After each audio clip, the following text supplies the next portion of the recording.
There are two television journalists in Nigeria today, Rufai Oseni and others.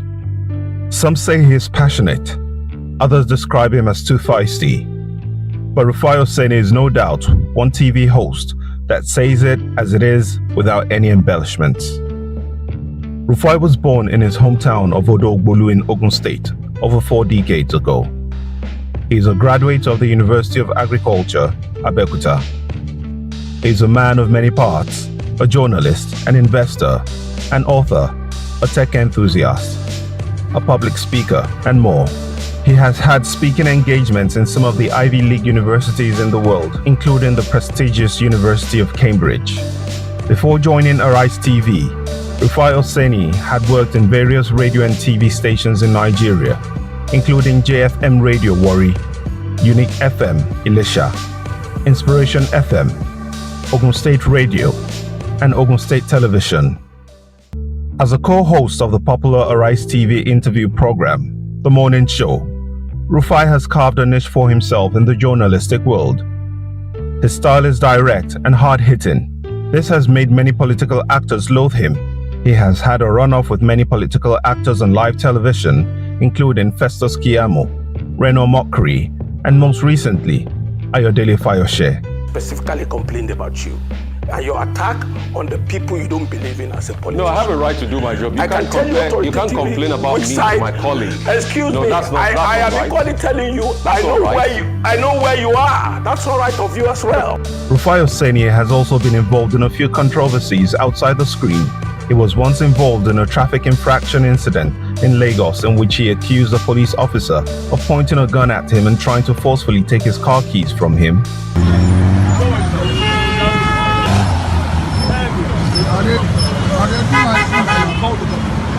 I will call the government. He, however, later apologized for the incidents. I'd like to apologize to all parties over what transpired during the incident with the police when I was stopped for driving on a bus lane. Besides his tough journalistic and controversial persona, Rufai Oseni has proven himself as a lover of Nigeria and a supporter of young people. As an astute entrepreneur himself, he has helped mentor numerous startups in the country and is helping young entrepreneurs to raise funds for their businesses and advance their careers. He has also given himself to impact knowledge to young Nigerians by volunteering as an English teacher in various campuses of the Open University of Nigeria. With a career in media spanning nearly 2 decades, Rufai recently revealed he became a target for desperate characters for his strong opinions on Nigerian politics. When people abuse me for doing my job, I don't relent. People have often threatened my life. See all sorts. We were on a call yesterday and somebody was saying, watch your back. And for me... An established publisher with over 6 books to his credit, Rufai's passion for a better Nigeria finds its way to his books. An example is his book, Inyis, Nigeria's Journey Through Fire. He argues that to make progress as a people, we need to have veritable conversations, and his published works are intended to stir these conversations. So we're not having the conversations. Look at the Twitter sphere or the Facebook sphere or any other sphere on social media, the armchair critics all around. We're not having the veritable conversations. And that's why I keep writing. And I hope people read. Prior to the infamous video where he was seen threatening to call the governor on LASTMA officials who stopped him on a BRT lane, Rufai had spoken about LASTMA officials who do nothing about the traffic situation in Lagos. Look at it. On the bridge. In the morning. You have LASTMA officials that are not clearing the road. You have everybody stuck up on one another. I'd been on a Zumba Mbadiwe since 7:25. Contrary to what some of his guests on the morning show say, Rufai maintains a genial disposition behind the scenes and on his Twitter handle, spreading love and living his life in good humor.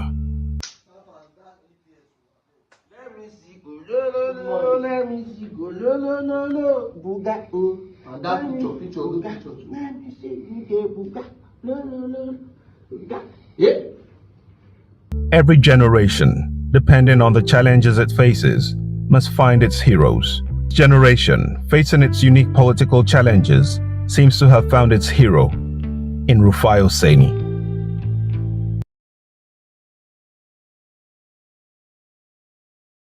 Your thoughts on this morning? So as a journalist, I never love to be part of the story because we report the story, but in a time like this, when it's politics, you have to be part of the story. And you see, it's a record. I've got nothing against Bola Ahmed Tinubu. I love everybody equally because it's my injunction as a Christian to love. I've got nothing against my Egbo, Bayon Onuga, and Mr. Dele Alaki. I love them as professionals in their own fields. But also, the kind of journalism I was taught. Anyway, they abuse me all the time that I'm not a journalist. But I've spent quite so many years in this business. Yeah, I might not look it, but I've done well over 16, going to 17 years. In Lagos alone, I've put in close to 10 years on radio before I came. So I didn't just drop from the skies. I know my stuff. I've worked with the best media brands all over the world. I've also mentored a lot of people in this business. But I think the stress here is objectivity. I will be objective in my coverage of every presidential candidate. And what you cannot fault me for is that I've been objective with all the presidential candidates. Part of the toughest interviews we had here has been with Peter Obi. And trust me, the kind of heat we give to Mr. Peter Obi when he's here, I'm not sure we've been able to interview other presidential candidates that way on this platform like that. Yeah. And that's the level of objectivity. Because you see, they say all sorts about me. They do all sorts. But what I want them to know is that I love them, irrespective of the hatred that is being meted out of me. I'm a child of love. I was conceived in love. They even went further, and thank God Dr. Abati was there. They took a picture of Peter Obi and me and Jandor at my own father's day of tribute. You couldn't even allow my father rest in peace before they brought my father, my dear father, the love of my life, into politics while I was still grieving. And they labeled it a political gathering.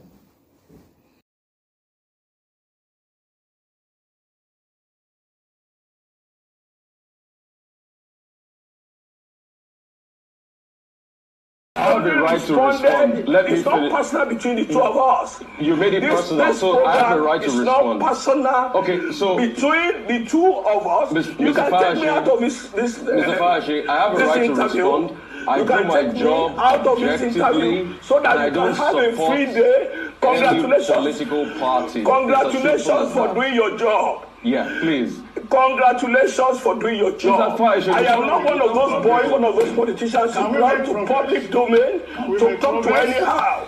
It is important to note that. Mr. Fayashe, can we make progress? Thank you. This is not a dialogue. This is a conversation. I'm with you. Yes, this is a program. It's a conversation. And let him not get personal. Yes, let Mr. him not Fayashe. get personal on this program. It's his way. Okay. It's okay. Our job is to ask you questions, you respond. It's not a personal thing. I told you yesterday, and I mentioned Oseni's name particularly why I avoid Arise Television. And you assured me that you're going to moderate it in a way. Oseni cannot, if it's his job, go for my personality or my person on the live television. I will give it back to him. It's okay, Mr. Fayashe. Can we return to the issues? Now, I was going to ask. Thank you.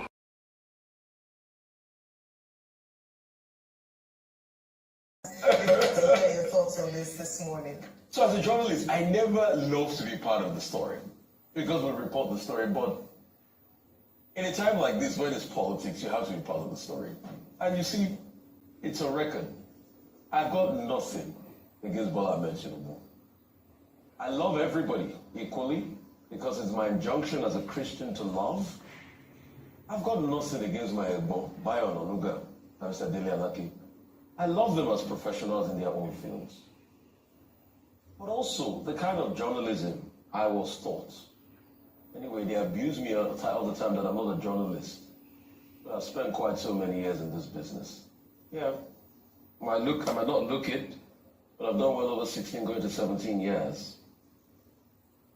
In Lagos alone, I've put in close to 10 years on radio before I came. So I didn't just drop from the skies. I know my stuff. I've worked with the best media brands all over the world. I've also mentored a lot of people in this business. But I think the stress here is objectivity. I will be objective in my coverage of every presidential candidate. And what you cannot fault me for is that I've been objective with all the presidential candidates. Part of the toughest interviews we had here has been with Peter Obi.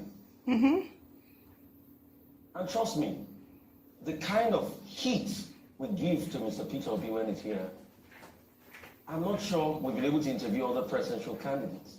That way. On this platform like that. Yeah. And that's the level of objectivity. Because you see, they say all sorts about me. They do all sorts.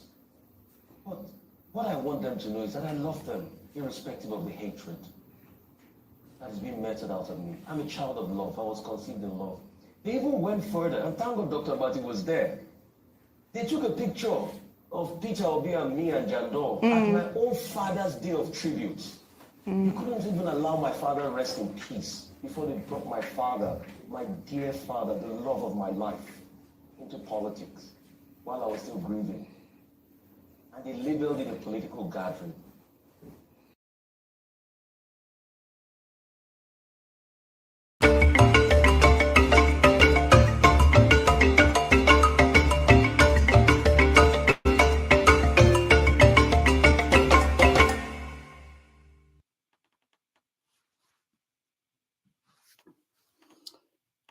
Hello, it is Palm Sunday. On this day, Christians all over the world mark Christ's triumphant entry into Jerusalem. It is also the Sunday before Easter. In Nigeria, people woke up this day digesting the implications of a leaked phone call published by the People's Gazette between the presidential candidate of the Labour Party, Mr. Peter Obi, and Bishop David Oyedepo, the general overseer of the Living Faith Church, otherwise called the Winners' Chapel. On the eve of the election, Peter Obi begged the bishop to support his campaign. The Labour Party's candidate called the presidential election a religious war, to which Bishop Oyedepo agreed.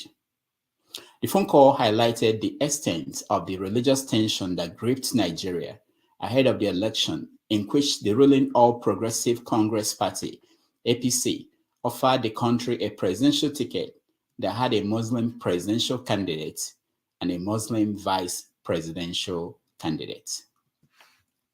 Now, let us pause and listen to a part of the video. To God's intervention. Amen. Daddy, I need you to speak to the people in the Southwest. Your people in the Southwest and Kwara. Okay. I've been in touch with Kwara people. The Christians in the Southwest and Kwara. This is a religious war. I believe that. You know, I did the release, Nigeria Going Forward. Yes, and I'm coming out with the second one today. Thank you, Daddy. I wanted it out before when they won't have any time to do damage control. Thank you, Daddy. It is 4:30 p.m. in Lagos, Nigeria, 11:30 a.m. in New York City, 5:30 p.m. in Johannesburg, South Africa, and 7:30 p.m. in Kinshasa, Democratic Republic of Congo. Wherever in the world you're watching us, welcome to another episode of 90 Minutes Africa. My name is Rudolph Okonkwo. My co-host, Chibo Onoma, is on assignment. Frank Fanon noted, each generation must, out of relative obscurity, discover its mission, fulfill it, or betray it. This generation of Nigerians, stressed by government failure, societal disintegration, and uncertain future, which has resulted in an immeasurable burden, has found a voice in a TV journalist called Rufai Oseni. Rufai Oseni is a co-host of AriseTV's morning show. He will join us to speak on Nigeria's media coverage of the 2023 elections, Bola Tinubu's impending presidency, and ethnic baiting and its harmful effects. Let's watch and see Rufai doing something he does best. Take a look. Okay. The dance off of the century. Oh my gosh. Drop it like it's hot. Drop it like it's hot. This is the dance off of the century. Nice. So spry. Nice. Okay. All right. Rufai.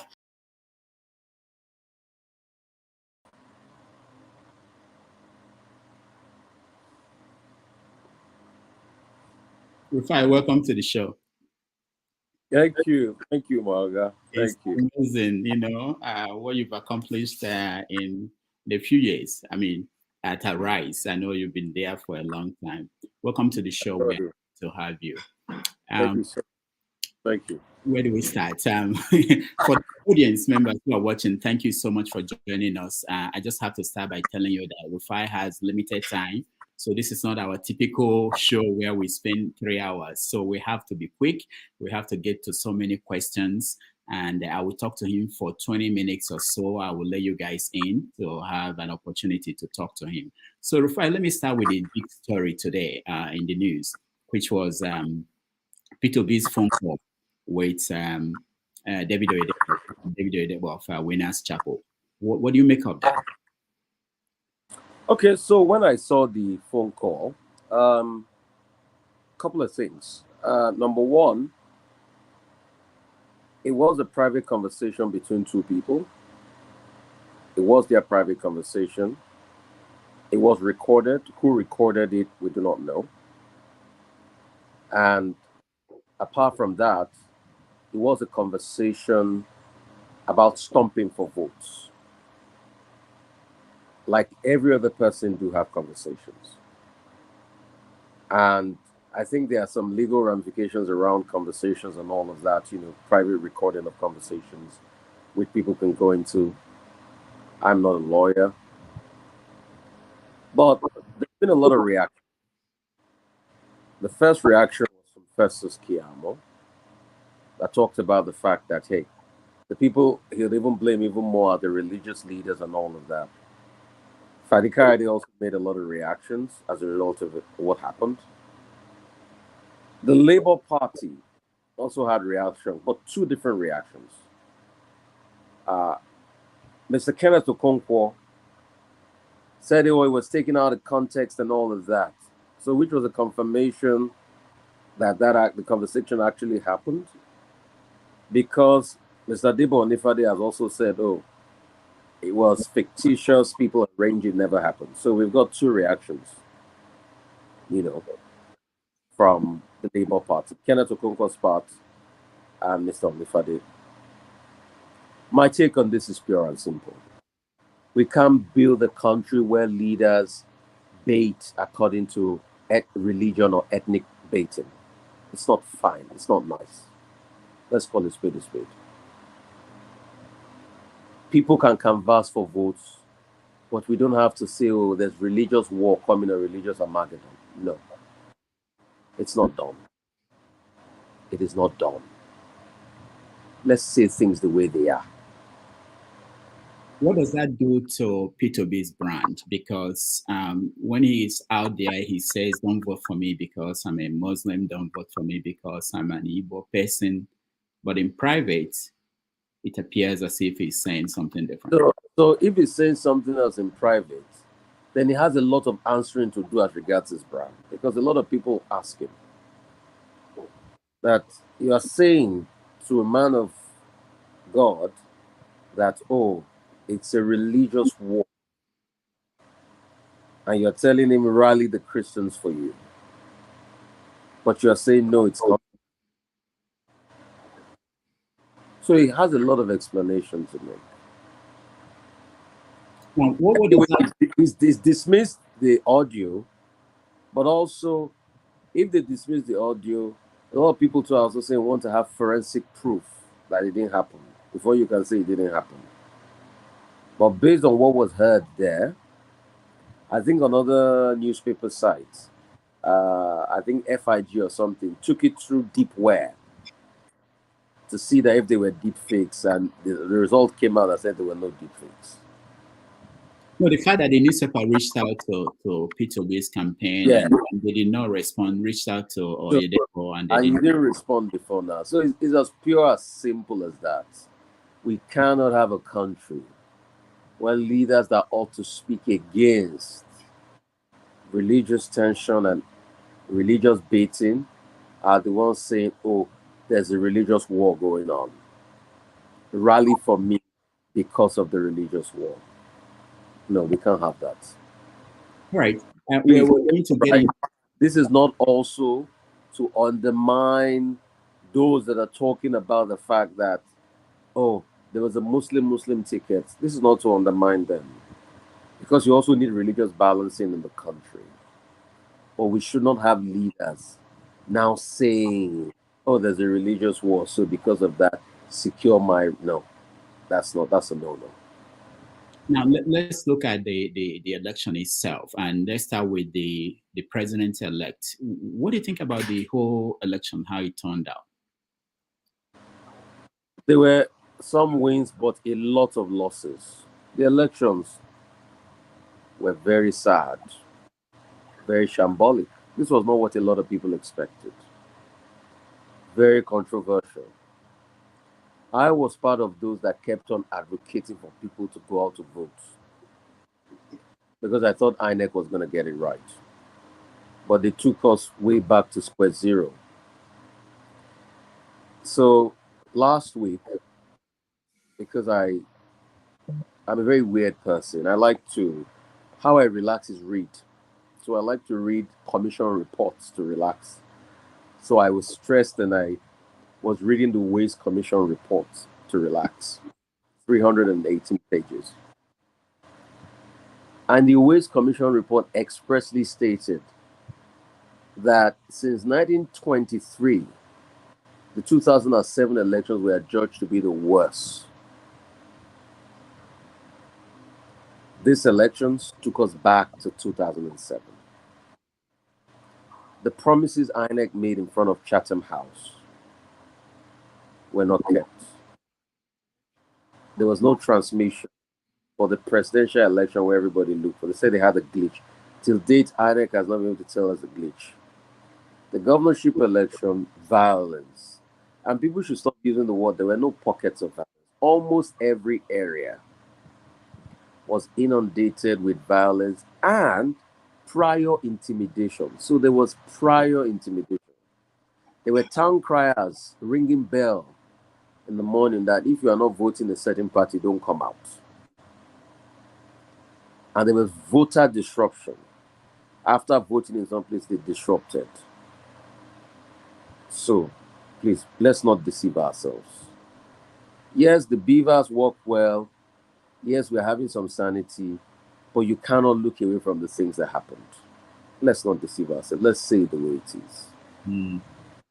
Now, after the election, now we know that the case is in courts. There are several cases. And people feel that the courts may not rule before 29th of May. What do you think should happen? The court will not rule before 29th. Bola Tinubu will be sworn in. You know why? Because we don't abide by reports. Always report in 2018. In 2010, 2007, talked about the fact that every election litigation must be completed before the swearing in of the candidates. And the argument in the report then was that it gives unfair advantage of incumbency once the candidate is sworn in. 2007 2023. How many years is that, sir? I'm bad in math. Well, I'm not that good, but I think more than 13 years. Yeah, about 13 years. More than 13 years. Yeah. And we've not still implemented what was written in the report. You see, we are not ready as a country. Past 60 we years. Can choose. So, it was part of the wage report that said for ad hoc staff, we should use NYSC. We picked that because it was convenient for us. But the report that say tweak the legal process in such a way that everything legally is completed before swearing in. We didn't take that part of the report. So what do you think about young people? Yeah. Young people who are now aware of what you just said, that this is the plan to swear in the president-elect, and they are protesting and they are demanding for an interim government. Let's perish the idea of an interim government. It's not constitutional. Let's not invite anarchy. In Yoruba language, interim, we call it a very slurry name. We call it fidihe. What it means is you sit down with one part of your butt. Interim government is no good. Perish that idea. It's going to open up the door for all sorts of people to take over, and we might truncate this country. The sad reality is that the youths have to start protesting for judicial reforms, that election cases must be completed before swearing in, like it is done in Kenya. I think Kenya is 2 weeks. Yes. We have the recommendation. That's the best you can do. You have a right of protest, but don't forget where your right ends is when the other ones begin. So you cannot stop people from their livelihoods. But as what it is on ground, all right, barring any legal encumbrances, Tinubu will be sworn in. That's it. I like to deal with facts, and those are the facts on ground.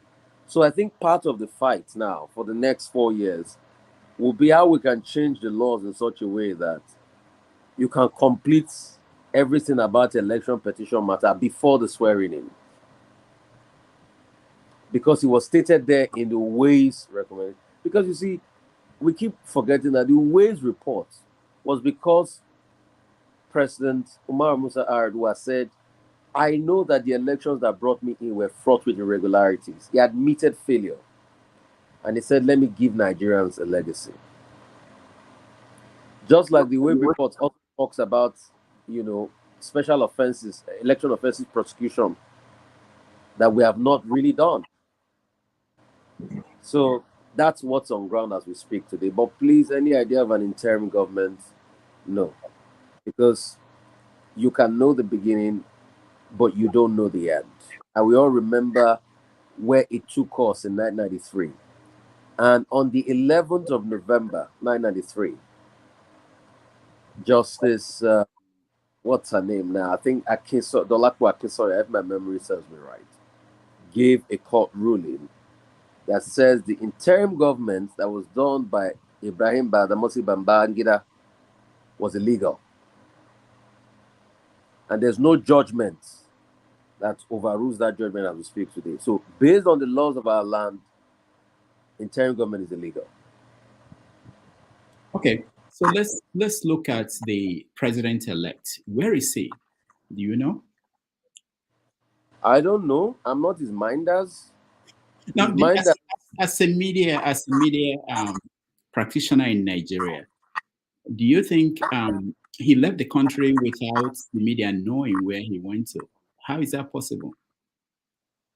He left the country, then his people issued a report that he was going to be in France, then he was going to be in Saudi Arabia, he was going to be in London. That was after Sahara published that he left. After Sahara published the report. They've also brought a couple of pictures and all of that. But I keep telling people, accountability is what builds a nation. All I call for is accountability. His mind that says in Paris. They've shared a couple of videos. It's in Paris and all of that. 3 seconds video. 3 seconds video. They shared a couple of pictures of him. I think I saw one the other day of him eating. That's where his mind is at. But I keep telling us, it is accountability that can build a nation. We must be accountable beyond board. And that's why prior to the elections, I kept on pushing that every presidential candidate must give us a health declaration.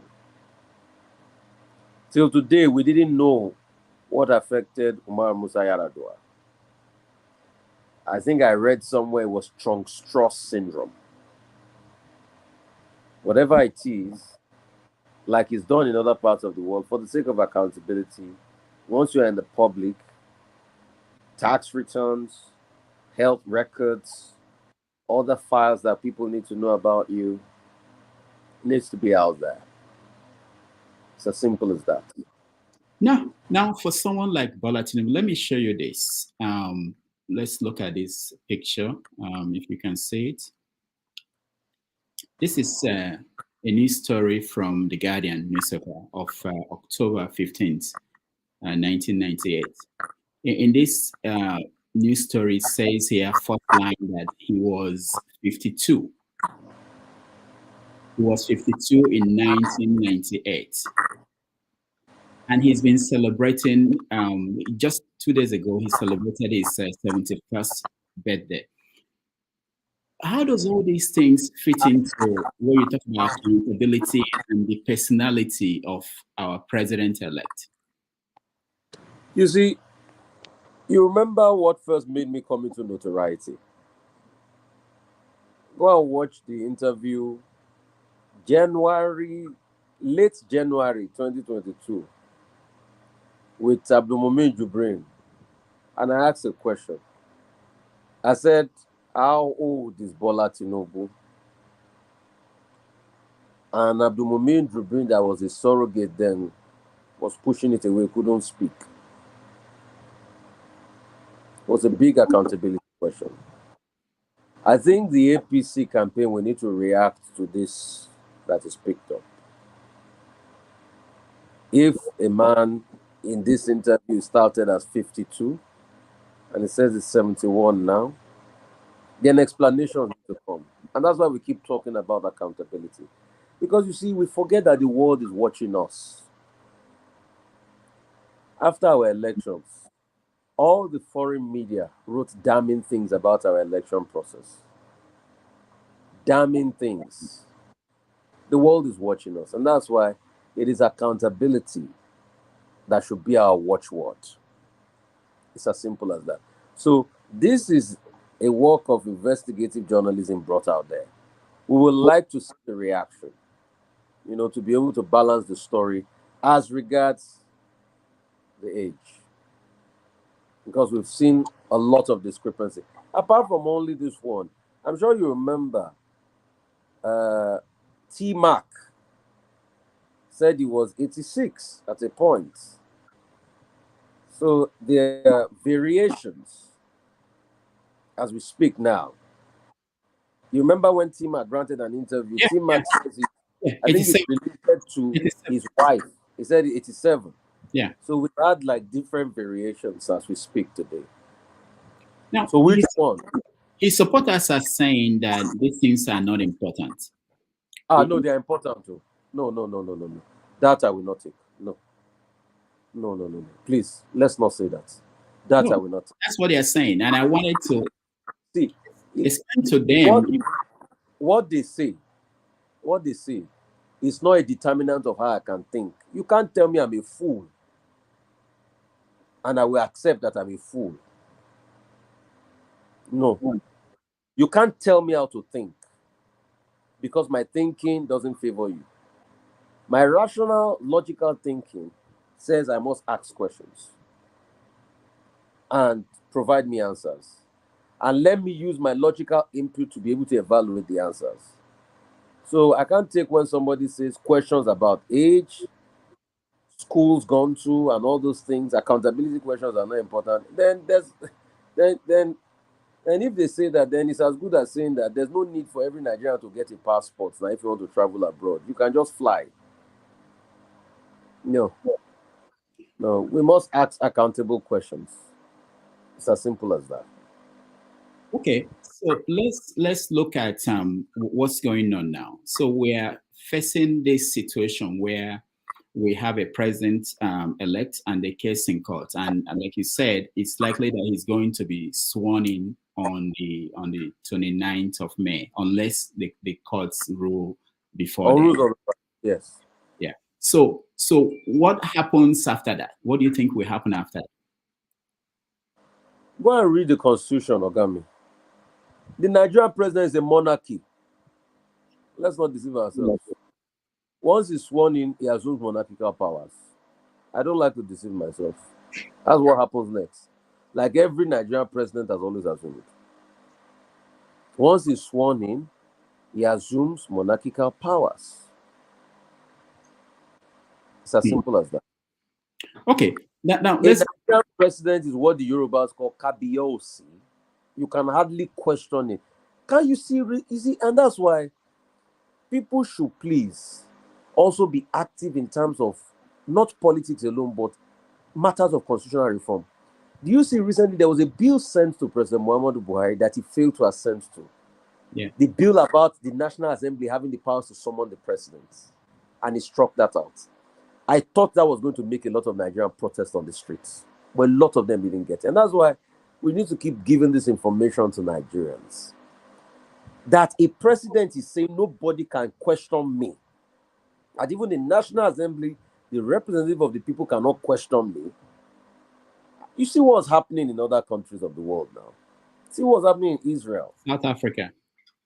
Yeah, see what's happening in France. Now, let's get to Lagos, where you are. I think you're in Lagos. Yeah, you're in Lagos. Let's get to Lagos. What happened during the election? The one for the governors and the one for the state's House of Assemblies. What is your take on that? You know, we had a VHS movie back in the days, and I like that movie so much. It was named 3 Japanese words. It was called Tora, Tora, Tora. War, war, war. I'm sure you remember the movie. Mm-hmm. It was needless. Ethnic baiting, ethnic manipulation, ethnic fights, people getting beat. It was needless. It was too much. A lot of blood. It was so sad. A lot of it. It was needless. And I keep asking, all of this was for power? But you see, the good thing about Nigeria is that we when we look at things, we have a heart to heal. But you must not say because you can heal, you must take people for granted. One of my favorite musicians, Bono of U2, will always say, not every broken heart mends. And we should be careful. But it appears as if this one is not healing, because we see what has happened since then. So there is recently this incidence of burning of markets in Lagos, and people see that as a continuation of the election and how it was they handled the election. What do you think about this and the reaction to that burning of markets in Lagos? I'm sad about the markets getting burnt almost every time in Lagos. And please, investigations must happen. Must bring culprits to book. Look at that Akiri market. People were hooded that came to shoot and kill and burn the markets. How was an arsonist attack? So is it that the police cannot investigate and bring them out? No, we can't just look that way and look the other way. And in terms of healing, you see, our leaders must remember that peace, harmony, restitution, and reconciliation should be the way forward. Nobody leads forever. You can't continue to perpetrate injustices forever. And they must do what is right. And that's why we keep calling on them to cool down the narrative. All the saber rattling. The ones they said before election, and the security authorities too must stand tall. MC Oluomo said all sorts. And he's walking free today like he never said anything. We've heard a lot of things so much. That's what I want to get to, specific names and what they did. MC Oluomo is one of them, and we have Bayo Ononuga. Oh, yes. It tweeted so much. Bayo Onanuga said that this should be the last time Igbos will put their mouths in Lagos politics. Igbos that have been living in peace and harmony in Lagos since God knows when, the 1800s or the 1900s. Why are we doing this to ourselves? Because of politics. Because of politics. And please, people should see beyond all the shenanigans of these politicians. They just look for a narrative to rile people up. If you couldn't do well for your people and you're not sure of their vote, say it. Why do you use ethnic sentiments? So people should watch it and eschew violence and get on the path of peace, because we can't build a society this way. It's as simple as that. We can't. Do you know Bayo personally? As do you know him, and what I happened? met him the other day once, and I just said hi, hello to you. Know me, I'm hardly sociable. I hardly go out. I just, it was a journalist, another top journalist was having a birthday, and I met him, and so I just shook hands with him and said, "Good evening, sir. Good evening," and we greeted, and that's it. That's the only conversation. And I didn't even stay long at the event. I don't know him one-on-one. What about Femi Fani-Kayode? Do you know him? Never met him one-on-one. Never even interviewed him before. But I'd like to see him come on my show. Let's talk. Let's spar. Let's see how it goes. I mean, there are questions that need to be asked. I like a good intellectual spar on our shows. That's it. I've never met him one-on-one. But when you look at it deeply, let's just say the truth. Let's not say it because it favors us. All of the things he was going to say online are needless. Even with the spat with the British envoy, all of those things are needless. All of those things are needless. But a lot of people have been referring to his tweet in 2018, and they keep asking what changed. So in the end, these people do this for politics. And let's not allow us, the people, to be used. Because look at all the Agbero they used. Are the people living in poverty and penury today? But it's dangerous. Don't you think it's dangerous what they say? Yes. Oh, yes. But they forget. You see, people that do things like this forget that what you mock will surely overtake you. I'm quoting Bono again. I'm such a big fan of you too. He said, "What you mock will surely overtake you, and you become a monster. Pray that the monster will not break you." Remember Victor Frankenstein now? You are using them now because it favors you. But these Frankenstein monsters, these young children that you ought to educate and make better and transform their life, one day they will rise up like the Frankenstein monster. We are building a bad society. I don't like deceiving man. We are building a very bad society. We are building a bad society. We are having militia groups, replica of the likes of the Tonton Makut of Papa Doc Duvalier. That's what we are having. Yes. It's sad. You can't build a society this way.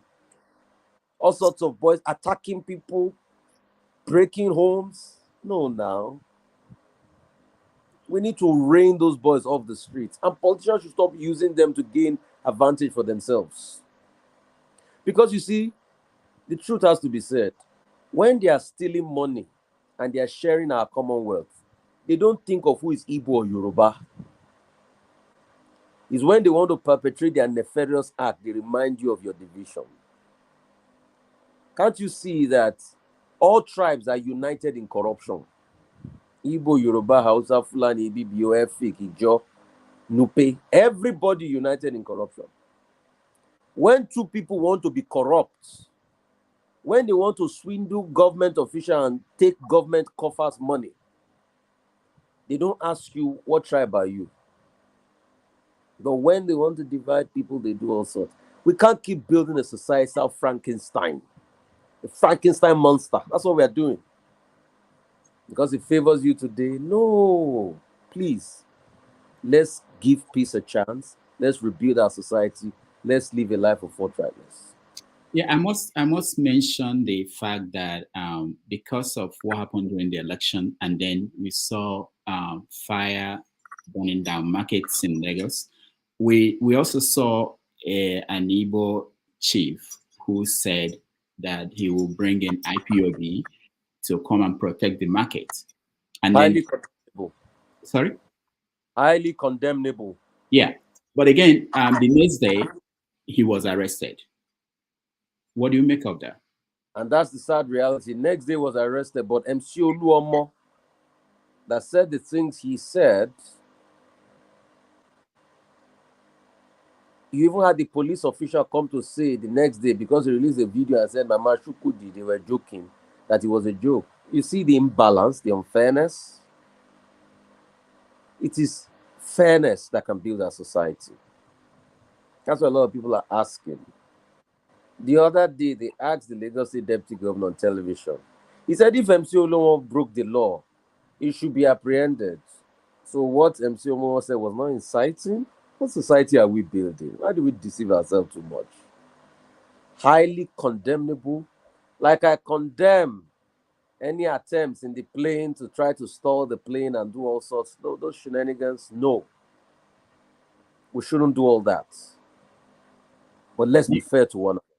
Do you think that someone like Onanoga and Femi Fani-Kayode should be part of Tinubu's government? Tinubu has the right to make his own decisions.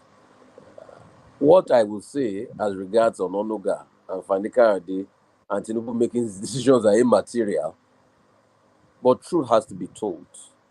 People must be made accountable for the things they say. So it is the accountability that we must demand from Onanoga and Fani-Kayode based on what they say that matters. But the question is, where are the societal institutions that will enforce it when we keep doing pick and choose? Yes. So I'm sure a lot of people will tell me now that whatever MC Oluomo said was not inciting, right? Let's not deceive ourselves. Let's build a society that is fair. Now, let's get to your work, what you do. How is it going at Rise TV? I'm enjoying it. I'm enjoying logic. What I do every morning is just try to weigh and espouse logical dispositions. That's all I do. Irrational questioning. That's all I do. Because you see, logic is the fundamental of everything in society. It is a logic that is behind the science that makes us to be able to do teleconference as we speak. 100 years ago, was this logically possible? No. But once we keep breaking the bounds of logic, we keep getting better. So all I do every morning is to keep questioning people based on logic and say, you are going to do this. How are you going to do it? What did you do with the resource you had before? How can we make it better? So I want to learn. But you see, we live in a society where a lot of people don't like logic. You know why? Because they have always thrived on illogicality. So in a society where you try to espouse logic and people have always thrived on illogicality, they will push back. They will scream and they will say you are partisan, they will abuse you. For me, I've always learned that once your logic is weak, you resort to abuses. You've been receiving death threats. Yes. Why? I mean, I receive death threats because I'm trying to espouse logic. And for me, my capacity to espouse logic, you can't stop it. Death threats, how do I deal with it logically? The truth has to be said. How is the sorry? What? Yeah, go ahead. I wanted to say, how is the management of Arise TV? How are they? Their reaction to the journalism you practice and the way you do it? I mean, see, the thing about Arise, a lot of people didn't know is our strength is based on the logical arguments. we make amongst ourselves. And every morning we always want to put the best logic forward. So there's no spin, there's no agenda. That's why you see that we can easily challenge the logic of each other. We want to get the better logic forward. It's not about any spin. We want to do rigor. Logic backed up with facts-based, evidence-based analysis, rigor and research to be able to improve the role of logic in society. That's just what we do. But you see, because society has been conditioned to be very logical, it's not illogical for somebody to tell you, for Madam Philomena to tell you that snakes swallow money when they stole it. So in society like that, when you espouse logic, they'll become illogical and abuse you and say you're stupid, you are mad. So for me, anybody that abuses me, I tell them, give me a better logic. But when your logic is weak, you resort to abuse and blackmail. Like the person the other day that was saying he knows where I am, where I follow and today. It's when people don't have a strong logic, they resort to abuses and blackmail. Now, someone said to me when you were coming that you and Dr. Abati, that you are the bad cop and Dr. Abati is the good cop. That's the template. Is there anything like that? No, it's not. There's no template. We don't plan it. No. We don't plan it. Questioning styles differ. He has his own style. Who will you say is the? I'm just have to let the audience to come in. They will kill me if I don't give them a chance to talk to you. Who will you say is the worst guest that you've had? So for me, as long as I espouse logic, I don't take a glossary of how debilitating the logic espoused by the guest was. I don't take a glossary. As long as I espouse logic and there's a logical interaction. So I don't have worst or best. Yeah, you can say some people are like the Phantom of the Opera, like Andrew Lloyd Webber. Yeah, but definitely you have dramatic personnel here and there. But I don't take it to heart. Because I see a lot of very funny people. People don't know me. I'm a very happy, loving person that is more passionate about humanity than anything. So people have called me sadist. They say I don't have a life. I look at them and say, you think my life is only about thinking about my interviews for the day? Never. I do my work, but I also interact with people. I used to do a show on Lagos that one of the most listened to radio shows, sharing life issues, and the Sunday morning show on Inspiration FM. My records are there. I help raise money for people's surgery. I help uplift people. That's my life. Thousands of people, I gave them money of my own on the radio. Out of the little I have, I reach out. I bless people. I want to see people do well. That's my passion. This I'm doing because I also want to espouse logic, because the disposition of the leadership can also help settle most of the challenges in the society. And that's why we must interrogate. So I've got no hate in me to be thinking about the worst show and the best shows. No. Every show for me is good or bad. Now, I know you reach out to people, you are connected to young people. What about the veterans? I know you've been there for 16 or 17 years in journalism, but the older generation, what do they think about your style? Some of them appreciate, some of them don't appreciate. People have a prerogative of choice. That's their prerogative. But I love them. When I see them, I reach out to them. Some of them will even come out and tell me, I say, Rufai, the reason why I don't appreciate you is because, I'm not aligned to people that are against you.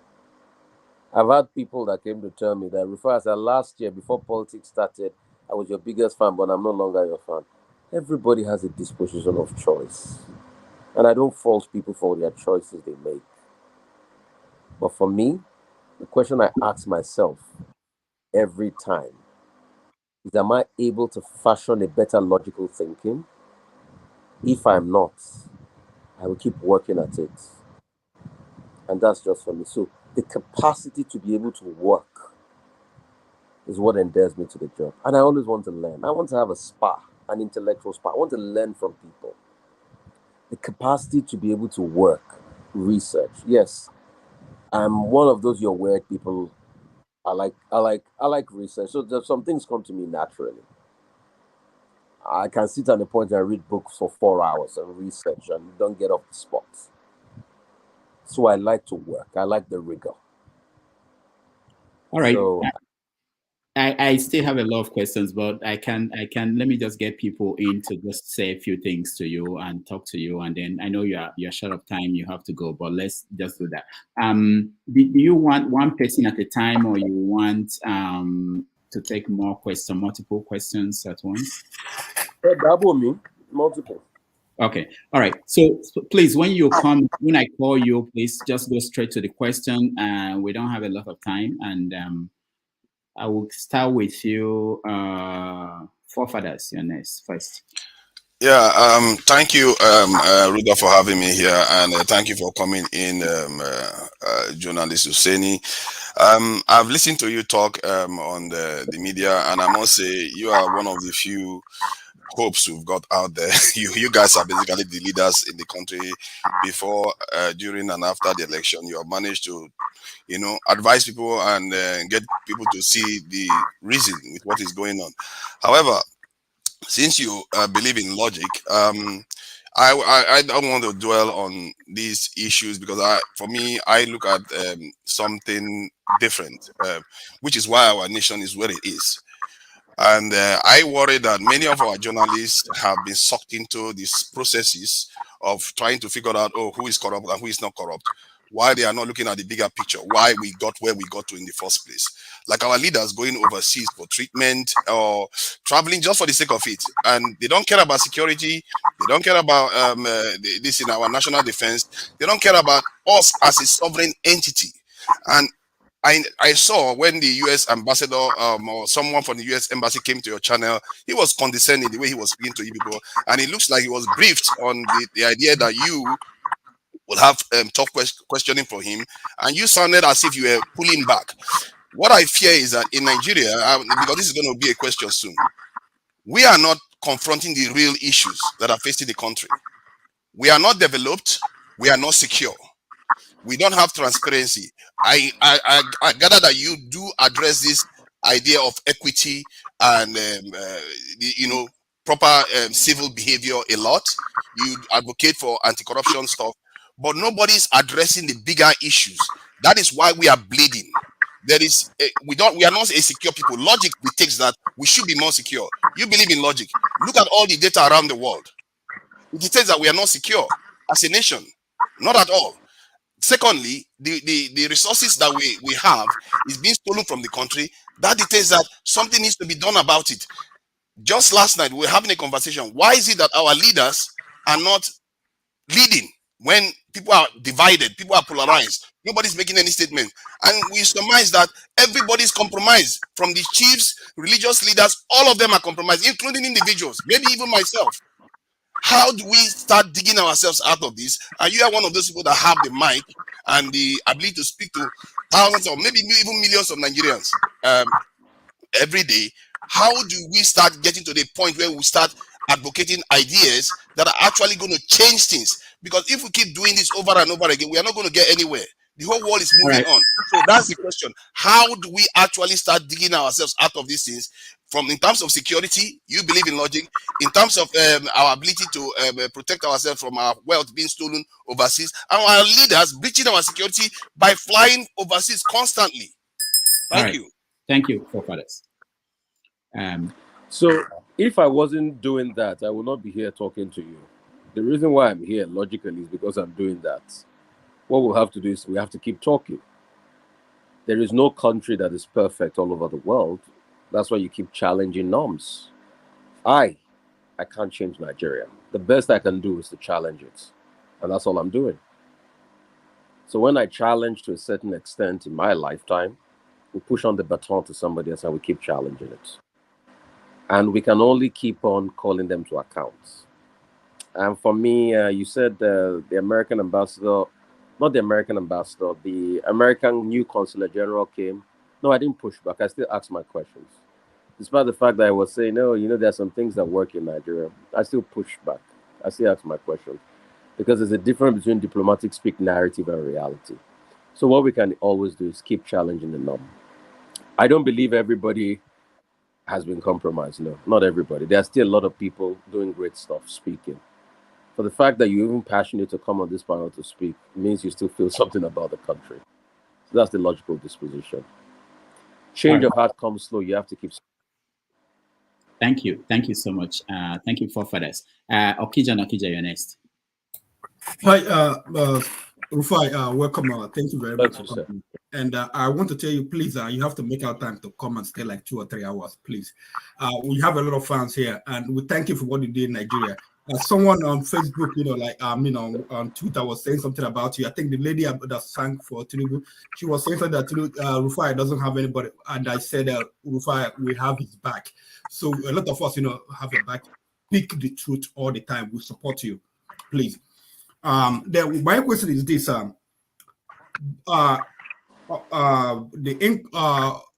if there is Tinubu's administration, God forbid, I mean the media that's Channel got $5 million naira fine, and I know they'll be putting pressure on Arise to deal with you, and what I see is this, probably they're gonna be fining Arise, to deal with you. That's what I'm thinking.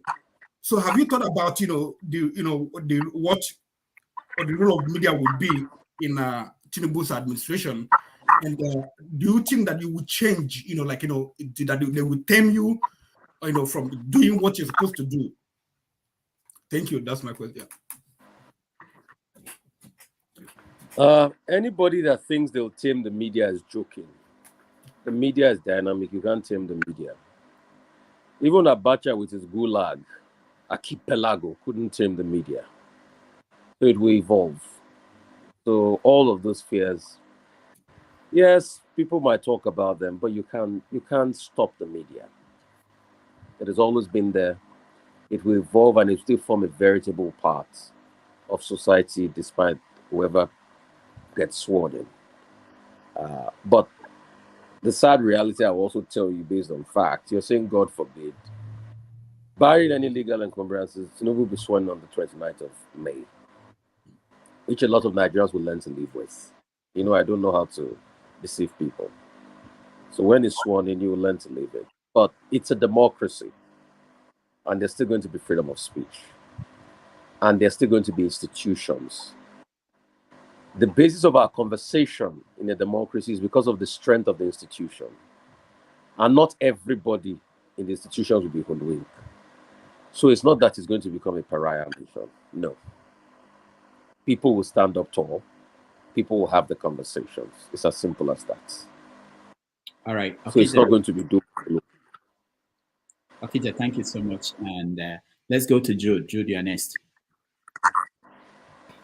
Hi, Rufai. You're welcome to Dr. Damage's show. And Dr. Damage's, thank you for this opportunity once again. And thank you all our fellow panelists. Well, I want to first of all start by saying we appreciate the work you're doing so much. I, for one, I really admire your courage and your resilience, in spite of operating in such a toxic and hostile media hostile environment like we have in Nigeria. So I want you to know that there are millions of people that are behind you and that like the work you do and that pray every day that we wish we have 10 Rufais in Nigeria. Then the media landscape and in fact everything about Nigeria will change for the better. Having said that, I want to say that yes, I'm not a journalist, but I understand that the works of journalists, the ethics of journalists is to seek for truth and probe the truth and then report same, without compromise. But what we find in Nigeria is so many journalists out there. I don't know whether it's because of the so-called brown envelope they have often collected. They try to suppress the truth rather than, seeing themselves as the people that stand, that kind of middleman between the people, the ordinary citizens, and those in governance, because we cannot reach them, but the medias can. And we depend on the media to probe these people and hold them accountable and make them sit up to be able to do the job for which we have asked them to go. We have hired them to go and do. But we find out that, this is not the case. For instance, I want you to comment on I'm sure you would have seen the interview that Sheung had with Dati. To me, that interview, that the performance of Sheung was very absurd. It falls below journalistic ethics. Trying to suppress what was obvious. Even a blind man could see what Dati was saying, and he was trying to. I just want you to comment on that. Because I believe that media journalists should also hold themselves accountable. Like in my profession, we hold our peers accountable. Not just you coming. We hold our peers accountable to make sure that everybody is performing or upholding their ethics of professionalism. Thank you, Joe. So there are different media styles, and truth has to be told. A lot of people might not understand that styles differ. Mostly when you see somebody that is espousing a strong logic, as the interviewer, most times you try to push in an antagonistic logic. So some people might see that you're biased, but you're not biased. You're just trying to push an antagonistic logic to be able to sustain a very good argument. Because if most of the time in the conversation you have an acceptance of logic, then probably you don't have a show. So probably that's maybe what he was doing. But at the same time, there are some bounds that you must not cross.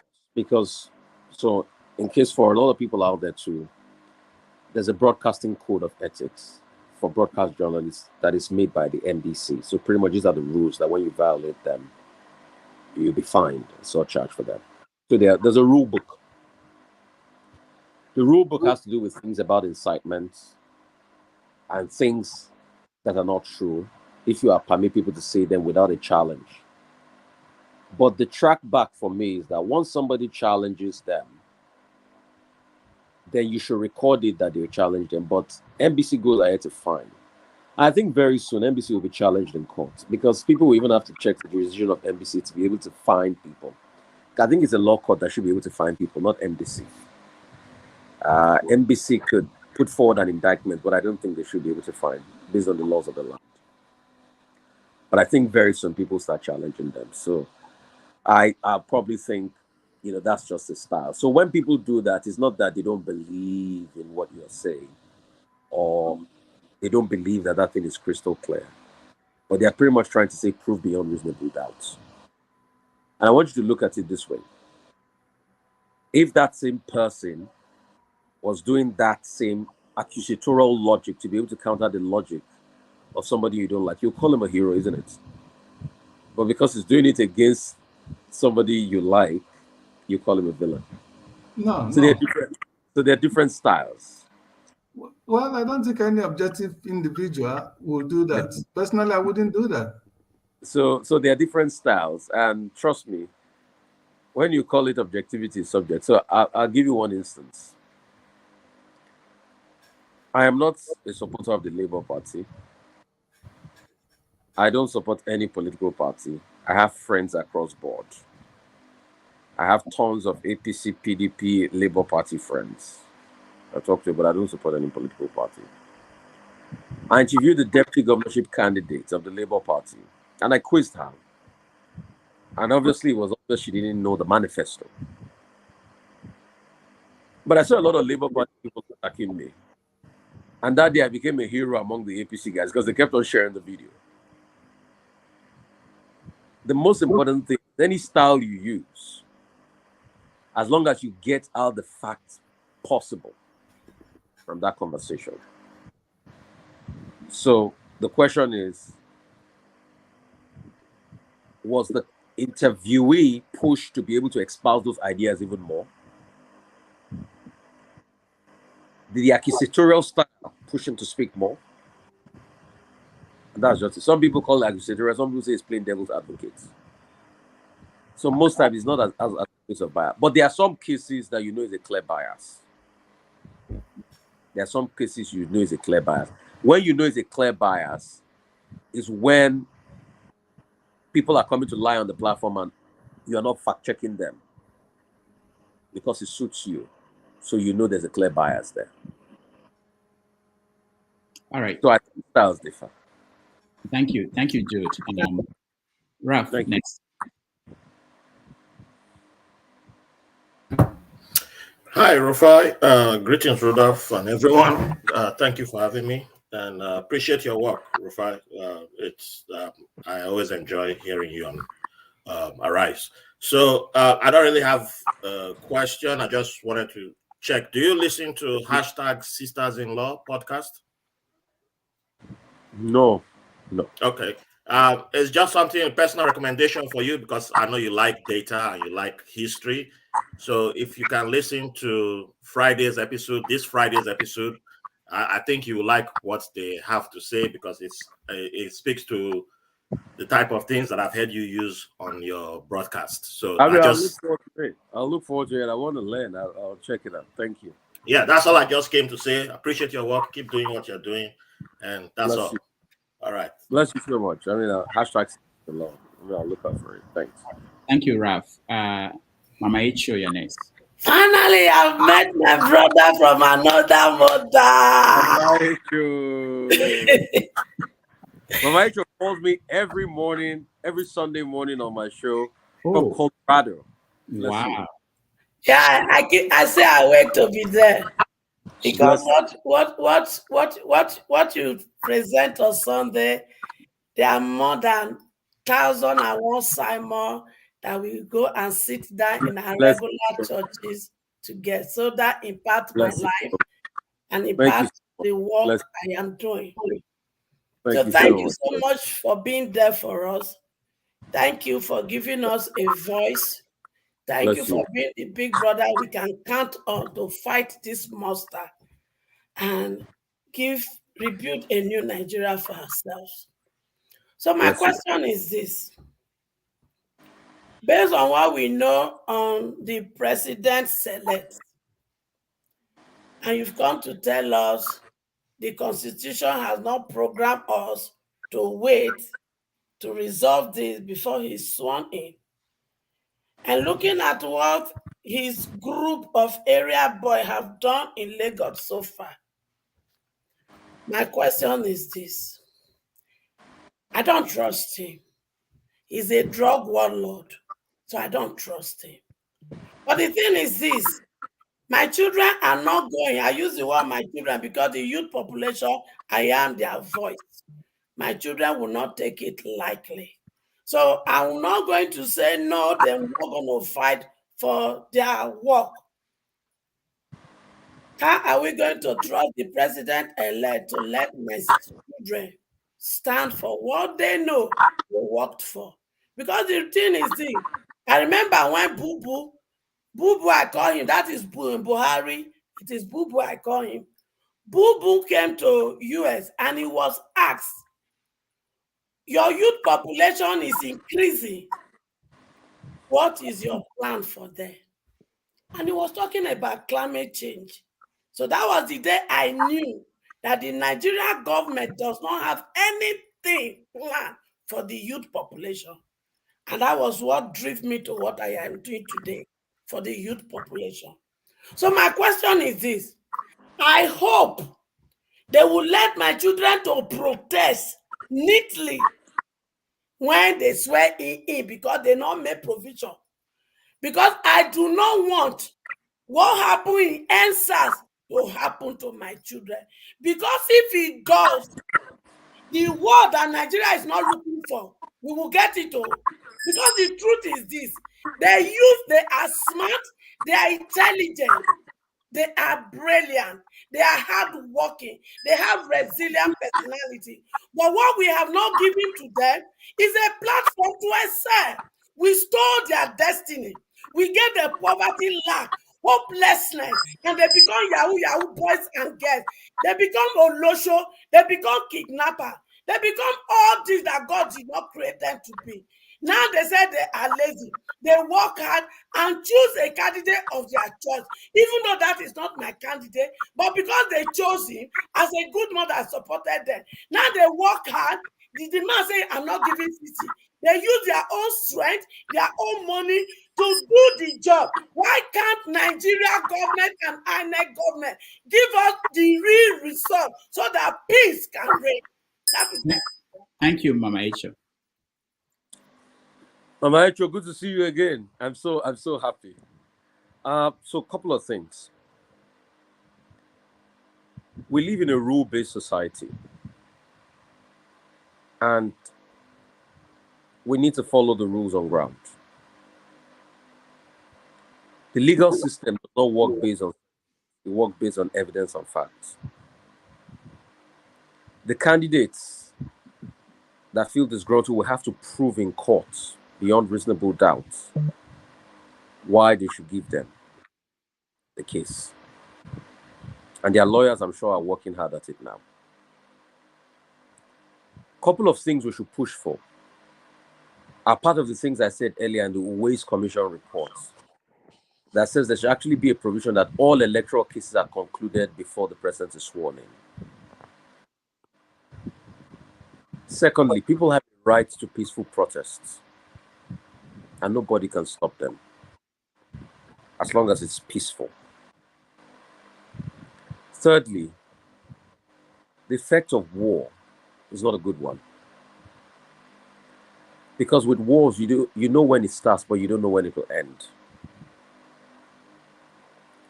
So, I got a chance to meet a couple of Sierra Leonean and Liberian child soldiers. And many years after the war, they still tell me about their nightmares. It's not an easy thing. We fought a war over 50 years ago, but we are also dealing with the psychological effect of the war. I think the new war we fight is the war of the mindset and our thought process. Because that war is bigger than any physical war. And you see, it is the war of the mind that these politicians are fighting. That's why they are weaponizing poverty and deliberately suppressing the youth. So how can we counter it? By also giving the youth the capacity to be able to do great things. And within ourselves, open up opportunities for them. By giving the financial enablement to some of them to be able to do great things. Because if we do that, then we can truly build. It is time for Nigeria, I've always argued, to build an alternative economy from the central government economy, the economy of the young people. And funny enough, they're already doing that with the startups and all of that. But we can do more across board. And we can keep challenging the status quo. So I think those are the things we should be able to do. And because you didn't win now, does not mean you should not be persistent. So the question is, in the downcast moments, what are the plans? What are the advocacy that can be done leading up to the next election? After this election, we have discovered that even that electoral act is not perfect. So how quick are we advocating for the things we want them to change in the electoral act? Because take, for instance, I'll tell you one. We need the electoral act to be able to say that there must be a transfer to IRF. That part that they say INEC may choose its own method, we must be able to strike out that part. So these are the new advocacy we should be doing. As regards ensuring that it is a technological process. So it could be that advocacy you will lead. All right. Also, we must be able to have an electoral act that determines what are the difference between even guidelines and laws. Because those are the problems. And if we go through all of that, we know this. These are the things you see that the court brings out and they call technicalities. So it is a continuous work with CSO, civil society, young people, and all of that. But the way to be able to break young people free from poverty is credit capital. Credire, like it's called. So that's how you can invest in ideas. And there's a lot that can be done in diaspora remittances and bringing people up and foreign capital. Well, we are All right, working on thank that. you. We have our ADG Sport Academy that are in the process of taking some of our youngsters to Malaysia and Thailand. And we are working on many so other. let's keep doing that. Okay, so Thank you. tell you what. Sorry, I just want to tell you this quick story. One of the things I did, I'm so sorry, just a tiny little bit. No, it's okay. So I many years ago, I used to do something called the Empowerment Series. I still do it pretty much. So every year I speak abroad, I speak all over the world. And I called something the Empowerment Bank. So what I was doing was, as at 2014, 2015, I was in a soft empowerment loan. All right? I was in a soft empowerment loan of 20,000 naira for roadside food vendors to be able to buy inventories. And guess what? It so helped them that they paid the money back every week. And we turned the money around like 4 or 5 times. And you'll be amazed at the impact of what little credit can do. I mean, like I told you, Oga Rudolph, Mama HQ knows about our radio station in Lagos. There's so much we're using to empower on Voice of the People radio, empower small businesses. So there's so much. So we can aggregate ourselves on that while government keeps doing the shenanigan. All right. Thank you. Thank you so much. Let's go to Igbo Basics. Please, if you can go straight to the question, that will help us to get to many people. Go ahead. Thank you, Dr. Rudolph. Bless you, sir. And Oseni. Bless you, sir. You don't climb an Iroko tree twice. And you and Rudolph Okonkwo, I classify you guys as far as character and integrity. You are the Iroko trees. So, in a nutshell, this is what I present you today. A color note. Having said that, I'm going to come at it from the perspective of ethnic bedding, which is one of our topic here. First, at igbobasics.com, which is our publication since 1995 in the United States. Our motto there is that we are custodians of the conscience. So we'll come at it from that perspective.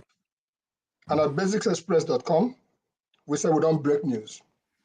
We do not break news. With all that said, why I classify you and Rudolph into the categories of people like Mazio Kono, people like James Iroha, people like Chief Zerudayo Korigwengobe, people like Clarus Mbojikwe, these are giants in our community, in our society.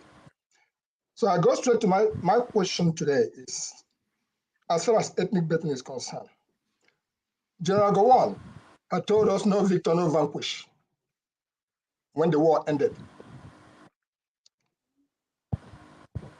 So, is our guest still there? Go ahead. I believe it's here. Yeah, it's the light. Okay. Yeah, so, as a matter of public policy, do you feel that the Nigerian state has worked or is working in good faith to reassimilate the Southeasterners and the Igbo population?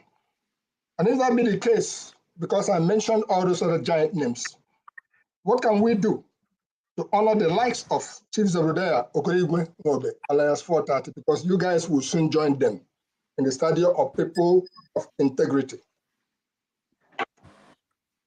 Thank you so much. Very good question. You know, I said something about a war earlier on. That the most debilitating part of every war is the psychological effects. And really, I feel very sad that the Biafra War happened. It shouldn't have happened in the first place. Because not every brave heart mends. And I don't think the government has done enough to be able to heal this. And to a large extent, we've constantly mismanaged our diversity, which is supposed to be our strength. And it's the offshoot of what we're seeing today. Truth has to be told. The fault lines are very deep.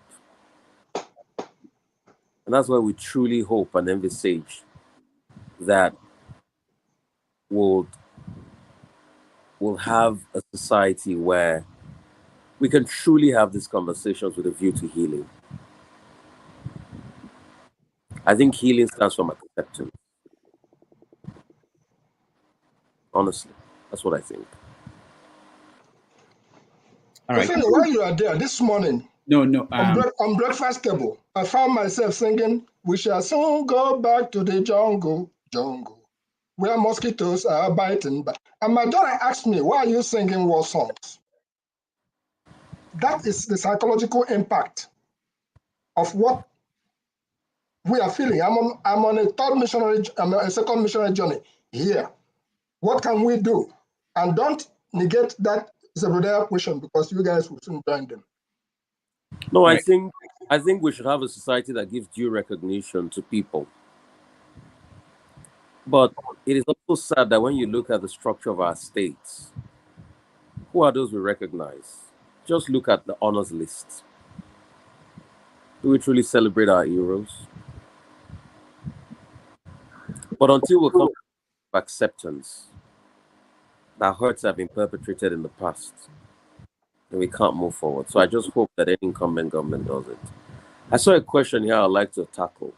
Yeah. Is that one on the comment? Yeah, the question said, I function based on hearsay journalism. I don't function based on hearsay journalism. You see, in asking questions, there's something called weighted opinions. So when I say people say, I might not be able to give precisely the name, but they are weighted opinions. And those opinions are for you to be able to react to espouse logic. So sometimes you can use weighted opinions. You can also put in your opinion as a weighted opinion. Then you can put facts and percentile distribution and all sorts of statistical analysis also in your questioning line. So when I say people say, it doesn't mean that it's just manufactured. It's a collective opinion. It's a weighted opinion. I might not have the precise name of the person that said it then, but definitely it's a weighted opinion, and it has to be part of the conversation. All right, thank you. Thousand logic, everything comes in. Even weighted opinions and sentiments too comes in. Thank you, Rufai. Okay, Prince, you're next. Good morning, Dr. Damages, and good morning, Rufai. Thank you. I'm so excited to be on this program, meeting you. Of a truth, I don't really have any question to ask you. Rather, I am full of, encomiums, and praises, being the fact that I love what you do.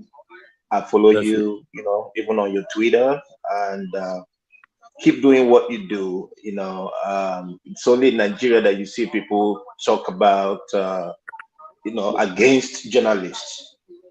In other climes, in everywhere where we are, you have a preference of who you listen to, if they're saying the truth and what you believe in.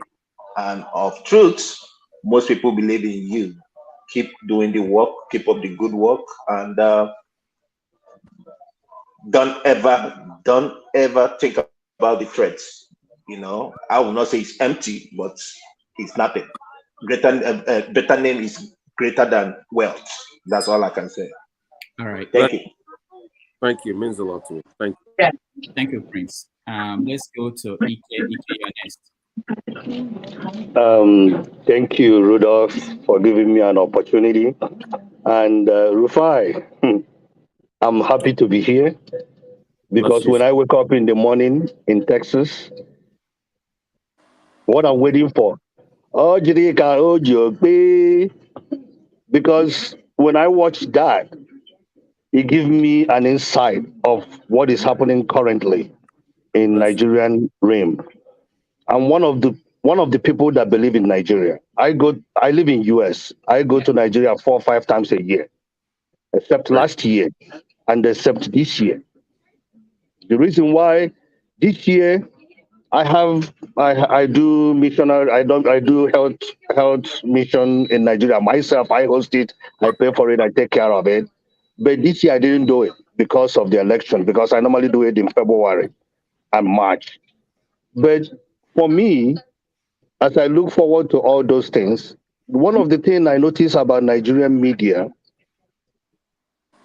is that you guys don't do what Americans do. Pull archive and say, this is what you said this time. Why did you change? Because there is nothing that makes somebody feel ashamed is when you pull an archive of what they have done in the past and ask them, why are you changing from what you have done in the past? So I think it's a good idea, not only saying you said, but we play it for you to show you that we see you when you said it. Why don't you guys practice like this? I know that it takes a little bit longer, but in American society, once you change and they will play that archive, and all of a sudden you find yourself not being able to defend what you said in the past and what you're saying now. So for me, that is the question I like for you to answer. But at the same time, I'm happy to be here. I'm at work, but I said I must come to talk to you. You're my hero. I believe in what you say because you say it the way it is, without no apologies. And you don't see a lot of journalists in Nigeria doing that anymore because everybody have been bought, and we don't believe when they say the truth and when what they believe anymore because of they are all bought. But continue doing what you're doing. Continue believing yourself. Continue putting it out there.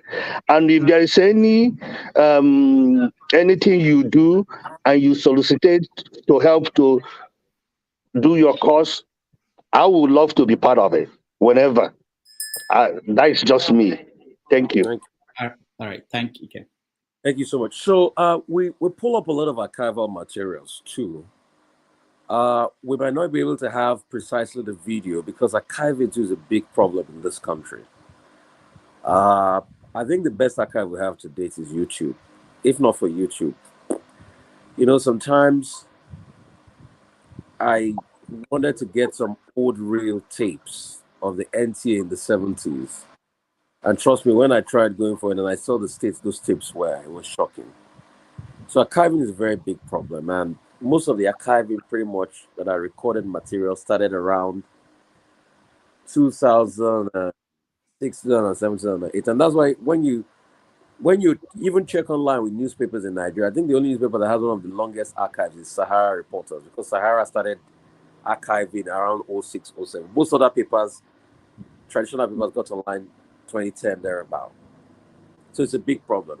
But it's a big industry itself. There are people that just deal with archives alone in America. And obviously, the budgets are bigger, obviously. So take, for instance, Fox News. So let me give you this illustration. Because I do a lot of work around American media too, as a media entrepreneur and all of that. On Sean Hannity's show on Fox, a minute of primetime jingle, is about $20,000. On Sean Hannity's show, yeah. And on a good day, you might have a couple of ads. But in Nigeria, that $20,000 might be the revenue of a station in a month. So budgets differ. But it's also something we can build capacity. And that's why once we deepen media, they were able to build that capacity and get more of these archival materials. But I give it to you, archiving is a big problem, very big problem. It's something that I'd looked at the point and all of that, it's something I really wanted to do. In fact, at some point, I tried pulling bond members, Association of Nigerian members, and Microsoft Azure into a room to have a meeting on how they can have a cloud system to archive, but it never worked out. But you're correct. We can improve about it. It's a feedback we'll take. All right. Thank you. Thank you, Ike. Odi, you're next. Rufai, Malga, I'm very happy to meet you finally and talk to you. Dr. Damages, thank you for making it possible. You know, I hope you know that you're fast becoming an icon, you know, for the youth, national icon for the youth of Nigeria. And which is really, the youth is Nigeria, right? I'm And, not the Rufai. huh? I'm not the icon. I just be Rufai. No, you're becoming, you know, the truth is anybody can vilify you, but you're quickly becoming, you know, and, you know, and people have better be careful. You know, one of the things I wanted to talk about is your, you know, well-being and security, you know. Nigeria is a funny place when people say go to court, because when people say go to court, there's something there. When MC Olomo says, you know, we're gonna attack you, they will attack you, you know. So I know that you do your due diligence, but I, you know, we would like you to stay there for us. Nigeria is a country where, you know, there's no opposition, right? You know, you're not a perfect man, I'm not, nobody is, right? But you know, we need, you know, you talked about your YouTube station, which I watch. I watch everything about you. I follow you on Twitter and all that, you know. Like my friend, you know, I was going to open by saying that I hope I get enough time to speak because I have a lot of things to unpack this morning, you know. So, you know, one of the things, sorry, Dr. Damages, I like to talk about the wiretaps on P2B, which is this should be the real story. I think we are all talking about whether what he said was right or wrong. We all have private conversations that if we reveal, or if it's revealed, we are going to be very embarrassed. I think that's what the question is: who tapped him? This is illegal, obviously. You know, trust me. You know, many people have said so many things about the, you know, Muslim ticket, you know, obvious, you know, in the open. You can imagine how many phone calls went back and forth. And if those are revealed, Nigeria will probably go in flames. And, you know, if someone decided to go and pick up this, because I know that this will be the news tomorrow, and you guys will be on talking about it. But the idea, this is like the idea of Trump and Hillary Clinton. You know, let's equivocate both. You know, the idea of the server is equal to, you know, doing illegal campaign contribution and espionage. You know, I don't think, because the idea is, oh, P2B does bad too. You know, he's not a perfect man, but the idea is, who is wiretapping who? For me, that's the question that you journalists should be asking. And because if this is allowed to scale through, trust me, people in Nigeria have escaped, but people in Nigeria will be in trouble, you know, because you can't have any freedom of speech anymore. Thank you. Thank you, Odi. No, and I think when I commented on that, I talked about the fact that private conversations, you should not have a third party that intrudes on private conversations to the extent of recording them. All right, and I think it's time we start to exercise those laws in Nigeria. I'm sure you remember the case of, you know, it was wiretapping that brought down one of the oldest newspaper in the world called News of the World. There was a girl that died, Millie Dowler, and in a bit of getting information and story, they tapped into a what's it called now? Voicemail. And the inquiry went on, and the inquiry brought down News of the World. News of the World doesn't exist today again. So I think it's incumbent on people to test it in the law court, because people too, you know, actually need to test this in the law court. And this was, and you see, when I talk about logic, I know what I'm saying. This was what I expected Mr. Fayashe to answer me when I asked him the question about his recorded call. I expected Fayashe to say, but do you know that was even illegal, that anybody had taped me and all of that, and I was going to test it out in courts and move on and answer other questions rather than attacking me. All right? So, truth has to be told. That's a very good part of it, and I espoused it before. And also, I'm going to espouse it tomorrow when the issue is brought in front of me. You know, because we can't build a society where people are taped and all that. Because everybody can be taped. And trust me, I've been on the receiving end of it. Trust me. I'm sure you saw a story that went viral. Anyway, I have said I'm not going to respond to the same character we all know. So that kept on fighting me after an interview. So you get a lot of this. But I've seen how people, get calls at the back, record and cut some portions out, and they start to act all sorts. But I think that's a good conversation to have. All right. Thank you, Odi. Rufai, there's a question. I just showed it on the screen. It says basically whether you are interested in running for political office.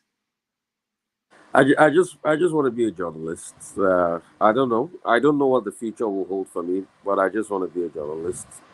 But with the madness now, obviously, it's not on my horizon. I want a place where I can espouse good ideas. I want to build a lot of media, structure, because I think we don't even have enough yet. And we're building. And the TV, the radio station is not only online, it's on terrestrial radio, actually. So it costs a lot to run. We are actually on a dial in Lagos, 90.3 FM. So it's on your real radio, apart from being on YouTube. So it's, maintenance costs and things. Let's build more media outlets. But I don't know what my future holds, but I'm not thinking about running or office now. No. All right, let's go to Henry. Henry, you're next. Yeah. Thank you, Mr. Rudolph. Mr. Rufai. I mean, I'm one of your biggest fans. I'm really happy to talk to you live right now. I don't have too much questions to ask. I just want to thank you for the good job you're doing. I wish we can have journalists like this, outspoken journalists like this. It could be better. Nigeria could be better.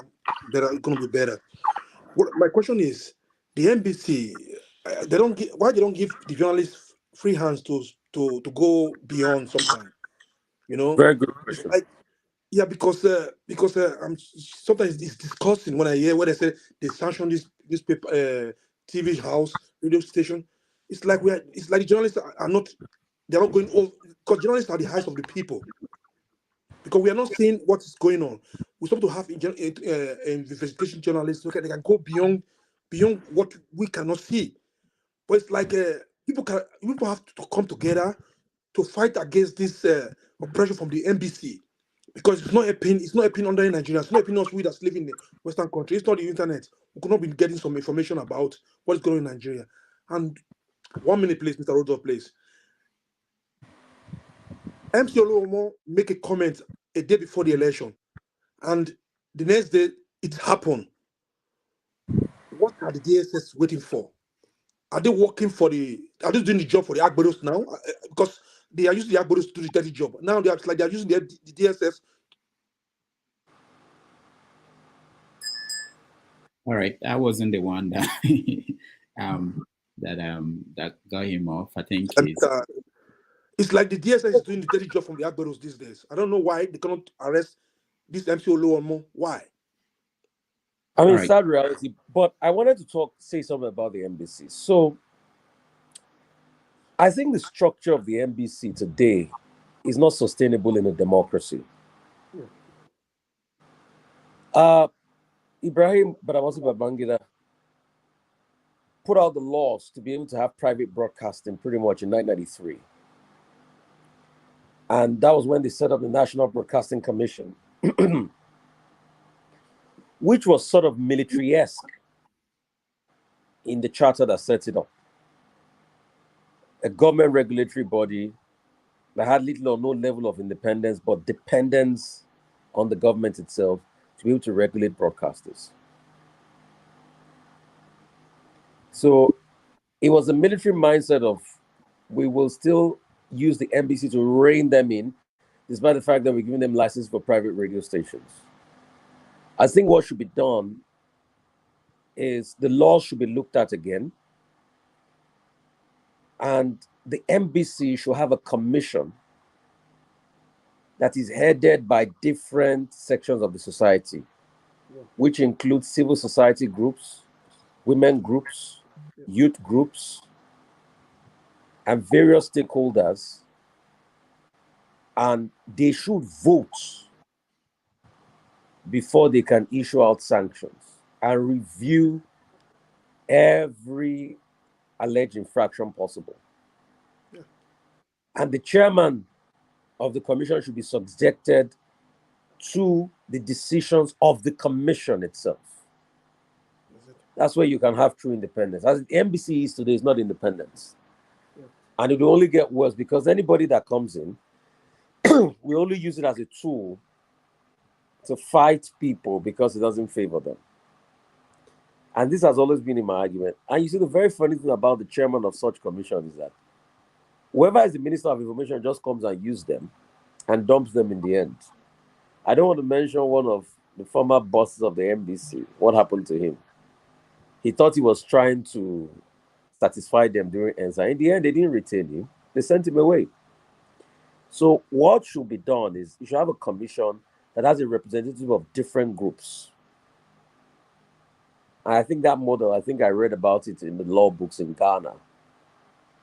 So that's how you can have robust media. But if you don't have it that way, you just have people that listen to the say-so of the minister. Because we've had occasions where the minister says, oh, find those people.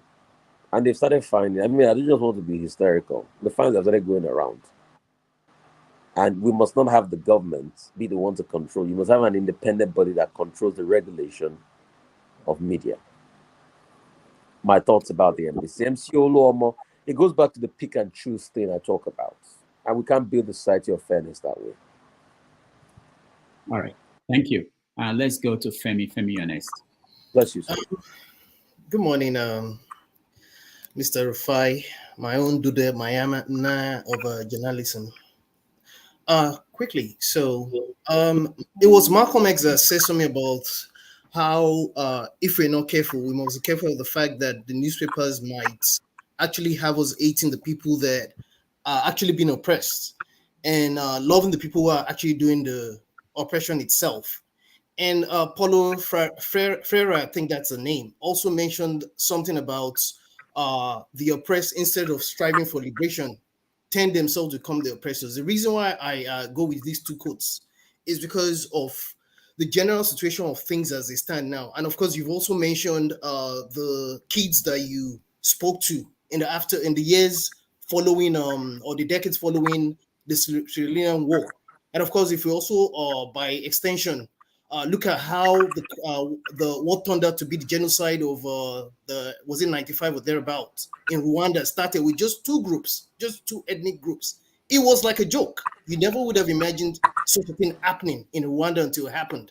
The reason why I ask is because of what we see right now, especially in the aftermath of our so-called election, and nobody prays for it to happen, but the signs are definitely ominous, and it continues. I was wondering what your opinion to what may happen afterwards in the light of all of the various, if you will, innuendos that have been flying around in the media amongst people like FFK, Oluomo, and what have you. What your opinion and what your fears about what may happen or what may not happen are. Thanks. Thank you. So, and that's why I keep saying people should cool things down. So, another thing is that I have a very funny streak. Most of my friends are from the age of 70, 80 upwards. So my father died at the age of 86. By default, I'm just friends with lots of very old people. So my very dear friend, I mean, he's just a neighbor. And my father, sort of, Dr. Yemi Ogubi, I mean, top journalist, chief of Daily Times at a point, We were talking last week. And I love conversations. I love to talk to people. And he was telling me how he was in boarding school when all the fights around the 1964 elections between Akintola and Awolowo started. And he said he was in school, boarding school in Ibadan, and he knew that there was going to be a war the way they were going, how they were burning each other's homes in what they call the wear tier, where they were pouring petrol on each other's homes. And we all saw what snowballed to, that 5 majors picked that up and they said, okay, let's stop all this rubbish the politicians are doing. And remember what happened with Cardinal Zego and Ife Juna and the likes. That's why I keep saying we should calm down. We forget in a hurry that the events that led to the Civil War started after a very fraudulently held elections on the 30th of December 1964. We forget that all of the events around the lack of peace after those elections that were flawed in 64. You know, if you remember, some regions actually boycotted those elections. The elections started in 64, some were held in 65. I don't agree. And those were the events that led to things, you know, steaming up to a particular point that the 5 majors, Kaduna, Zego, and Ifejuna, you know, attacked. And Ifeju, I think one of them wrote a book on why we struck. I think it was Ifejuna's book. So we must just be careful. Let's cool things down. Let's argue our case out. Let's hope on the courts. If we're going to have protests, let's have peaceful protests. But we can't afford to throw our country away. Because in the end, it is the only country we have. Look at what's happening in Kenya today. I had to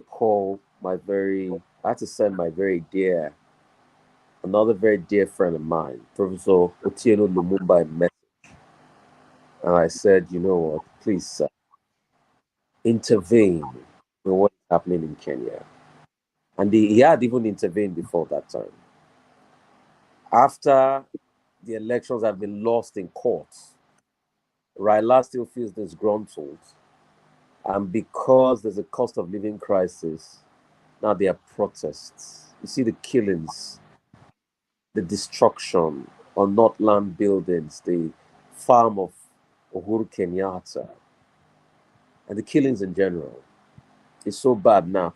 And Raila Odinga is saying that on Monday again, there's going to be another mass protest. The last time they said they were going to storm the state. Kenya is in a state of chaos. I was supposed to be with a friend of mine that is a business leader in Kenya.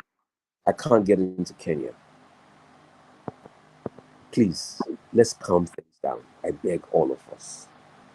And I just hope those leaders remember history. Please, I beg. Thank you. Thank you so much, Rufai. Matt, you are next. Hey, Mr. Rufai, God bless you. God bless you. Mr. Rudolph, God bless you too. You are the giant of the media with my Oga Rufai. I followed you this morning. In fact, you made me not to go to church where I was in your ministry today. I was blessed. I was blessed. I was doing something, but I enjoyed it all through. You know, so you are a blessing to Nigeria, to humanity. Even I thought maybe it's only new, broadcasting that you concentrated on doing. But I found out that you are doing other things, which you mentioned that morning, which is great. I mean, it was great to hear such things from you.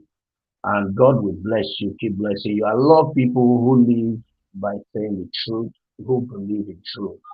That is what that can save us, in this evil, state that we find out. But there is something you mentioned, which I want to ask, and I didn't know about that. But it was about task force. An evidence was gathered by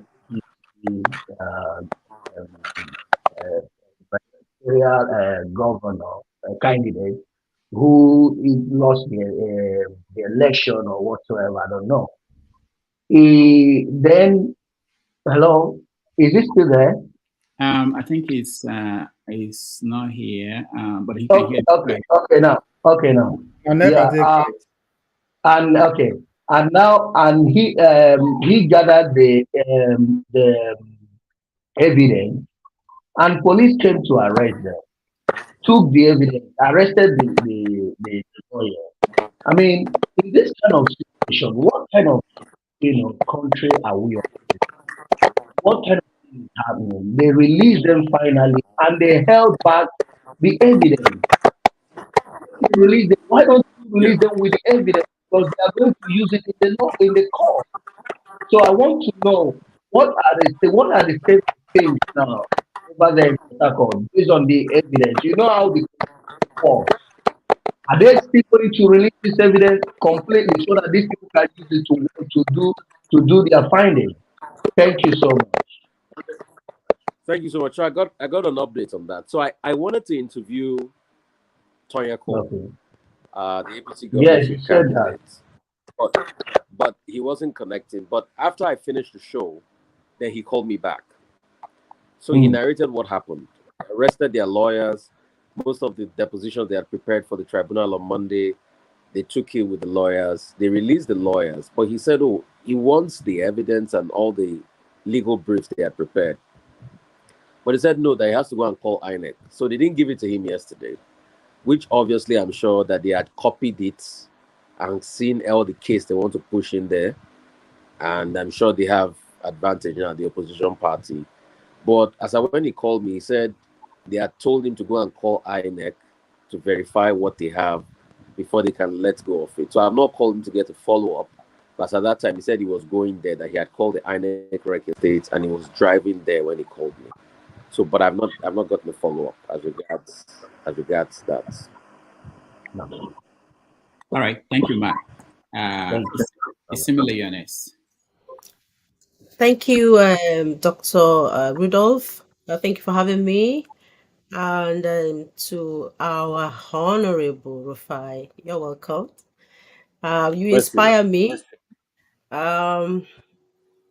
because of your guts. I have a question, and I'm going to link them. I'll try my best. Okay, so do you think that the Nigerian media is biased, choosing what to report to the public or not, where the owners of the media conglomerate, crush, or acquire the media solely for their personal portfolio? And as a result, how can journalism in Nigeria be improved to better serve the Nigerian public, north, south, east, and west, to inspire and stimulate public interest and trust, integrity, truthfulness, fairness, independence, and accountability? So the media in Nigeria, the way I see the news, is not balanced. Sometimes it seems as if the news around Nigeria is underreported. What are the things to be done to improve such situations, to bring all the things to balance everything around within Nigeria? Thank you. Very good, very good stuff. And you observe rightly. Truth has to be told. The solution to the problem is to be able to have more people that are sticklers for the truth do media, to have more outlets. And that's why my passion is about creating outlets. And it is bias. Some media. I won't tell the name of the media. There was a TV station where you can figure it out. There was a TV station that was fined. All right. Why are you guys laughing already? I can see your faces. You're laughing. There was a TV station that was fined. And what NBC complained was that in their news bulletin, they took 17 APC stories and 3 PDP stories. 17 APC stories. And 3. You're laughing. I can see somebody laughing at it. 17 APC stories and 3 stories from the other media for a 20 news item bulletin. 17 APC stories leading up to the elections. And even the NBC was surprised that, Jesus Christ, what level of imbalance reportage? So why is that then? he that pays the piper dictates the tune. And that's why for you to be able to counter that, you must have more media stations in place. Yes. So that when you see that somebody is skewing the narrative because somebody's paying the piper, then you can challenge that. Simple as ABC. And that's why, I think it was Senator Oseni that gave some people that were ranting at us the best answer. When they said, we're not going to watch Arise. Arise is biased because we say it the way it is. They said, go and watch Maggie cooking show on NTA, It's as simple as that. That's just it. So multiplicity of media is what will deliver our society. Multiplicity of media is what will deliver. But there is a lot of bias.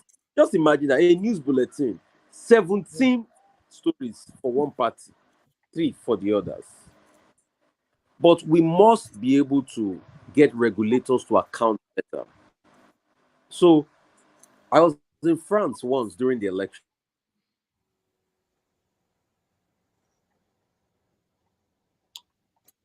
All right. So we will wait for him. So, Nepa, don't take light. You better come back.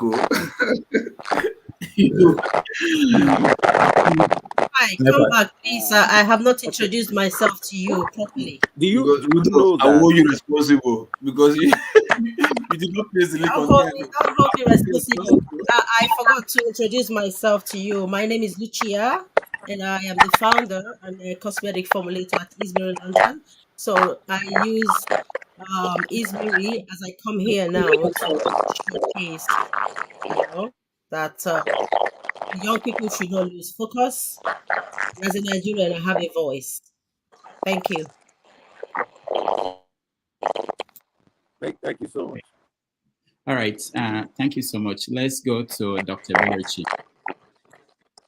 The connection, his connection is not very good. I need to be in a meeting now.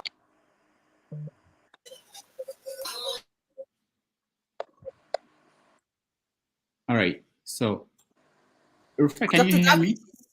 Sorry, Yeah. Can you hear me? Yeah, can I just think about can we just give everybody the chance to ask their questions so and I just do like a summary answer? You answer them because I don't want to do that. Yeah, so everybody just maybe few comments, questions. Because I need to be somewhere now, and the person that just called me, that was why the line was flickering. All right, bye-bye. So I ended up, bless you so much. I ended up doing more than 90 minutes. You can see, Ogami, I gave extra time. I know. I really appreciate that. 2 hours. Yeah. I don't know what's going on with it. Okay, so what we're going to do, Dr. Berichi, if you can hear me, your question, and then we take everybody in the studio, and then that's it. Berichi, you're first. Yeah, can you hear me? Yes, sir. Yeah, we can you hear me? Yeah, I mean, I don't really have, I wouldn't really waste the time of the panel, except to say that Rufai is somebody I follow a lot, and I admire his work, and just to ask him to keep doing what he does. That's all I have to say. Bless you. Bless you, Dr. Berichi. Bless you, sir. Okay. Paul, you're next. Okay. First of all, Rufai, thank you very much. The first Rufai will have used to keep everything to himself. That's the Peter Rufai. But now when we have you, you used to bring everything out. That's a great job you're doing. And Rufai, I want to ask you, when you were worried, do you eat Madiga? Yes, now. And you don't talk about that for TV. No, say I work for GFM. I worked in GFM radio. It was the first private radio station with my boss then, Chief George Ugen, of blessed memory. In fact, he told me to run the station after he passed. I've not just had the money, and I've just been stretched financially, but I'm working out on resuscitating the station because that was the first private radio station in Delta State, one of the first in the South. And we did a lot of good work in that radio. Yeah, great that you understand. You know Madiga. Rufai, so my this is now my opinion. It's not a question to you, and also it sounds like a question also. The biggest influencer negatively in our country today is the religion cycle, precisely the Christians and the Muslims. But I hardly get in any TV radio stations that even talk about our traditional institutions. The churches are not helping issues, particularly this election time. The mosques, the so-called Islam, the Muslims, they are not helping issues. But you guys hardly talk about that. You guys paint them also like they are also the devil, that we don't even want to talk about the devil. We talk about you see all the pastors' prophecies and the Islam and every other thing. That is even dividing us more. I want to ask for you guys to still talk more about that. That's my take. Okay, it's a feedback. We'll take it. It's a feedback. We'll take it. Thank you so much. All right. Thank you, sir. Okay, Dr. Damages, good evening. Good evening, Mr. Rufai. Thank you very much for Bless the you. fire. I follow you on Twitter and I enjoy your glasgow. So I wanted to ask that I have a question. I know you worked as a radio presenter for a long time and now as a broadcast journalist. I just wanted to ask you the difference with the guests you have. Which do you think, which platform do you think gets out there more, and which is easier to have these people come on? Because it seems that a lot of them run away from coming on TV interviews but go on radio interviews. Which one reaches out to people more, and which ones are politicians more interested on coming on to, and why do you think that is? All right, thank So you. every platform is great and it reaches out to people. Why TV reaches out more in Nigeria is because with DSTV and decoders, you can have a network. But in places like America, radio is a big deal. Look at people like Rush Limbaugh. Was never really doing a lot of TV. It was majorly radio. Because you have a network. So the problem with Nigeria is that there are not too many licenses where you can have a networked radio show all over the country. In fact, I've been trying to push for that, and it's been difficult to get it. I hear they don't normally just give it to you like that. I think it's probably only the NTAs of this world that have like the network service where every station hooks up to.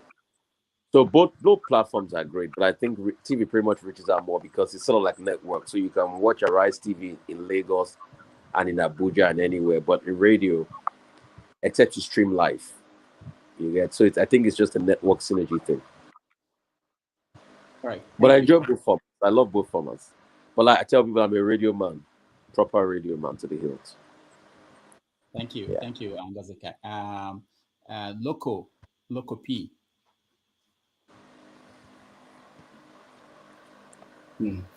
Let me boast laugh first. Thank God. First time seeing you face to face. Thank God they're here. Dr. Rudolph, I forgive for you today. I will not forgive you to say I don't follow you the talk. Okay, pick one so that I'll save your time. When you said the media cannot be stopped here by anybody, I will beg to differ a little bit, right? I would say the media under NBC, you understand? Apart from you, because maybe Arise is still watching their back, so to speak. But every other TV media in Nigeria, I think they are compromised. Apart from you, then and also think one thing you should also do as a journalist. I think. Oh, sorry. Let me come this. Judiciary is the number one problem of Nigeria. One, yes. Right? Then the big problem. The second problem of Nigeria is the journalists, you guys, the media, journalists. And I think because you are the ones we watch, right? They say seeing is believing. I want to say TV media is somehow has upper hand than radio media. You believe in what you see rather than what you hear. You understand? So I want to say you guys should always, flog issues. Nigeria has this situation whereby they talk about negative issue for a short while and they forget about it, waiting for the next propaganda, waiting for the next issue to talk about. But I think journalism should be done the way American does their own. Like you said, archiving. When you bring stories that has not been completed, you bring it back to the fore so we will talk about it and like, oh, this is this and this is that. You get what I'm saying? But in Nigeria, you talk about issue once, only you, and forget about it. You understand? Then we don't hold politicians to their words in the past. You understand? Like you said, archiving, you know, so I would really want to see where like journalists will always talk about issues all the time, hold politicians accountable. You know, I hope it's not gone. Hold politicians are accountable. What, Rudolph? I'm not hearing you. Okay. No, I was saying that he has to go. He actually booked for 1 hour, and we've done more than 90 minutes. So he needed to. Okay. So that's you have to bring it back. You have to bring it back some other time. Yeah. I'll try. You have to not try. Okay, you have to. You must bring okay. it back. I'll bring him back. You must bring it back. All right. So Rocco, you managed to kick him out or something? Oh, sorry. I didn't kick him. No. Okay, Ovia, your question, so that he has to go. Ovia, your question. Okay, he's gone. Yeah. Good morning, Rufai, from this angle. I must say that I'm a fan of Arad News. I watch Arad News every day. So, and Arad News is no complete without the morning show crew. So, kudos to you guys. Let me use your tactics, Rufai. You are fond of quoting books and personality that you actually agree with to either support your question or your rebuttal. So, I don't know if you are familiar with a book called Manufacturing Consent by Professor Noam Chomsky and Edward Hammond.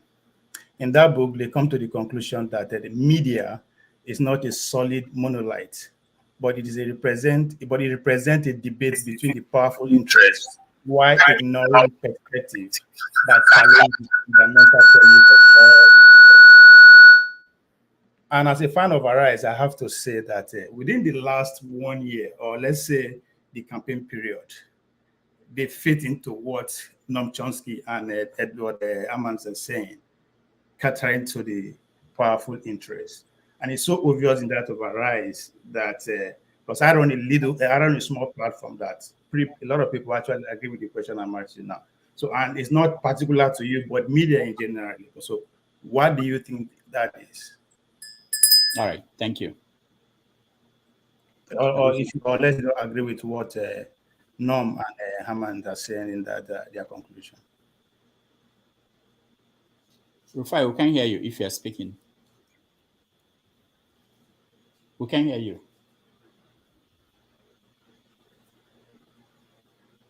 No, we still can't hear you.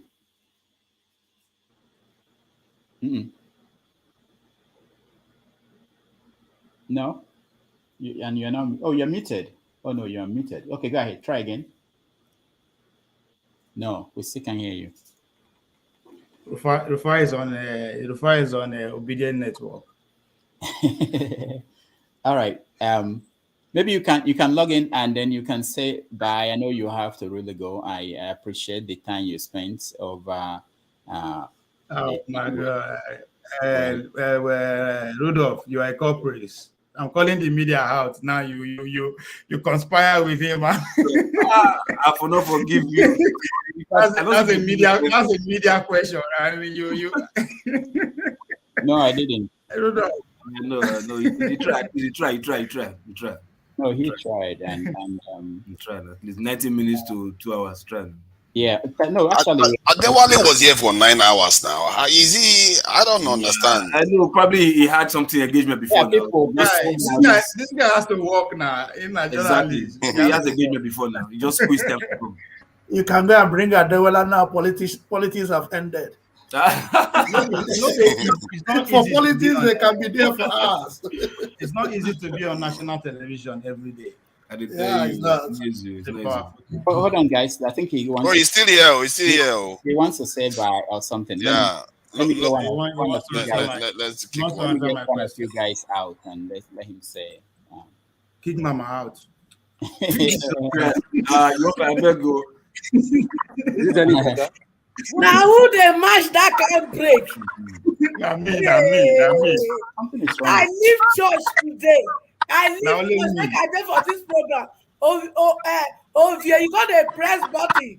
Take time, Hello, Rufai, let me. Hold on. Let's Rufai, let him say. Let me ask you a personal question. No, wait. Now make you answer the question where they answer first now. Sure. Am I talking to you? Rufai, let me ask you a personal question. I'm just saying that he has a question to answer. Can you hear me? I'm just saying. Let me ask Rufai a personal question. Okay. So as I was saying, I said non-trust. Can you guys hear me? Yeah. Sure. Yes. Okay. So, Chomsky has got his own views. But one thing I can tell you for free is that media itself is always contention of ideas. And when you look at it's a reflection of years in society. That's what make up our narrative base. So if non-trustee talks about a contention, it is indeed a contention. But the most is what constitutes truth. Some people will say it's base, some people will say it's narrative base. Is visible and clear. It's not alternative reality like Kelly and Company. It's not. In there, there is a focal point of the truth. And I think to strive as possible to be able to uphold. And it's out there. And as journalists, we're much as possible to find it. We keep inquiring. So we put a strong down. Must always talk about an instance. I remember when NSAS happened. There was no controversy in my mind. Sanwo-Olu asked to come and arise. The first question was, who ordered them to choose? Simple as that. Because people had died tremendously. And somebody ordered them to turn off the light, be taken. So that was something we can't do away from. That's an inquiry for the truth. People will push you away and say, no, you have no right not to ask and everything, but we have to. Because for every, like somebody was saying here, media is bad. For every time we fight or we kill a story, then it becomes problematic. But I think the most thing is, and one other part I'm looking at to disrupt is the agenda. For too long in Nigeria, it is the newspapers that set the agenda. National newspapers. It's mostly based on the reaction of what is talked about in the newspaper that most TV stations pick up the stories and talk from. I think the next frontier for broadcast journalists is to be able to have their own setting of the agenda. So it doesn't have to be, okay, what the newspapers are saying in the morning that we have for. Because when you look at the topic of discussion that cascades into radio and television, is the topics that talk. And you can't forget the fact that those editors have their own biases. Except the only media now that is constantly now changing that agenda setting is social media. But everybody must be able to institute their own agenda based on the fact of what is. So in all fairness, I think we have not stories well enough. I know we would like to research more, but it's because of the resource. The investigative journalism we are doing in this country is piecemeal because there's no budget for it. You can't, you see, a lot of people keep saying, oh, Al Jazeera did a report. You want to compare Nigeria with Al Jazeera. Al Jazeera's budget in a year is over $200 million. Al Jazeera's budget in a year run every media house in Nigeria put together for one station. That's why we can't do in-depth investigative journalism. So the costs are there. Can we keep improving upon it? Yes. Compare with the BBC. I mean, I do a lot of stuff with the BBC. I was in Portland. We used to have 6,000 members of staff. That the radio license fee is over $300 million. Let's not deceive ourselves. This is real money. Ego, yabara. Ego, money. You can't be there without money. You need a war chest. Let's not deceive ourselves. How much advertising revenue? How much advertising revenue? Total advertising spend for television media Don't worry. is not up to 100 Me or and my 200 million. children. Me and my Mama, children. may you and your children keep 1 year waiting in the shop. Wait. Let me see. Rufai, me and my children go You work. and your You children. see this area when you identify, we go invest. So, amen, man. So we need better.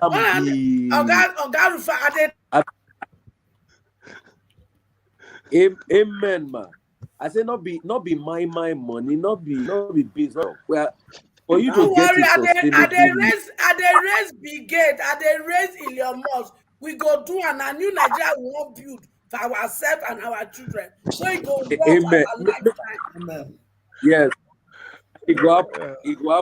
Okay, make I just quickly talk this one. I'm saying real money. I'm saying, okay, I'll give you. I was in England. Take care. I was in England. There was this TV station that started. It's called GB News, a right wing, very small TV station. Yes, I do. Top capital raise was over $70 million US. And guess what? Bill, they are still going to raise more money. 70 million star raise. Series A, not on Series C. They are still going to raise money. 70 million. So it's something that is capital intensive. But I believe we can get there if we keep ourselves. So we need critical investments, honestly. Critical investments. So most of those things they are seeing they were not able to do. The fetch. How much advert they fetch? So you need critical money.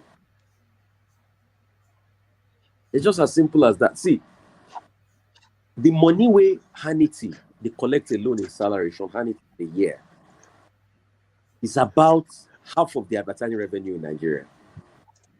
Sean Hannity is on like $60 million. Between $50 to $60 million thereabouts.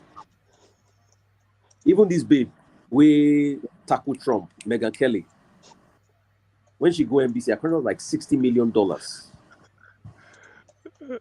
million is like close to half of the advertising revenue in Nigeria. So when people they talk all those things, oh, you can't campaign effectively. If the resource is there, if people really get the money to do the media, then you'll be able to expand. You know, because I can tell you this, because I'm also an entrepreneur in the business. I know the business in and out. I've built stations. I know the cost end. I know what it is like to pay salaries. So I can tell you, so I have requisite information. And I know the revenue projections. It's not as grand as most of the time it's a labor of love. Most of the time I use money out of my own pockets to take pay for people. So some of the facts. But we have to keep pushing. And we cannot relent. And out of the little we have, we still do. So thank you guys so much. I really need to run now. I need to go as I am. They don't call me tired. Bless you all. Thank you so much. Thank you so much, Rufai. We go revive that radio station for Delta State to Rufai. We go revive that our own radio station for Delta State. All right. Thank you so much. If I get the money, I go. I'm not getting money now. No, we go do please, Rufai, I hope you come back again. I wish I had opportunity of hitting Rufai one question. Rufai, where is Tundu? He will be back. Not be like Rufai. What Tundu said? Tundu is taking a break. Tundu is taking a break. He's taking a break off media. Okay, Libya. And see, when you send this message to her, please tell her to always smile. Like OG, please. Tell her to always smile. Her face, the key, the spirit for that place. I beg, tell them. Everybody they Oji complain. was forcing All right, Rufai, professional thank you so much. Oji was forcing No, professional manner. Our job was to smile. All right, thank you. Okay, what you job to I smile? appreciate you. Tundu not to squeeze face. We'll be Bless right you. back. As a model, you have to learn how to smile by all means. I know that Tundu face. Wait. I bless sadist. No, come on. There was really no much time to talk to Rufai, and hi. And Dr. Mama Damage, won't you must bring Mama, her back. Mama won't provoke me this morning. Mama, hold your side, oh. Make Tanya, the mash always out. watching Mash out. children. Mama, Now make you the get mash out. children. Relax True, first. true. Now, make the mash out, Mama. Relax first. Now only you walk out. Ovie, take it easy now. Come on. Hey, leave me and Mama now. Leave me and my Mama. I now. know What you do? now, but take it easy. People are not going to understand, you know. No, she understand. That's what People are not going to understand. I don't understand. So the court, when they give you last night, I just follow you this morning, Ovie. Mama, hold your The side. court, when you carry for Colorado last night, that you don't say where they Kolo, Ovie. The moment you permitted, I receive your supply, Mama. I receive your supply. It's too much. So the network started having issues. I be not be loud. The moment you brought Pampa, so the network I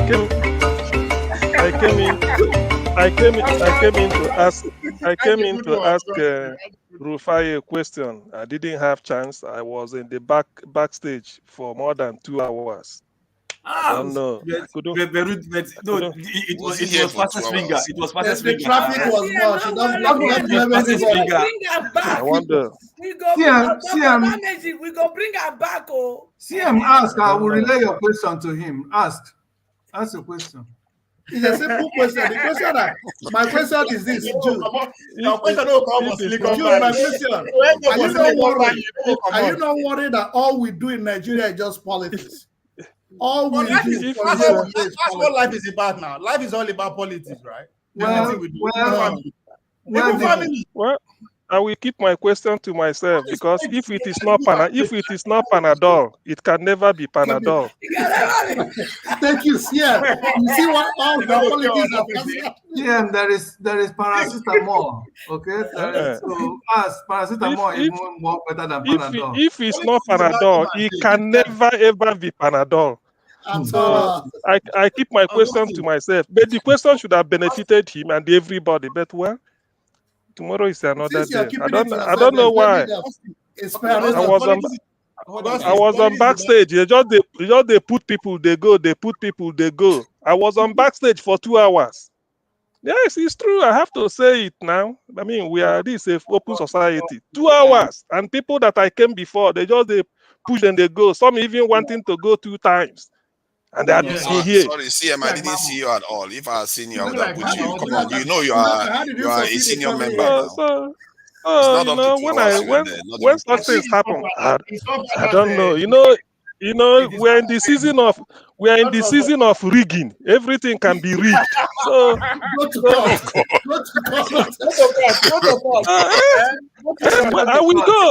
will go to court. No, there's no laughing matter. I don't get sand safe. I will go to court. I will go to court.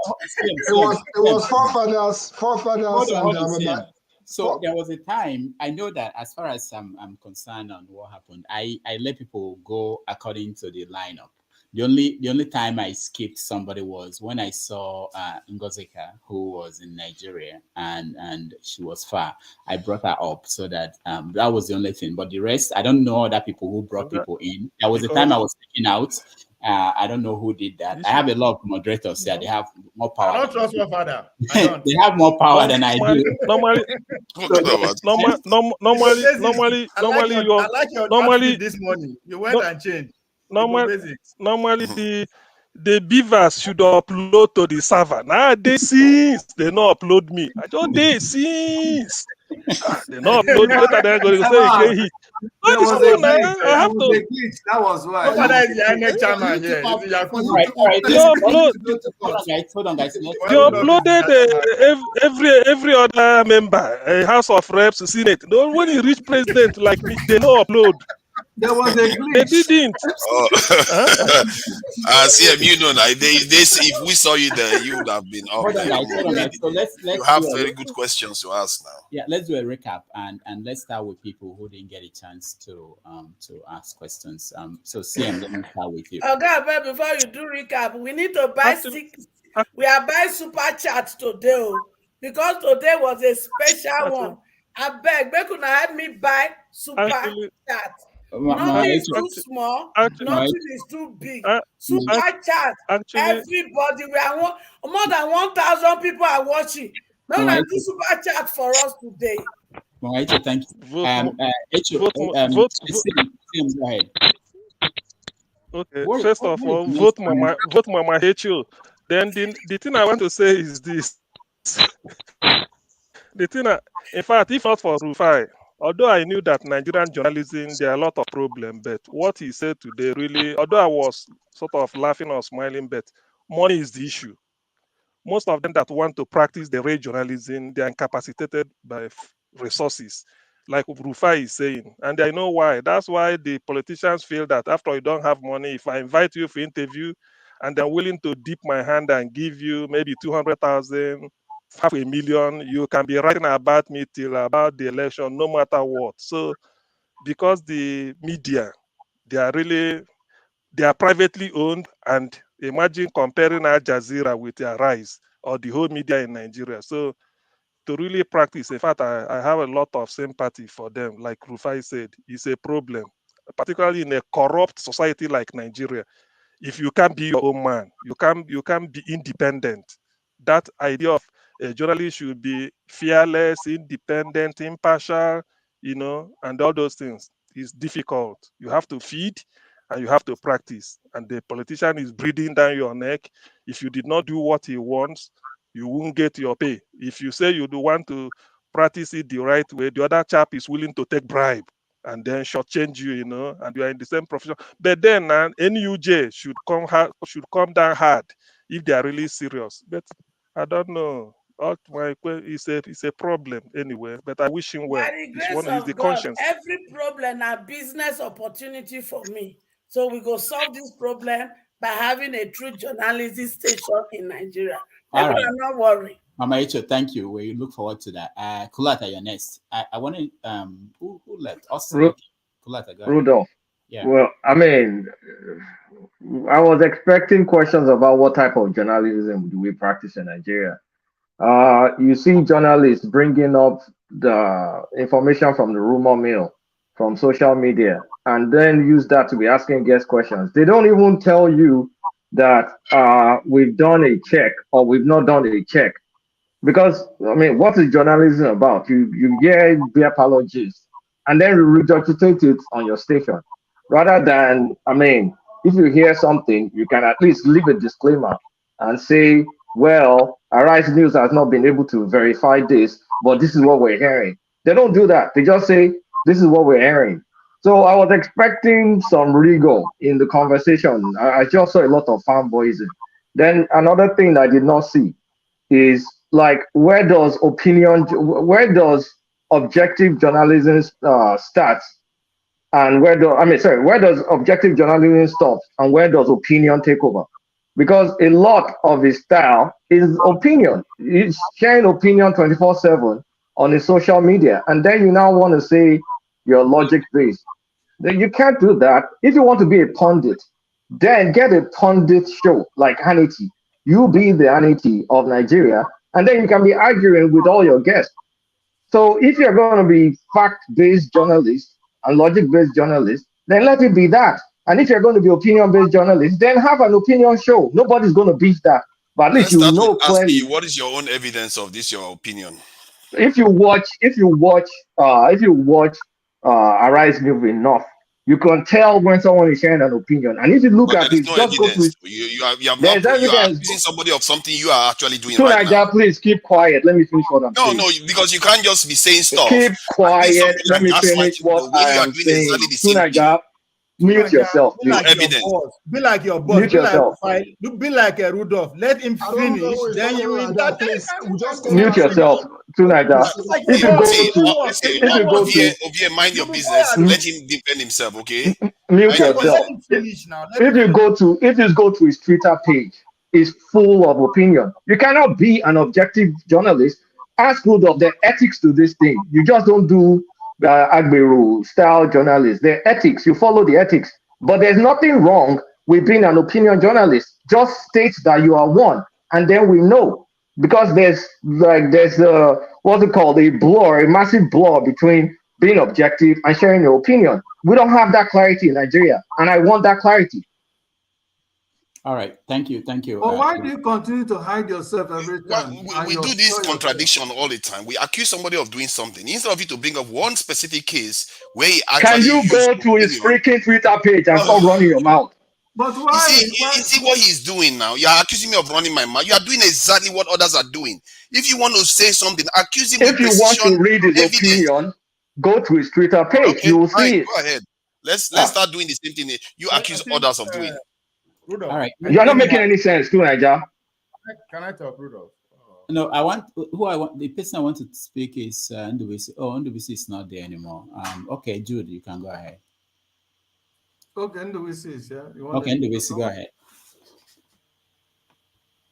Just because you didn't have a chance to talk to us, right? Go ahead. But your connection is bad too, Ndubisi. I don't know why. Let Jude speak. I'll speak after Jude. I'm here. I'll speak after Jude. But doctor, please add the link on the YouTube so I can use my laptop, please. I'm using my phone. Can add the link again on the YouTube. All right. It will be better.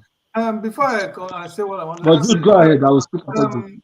Dr. Rufai, I don't know why you continue to allow Kulata to come here and violate the rules of this platform. The rule is that you have to show yourself.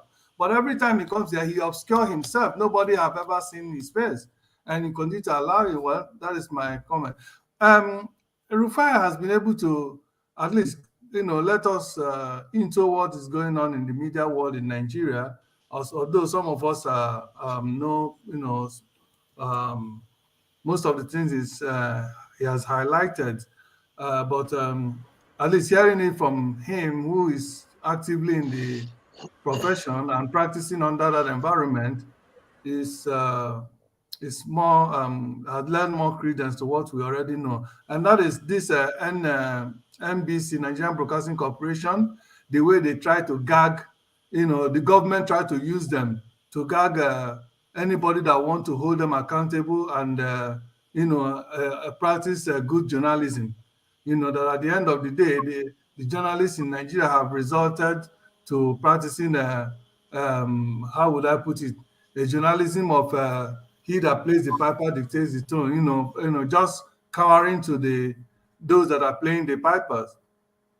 So the question I wanted to ask him, but I didn't have that more chance to do that, is that what does he think that people can do, or is it the public or NUJ? Even NUJ also is in the pocket of this.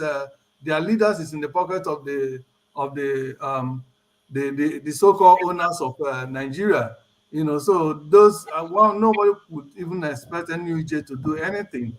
But I think the public or the masses, I don't know where the masses can come in to assist or help in bringing sanity into that media space in Nigeria and making sure that they have full independence.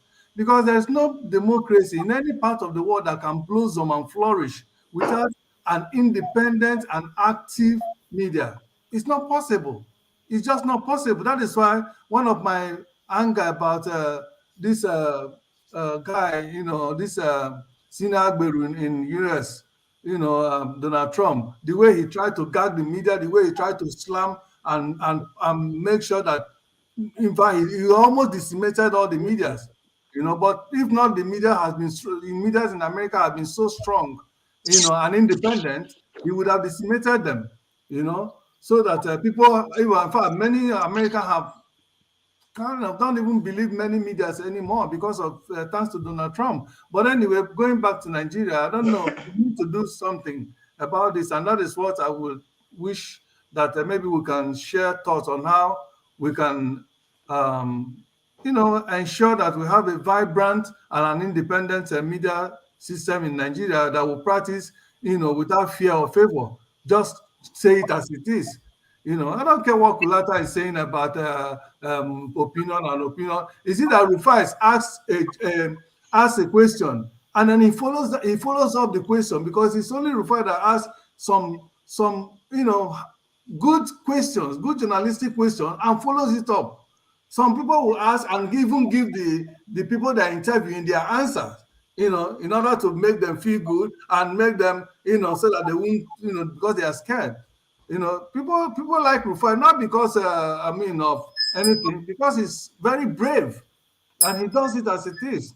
So just what I want to put out there, so that if we can lend our thoughts to it and see what we can do. All right, thank you, Jude. And let's hear you. Okay, thank you, Doctor. I greet everybody on the platform. I didn't join the show on time, so but the last few minutes Rufai spent, I had him. Well, he's vintage Rufai. Rufai is a very courageous journalist. Unfortunately, we don't have many courageous ones around again. Some are afraid of the status quo. The politicians, are particularly those in the ruling class, they bought over many of the TV and radio stations, and they've used NBC as a horn dog against them. So many of them can't do their practice the way it should be. If you see what is going on now, if you compare it to how courageous they were during the military era, you know that what they're practicing now is not. Many of them are not doing the right. But just like Jude said, some have come to the time of just asking questions and not doing a thorough follow-up, or not even doing research. And sometimes when you even see the questions they ask, if you see the questions they ask people in the opposition when they come for interview, you see that sometimes it appears that they are partisan compared to when they ask people in the ruling party, because they want to be seen to be on the side of the government, so to avoid any sanction. That is not the way journalism should be practiced. Rufai does his work very well. He's a human being. He has his own opinion page where he says things the way he sees it. And obviously, what Rufai says, the way he asks his question and what he says in his opinion page, which I've seen some on Twitter, are no different. Anybody accusing him of being pandering here and there is not being truthful. The young man is very objective, and Doctor, I will crave your indulgence to see how you can arrange with him clearly, so he can come around and give us more time, more than he spent today. Because there's so much to be dissected. The media is really the media is really under attack, and it won't get any better with the way this man is the way this APC and the man that is at INEC selected as president-elect, the way he runs his propaganda machine, it will be very, very tough for the media. Even the social media will not be an exception. The attack will come, so everybody should brace up. Everybody should find another alternative way of speaking out and keep it by the side, because where they are going to come against everybody, they will. It's going to be really, really bad for the media. Freedom of press, freedom of expression, human rights abuse will be never never seen before under these people when they come in, if they will come in. All right, thank you. Let's hear from Dr. Emeze. Dr. Emeze, go ahead. Yeah, good day, everyone. Sorry, yesterday I addressed you as Randolph, so can you hear me? Yeah, that's all right. That's all right. Go ahead. Yeah, I got to know, like I didn't see the something, so I think it's Rudolph, okay? But yesterday I addressed you as Randolph, because there's this my friend that is called Randolph, so I was thinking, because the thing was kind of similar, so and people were saying that, No, don't worry about it. Go ahead. So, where are you? Okay, so did you watch the interview? Yeah, partially, not everything. I came in towards the tail end of the interview. But the thing is, I've always been a fan of Rufai. I've always been a fan of Rufai because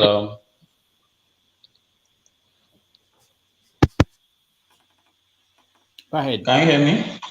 Yeah, go ahead. Yeah, I say I've always been a fan of Rufai. So because he's one of those journalists that always I think say things the way it is, you know. So he talks based on facts and he talks things the way it is. So I've always been his fan. So I wanted to ask him some couple of questions, but I couldn't because of the time frame and sorry, because of the time constraint and all that.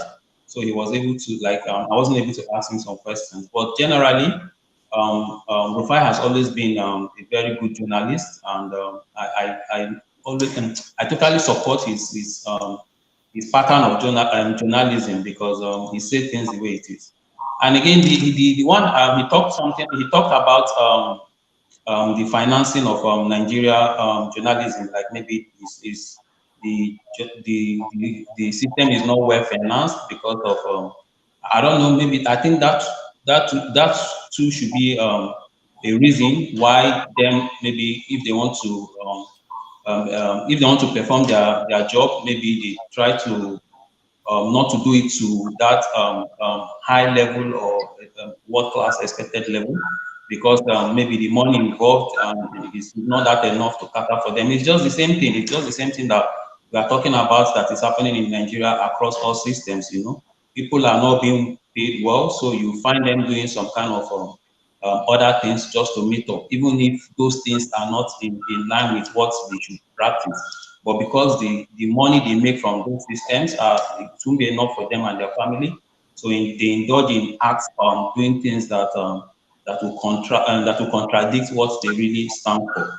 But all in all, I think I've always supported Rufai. I've always been his fan. I normally watch the Arise Money show every morning if I'm not kind of busy. So I've always been his fan. But it's quite unfortunate I wasn't able to ask him my question that I really want to ask him. All right. Thank you. Thank you so much. Electricity, you're next. Oh, okay. Oh, that's true. But let's go to, I've called his name. I'll come to you, you're next. Electricity, you're next. Yeah, thank you. I just listened to a bit, but in terms of Rufai's person, he's always been objective. So I don't know why Kulata have issues with him.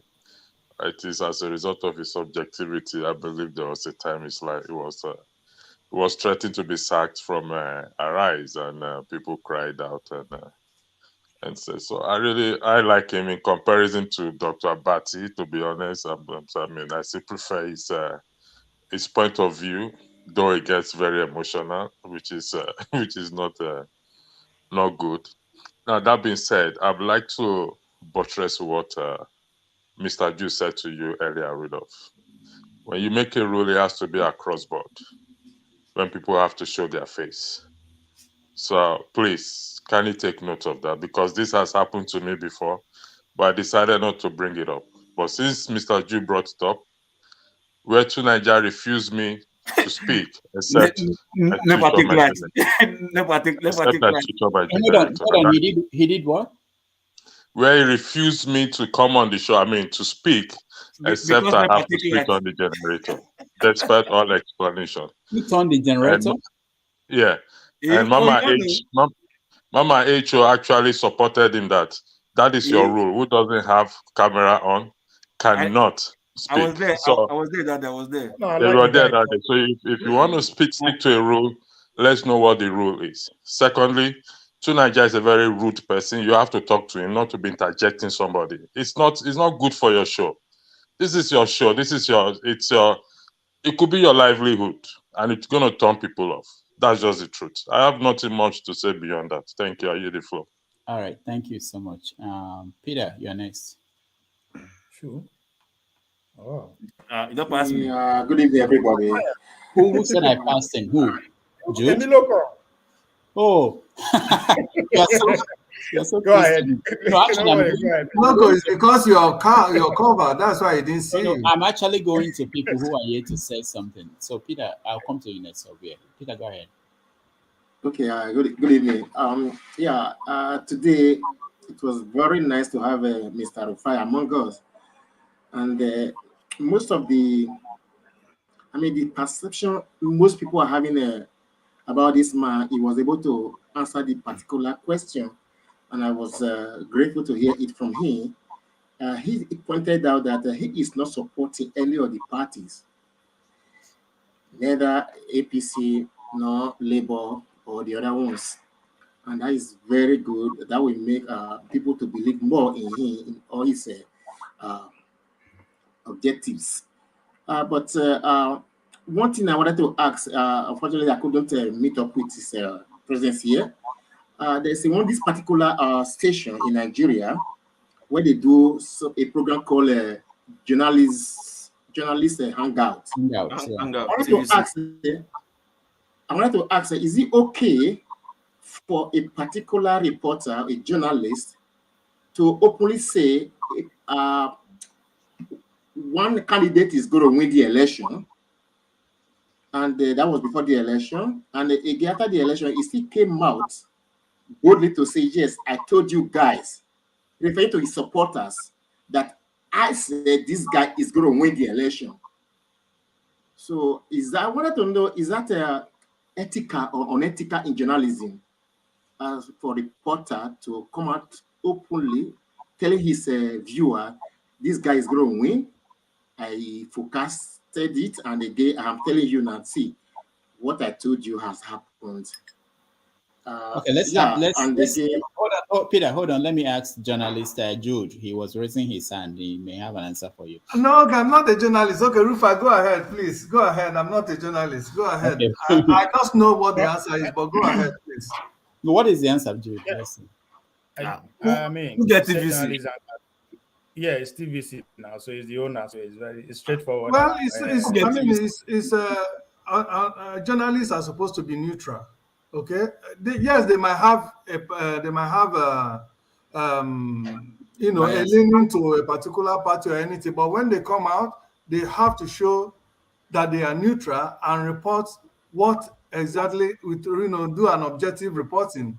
Okay, I'm not being on side. And if you see it now, even if you're claiming that didn't I tell you, did the person he says that he won, did the person actually won? That journalist, in fact, they're supposed to take away his license, because that's a quack journalist as far as I'm concerned. Because the person he said that didn't I tell you he's going to win, did he actually win the election, or he was given he was selected by the INEC chairman? He didn't win the election. When you mean winning something, you compete in a race, and then at the end of the day, maybe 100-meter race, 6 people lines up, everybody on their track, and then they say on your man set, go, and everybody seems to go at the same point and at the same time, and then the first person to get there, he wins the race, and then everybody, because he's going to touch the ribbon, the line, not when the person that came last. Now, because he has bribed the person at the referee, and the referee now say, okay, no, you that came last, you are now the winner. And then one useless journalist or people, mentally deranged people, will now say the person, because they pronounce him winner, when he was in fact the loser, and then he's a winner, then people, a mental deranged human being, will now continue to peddle that is the winner. That is not winning. All right, Jude, thank you. Let me go to, hold on, there's somebody else who didn't say anything. Ovia, go ahead. I almost forgot you again. Ovia, go ahead before I go to Maska. Yeah, I think what I want to say based on what Kulata was trying to say about a pundit, somebody, the investigative journalist or an opinion journalist. And I think we that live in America, we will understand that very clearly. Especially when Rufai is using Sean Hannity as an example, using Kelly as an example, it can go on and on and on. But I think that the question I asked him center around all that, and I think he answered it brilliantly, and that's why I will forgive him and my issue for interrupting him when he was answering my question, which is my question was basically, you people are actually projecting the interests of the elite who pretty much own the media outlets. That was just my direct question. And I didn't ask it like that so that I will not come off with. That's why I go use his own style by quoting books and other people. And that's the truth. Who owns these channels? Where is their interest lies? And if you put an Arise on X-ray, go via the owner. You understand where the owner's interest lies, and you understand why Arise begin to behave the way they are behaving during the election period. And I'm happy that Rufai actually gave me a very concrete answer. It's about the Benjamin. Now money runs everything. And in Nigeria, and that's where I need Kulata to understand that. Yes, you might see through what Rufai is doing, but if you are advising Rufai to told the way what you are suggesting to go as a pundit, it's not going to survive. Likes and click is not going to feed him and his family. He knows that. And that's what differentiates the American media and the Sean Hannity and co. It's not the people that Sean Hannity go back and forth with that keep him on here. It's the interest behind those people. It's the interest behind people that actually the 60 million that he's talking about is coming from private interests, companies, and all that. It's not coming from the politicians. So we are not there yet. Our media, everything is centered around the people in power. And that is where our thinking should be getting towards. How do we make sure these men don't control everything? Because whether Arise like it or not, they are coming out because they are there to talk about the payers, which are the politicians. So as much as I disagree with style and all that, I still understand the market that he's operating on. I mean, he has a radio show. If it's that if we like him so much, we can say, hey, leave Arise, just focus on your radio show, will sustain you. But we can't, we are not there yet. The same thing with the radio talking about Delta State. Delta State now is an oil-rich environment. But does that reach go around to the point that ordinary people can say, you know what, I'm with your point and I'm going to make sure stick with your belief, your ideology, and I'll be financing it.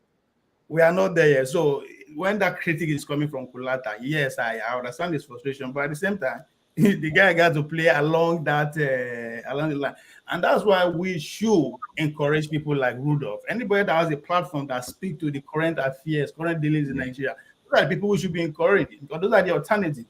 Even in America, the likes of CNN, Fox, nobody cares.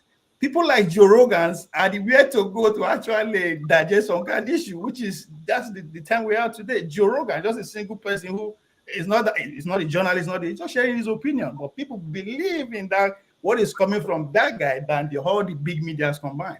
So that's why people like Rudolph and the rest need to be actually encouraged. We need to finance it. If not, that's the only alternative media we have. Forget Arise, forget Rufai can only do to some extent. It cannot go after the line that feeds him. So the only alternative we have are these people on media. Again, that's why Kulata criticism about, they only go to social media to get their news. Hello, who does in today's world? Everybody does that. But I understand why if you get an info, go deeper to understand where that news is coming from. Understand criticism too, but just that we are all in this together. We can determine what is right among the media space, because as it is now, the lives of all the medias are owned by very few people. And guess what? We don't sustain them. Politicians do. And as that is the case, we spend more time on the internet and getting how we can filter through the information we get on the internet should be also our watchword. Thank you, Obi. There was something that he said that was interesting. It's been a long time I was in the newsroom in Nigeria, but when we were there, when I used to work for a magazine, what we do every morning when we have editorial meeting was to pick up the newspapers and look at what's in the morning newspapers as a guide to determine what we are going to work on for the magazine within the week. So it's important that he said that they are trying to move away from that model of newspaper leading, because what happens, I'm assuming in when I was at Sahara TV, I could say that we also depend on what the Punch, Vanguard, and all those things, they become the lead.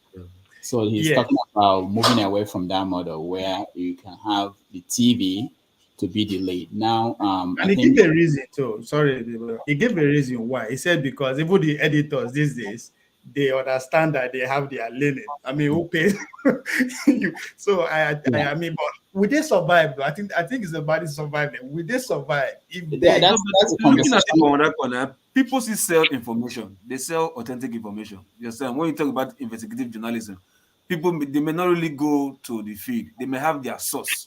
Yeah, but do they have the financial power The only thing that you still have to pay those source. You have to like maybe So they don't have the resources to the resources to pay them, maybe to feed themselves, to maybe accommodation.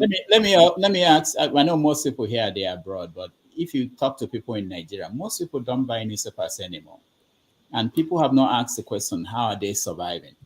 So a typical newspaper, when I was at the Guardian, they have at least 300 staff. I went to this TV station in the Anambra State Broadcasting Corporation, and they had more than 300 staff there working there that are paid every month. And the director, the managing director, asked me that time, I was still at Sahara, how many people do we have at Sahara TV?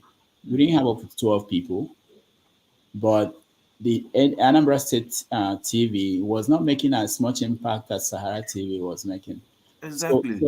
But it's there are so many issues about the media that the people who consume the media may not know.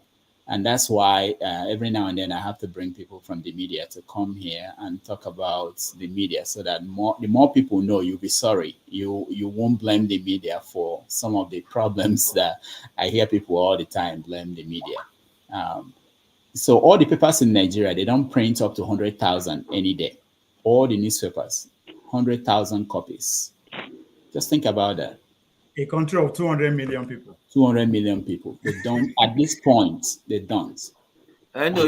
Apart from that one, people still go to do free reading. They go there. Yeah, because you are not buying. That's why they are not printing. It's not free reading and they drop it and go. I remember when I was young, those days, if my dad is taking me to school, if on the school, but it's obvious now. You will buy Vanguard. Online media too. You don't pay for it, so exactly. and you expect them to send reporters to go to Zamfara and tell you what's going on. How? You see, one of the things we don't appreciate, they say FOC, free of charge. Yes, sir. We don't appreciate the things we have within our midst. And for instance, blessings come in different ways. Rudolph Okonkwo here.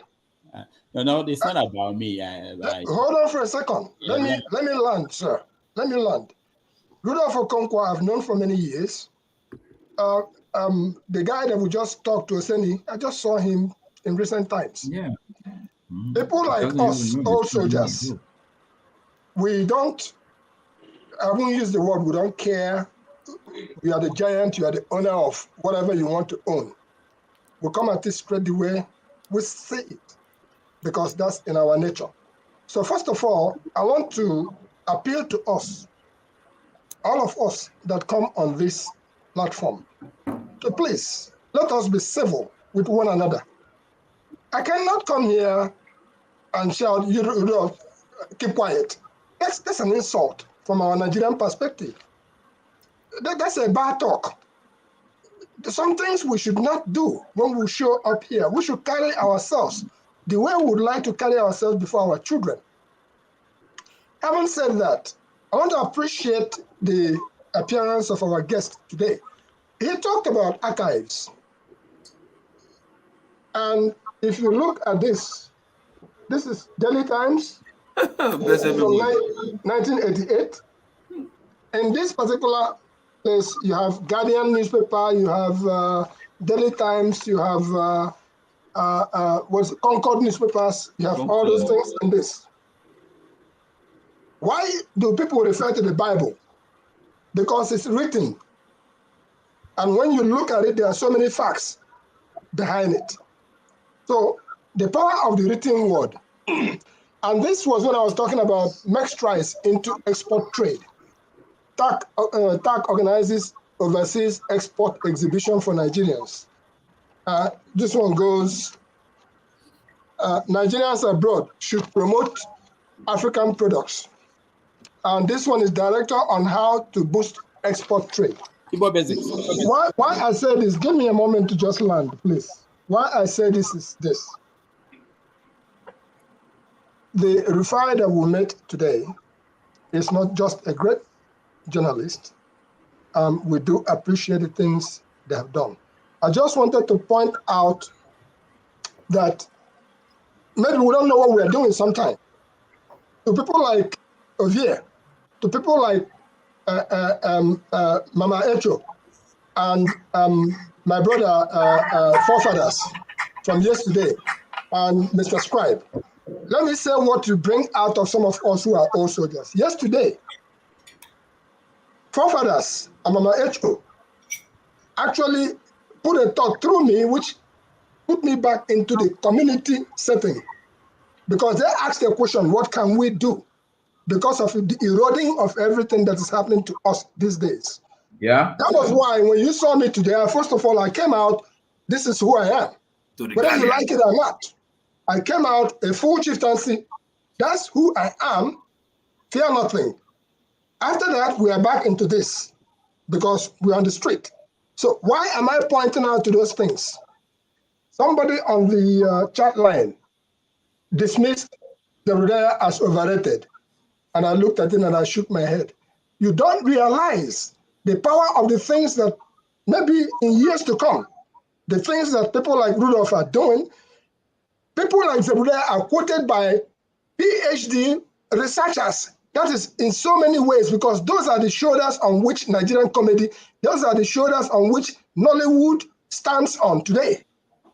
So we should not be dismissing the things, the foundation stone of really who we are. So I just want to say, please, let us, first of all, be civil to one another.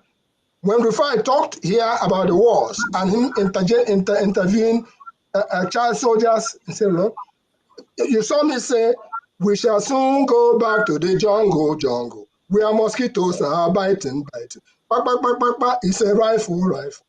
Kwalim is a shelling bomb. Oh, darling, whether you fear at once. These are the things that I would like for you guys to take away because I sang that song on the breakfast table this morning.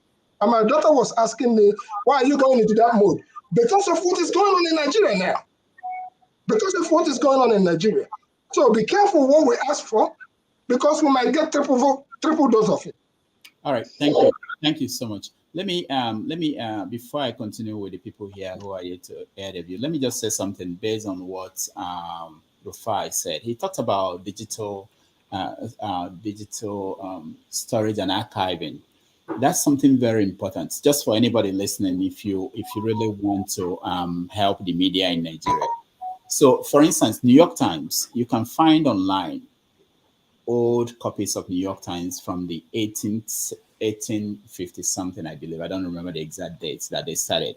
They archived it, all the old editions of the newspaper. You can find it online.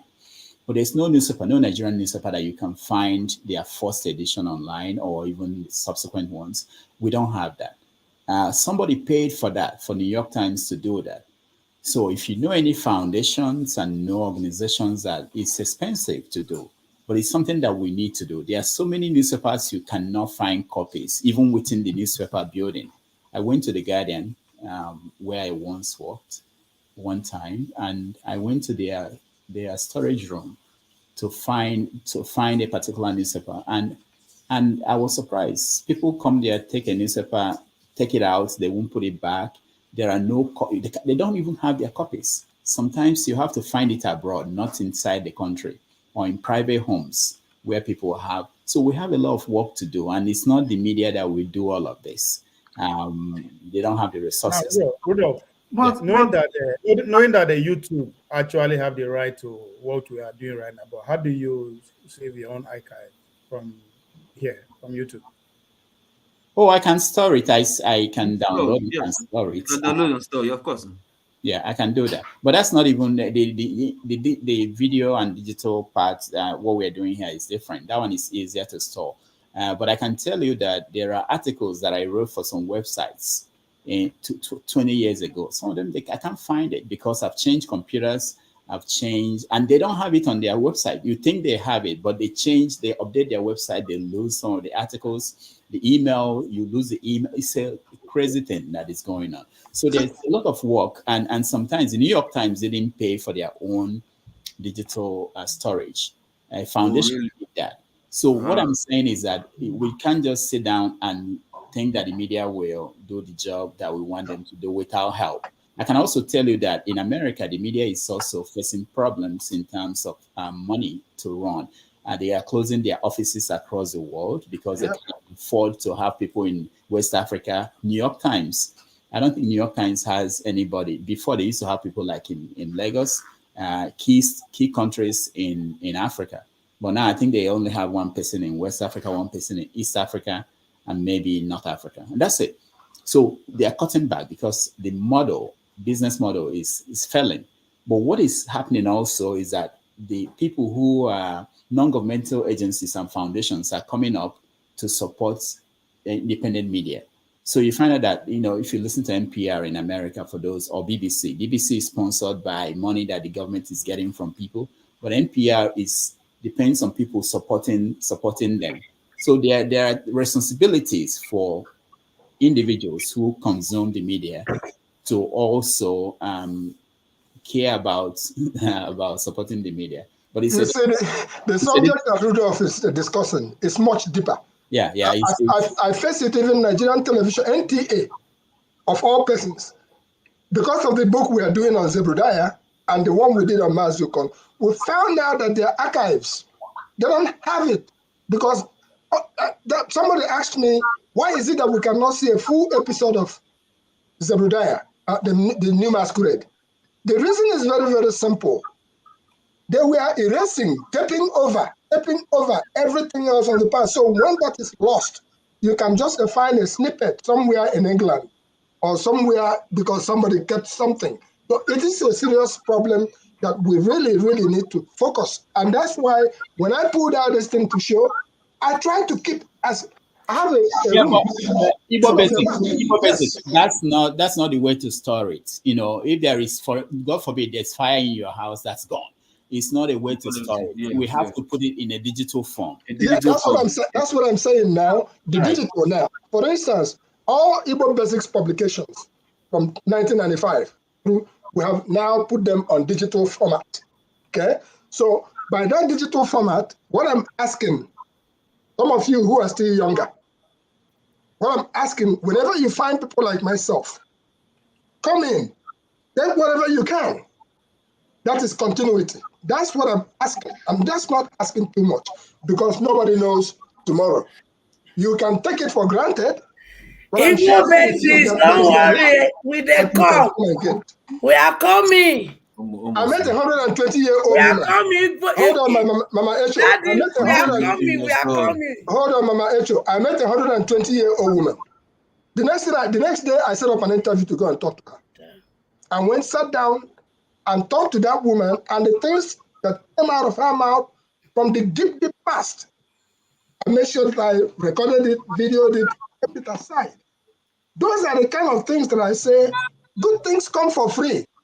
Come take it when we are gone. Just say we were here. That's all I'm asking, and that's not asking too much. Daddy, we are coming to take it. Thank you. Let's go to Maska. Thank you very much, Dr. Damages or Mr. Rudolph. What is your own name? Is it Mr. Rudolph or Mr. Okonkwo? Which is the surname? Anyone. Okonkwo no, Okonkwo is the surname, yeah. Okonkwo is your son. Yeah. Of course, the audience. Right. Mr. Rudolph, thank you very much. I actually joined, not to comment, but to appreciate you. I stumbled on this platform, I think, towards the elections. And I then developed the habit of just tuning in to listen to the comments and opinions of your studio members, so to speak. But of course, naturally, we're all human beings. Somehow, at some point, you get to develop an opinion and you kind of have a feel about what is going on. And then the next step is you want to impact on what you see unfolding. But the most important thing really that has struck me is the fact that my opinion about you was from your comedial episodes. But then I listened to this, and then there were times when your studio members. We can't hear you anymore. Your audio. just when I want to talk about my yeah. I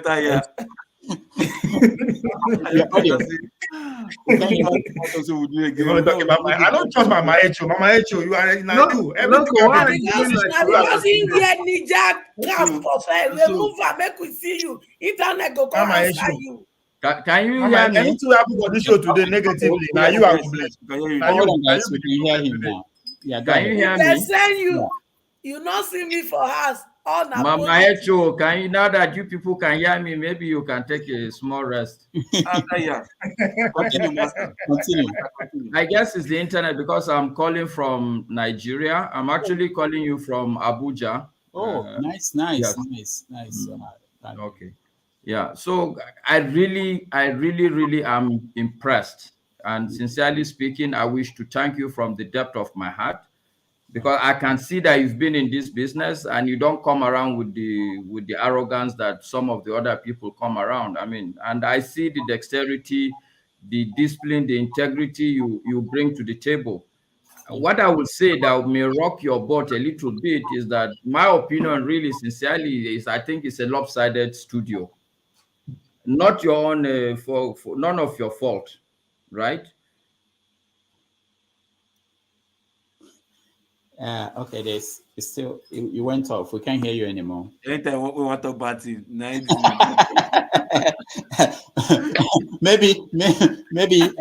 Pantami is listening to you. Are you Pantami? People forgot about Pantami. Do you understand that how bad it is that we remember him? But where is he?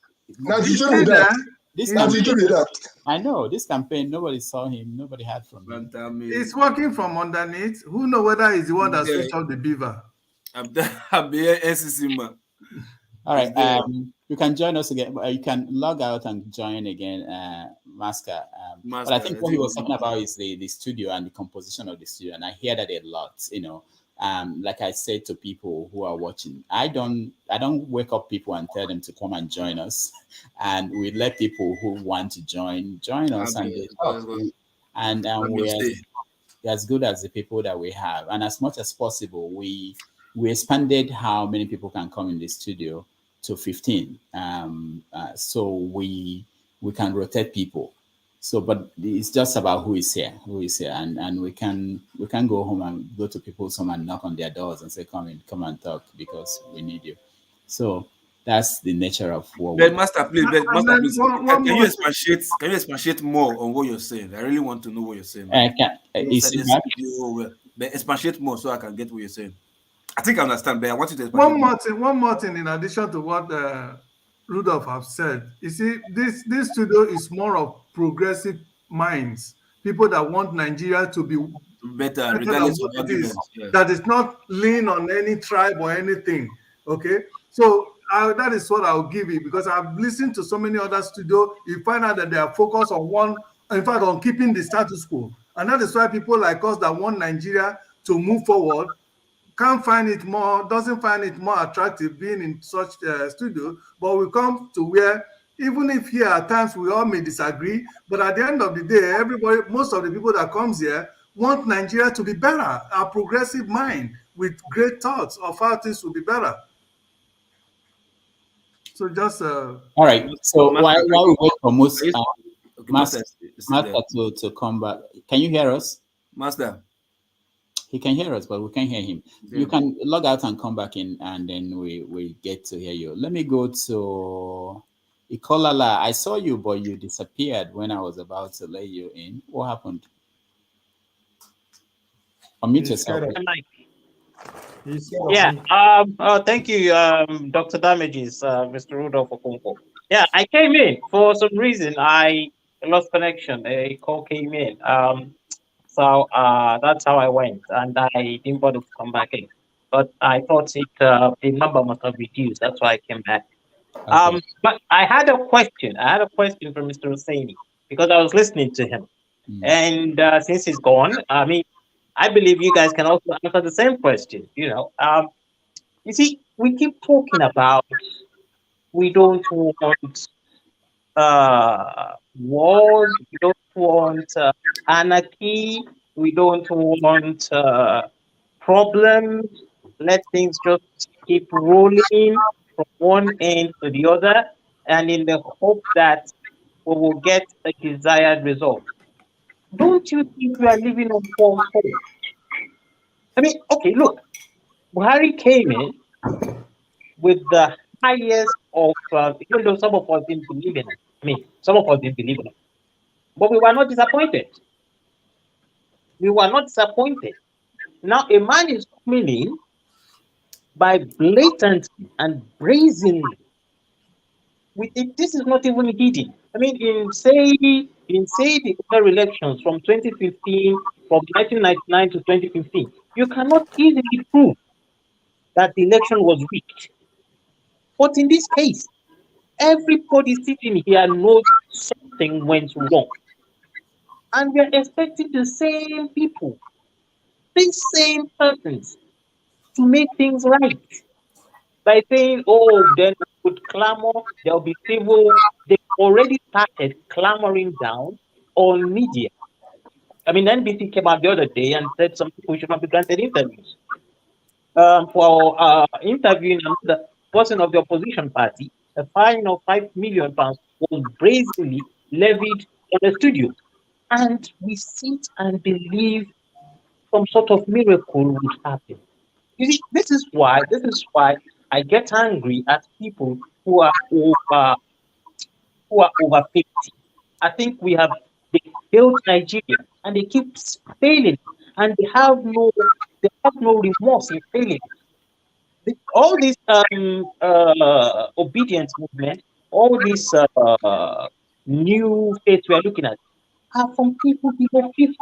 Those kids carried it. It was like that. It was what they believed in.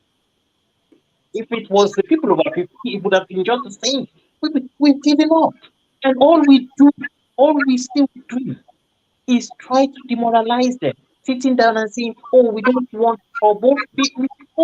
And at the end of the day, the only thing that gives Nigeria pride are these children. They are the stars, they are the artists, they are the educated ones who are doing good in all these schools, and all we do is demoralize them. Are we living on false hopes? That's just my question. All right, thank you, thank you for that. Let's get to Pascal. Maybe we should send a protest squad to NBC on a very serious note, because more of what press gagging is about to come down on us. Maybe the protesters should organize us, should focus on places like that. When they do us wrong, let's let them know that we are the people and they should stop. All right. For me, sorry, Rudolph, I think it's just like, first of all, the media is power in this media, social media and online media. I think we should start tagging them, this NBC of the people. Hashtagging them, freedom of press. We can write maybe petition, 3,000, 5 million signatures, and letting them taking it to their face. We're like, look, people are aware of what you are doing. Finding media houses just the way you want is not really fair. If you think they breach the NBC code, petition them and take them to court and allow the court to look at what they did, if they are doing wrong or not. Not you just wake up on one side of your bed to please your paymaster in the federal government. You're like, okay, no, hey, for you to allow this guy to come to your studio and talk trash, I find you this money and this and that. Come on, man, because like you are the prosecutor and the executioner, the same. So you can if you feel they breach the NBC code, hey, look, I'm petitioning you for this, take you to court. If the court find you guilty, then they can fine you. You understand? Not you waking up and just turn to this boogeyman to every media house that before they interview anybody, they want to check are they going to find us or not. Like you're tying their hands, and that's not freedom of press. All right, thank you. Masca, can you finish up your thoughts so that we can? Okay, can you guys hear me now? Yeah, we can hear you. Yeah, we can hear you. All right. So, like I said, it's not your fault that the studio composition is lopsided. And what I mean by lopsided, it's not in terms of ideological leaning, but I think it's that of perspective. I do have a good understanding of what the issues in Nigeria are. One of the fundamental issues is that of lack of understanding of each other because we are completely different. I'm a northerner, but I've worked a lot of my years in the South. Okay, the perspective from a southern person is completely different from that of a northern person. And if you can remember, there was a day somebody, I think Mohammed, is a Kanuri that joined your platform. I was listening and I was quite amused because you could see the ignorance. And this is not a Nigerian problem. Everywhere across the world, people don't understand what they don't know. You can't know what you really haven't interacted at very close quarters with. I mean, you go to, say, for instance, even in Africa, you go to, say, Cairo, for instance, people are looking at you strangely because they don't really understand what your culture is and stuff. So, but for me, what I like also about you, Mr. Rudolph, is you're a positive, result-oriented anchor. I see every time you're saying, okay, what do we do? What's the solution? It's not enough to sit down and cry over what are the issues. I would say, for instance, what I would like you to do, I can see you are a very seasoned journalist. I would say people like you in Nigeria should really be respected within the journalist cycles. Okay. So, having said that, I think you should make an effort. You made a statement that you can't go to get people from their house to talk. But I think really, if you want to walk the talk, sometimes you have to do what looks seemingly like what you don't have to do. I think you can go out of your own comfort zone. Try and get a couple of northern journalists, for instance, just like you called Rufai to this platform. I can make the contact. I don't know. I'm not very friendly with journalists, but look, if you need me to, if you find somebody, I can take a flight, go sit with the person and say, look, this person sent me, whatever it is, you need to begin to balance. The solution to the problems in Nigeria is very simple. The people in the north feel the same pain with the people in the south. But the issue is, of course, naturally, the first thing that comes to the fore is our emotional being first. You know, you feel aggrieved. The next thing you're looking for who to blame. You say it's the northerners or the Hausas. Once you do that, for instance, Lagos now, the Igbo people in Lagos are complaining, but they are complaining in a way that looks as if they are the only immigrants in Lagos. And once you begin to do that, then you miscolor the problem. Because people will now, a Hausa man can sit back now and say, okay, it's between Igbo and Yoruba. But the reality is that is not it. So we need to begin to close ranks at the lower level across the divides that are there.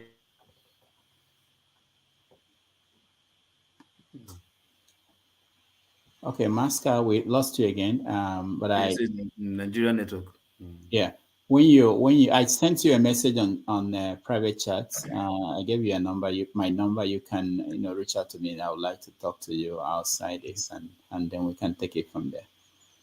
And just for everybody also who is watching, if you know any particular guests that you want us to bring on, I'm encouraging anybody, reach out to me. I'm reaching out to a lot of people. At any point, I have 20 people I'm trying to bring on the show. It's only when they say yes. You know one. Okay. All right. When they say yes. His name is Ovie on our politics. Okay. When they say yes, we bring them on. So thank you so much. I appreciate it. I have a governor candidate. I'm saying yes. I'm saying yes. Okay, hold on. Maska is still here. Okay, finish up. Oh, I'm back? Yeah. Can you hear me? Yeah, we can hear you. All right, so forgive me, it's Nigerian internet. I mean, it's what it is. We have to live with realities. Not all of us will be lucky enough to go out of the country. We understand. We actually give preference to people from. Yeah. So just to conclude, I think all I would say, thank you, Rudolph.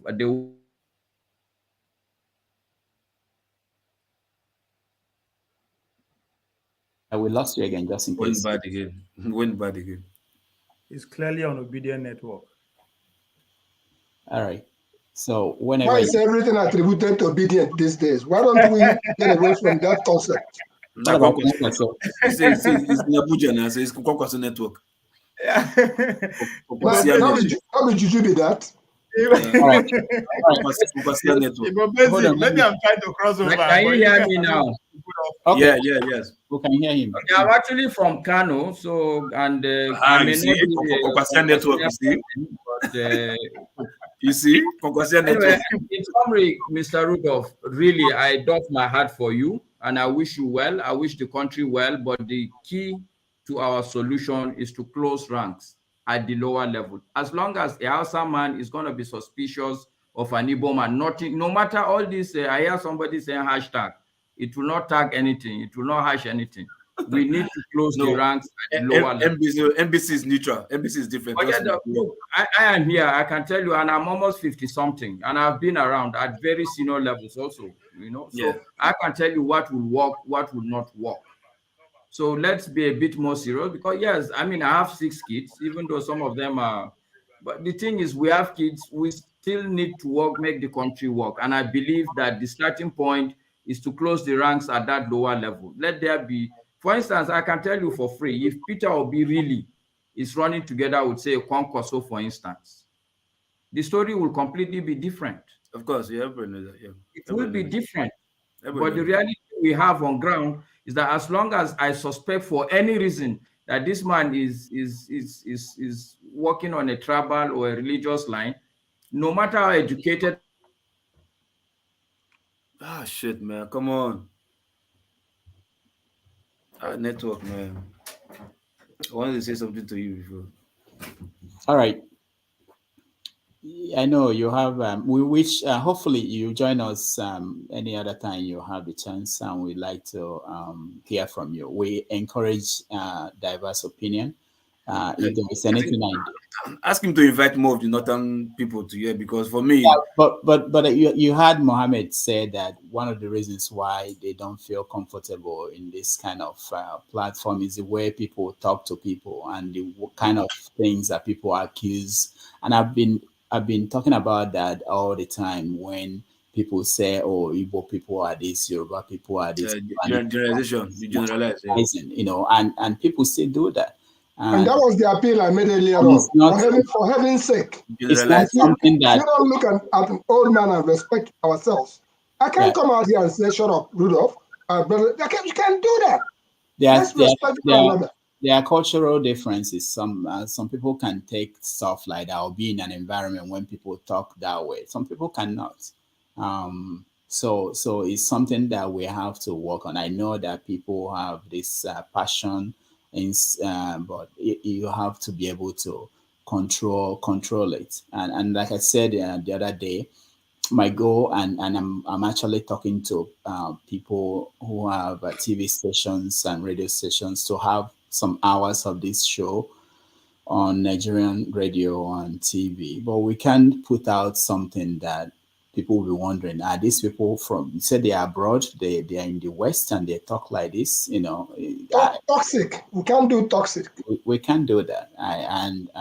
So we have to get to that point. But what we may have to do, I'm still talking to them, we may have to select people who will be on that special show where we can, the one that will be on radio and the one that will be on TV. And we are not going to bring people who will, you know. So go ahead, Isimele. Go ahead. I hope you'll be brave enough to have some women on that day in your show, please. Yeah, okay, that's another thing I do. Minimize us, because we are just few of us that at least gather the courage apart from the punches that going flying left, right, and center. We still come back. Yeah, you guys are much. You guys are much now. You have good numbers. You will be. And let me use this opportunity to extend my hug to my beautiful sister, but my HO. Always one love, okay? I love you. Thank you. All right, so yeah, there will be women. I know all these bad belly, they know they write me off. When I know if you write me off, now tika go tika. They don't burn them well. They don't burn them well. Even the ones who carry Rastafarian for their head, they cover their eyes like say they receive punch where they go do 100 meters. Me? It's me. Me. One last thing. Is it me? Is it me? Abi, come on, that thing for your eyes, man.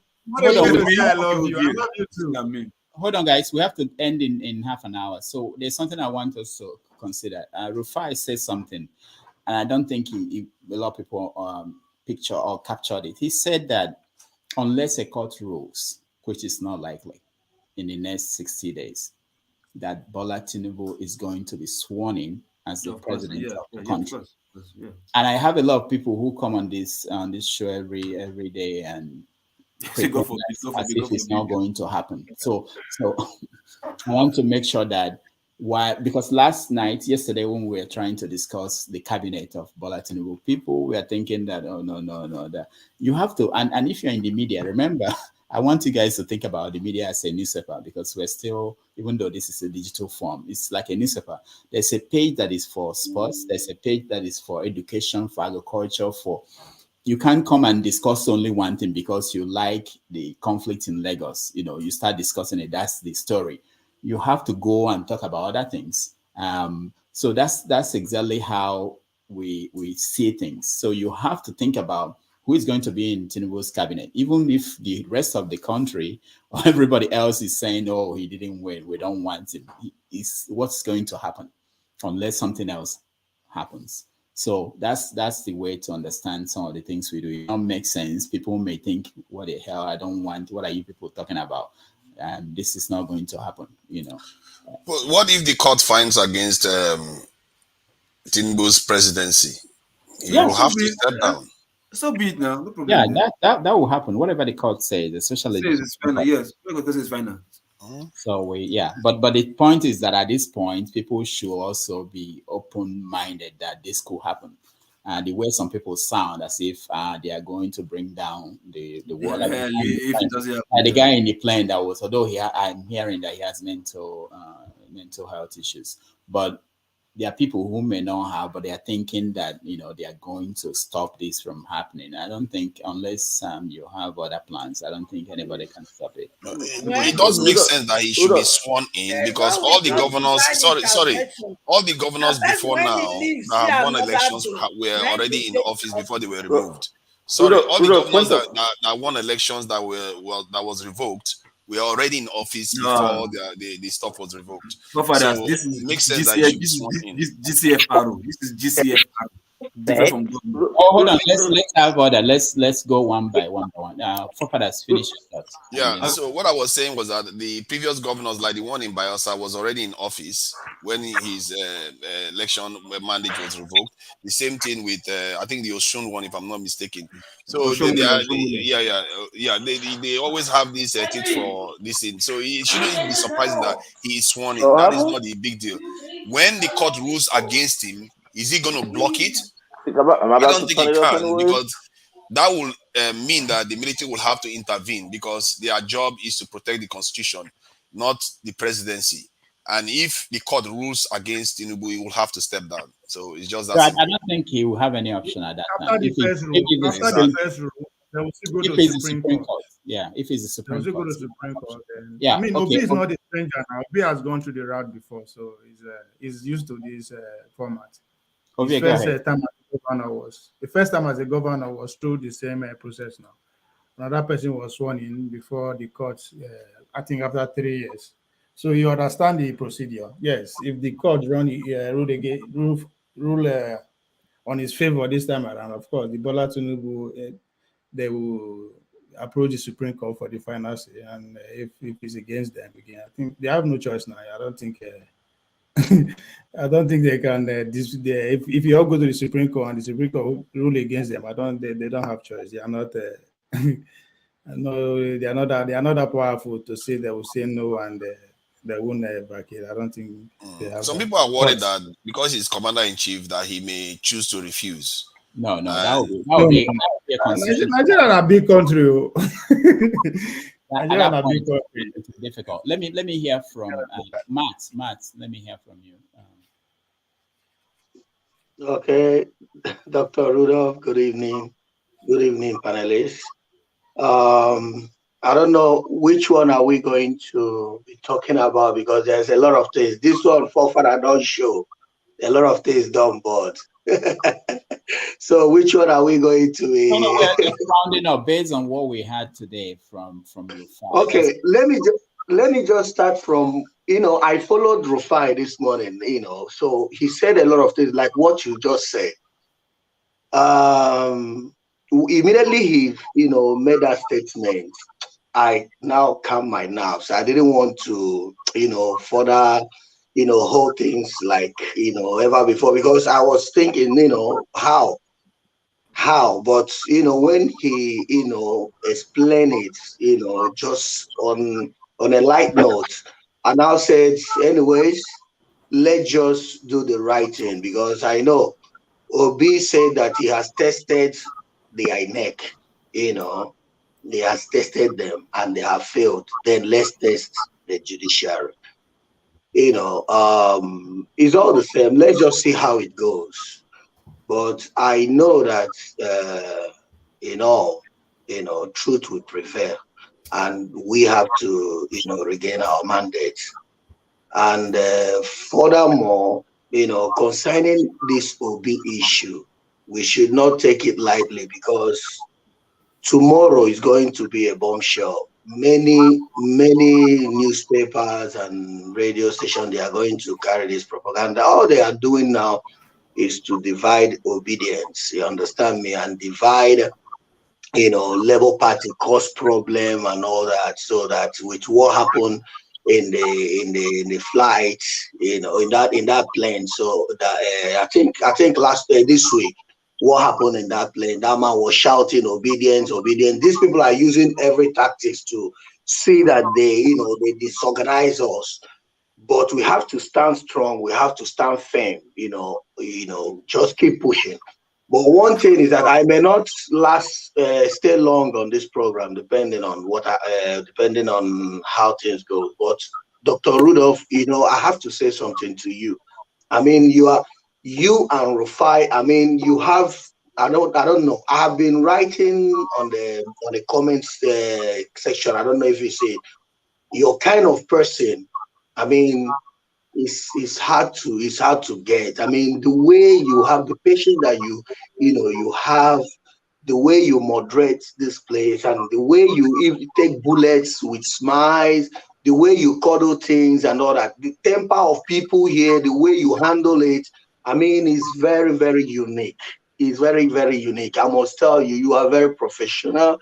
You are very, kind in handling issues, I must tell you. So I will tell you to keep it up. You understand? Keep it up. You are going to go, you are going to move higher than this place. And what you have created right now from us, in this platform, is don't stop it. Don't stop it. Don't think you started it gradually. Don't stop it. I know it's tiring, but keep up. This thing is going to go worldwide. The way I'm saying it, it is going to be talk of the town. This program that you have started, and make sure that, like what is Igbo, what is it again? Igbo Basic. Our uncle Igbo Basic, he says something. We should learn how to to tell people shut up, shut up. And I want to still use this opportunity to tell Ovie, I'm not having any issues with you. Yesterday, I came to tell you what you did. It's not based on anything, not hard feelings. But you said it, but you said that you didn't say it. It's okay. I've let that one go. We are not enemies, We are All not right. enemies. Okay. It's Okay. just that the way I feel about it. Let me apologize. Let me apologize. Yeah, from the It's depth all of my good. heart. No It's vex. all Okay. good. Look at hombre. See, hombre, let me speak Spanish to you. Hombre, yo te gusta mucho. No hay problema. Eres mi amigo, mi hermano, y no hay problema. ¿Vale? Tranquilo, que vamos a estar bien aquí y mejor. ¿Vale? Vamos, Cuídate vamos. mucho. Somebody, Ovie, you get us to apologize. If not, that Spanish, if you told you that to Abolo today, so you tell us to apologize. You tell us to No, apologize. on a more serious note, man, Matt, I'm sorry. I'm sorry. If I, No problem. No problem, Mama. Oh, Lala, go ahead. You wanted to say something. Yes, I've placed my question. I think it's either been addressed or been looked at. I wanted to take my leave, so I said I should say that I don't just walk away. Okay. Thank you, Dr. Damages, and thank you, everyone. Thank you. Yeah. All right. There's a good man that joined us and a man of prestige. I like if I were to choose a name.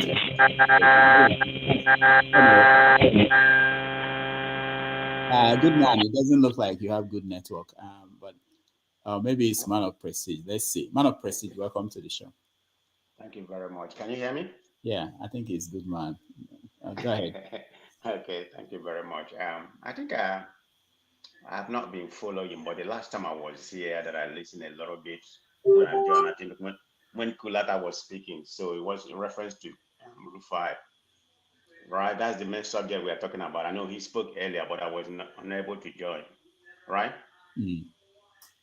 Yeah. But I mean, referring to journalism in Nigeria, that's what we are talking about today. I mean, I've been following Rufai for a long time. In my own opinion, I think he's the only true journalist we have in Nigeria. Of course, you know how I feel about you, Rudolph. You are with me here, so you are not in Nigeria, so I can't put you in that space, in Nigerian space.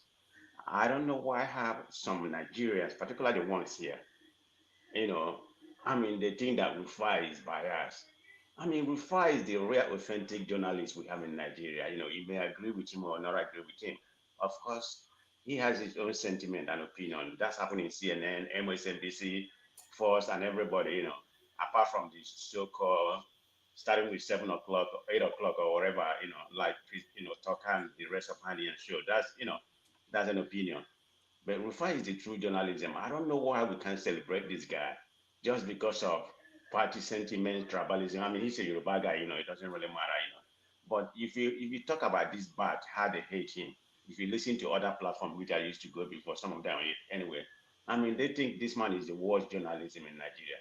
If you can't pick this guy to be the true journalist, tell me anybody in Nigeria you can, are you going to talk about Channel TV, whereby they can go there, I mean, pretty much tell them what to do. They don't be able to handle that. I mean, Rufai can bring out can bring out the true in you, what you're trying to say. So in my own opinion, I didn't listen to what he said. So I'm not going to say I know what he said on this channel. But I just want to comment on that, that I like him a lot. So whatever other people said, it's just a shame that we're in America, we cry about journalism. We don't have anybody, true journalism in Nigeria. When you have one like Rufai, I mean, regardless of his downfall or whatever, I'm looking at where he was combating with something happened, I think about last year or early this year, when he was driving the wrong way. I mean, we are all human beings, we make mistakes, but you can't hold that against him. I mean, I probably have done something worse than what he did. But true journalism should be celebrated. That's all I have to say. I'm for Rufai. Right. Yeah. Can I make a comment briefly? One minute. Yeah, and just to add to what Brother Prestige have said, is it I don't know anybody that will still continue to listen to Kulata after all the shamble procrastination or forecast he made during the election, where he comes every now and again here on this platform and say, oh, this one is not going to win, this one is going to win, this is what is based on, it's based on evidence. I don't care what you say. Kulata prediction came to pass though. It didn't come to pass, excuse you. What is his Tinubu is prediction? going to win? Go to INEC download of all the results now. I think all the results is almost correct. Calculate everything you have there. Tinubu did not win the election. What INEC have downloaded, go there now. Calculate everything. Tinubu didn't win the election. Hold on. Let me ask Ovie something. Just because they announced Tinubu, so which means he won, right? Just because INEC chairman gave him, are we supposed to believe? Selected him, so he won. Come on now, why are we doing this to ourselves? Who are we supposed to believe now? Why are we doing this to ourselves? And yet, we want Nigeria to move forward. We can't stand on the truth. As today, we can't stand on the truth. We have to believe INEC. INEC go as and today, go down we are to going with INEC download on the result on INEC platform. Calculate it. Go ahead and calculate it. Okay, hold on, dude. Hold on. Let me ask Ovie something, please. One more. Let me ask Ovie something. Ovie, you said that Kulata prediction come to fruition, that he came to be rare. It's not quite correct. You are bending the truth a little bit. Let me tell you why I said that. How? Kulata is an APC person. Tell me any APC person who didn't say that Ashwadi will win. There's no APC person, and there's no obedience who didn't think that Obi was going to win. So let's put that aside. Yeah, If we go with, hold on, let me finish. If you go with what he he did not just presented, say it now. How is permutation backs what he is saying? No. Just listen over here.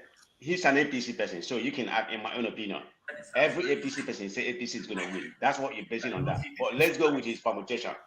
His permutation is not even close to what he came out here. He gave us. He has three charts that he presented. Nothing close to what he presented. He said Obi was going to lose. He said Obi was going to lose Edo State. Obi wasn't going to get 25%. He gave Obi 25. Then he took it back. So tell me where he's right. And then also said Obi was going to lose at Lagos.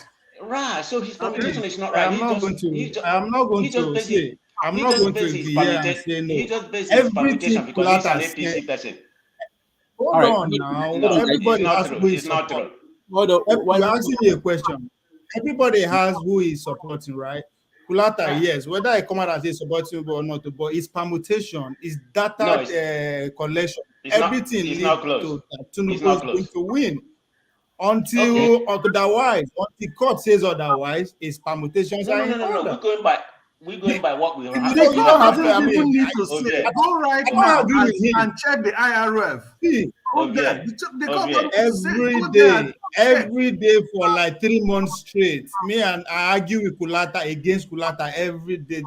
So I'm not going to hear say, oh no. I argue with him every day. I put all this before him, but whether we like it or not, as far as anarchy is concerned, everything Kulata says, all his data came to pass. If this candidate won, hold on. You finished? Until otherwise,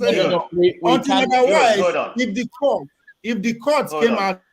No, hold on, everybody. We can't let me about Kulata. When Kulata comes, you guys can challenge him on this. Let's hear from people who are yet to talk about the interview we had today. That's what we're trying to do. Mama Icho, hold on. Okay, we'll come to you. Let me hear from you. I've not spoken since anyway. Who is that? Oh, look. Okay, let me hear from Goodman and then Uzo. Then I'll come to you, Loco. Goodman, go ahead. Yeah, can you hear me now? Yeah, go ahead. Okay, fine. So actually, I came in late. I didn't listen to the interview, but I just came in because of the guy came in here. I'm just my observation that anytime somebody from the north comes in here, the way people just treat them different, like they are different from other Nigerians. He came in and just said all the things he said. It's not like it's new. Something that when he was Good man, we can't hear you very well. Can you guys hear him very well? We can't hear you very well. Can you hear me now? Okay, it's better. No. I said I came in here because of I didn't listen to the interview. I came in late, but I just came in because of the guy that came from Kano that came in here. It's just my observation on this platform that when somebody from the north comes in here, the way we treat them differently, like they are different from other Nigerians. He came in here, we don't pay attention to him, and he talks all those things like your platform is like one-sided or something like that, and everybody like was thinking. And he was talking about the Lagos issue that Igbo people were doing as if the issue was about Igbo. But we all know that these people are mentioning Igbo in Lagos. It's Igbo property they burn, and it's coming here to talk the truth about Igbo who are complaining like it's just them. And again, this hypocrisy is just too much. It's coming here to tell us that the North to pay so much attention to them. They come and talk that we are like a good of the sense the way we attack them. We don't attack them. We are Nigerians. We are loud. Even one man comes here, we attack one man. One man attacks us back, and he still comes back here. So why will they come here and we say we don't want to attack them? They don't want to be Nigerians. So they say we are Nigerians. We are loud. We attack ourselves. Doesn't make us enemies. Okay. One man comes in here, we attack one man. One man attacks us back. He still comes tomorrow. We still talk to him. So when the Northerners come here, we all pay attention and see they are more important than they run in Nigeria. This is what we keep doing to them in Nigeria. Further character, we suppress our children just for them to give their children better living than our own children. When our children get high cut off marks, they go to university. They got lower cut off marks. We see it's not different from every Nigerian. So please, every time you know that I come to this program, we just keep quiet, pay attention. We don't attack them so they will not come back. We are Nigerians, we attack ourselves. That's what we do. Like here now, we attack ourselves. We don't make we come back, we laugh, we play. They have to blend with Nigerian system. We don't have to blend with their system. We are Nigerians. That's my observation. That's why I came in. Because I've been observing it when the Northern have come here. You know, we treat them differently like every other Nigerian.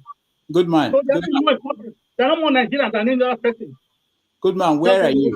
Thank you. Good man, where are you in the world? I'm in Scotland. Scotland, okay. Yes. Okay. I just want to understand where you are, and I wanted to, to see if I can find something from where you are that I will use to explain to you. Different people. I've never been to Scotland. I've been to England. I used to live in London, but I know that there are different people in London. I don't know how it is in Scotland, and the reason why in a workplace, sometimes I don't know where you work, but where I work, when I was in London, there are some rules and guidelines. And part of the reason why they put it in place is that they recognize that you can be what you are at home, but when you come to a workplace, a public place, there is a requirement so that you can accommodate everybody. So there's, in fact, in most workplaces now, they have cultural sensitivity. The reason why they do that is not because somebody is special or somebody is not special. The reason why they do that is to make sure that everybody will feel part of that group. When you say that Nigeria, we're used to shouting and it's okay, it's okay. But it's not just the Yoruba and the Igbo people that are in Nigeria. And it's not just the Hausa. You never ask the Ibibio. And there are so many other people we never heard from. We don't know how they feel. We don't hear from them. And part of the reason is that we overshadow them, the big ethnic groups. We shout and nobody cares. That should worry us if we want to build a nation. We can't say because you're in the majority, what you think is what, and that's what some people complain about certain things in other groups. We have to accommodate other people. It's not pretty. It's not, there are some cultural things where I work, we have to go through that training every year. There are people you can't look straight in the eye, or when they treat you this way, it's not that, you have to understand people. I don't think it's wrong, if you marry from outside, if you marry, I don't know your personal life, but if you marry from a different ethnic group or marry somebody who is different race, you have to adjust. So that idea that you have a nation where there are multiple people, you can't say because we can shout at each other and come back tomorrow and smile. Everybody must learn to shout at each other so that you will be happy. There are adjustments. We all have to adjust to be able to live together. Anyway, but thank you, good man. Can I say something? Okay, go ahead. No, I'm not saying we should shout. But what I'm saying is, like what you are saying, that's where they come. Like it's as if everybody in Nigeria is just antagonizing them, but it's a lie. Like what he said about the Lagos issue last evening. I'm surprised that nobody even challenged him when he said that thing. If someone like Obi said that thing, we all going to tell Obi to his position that what he said was wrong. But he just said that thing that he said was wrong. I was looking, nobody challenged him. Nobody told him that this thing was wrong. What did he say? What did he say? He said the thing happened in Lagos. People take it as if it's just. They're the only ones that are being attacked. But it was obvious that it was only people were mentioning the book. Yoruba were mentioning the book. It was people both business they want. It was they kill. But it's coming here to say it was taken as if it was them alone. So and nobody said anything. You don't think as if it's more important than every other person here. Good man. I'm just saying, someone like other person say this other person will look to say this now. We're going to tell them no, it's right. But nobody said anything. Keep him quiet. If he not said and move on, as if you have saying something that nobody has heard before. That's what I was saying. Yeah, my brother, good man. Yeah. I understand what you are saying, and actually, I picked out all those things he was saying. Right? I wanted to respond to him, but he left. Okay, what you're saying was correct.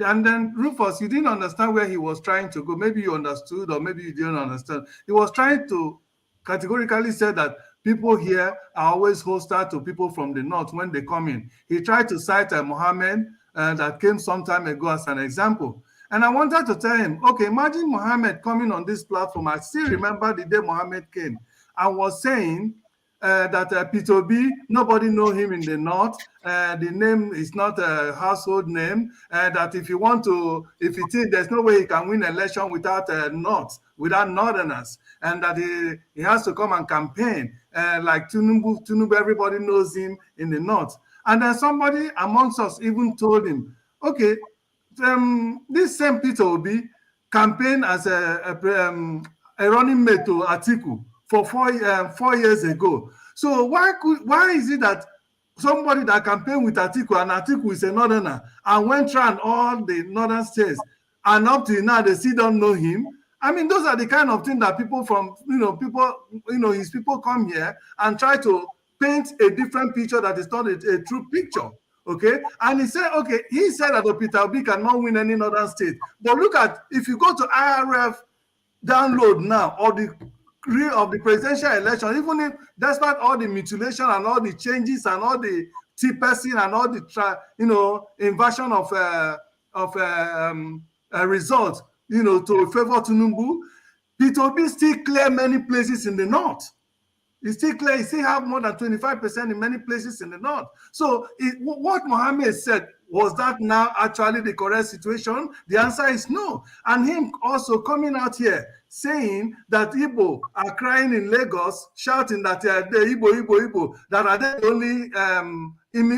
only minorities or strangers in Lagos. Why are they crying? I mean, such words are very inciting and very, very annoying to hear from him. So if somebody attack him like he said it now, he will feel that people here on this platform are antagonizing him, because what he's saying is totally wrong, because it's the Igbos that were targeted. They called them out before the election and said they were going to target them if they didn't vote APC.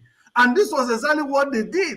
And they carried around it's only Igbo market and traders, they went and burned their shops and everything. So if those people who you have burned their market are crying out now that they have lost their livelihood, you have destroyed their properties, why is somebody like that man that just came in now say, why must Igbo cry? Is it only Igbo? Now, has anybody seen any Hausa man that came out to say that Yoruba people, Tinubu Agberus, Yoruba Agberus, burn their items? No.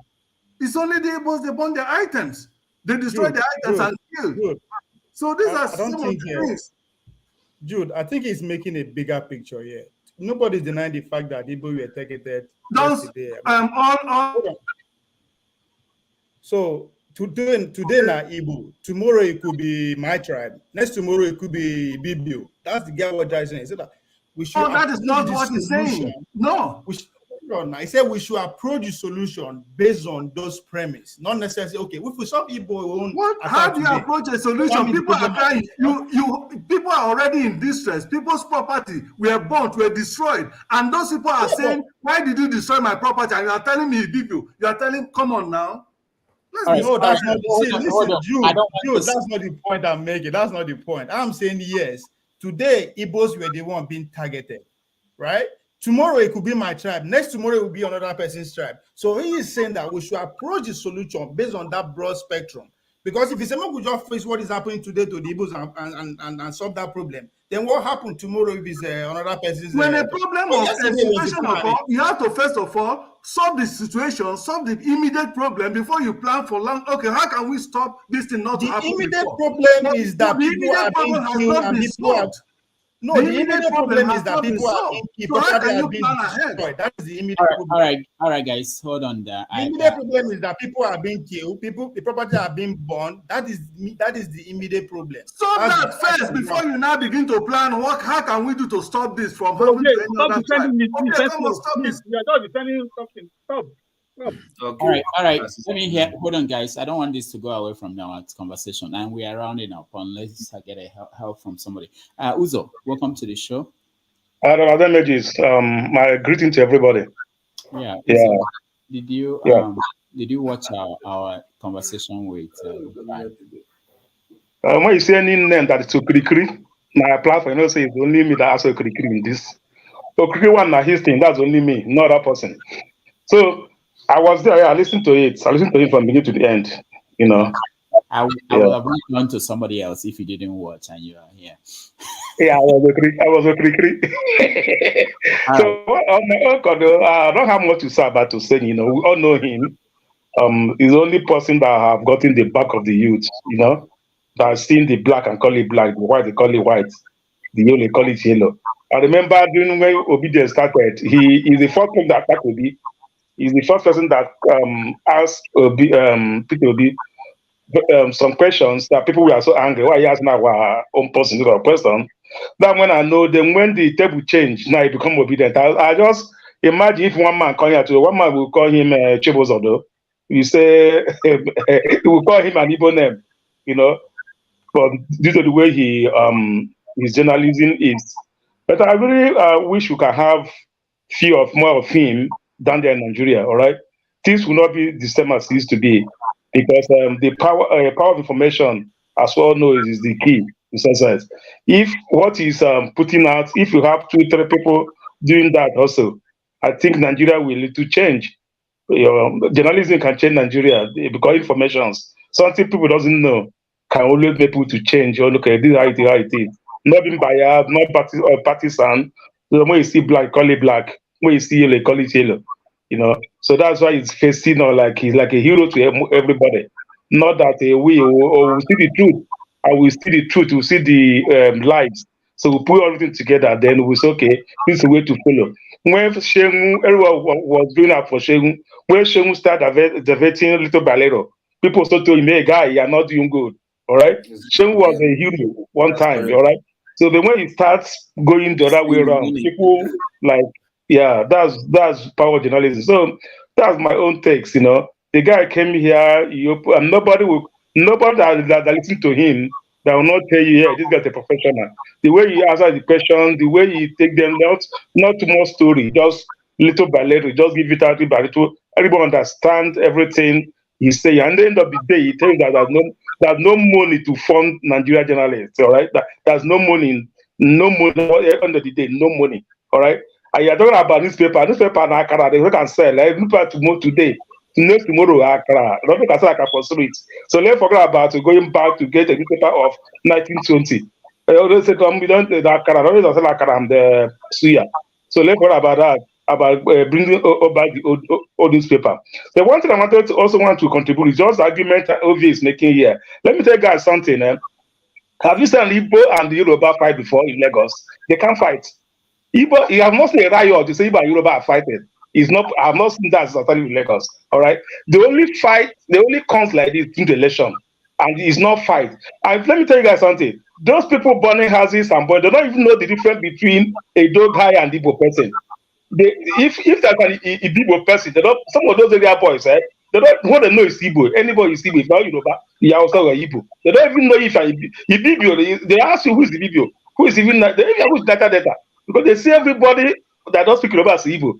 Local school from the south, we see everybody in the north as Hausa, as a Muslim Hausa. But that is not the case. So we should all learn this. Saying that it's Igbo turn tomorrow. There's no other person turn. It's Igbo turn. Whether you are Bini, you are Shekiri, nobody knows. All those guys causing down harms. They don't know if you're Shekiri or not. What they know is that if you're not Yoruba, you're Igbo. If you're not Igbo, you're Hausa. You know that tribe doesn't exist in their own brain. So let's get that to us and work together. And the much better with the South, the Yoruba and people carry together, the much better Nigeria will be. If we continue this way, behold, we are not getting it. That's why the Northern will tell you, you guys have not started yet. They have the power to do what they want to do. That's why when we are protesting, they won't protest. They won't do anything. Even they will just looking at us. Who protests the South only? The North doesn't even. They don't even like. Nigeria is not even their business. Whatever they wake up every day, see like they take it that way. So let the Southerners. I will say the Yoruba and the Igbos. The Igbo comprises everybody.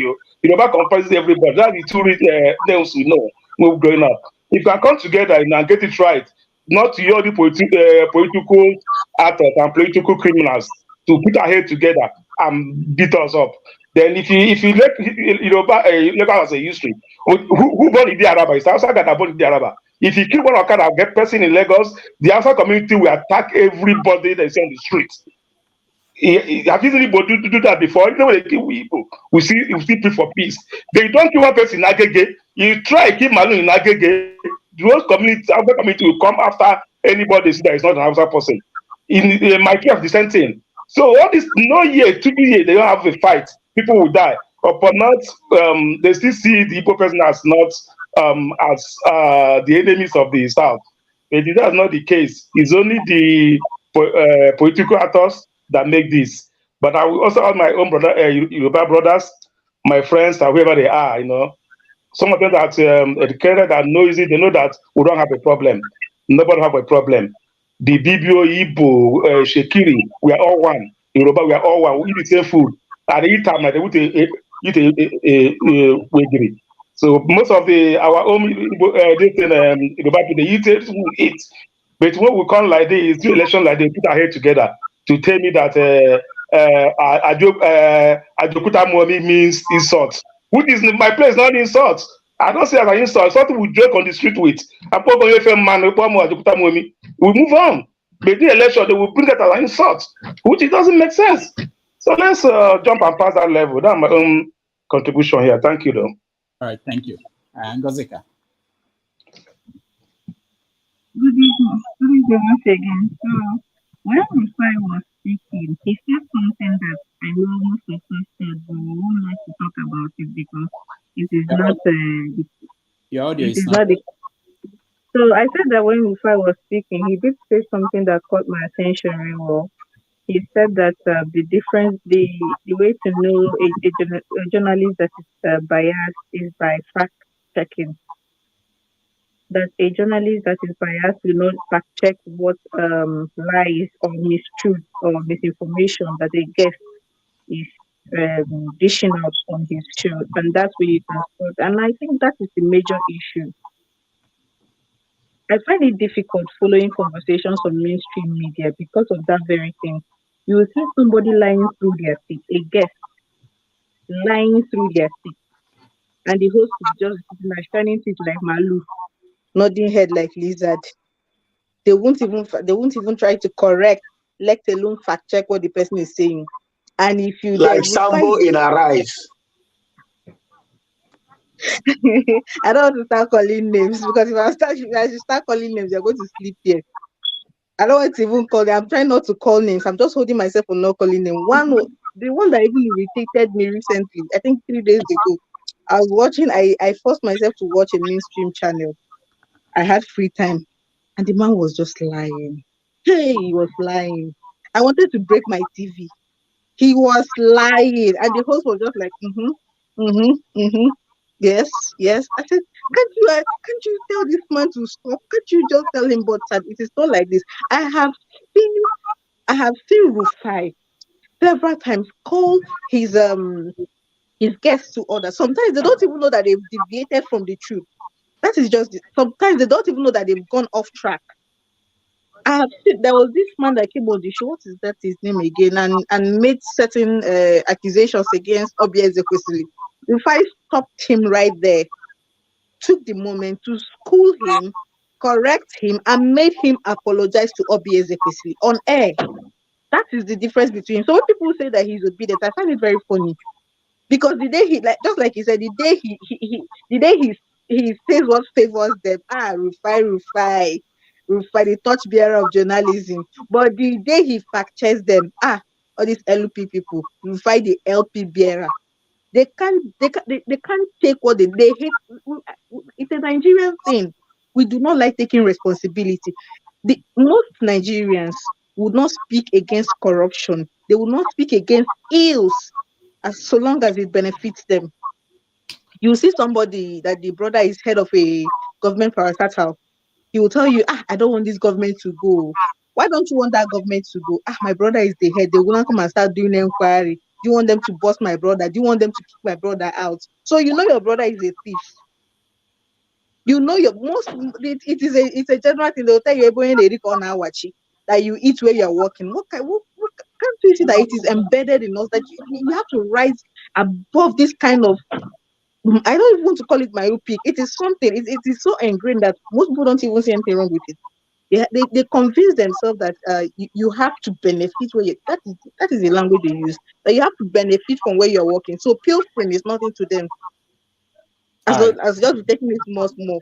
And so when people like Rufai speaks to their conscience, he becomes obedient. But when he doesn't speak to their conscience, when he doesn't prick their conscience that day, oh, he's the good guy. Let's stop all this, all these double standards. It won't help us. And please, about the ethnic baiting, I wanted to say this.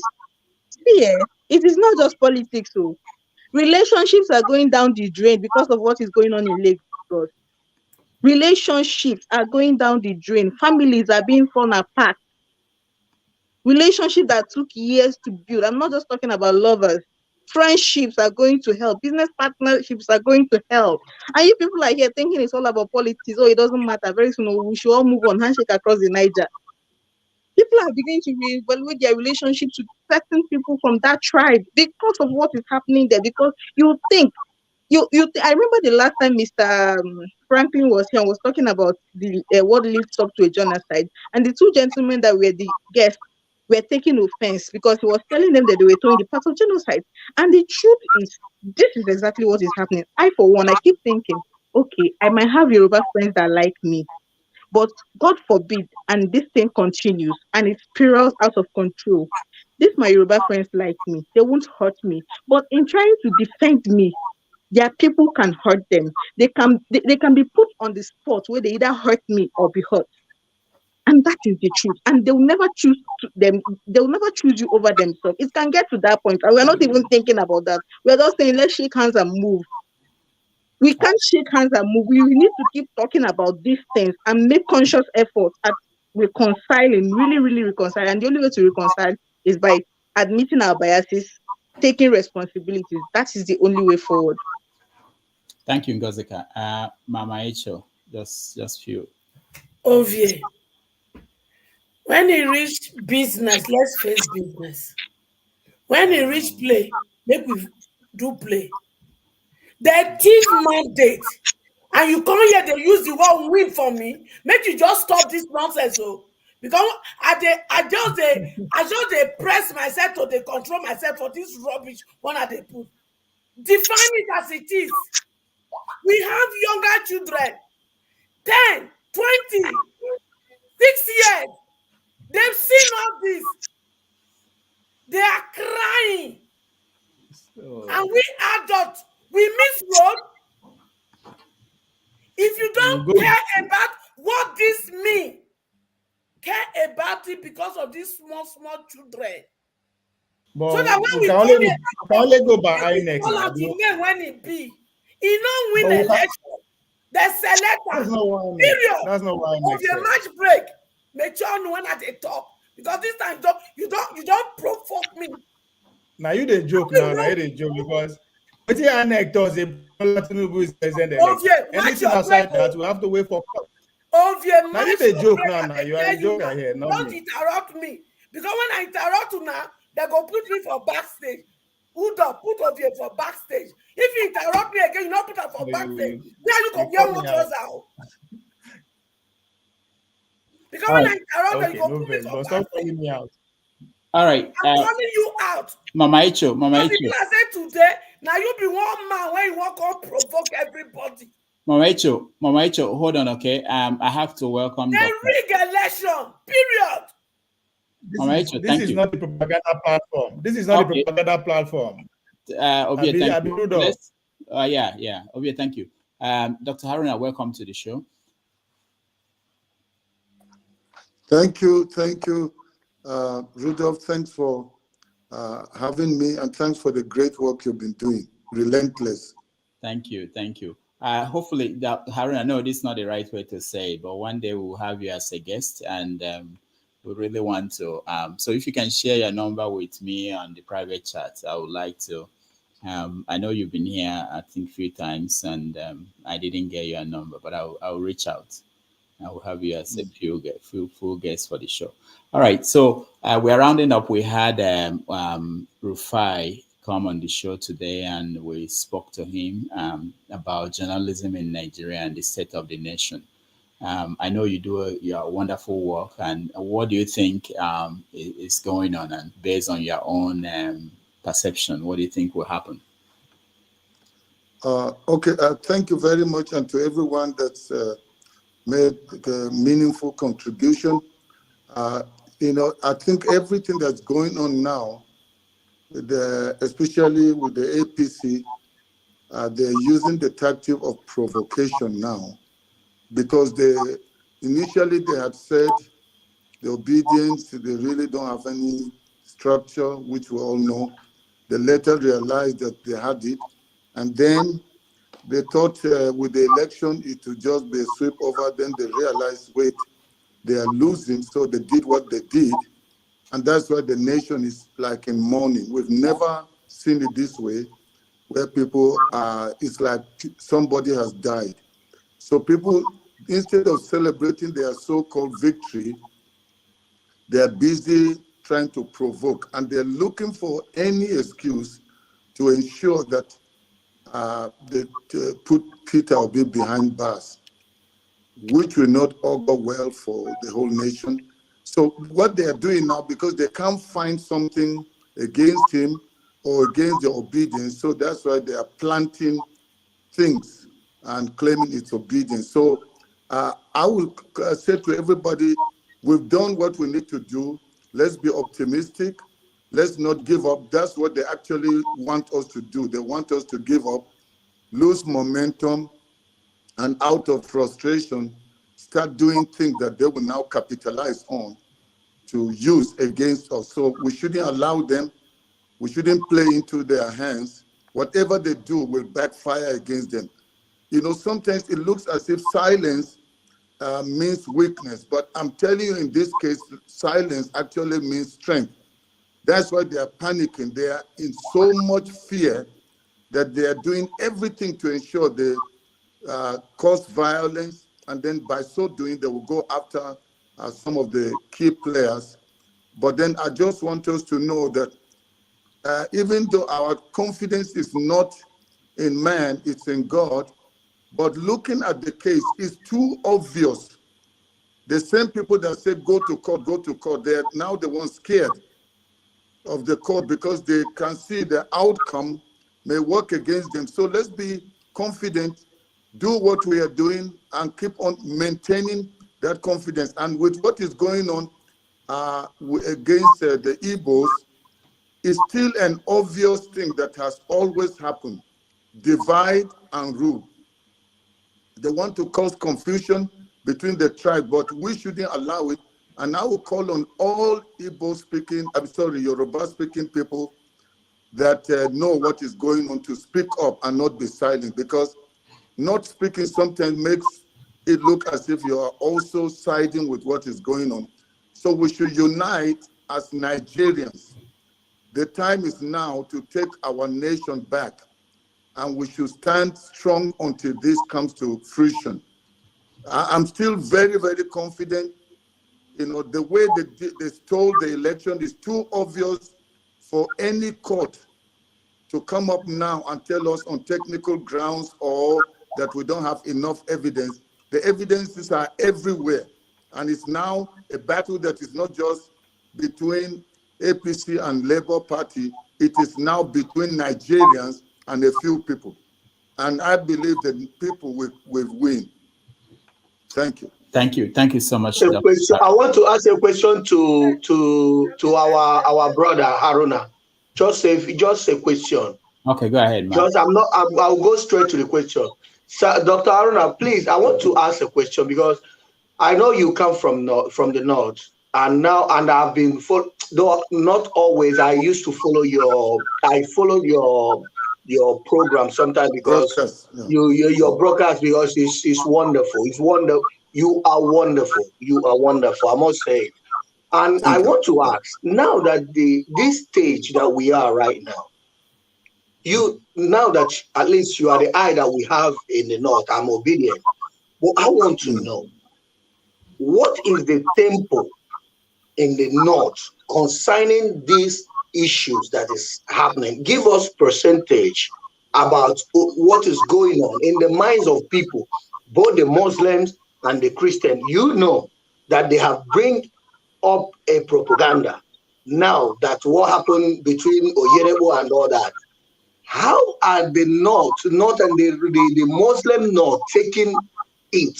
How is it going and what is going on right there, right now? Are they still in full support of Obi in what is going on? Thank you. Okay, regarding the propaganda, you must understand that the North of those days is not the North of now.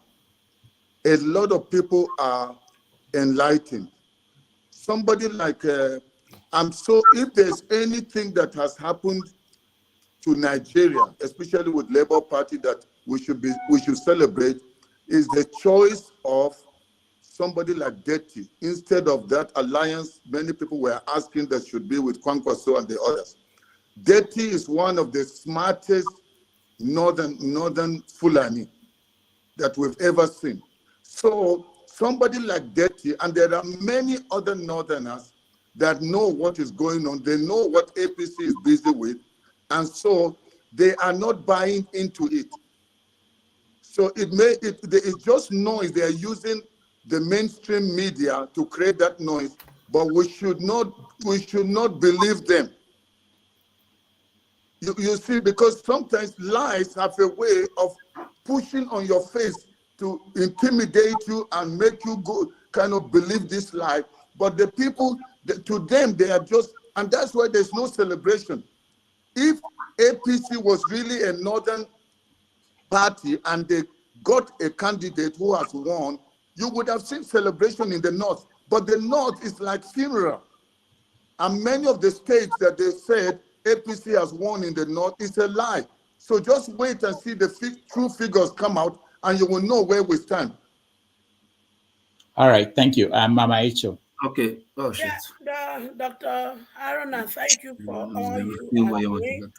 I always listen to your words on YouTube, so thank you so much.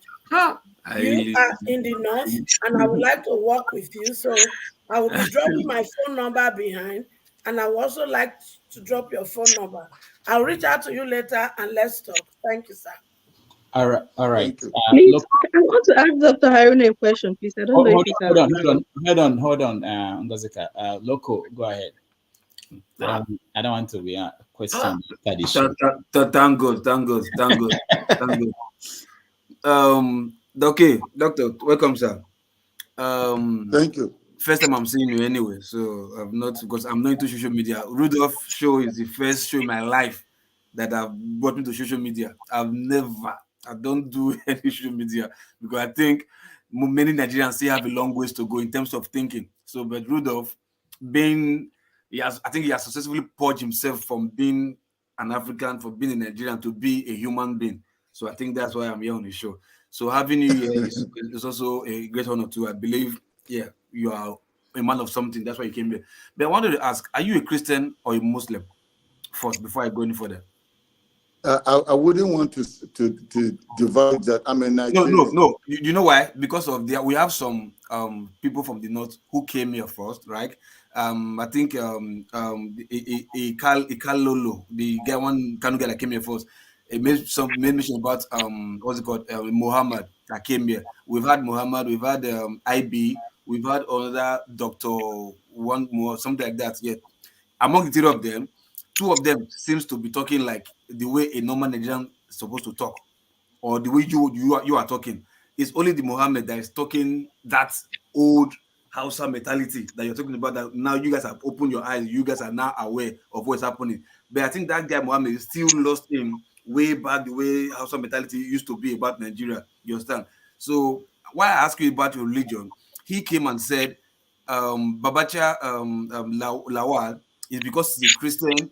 That's why he's talking like this. That Babacha Lawal is not a good person, and this and that. That Babacha Lawal is selling a Christian narrative that like is against Muslims, something like that. That's why I ask you first if you're a Christian or a Muslim. Probably maybe if you're a Muslim, then I will not know. Okay, fine. I don't know if you're someone coming from. Okay, you know what?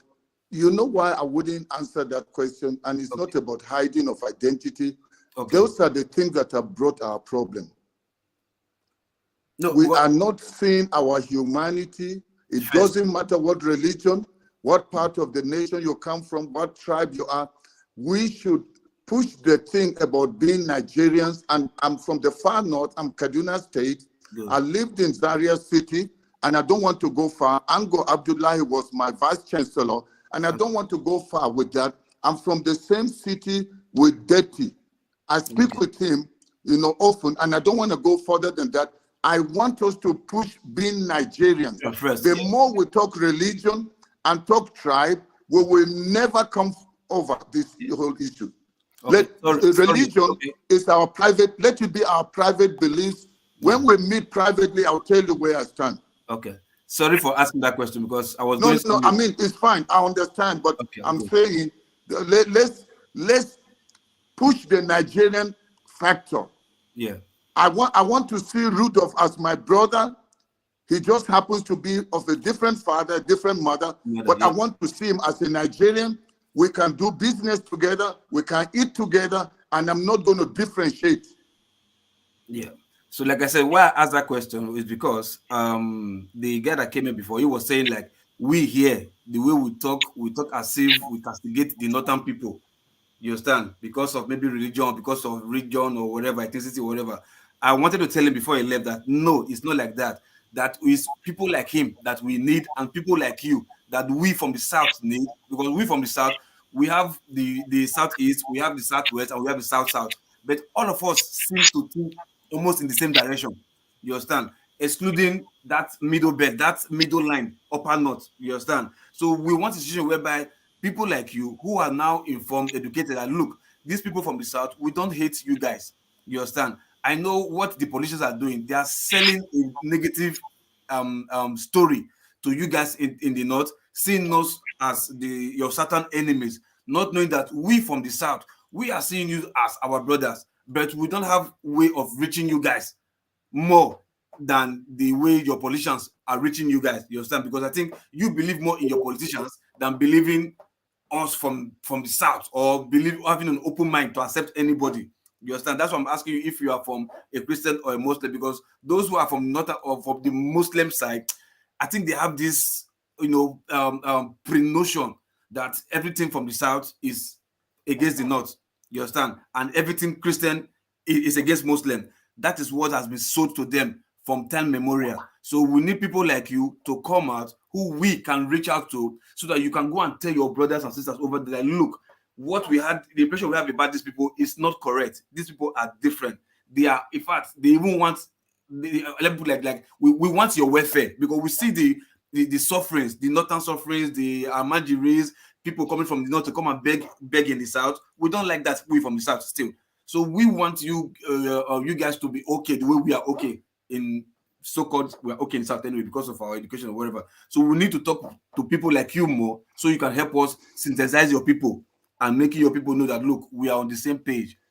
The way we love our Can I just say something? Can I just say something briefly? I think there's something that maybe a lot of people don't see or know what's going on. It's not this whole thing about North.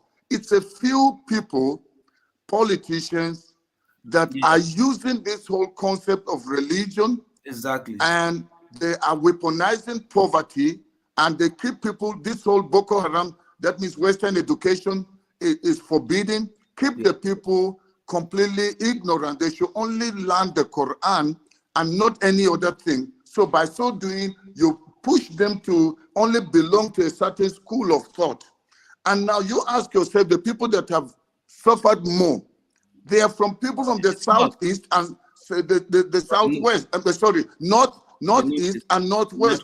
They are also Muslims that are being killed by so-called fellow Muslims, because they believe there's a certain group that believe they are the only ones that must take charge of Nigeria. They pushed that narrative and now came to the south, divided the southeast from the southwest. That's why an Igbo person, a Yoruba, we prefer doing politics with somebody from the far north than the Igbo. And anytime there's an Igbo chance, that's why Tinubu now is doing what he's doing, and the Yorubas that are doing what they are doing to ensure no Southeasterner ever becomes anything in Nigeria. So, and the thing is that the Igbos didn't know what they were dealing with. So the Yorubas now are trying to, they are seeing that the chances of Obi becoming president is too obvious. So that's why they're doing what they are doing. So the moment there can be unity between the Igbos and the Yoruba, there are more people that want Nigeria to work than the few people that are working against it. All right, thank you, Haruna. Let me. And this is why I said there are only two tribes in Nigeria: the tribe of the oppressed and the tribe of the oppressors. Ngozika, you're next. Okay, thank you very much. So, Dr. Haruna, please, I wanted to ask you, before the elections, I know a lot of people said this same thing I'm about to say. We felt that, given that we had candidates from, I want to use the word, 3 major tribes, it was going to, and seeing that 2 of them were Muslims, it was going to split the northern votes into 2 halves, and that is considering Kwankwan. So that is, it was going to go 3 ways. Now that it's looking that there will be a possibility of a runoff. Let's say, in the case of a runoff between the PDP and the Labour Party, or the Labour Party and the APC, how do you think the North will go, given everything that has been happening after the elections?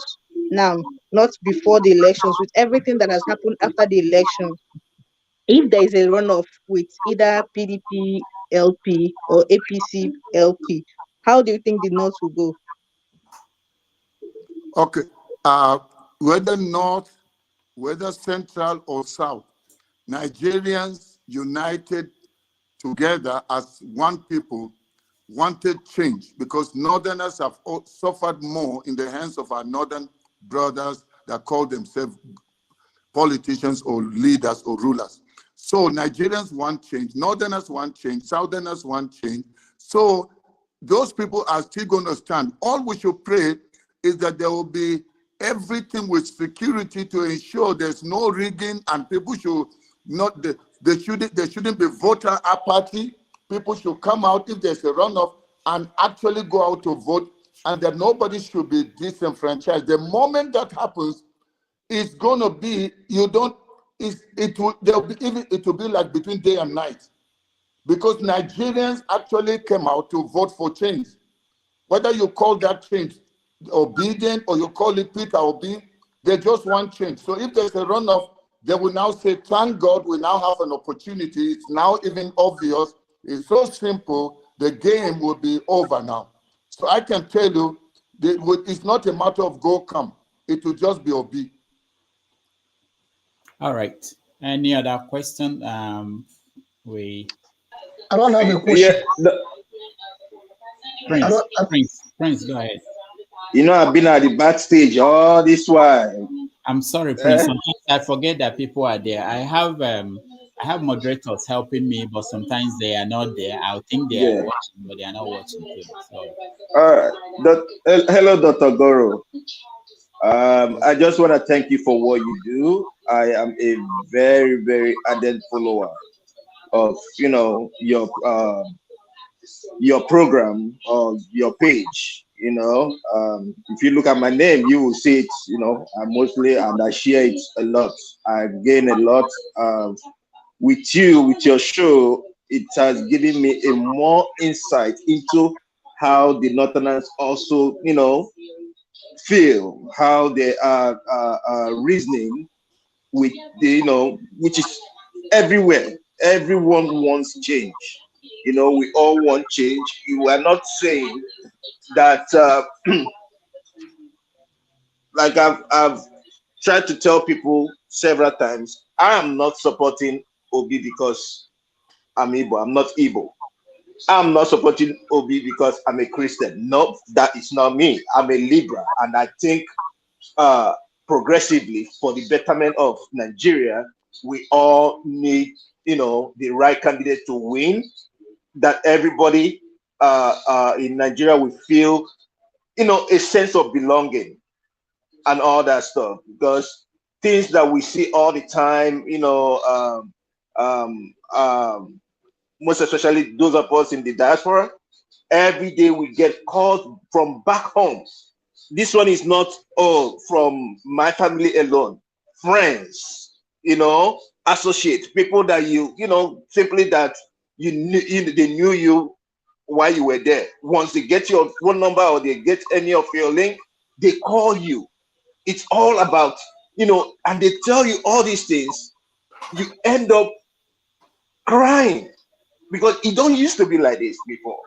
This is not how it used to be.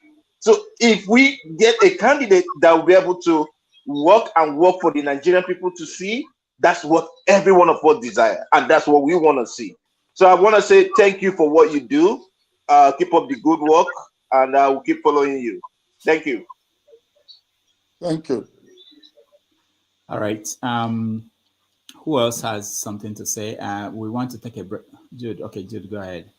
Yes, what I want to say is that Dr. Goro, thank you so much, and it's a pleasure meeting you today in this same in the same platform. I have been following what you are doing, and in fact, I just want to say God bless you.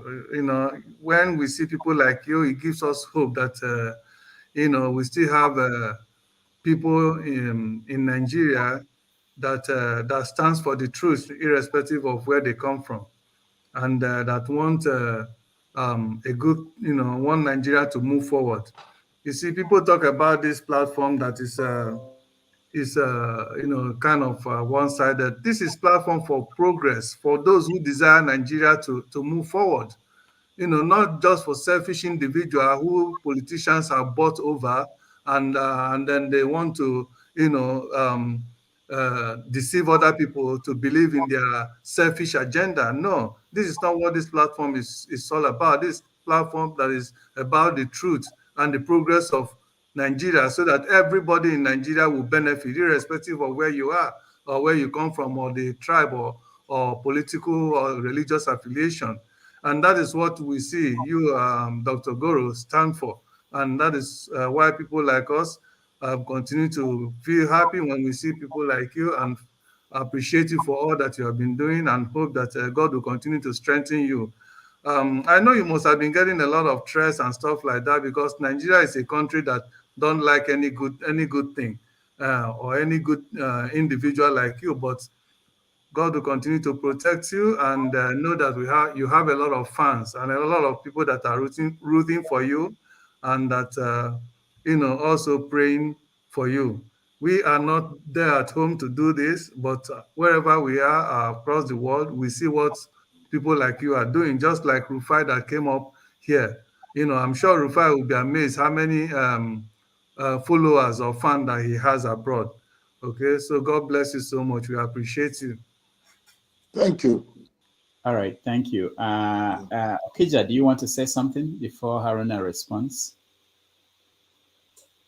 No, I don't want to ask Haruna a question. I was okay. Yeah, but if I want me to say something, you were saying something about having a guest, and I was thinking, one day we should have you as a guest so we can ask you questions, because you come here, you moderate, you say things, we don't have your opinion.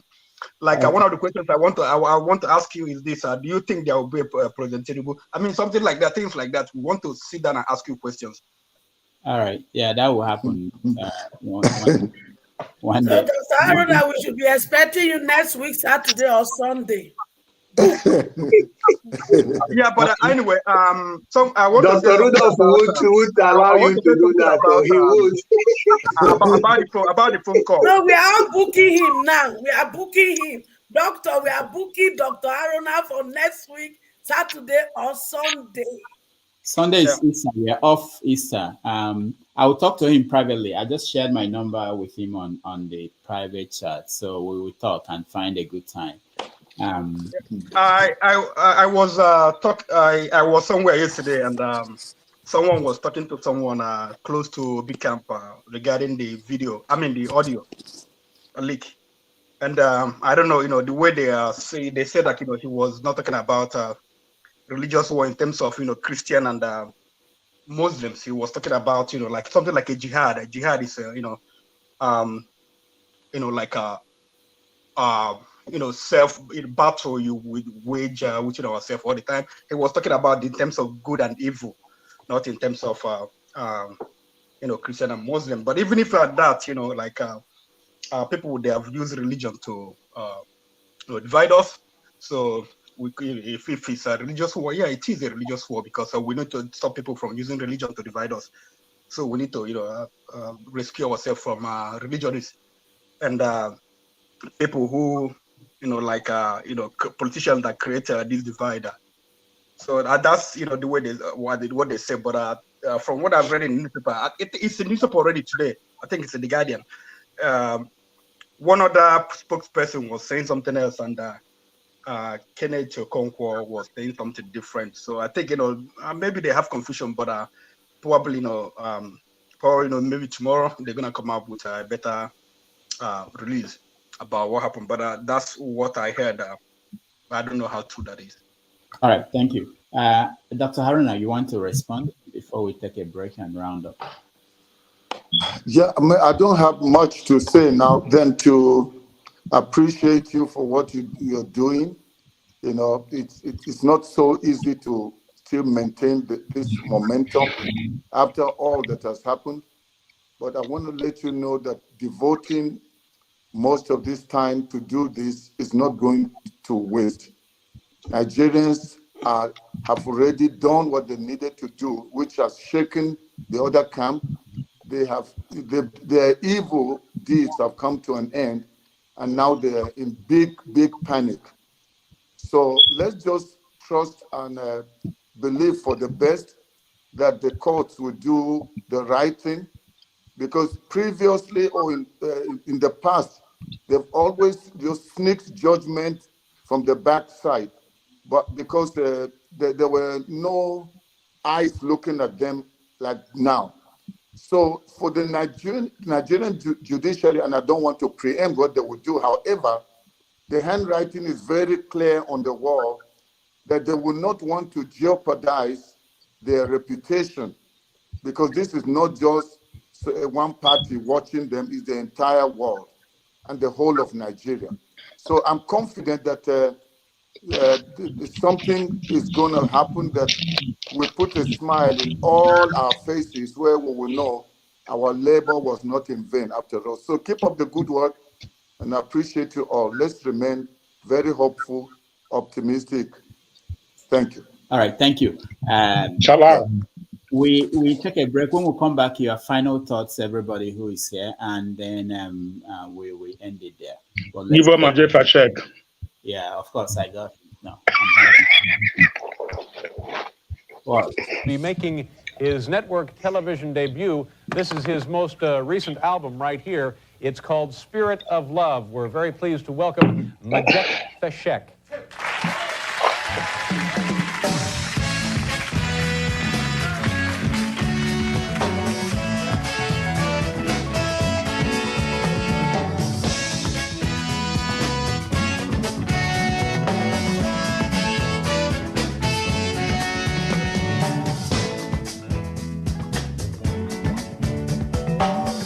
Arise from your sleep, Africa. Rise from your sleep, Africa.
like prince and princess.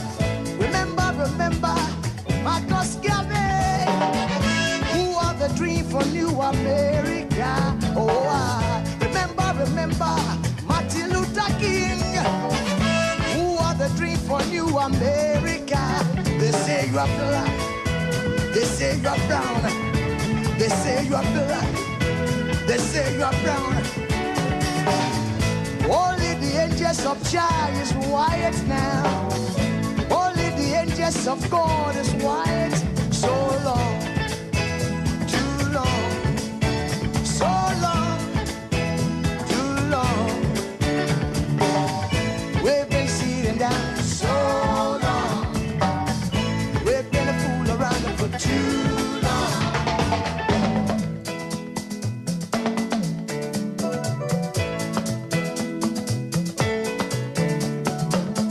Arise from your sleep, Africa. Arise from your sleep, America. There's work to be done, Africa.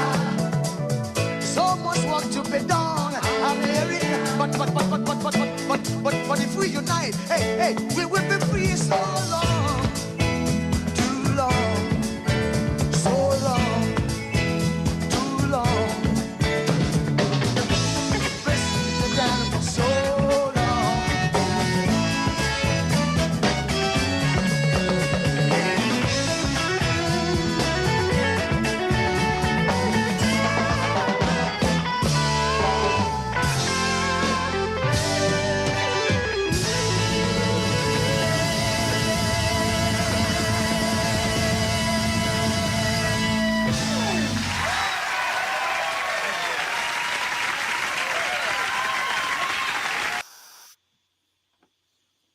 All right.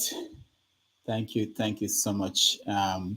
So we just want to round up and let me announce that coming weeks after the Easter break, we're going to have Professor PLO Lumumba, Chika Onigwe, Nia Shundere, Oluogibe, and so many others. So we have interesting guests coming up, and if you have your dream guests, let me know. Send me the contacts. We'll reach out to them.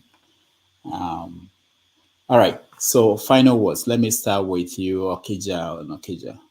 If you watched anything about anything. But please, can I go first? My battery is about to go Okay, off. Okija, hold on. Go ahead. Bazika, go ahead. Thank you very much, Okija and Okija. Please, I want to say that in the spirit of Easter, I know it's going to be really tough. I want us to go easy on each other in the next few days.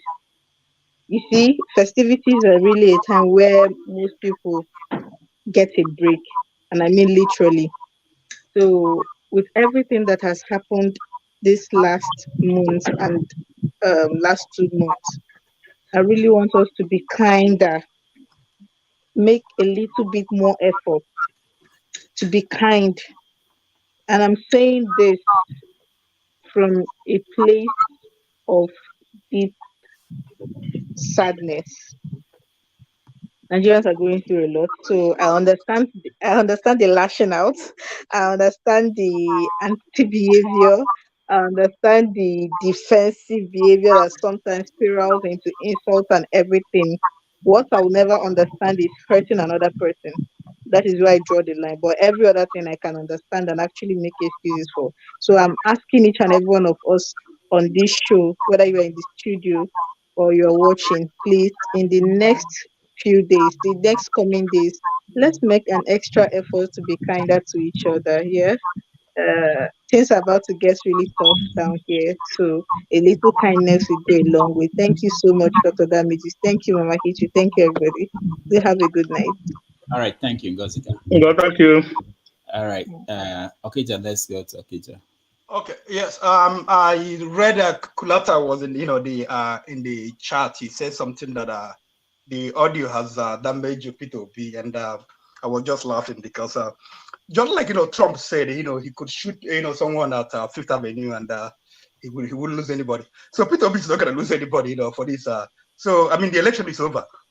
What you're waiting for, Tinubu has been declared a president-elect. What you're waiting for, we're waiting for the court, to fulfill the constitutional requirement, say something about the election. But there are so many issues, and we're supposed to be talking about. We have a certificate Tinubu presented to INEC that was forged. We know it was forged. We know that there was a woman that went to school that graduated in 79. She was admitted and graduated in 79. She was given a certificate, and the same certificate, Tinubu claimed that certificate. But instead of making a replica copy, he did the fabricated one, and it's out there, all over the internet. I don't know why people are not talking about it, and they want to talk about audio. The court, Tinubu has a lot of. I don't know. Kulata, saying damage will be. I don't know. Is Tinubu? Tinubu is a damaged goods to start with. Where are we going to start? We saw was it Vanguard or Guardian when he was 52 years in 1998, and this year we're making 77 years, and he just celebrated his 70 years. So who are we talking about? So how are you going to compare, the audio leak with all the things that we have against Tinubu? But I thank God, I have this instinct that the court would just look at everything, and hopefully, from when all the evidence I've looked at right now, because I've scoured the internet, check the IRF, check things. Tinubu did not win the election, so the court, accepting the court, they overlook those evidence and just rule on other sentiment. But Tinubu did not win the election. Tinubu is damaged. Tinubu cannot be, Nigerian president. It's not going to happen, except if those judges, they are so stupid and dumb that they don't know, what is acceptable in this age. Thank you guys, and have a lovely day. All right, thank you. We'll go to Igbo Basics. Okay. I just want to be appreciative of every effort that you've been making, Dr. Damages. Keep up the good work. Having said that, I put down a couple of things. I thought Dr. Haruna Goro would have still been here, but nonetheless. But this is the message. Dr. Tanko Yunusa, I made that one January 4, the previous year in Oka, along with a lot of other ethnic nationalities, Pandef, Edwin Clark Group, Padebanjo Group, and the rest of them. That was in Oka the previous year. But through the progress of the just concluded elections, I have observed Dr. Haruna Goro's activities, very appreciative. But I also want to link it up to the Berekete family in terms of what's happening as far as enlightenment in the North is concerned. The Berekete family is also doing a very good job, and I would wish that Dr. Haruna Goro would also link up with them. For me, here is my comment. Before the Civil War, I always refer back to that because that's the foundation of a lot of things that's going on. I, for one, Nadia Makaranta Awojen Ejos, 1962. St. Teresa Boys School, Ejos. That's where I went to school, 1962. The relationship between the North and the South was squarely different. The Easterners sojourned a lot in the North.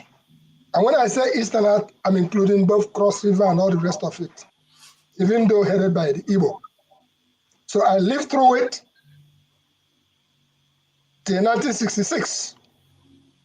And then we have to be forced to go back down south. The rest is history. That war brought something that we seem to be overlooking lots of time. That relationship between the North and the South got decimated. It got damaged. The basic trust between the North and the South was really mutilated. Why was it so? And I go back to a couple of statements that I've made on this particular channel. When the issue of war came down to being, it became a case of, don't forget, if you declare Biafra, I will declare Oduduwa Republic. Look into your history. Biafra went, Oduduwa Republic did not go. That showed a seed, very serious seed of discord between the West and the East. With that said, we've been trying to climb out of it, out of National Youth Service Corps, out of sojourning in the West and everybody trading and all the rest of it. We've been trying to climb out of it. The basic trust is what is lacking between the West and the East. And he who comes to equity should come with clean hands. And this goes to Tinubu and the rest of the people who said it's their turn. If you truly believe in one Nigeria, you should stop these fabrications. You should stop fabricating and trying to say it's your turn. It's not your turn. It's the turn of the youths of Nigeria. And that is why massively the youths of Nigeria have risen to take back their country, and the older folks should please give way for the youths of Nigeria to take effect.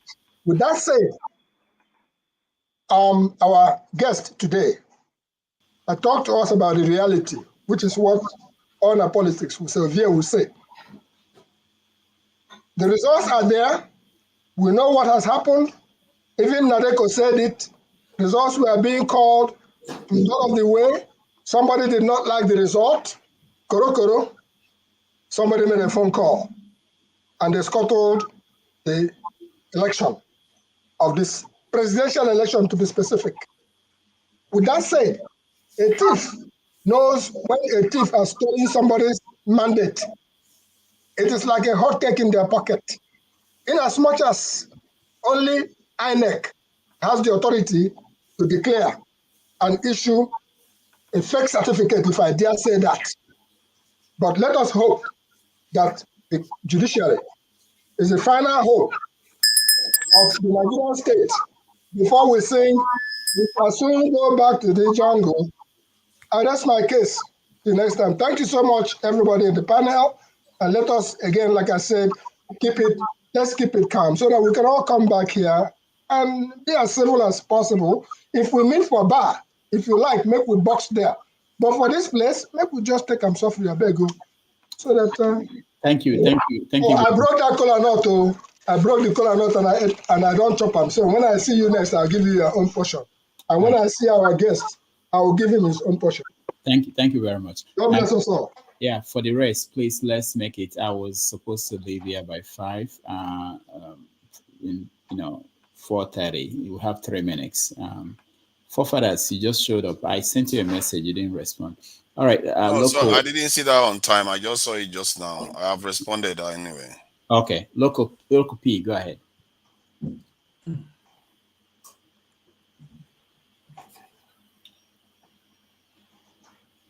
You are muted. Can you unmute yourself? Okay, yes, sorry. Let me ask one question. I don't know if that is true. The guy, the plane incident guy, like he said his wife works with TVC. Is that true? I don't know. I don't know anything other than that. I read somewhere that he has some issues or some mental health. Mental issue. Okay, because I've seen on social media. I don't know if that's true anyway. Like the wife works with TVC and your view. They won't call her name. Something like that. BC. Say that's her name. I don't know. But that, by the way, anyway. The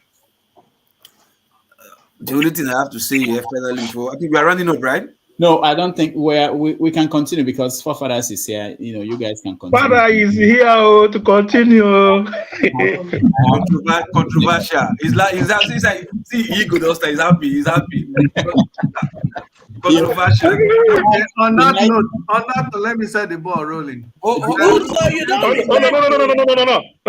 I have something to say. Let me speak now. Uzo, you don't repent, oh. Me? I hope you will emulate Rudolph, please. I know. Remember how it's going. Remember how it's going. It's going this way. It's going this way. I hope you let us speak free and fair, please. After Loco, please go ahead. So Logo, can I just say something and I will leave? I'm not staying. Yeah, you know where one man will work. Okay, so for me, okay, you want job, you not go work.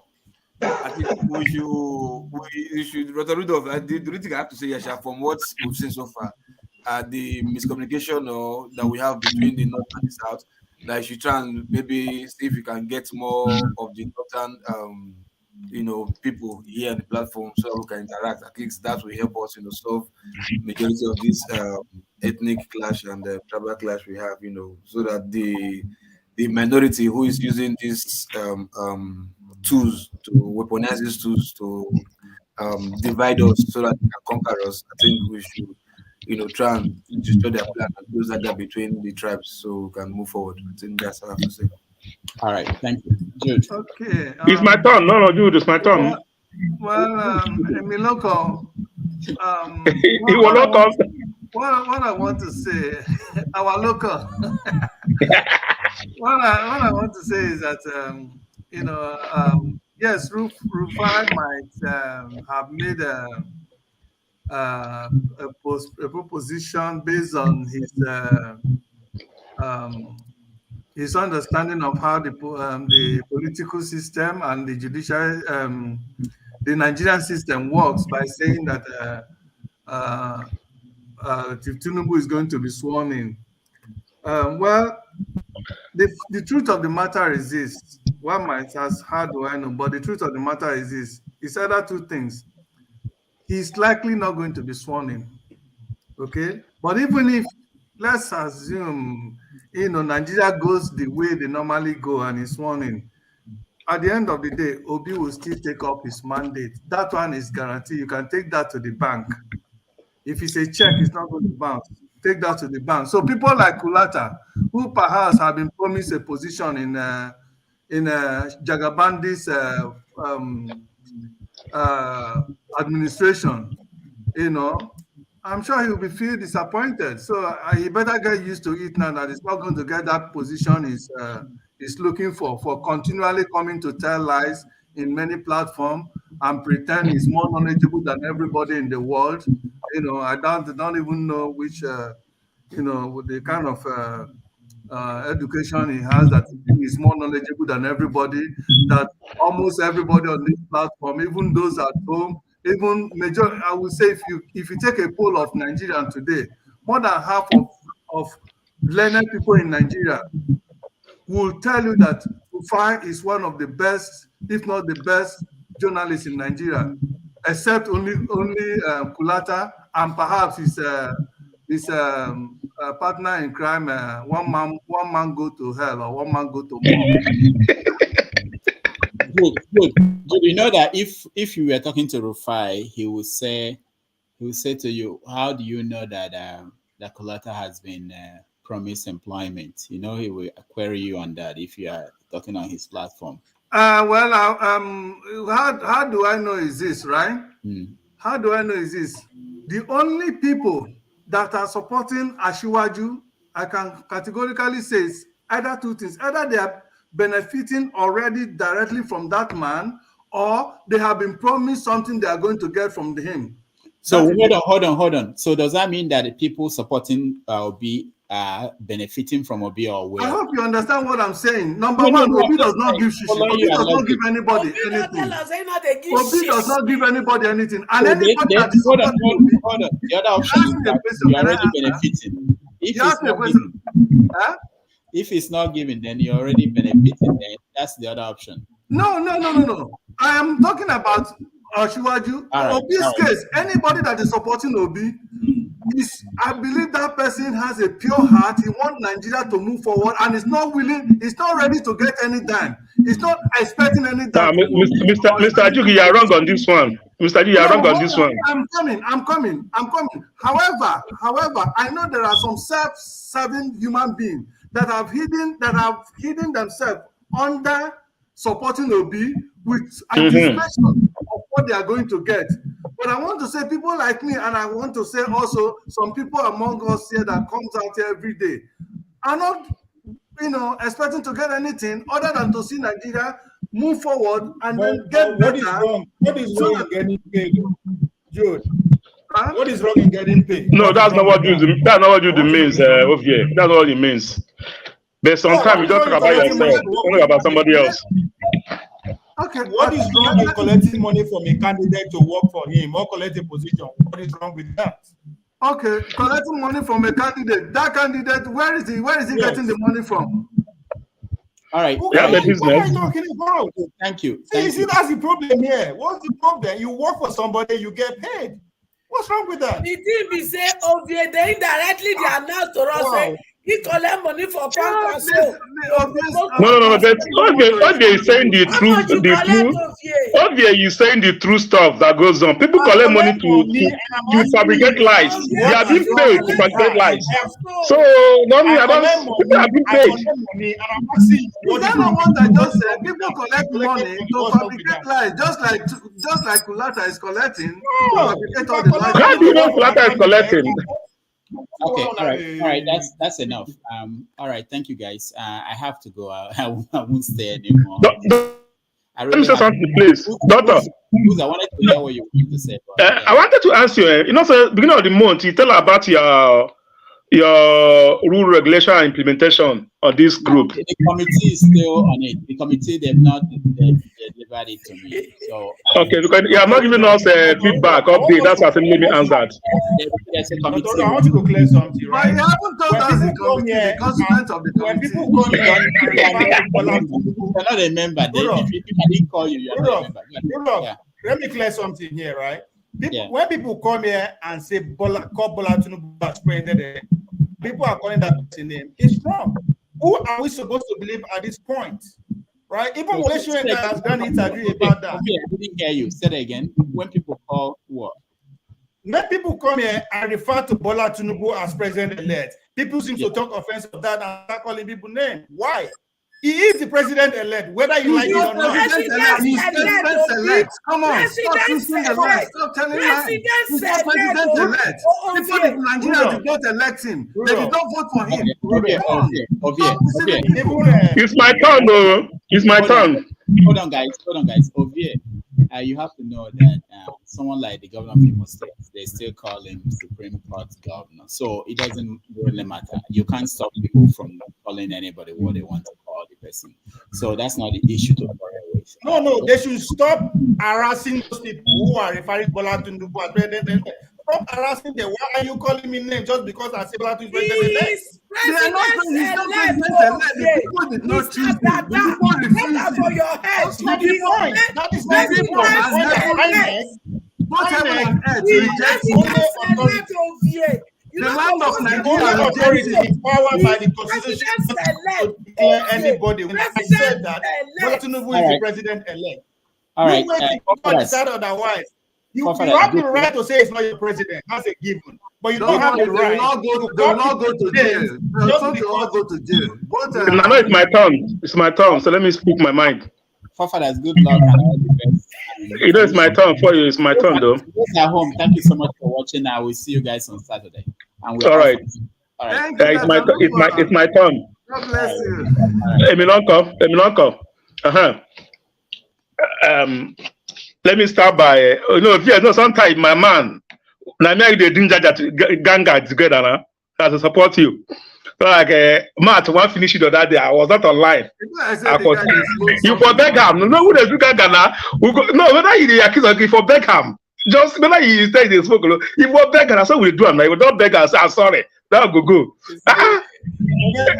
But thank God today. You don't go today. You don't go today. But that's not the day, though. Let us say the truth. The truth is this. Let us say the truth. Whether by back door, by front door, all right. Tinubu don't enter house, all right. Now for all to fish and out to come out town, that's the only thing remaining. Whether you follow back door or follow front door, is a president-elect. It depends on honor of the house now to do what.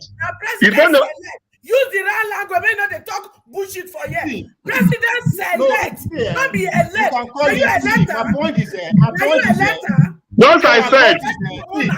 Now you elector. But not they use Mama Gio. I said, I know be Gio. I be Mama H.O. Now presidency. Sorry, guys. Okay. Let's be civil. See, Mama H.O.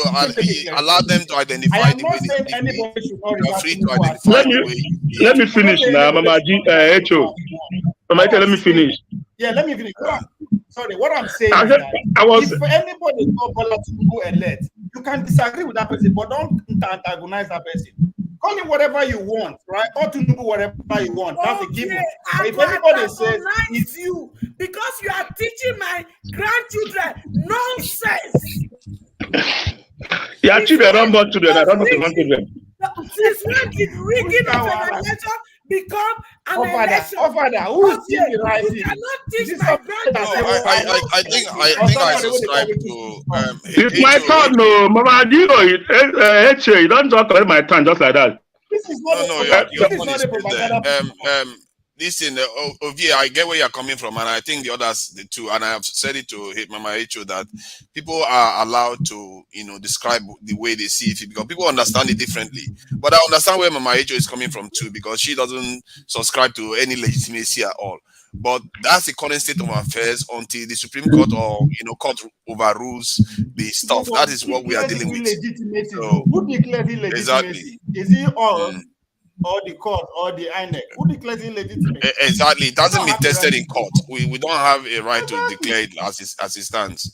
So, but I see where she's coming from. She believes it's right. Let's do the right thing. Okay, let me continue now. And also, I have one point to make here. People should not jubilate because the audio you're talking about that between Daddy GO and the Obi, Obi will respond. We all know who he is. He's going to respond by Monday or Tuesday. If he's him, tell he's him. And then when that be a backlash, all right? Backlash in a way that he may sometimes a bad thing says a bad may turn to good. If Obi comes out tomorrow, you say his voice. Yeah, it's his voice. People will like, okay, if this man can come out, the way people think, can come out to claim his voice. Now, the more follower he's going to get, all right. Now, end of the day, on the tape, I listen to you over and over and over. It doesn't like the way people interpret stuff. Yeah, the guy was wrong if it's his voice to say it's a religious war. I don't know who is fighting. Even at Babalawo war, and because how to be religious now, we have Balawos. We have the one in Igbo land now. It's a tradition. We still have the Muslims, the Christians. He says, "I'm talking to his father. I don't see anything wrong with that." My papa begin the talk. There's nothing wrong with the audio. Obviously, yesterday I saw a video of someone analyzing the audio, and he seems to think that the audio is fake because of the greetings and some of the way the salutations went and how P2B was sounding. It didn't seem like it is real because obviously there's something that we know as deep fake. So we can't take it for granted that the audio is real. And I said it before that the trick for P2B, let's say Tinubu becomes president, the trick is for P2B to maintain its integrity from now to the next election. They will do everything to destroy it because they know that is his greatest strength. Artificial intelligence has come to stay. There was so much daddy on that. Exactly. I don't think Obi will get audio. Daddy. Daddy. Come on. So let's take a step backwards. That's why I said at basicsexpress.com we don't break news. Because if you hurry up and go and break news, let's wait until Obi comes and respond. The issue is this: people gazette that break the news. I just listened to that. They said they gave him 2 days. The guy are there 2 days giving? They break the news of Jesus. They start getting 2 days. They don't how they even get the they don't know what they are doing because end of the day they're going to put themselves in trouble. Just as I was saying, he said, for you to tap somebody phone personal conversation It's a different ball game here. You're right. His children, right? When she they talk to her children, now so the GO talk to his own son. So there's nothing fake or about that. It's nothing wrong. Mommy H they talk to his children every day. But for you, they talk to his son. Should not be something of who be his son? Who be his son? Now. When did Obi tell? When did he get back between son and father? When did he get back to Obi? No, he shouted daddy. What do you call daddy? You know your father, they call daddy. What is it called? All politics or whatever. I know you never liked Obi, you never wanted him to win. We understand that you are not obedient. You are not. Neither do you believe. Do you believe in the progress of Nigeria? Right, daddy. You understand this.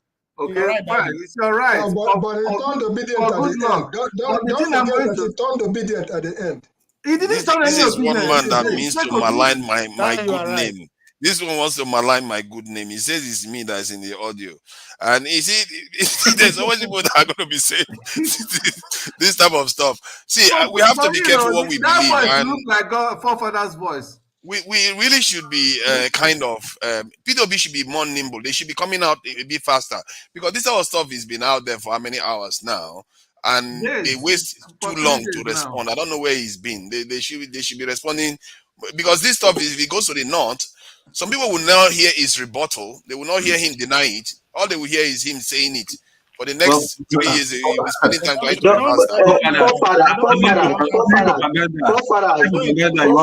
there's something that you should know. There's something that you should know about. There's something you should know. You know, in this kind of situation, you don't just quickly come out.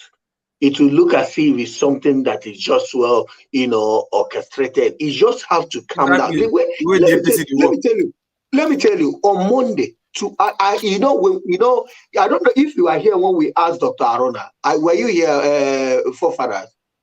When we were asking when I asked about this audio, how is it? How are the North? I mean, the Muslim, how are they taking it? He answered it. He said that their eyes are open. They know that APC are doing all kind of propaganda, trying to put one or two things together to make sure they frustrate obedient and to frustrate Obi. Forefather, don't you think the onus is also on Oyedepo to come out and speak rather than Obi? It doesn't. I think from what I gather, the pastor has denied it already. That he didn't. I read something that he said he's not the one. He didn't say anything like that. It's very unfortunate that many of. But on a more serious note, I don't see anything wrong with what they. There are a bunch of. But it doesn't sound like P2B. That doesn't sound like P2B at all. That's what makes me I am believing you. I am believing you. You know me.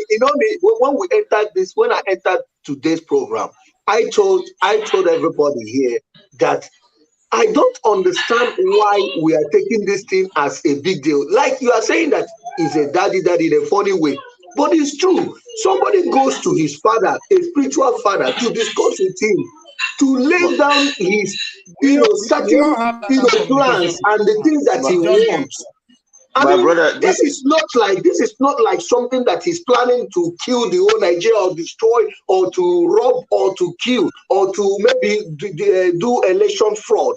This is just a kind of to help me talk to these people. This thing is going. It seems it's going to. Let's just assume that he is the one. My brother, can I say something? Just get late. Can I say something? We're here talking about this thing. The first evidence that thing never is not even Obi and is not Oyedepo. Number one, Obi was not at Onitsha at that time, and that in the audio that I'm at Onitsha. Obi was not at Onitsha. Obi was at Agolo at that time. From what I know. You understand? So the whole thing is APC, they are ready to come up with their propaganda, and they're gonna come up with their propaganda. That's what it is. It's just propaganda. Yeah. You talk about it is propaganda. According to the video, according to the audio, it was sometimes around the election time. Okay? And that was where the pastor was saying, oh, okay, that is where you are voting. Right? So, I mean, you can't be speaking as if you are a big spokesperson. And meanwhile, according to this, to the information on this clip, they said this Kenneth Okonkwo of a guy who is supposed to be one of the spokesperson of the Labour Party has come out to confirm that, okay, fine, this audio is original, but according to you just say, oh, probably maybe they just doctor something out of it. But this, you guys are here, you know, doing all the defending. But there are two men. There are two confirmation. There are two confirmation. There are two confirmation. Not only there are two. No, the Kenneth Okonkwo said something, and another spokesperson said another thing. Maybe that is why I'm telling forefather. Your forefather, you see how quick response goes. Maybe by tomorrow now, Kenneth Okonkwo will come and tell you that he didn't go through this information very well. That was why he released this statement. You understand what I'm trying to say?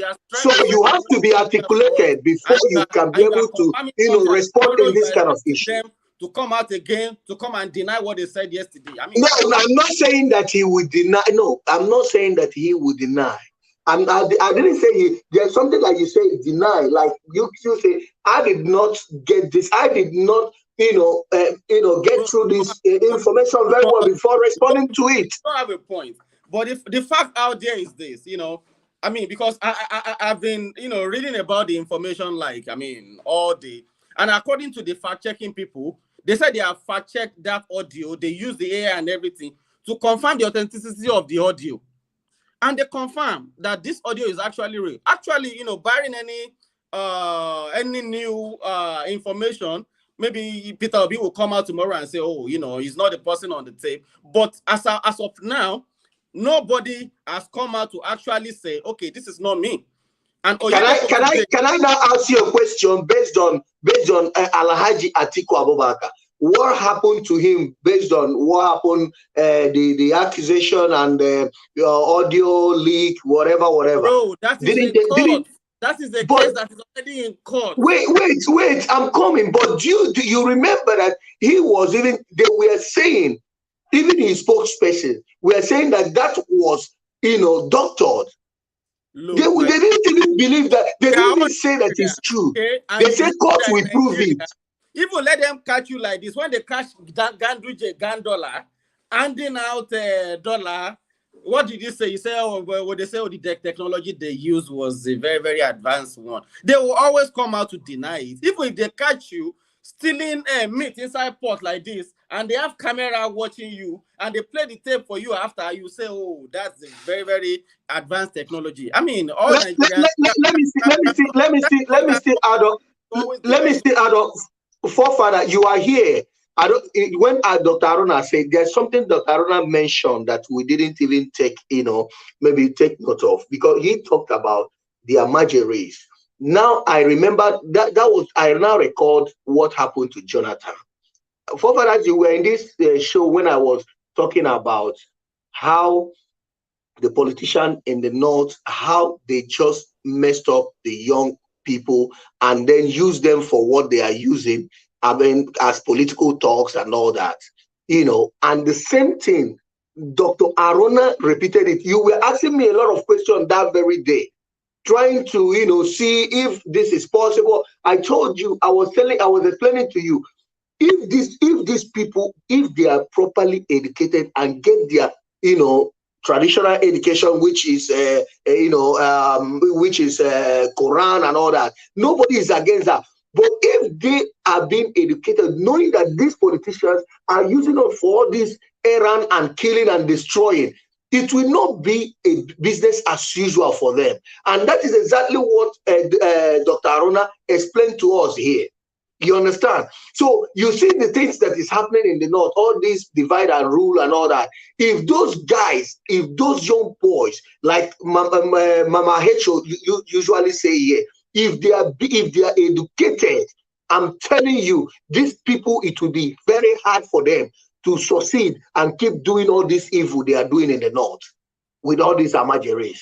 Yeah, from what I gathered, the pastor denied it. At least I read it that the pastor seems to have denied some of the content of the audio, because some part might be correct, because they might just stitch some part together. I wanted to share some this thing about this technology that is used to put audio, and the best ones, the best fakes, may not even be able to be detected by these checking softwares, because these checking software tend to be always behind the curve when it comes to the sophistication of the people that are faking these things. So it's not impossible, and clearly we know full well. I personally, that's one of the things I always say, that after this period, you're going to see that they're going to target Peter Obi's personality. They want to destroy the movement. This is the way they want to do it. And they won't find one way or the other. Nothing good in Nigeria tends to survive, because they will find a way to destroy anybody that wants to clean up the system. And this is why I was even saying that the Obi campaign and his people, they have to protect him and be careful whatever they are doing, because they will be looking for every opportunity right now, create division. But forefathers, they are doing it. Forefathers, they are doing it. If you go to the news today, because I was following it, because of what they have been doing it, they have been coming out, they have been talking, they have been saying about it. So they are not. Let me share this audio so you can see some of so people can make up their mind what they think. Let me see. Let's see. Like Jordan Peele. This is called deepfake. This is called deepfake. This is called deepfake. It generates a video of the person and the voice, in this case, Obama. The same technique was also recently used on Zelensky, the Ukrainian president, where the deepfake character told Ukrainian soldiers to lay down their arms and surrender. So this tech actually exists. We are in 2023 anyway. So it shouldn't be a surprise that they cloned Peter Obi's voice to make it look like he was in a phone call with Bishop Oyedepo. Microsoft will be taking this tech a step further with their AI chatbot, which will be able to turn just a text to a video. The tech used in cloning Peter Obi's voice doesn't require the kind of computer hardware resources that a deepfake video needs. So it's actually very easy to clone a voice online. There are free sites where that can be done quickly, although you need to pay to get something useful. So definitely the person that did this used a paid one. As you can see here, it's as simple as uploading a sample voice. You just download audio of the person you want to clone his voice, Peter Obi in this case, and Oyedepo. When you upload the sample voice, you now type the text, what you want the voice to say. It will generate the voice, you download it and edit it to make it look like a recorded telephone call. It's as simple as that. This is why there is serious discussion on the future of artificial intelligence, because of not just how it will affect humans, but also the fact that people will use it for malicious purposes, like you've seen in the case of Obama and Zelensky video. Anyway, that's for another discussion. It is very easy to get voice samples of famous people. There are literally thousands of content where you find Oyedepo speaking. Also, Peter Obi in the past few months alone, during the campaigns and far longer than that, he was a governor for 8 years. So finding videos and recordings with his voice is not a problem. There's a lot of deepfake videos on YouTube. With the help of AI programs, you can clone a voice. You can even clone your own voice if you are a content creator. So what you need to do is just to write an article or text of what you want the voice to say, and it will read the article and you record it to use in your content. In fact, we've done some videos like these, although not very, very realistic, but you get the picture. First is... I'm Daddy. Praise the Lord. How are you, sir? Number places don't use normal calls. They use the ones that have encryption to protect what he says during the call, because he knows that Nigerian security agencies can eavesdrop on his call without the permission of the network provider. So in order to keep their conversation secret between themselves, people in high places don't use normal calls. They use the ones that have encryption to protect their privacy. Good morning, Daddy. Praise the Lord. How are you, sir? Number two, it's funny that Oyedepo responded to a good morning greeting by saying, praise the Lord. Maybe the guys that did this are Muslims. They think being a pastor will make Oyedepo lose natural behavioral traits. This is not even taking into account that Oyedepo's voice was somehow fixated in a single tone. His voice isn't accurate at all. They should try harder, and the thank you, Daddy, was just a robotic repetition. Number three, Peter Obi's character sounds so stressed out, like someone in real distress. No matter the pressure on him, P2B can't sound this way. If he wasn't feeling well, he wouldn't be making calls to people that will arouse their curiosity to find out what is wrong with him. And being a popular person, the news will spread like wildfire that he's sick. In a nutshell, they failed flat. This isn't his voice. It's very obvious. Number 4, what magic can Oyedepo perform for P2B on the eve of the election? Can he reach the thousands of his followers in Kwara, Kogi, and Niger State within hours before the election? Even if he's able to reach all of them, can he really command them to vote for P2B? No further explanation is needed here. This one is the main giveaway that this was AI generated, because P2B can never beg in the manner as portrayed, never. A man that spent about 3 years to recover his mandate in court, he was sworn in as governor of Anambra State. Within a few months, the Anambra House of Assembly members wanted to impeach him because they were all PDP members. They invited him to the assembly complex and gave him conditions that he must fulfill, or else they will impeach him. Let's take a listen. Go and ask the 30-member of House that impeached me. We sat down and they said, if you give us this, we will stop impeachment in front of everybody. And I can call beautiful names and I said, I'm not going to give it to you. I'd rather go. My name is Peter Obi. My name is not governor of Anambra State. I'm not desperate to be president of Nigeria. I'm desperate to see Nigeria that works. So a man that it took 3 years for him to recover his mandate and faced with impeachment, he still had the courage to tell them to their faces that he's not going to give anybody anything, that they can go ahead with the impeachment. He knows that he didn't do anything wrong, which the assembly members did anyway. They impeached him and he went to court and got judgment again. So this type of man can never beg anybody. P2B is not desperate. We know politicians that are desperate in Nigeria.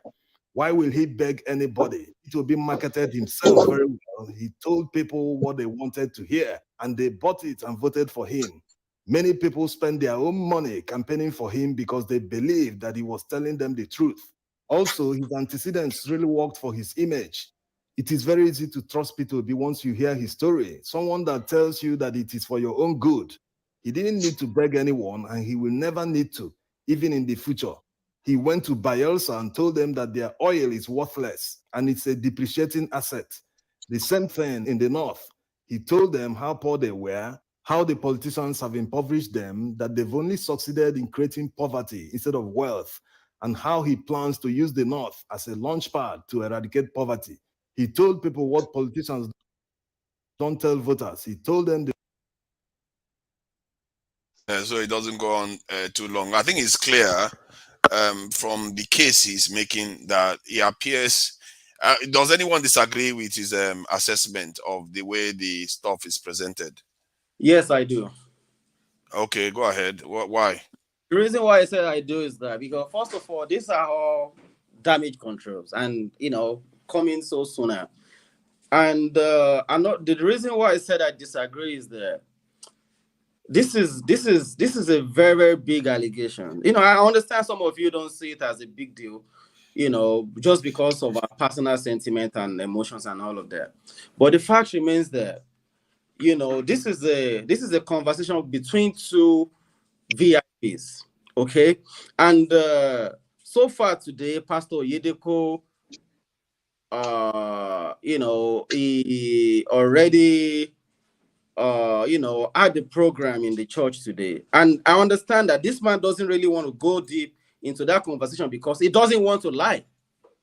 Okay? Because at the end of the day, if they realize that, okay, fine, this tape is actually a genuine tape. How does it look, in front of his follower? And in this kind of situation, if it's a kind of a fake something, Baba Oyedepo is not somebody that shies away from, conversation. He would have come out and say, oh, some people, some devil, and his own ways. Pastors way of doing their thing. And as a matter of, I won't be surprised if people will come back tomorrow and say, oh, it's fake and all of that. But the fact remains that if this thing is fake, Peter Obi is very, very active on Twitter. He would have probably, go on Twitter and, send a message to it because he knows he has millions of followers. you know. And as a matter of fact, somebody already came out and said, okay, fine, this is real, especially somebody from his camp. So who are you? Who am I to say, okay, this is not real? You know, who is the person doing this damage control? Maybe one social media influencer. I understand there are, you know, I mean, all this AI, something that you can use to clone, but this doesn't sound like it is fake. Whether you believe it or you don't believe it. But hold on. You're just saying I don't know why you say it doesn't sound like it's fake. Because clearly we know they can synthesize voices in a way that you can't even distinguish. That's one. Absolutely. And secondly, there are certain things that would, like good morning, and pastor will be telling you praise the Lord or something like that. That doesn't seem normal. Pastors greet, they could greet you like hallelujah over the phone. Praise the Lord. Of course. I mean, I don't know about that. I mean, I don't. Bello, my brother. Bello, my brother. Oyedekpo is 68 years old. P2B is 62 years old. Absolutely. I will come back to this. My daughter is calling me. Okay. What Mr. Bella does not go in tandem when we're talking about spiritual leaders. Oh yeah, I mean, so I might be 50 years old today and be talking to a 40 years old Daddy Gio and be saying daddy. I mean, people do that all the time. You know, this does not apply in this kind of conversation. The night before the election is Kwara State is going to be called about. It sounds a little bit. Kwara State is not the area he wants to win. Something tells me that is not the area Peter B will be calling about. But if you think logically it makes sense, we'll see. Okay, if you don't understand something, okay, let me put it this way. You might not agree with me, but this is my own opinion. And I always say from the result of the elections, it is, I mean, Peter Obi's demography and his campaign message is written all over the numbers. And according to their conversation on the phone, okay, what was he soliciting for? The argument here is that I need you to talk to your people. He's talking about the Christian communities in those areas. Okay? He talk about Kwara. Pastor Oyedepo has a big a night before the election, just before the election. Oh, absolutely. Pastor Oyedepo has a big church in Ilorin, in Kwara State. Okay? Then he talk about from the phone conversation. He talk about places like Niger and Kogi are where we are having some kind of issues, which is right. Which even from the numbers, from the poll numbers, it's all. I mean, it's all written all over the poll numbers. That okay. My brother, can't it be fabricated also? No APC, knowing that is a problem. Why exactly? Why are you choosing to believe something that when you know it can easily be fabricated? That's what I'm asking now. I'm not saying that what you're saying is lie. I'm not saying Can I answer? No, but I'm still wanting to think apart from that, if it's a night before the election, then why is he greeting good morning? If it's a night before the election, why is it? I don't know what time of the day. Let's wait. We're not arguing. We're not arguing. Let me tell you another thing. You know that tomorrow, as we enter, I don't know the time, as we enter Monday, you know that a lot of things will happen in the news. Absolutely. You know, now, like Fofather said, I just gave you an example about there are two persons that which I have seen that responded in this situation. One is the lady. I don't know if you know her name. The lady, the spokesperson to LP. Exactly.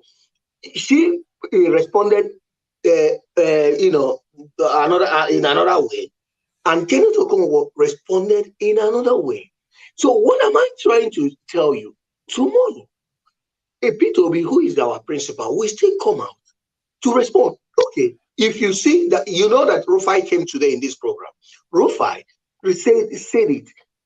If that is what Peter B said, like what I'm saying also, maybe personally, my own opinion, Rufai condemned it, but my own opinion, I'm not condemning it like I said it in this program.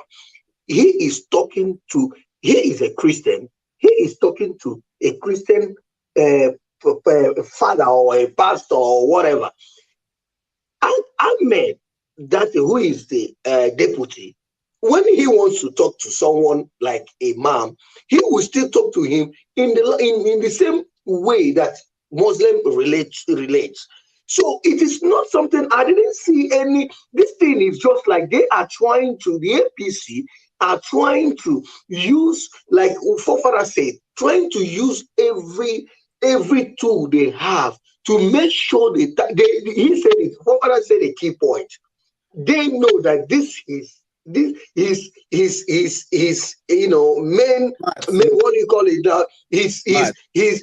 That's what he has as a tool, which he holds, which he have that holds every point in Nigeria, every part of Nigeria is his character. And that character is what they are trying to hold on to destroy. And let me tell you, it's not going to be easy for even what APC is doing. It's not going to, because even what they plan, their own principle has no reputation, has no character. I beg to differ. So what are they looking for? And try to digress into another thing. Look at, let me tell you something. I mean, but the pastor denied it, that he did anything like that, that he even campaigned for anybody, that no politicians has ever made him do anything of such, that he doesn't do that at all. So, and if the audio is showing that he is doing that, and he's saying that he never did anything like that. Look, this is it. When you, how else can you support somebody, other than when somebody comes to your church and you make your congregation recognize that this person is in your midst today, just like Peter Obi, just like many other pastors, treated Peter Obi to that, that kind of give it Obi that kind of treatment. Whenever it goes to the church, like, today we have the presidential candidate, Peter Obi and Amizo, and everybody's like, boo. Bella. He's a Christian. He's a Christian. Bella,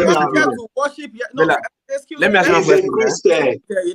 Wait, Bella, just suppose this with.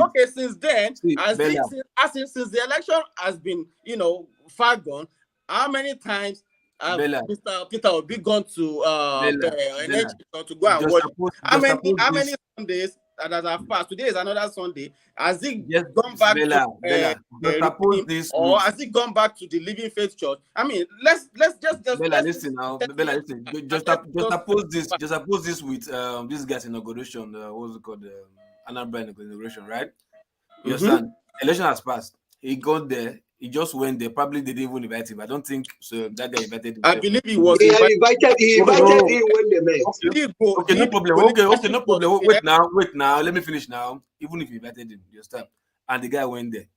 You understand? And he went there. What they do unexpectedly, the guy saw him. He didn't even know Peter was coming, and immediately saw the crowd raising the alarm, shouting, cheering.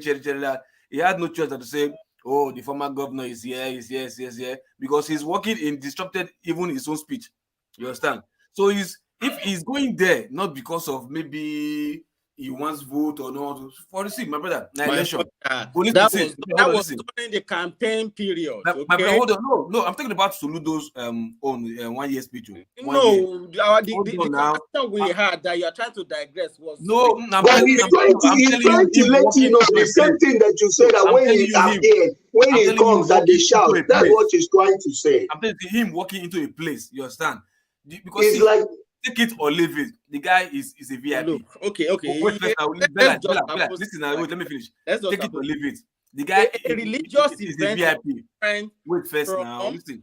Whether religious or no religious, we are all human beings. Whether religious or no religious, whether tradition or whatever, whether it's in secular meeting or whatever, apart it's in a gathering, we are all human beings. We have our own emotions, devoid of religion. You understand? The guy, take it or leave it, is a VIP. If you today, or you have 10 people in your midst in a beer parlor drinking, and Peter Obi walks to that place, everybody will stand up, hey, they will see him. It's normal, it's human. You understand? So saying he's going to a church and is getting that kind of ovation, it's not his fault.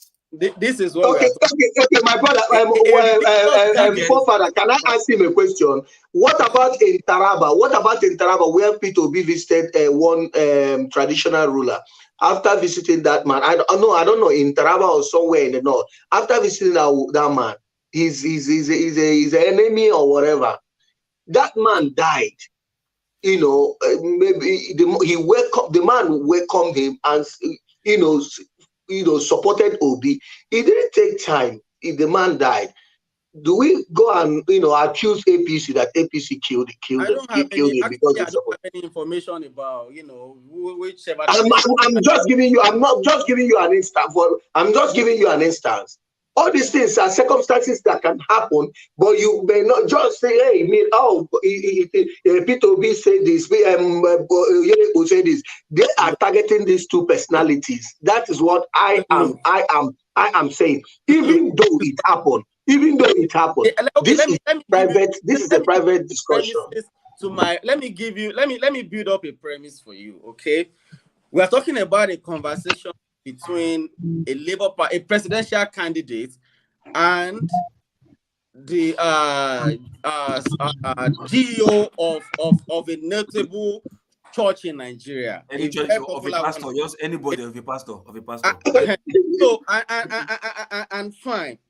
Now, the build-up is this, and all this happens. I mean, building up to an election, to a general election in Nigeria. First of all, during the campaign,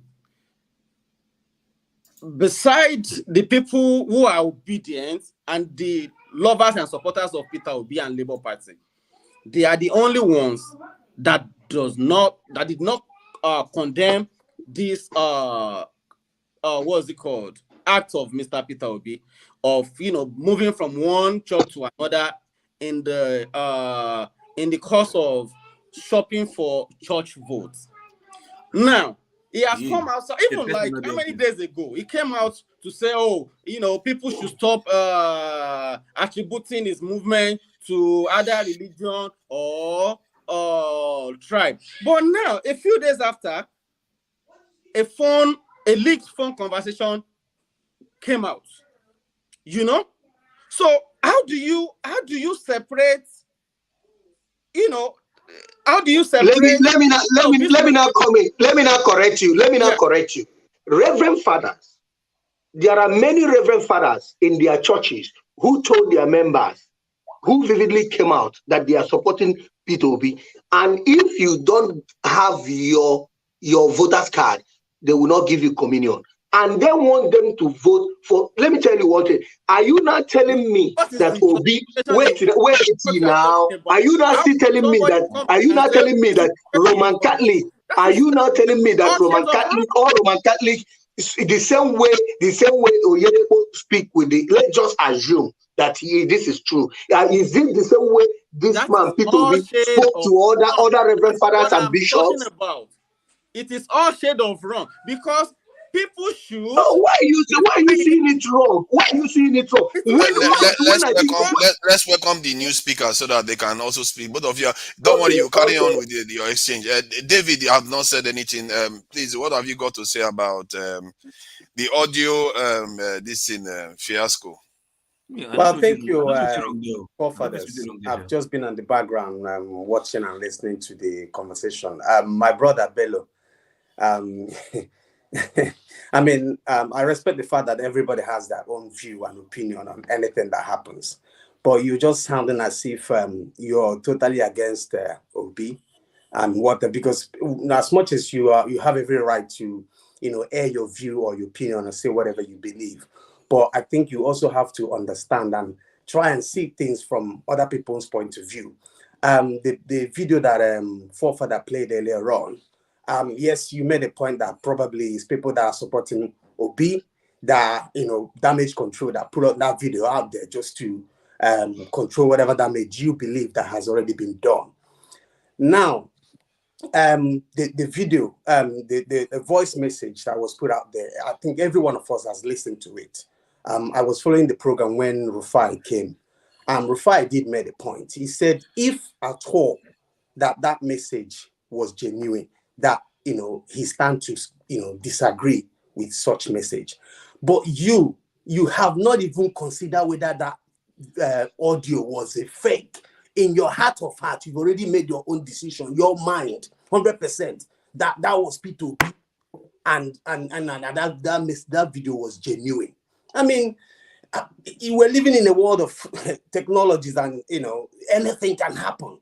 And why don't you just try to understand there's a possibility after all this argument and the point that you're making, but eventually tomorrow morning, and Obi comes out. Yes, you said that he will come out on the television and say, no, he never said anything like that. Yes, they all do with their politician. But what if it happens that tomorrow that all those things were all fake, that Obi never made that comment? What will you say, please? Oh, see, my brother, thank you, Mr. David. You see, when I first heard this clip, I mean, because I was just airing it, you know, this morning, okay? So when I heard that conversation, before me and you, especially the obese part, I was like, why would Obi be sounding like this? You know, I kind of, you know, felt a little kind of way about it. Like, could this be a situation of a kind of doctor tape? I thought as much, because I really don't dance to fake, you know, I mean, I know where I get my own information from. I don't just, you know, just pick up on any information and, you know, just like, okay, yeah, this is fake. No. So I've been watching, you know, following the story on Twitter. I've been following the story, you know, I've seen different, you know, I heard from people, you know, different, you know, people, you know, some people have come to like, say, rubbish, like, okay, this is fake and all of that. Then I you know, from my own research so far, I mean, I've seen people who have put this audio to test, okay, and they have been able to come out and say, oh, this tape is not a deep fake. Up till now, I can't say, well, maybe those people are right or those people are wrong. But according to the news that is still, you know, out there, the people that are involved in this tape, they have not been able to come outside and say, oh, this is me or this is not me. They have not been able to debunk it. But so far, the information that we have is that one of the spokesperson of one of the party involved have come out to confirm it. So what else do we need, since nobody has come out to deny it? Okay, so now, but according to you, we are still waiting till tomorrow for somebody to come and deny. But as at right now, the information that we have is that what was the confirmation that you are claiming that they confirmed? Come out and say, okay, fine. No, what was the confirmation? He was defending it. He wasn't confirming it. He was saying that based on the context of the decision, you don't know. The audio could be genuine, but maybe they put different things together. The way they put together, they make it the way it is. I believe the audio is genuine. They will come out and rubbish it, because like Bello. My question may not be exactly the way the context may be pulled out. Somebody could be talking about religious war in a different context, and they put it together, and you just make conclusion based on that. I'm not sure we should jump to conclusion based on just that audio alone. Bello, what is the actual word that kind of like tries to would I say kind of like upset you? Is it that it says war? Religious war. It didn't mean, you know, in my own context, the way I see it, he didn't say, oh, carry your arms, carry your weapons, let's go. Religious war is prayers. It's prayers. You understand what I mean? It's prayers. Probably ask your people to pray for me or pray for the election and all that kind of a thing. It's all prayers. I don't say anything, you know, to me, everybody sees things in different perspective. The way I'm saying it, he's talking to his, you know, whatever it is. I don't see the thing to be for me. You know, There's no big deal about it. Look. He didn't say, oh, did they, your church in Kwara, do they have those weapons that we're gonna go and fight? He just said that. Okay. He only said, that's it. It's prayers. Okay, let's see it this way. First of all, he came out the other day to debunk, to try to make us not see his movement as a sectional religious or a sectional tribal movement. Is it? Hold on. Is it? As pull down. Bello, wait, yeah. Bello, is it? I'm asking you, is it the tribal or and which body said it was authentic audio anyway? We don't which body confirmed the audio to be authentic? Because people keep saying, oh, there's some group that confirmed it was authentic. Who confirmed it was authentic? Coming out to say he doesn't see anything wrong about it, and I'm trying to give my own 1 cent. No, but you actually said it. I don't know why nobody called you out on that they authenticated it. Who? No, he said because one party. No, he said because one party, which is Okonkwo, came to say the video is real. And no. Before he said that, before he talked about a member of the party confirming it, he also said that he said people. I think you realized that. Can you let him confirm it? You missed that one. If you missed that one, let him confirm it. He said that. He said it. He later, I listened to him. He later run away from that part, because he wanted to base his argument on people said. No, not people. He later no. He didn't run away from it. He stated that as a fact. One of the party means one of the those involved in the tape, which is Oyedeko and Peter Obi. And Kenneth Okonkwo. Kenneth Okonkwo is not involved in the tape. You don't know whether he's spoken to Obi. One of the spokesperson of the Labour Party. What he said before, I believe. See, local, you are not paying attention to what he's saying. He didn't run away from it. Can you let him talk? You are creating confusion because you are not letting him talk. What you listen to now? But let him talk. He's here. He hasn't gone away. So did you not say that they authenticated the audio? He said he confirmed the audio. No. About whether they checked whether the audio was deep fake. That it was confirmed that it wasn't deep fake. Well, he hasn't come out to say it is deep fake. No, but you said some group confirmed it that it wasn't deep fake. Oh yeah, when you are online. Exactly. Yes. What group did that? What group did that? That it wasn't deep fake. Because they said they subjected that audio to a test. Yes. Who did? Yeah, they subjected to a test. Who is they? You said what? Who is the they? Who subjected it to a test? It's all over the. I don't exactly. I think it will be nice. It will be nice when we are saying something, because you are using it to lend credibility to an argument. You need to specify who tested it to confirm it's not deep fake. You see what I mean? Seen that on Sarah Reporters. Then I saw those on some other, what's it called? Some other media pages so far. So my brother Bello. Right now, because I'm using my phone right now, I can't actually go back. That's fine. I can as long as you don't have the information. That's if fine. I may, my brother Bello and the rest of us on this panel. There is something that I said earlier on, and that was about our work at basicsexpress.com, and I said that we don't break news. We've been beaten a couple of times when we thought we were breaking news. None of us here was present when the phone calls were being made. None of us here have engaged ourselves in the authentication of the information. None of us here is either Kenneth Okonkwo or Adebayo or Peter Obi. None of us.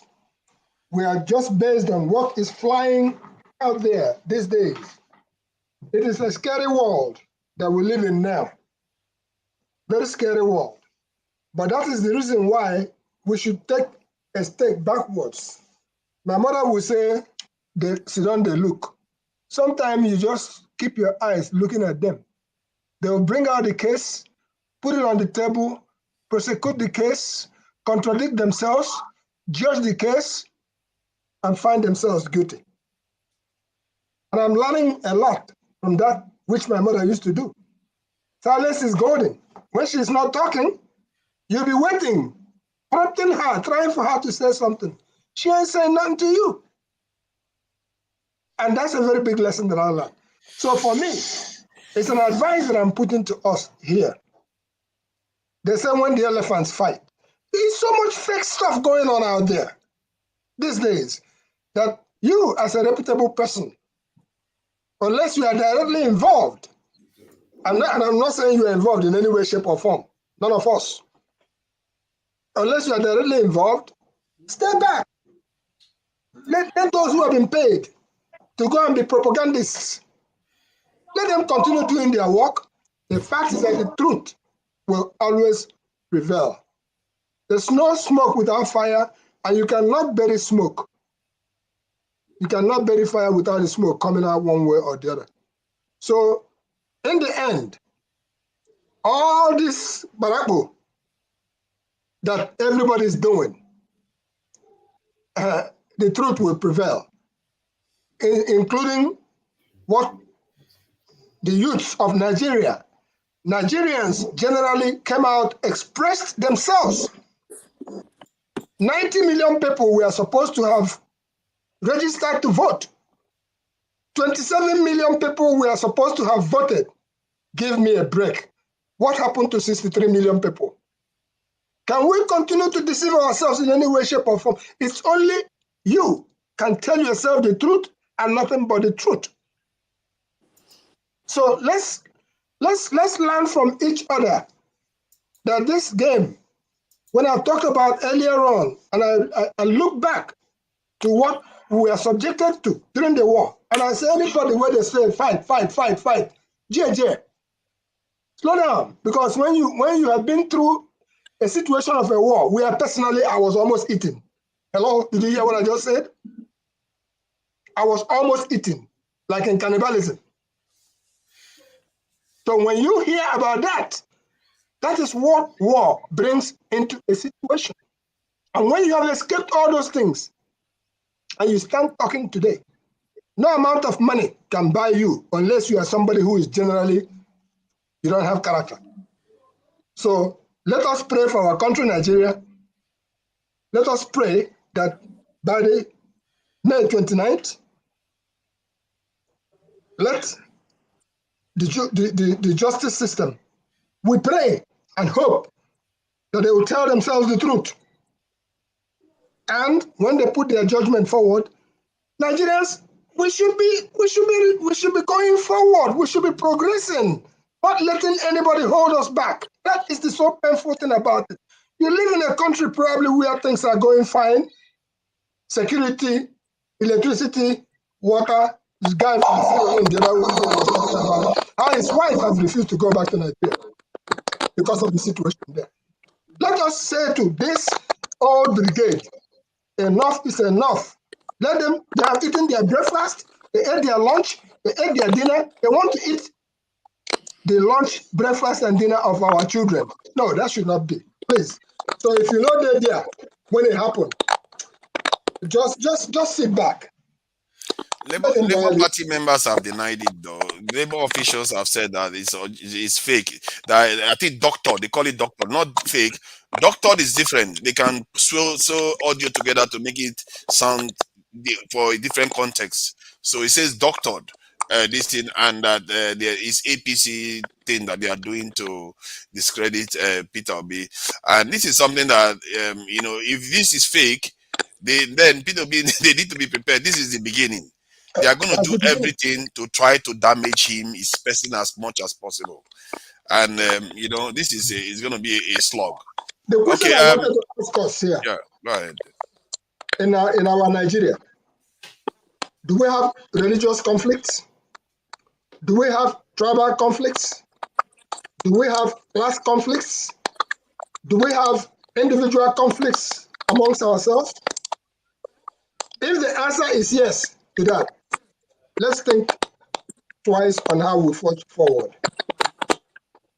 Yeah, thank you. Phils, go ahead. Welcome. All right, thank you. Please, I have a question.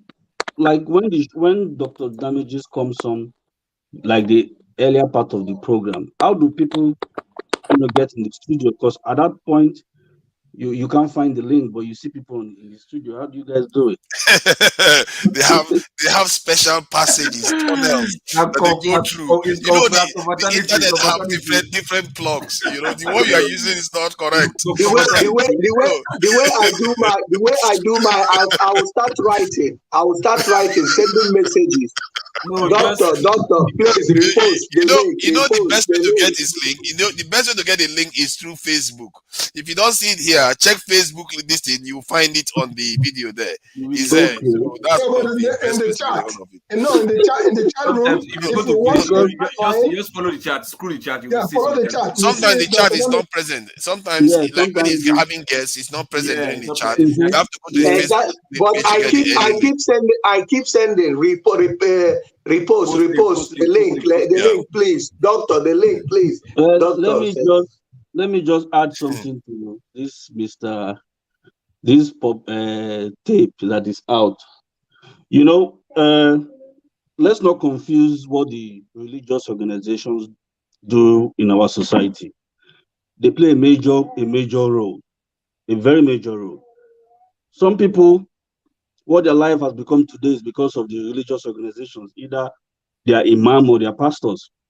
Considering our society where there are almost zero opportunities.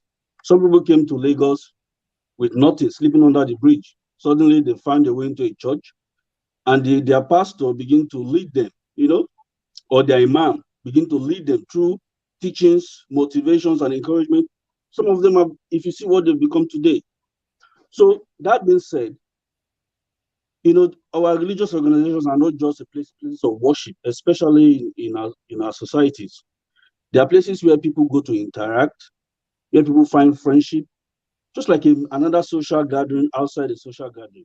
Outside the church, they make friends, their family friends, where they get to create kind of a social link. So for Peter Obi and the kind of campaign he ran, it was not based too much of money. So the church is a good place for him to find people to be able to pass his message to, and that is totally acceptable. There's nothing wrong with that. So, and even in the north, they've been using religious organizations to speak, to kind of direct people on the way they should go, for a long time on how to vote. I don't see that as wrong, So, insofar as they're not telling you go kill people, you can suggest, based on what you believe in, and say, okay, it will be good if you vote this way. There's absolutely nothing wrong with it. Let's not just see the way, because there's no way you can separate it in our society. We are so deep. We are so deep religiously, So that's the way I look at it. So let's not, because the way Peter B used it, people they want to try and berate him for him, berate him for that. But I don't think that is right. I'm telling you, tomorrow, in the next election cycle, a lot of politicians who adopted, they will adopt that method, and you see people will not be too aggravated about it. Okay, now look at during Jonathan's time. This APC, they used the social media a lot against Jonathan. The PDP being people who are just stuck in their old ways, they are not fast thinking, they're just so backward in their politics. They didn't catch up. This is what APC used. But now when these Labour Party young people are using it against them, they're now accusing them that they are arrogant, blah blah, all kinds of rubbish that they're saying. A lot of people because we don't buy it. We know it's just trying to give a dog a bad name just to hang it, basically. So for me, it's perfectly all right. And that's my take. Mr. Field, please. I don't know. I have a different view to. Your opinion. You've spoken very well, but I have a diverse. Actually, our religious centers. Absolutely, you talk about some of us. Africans.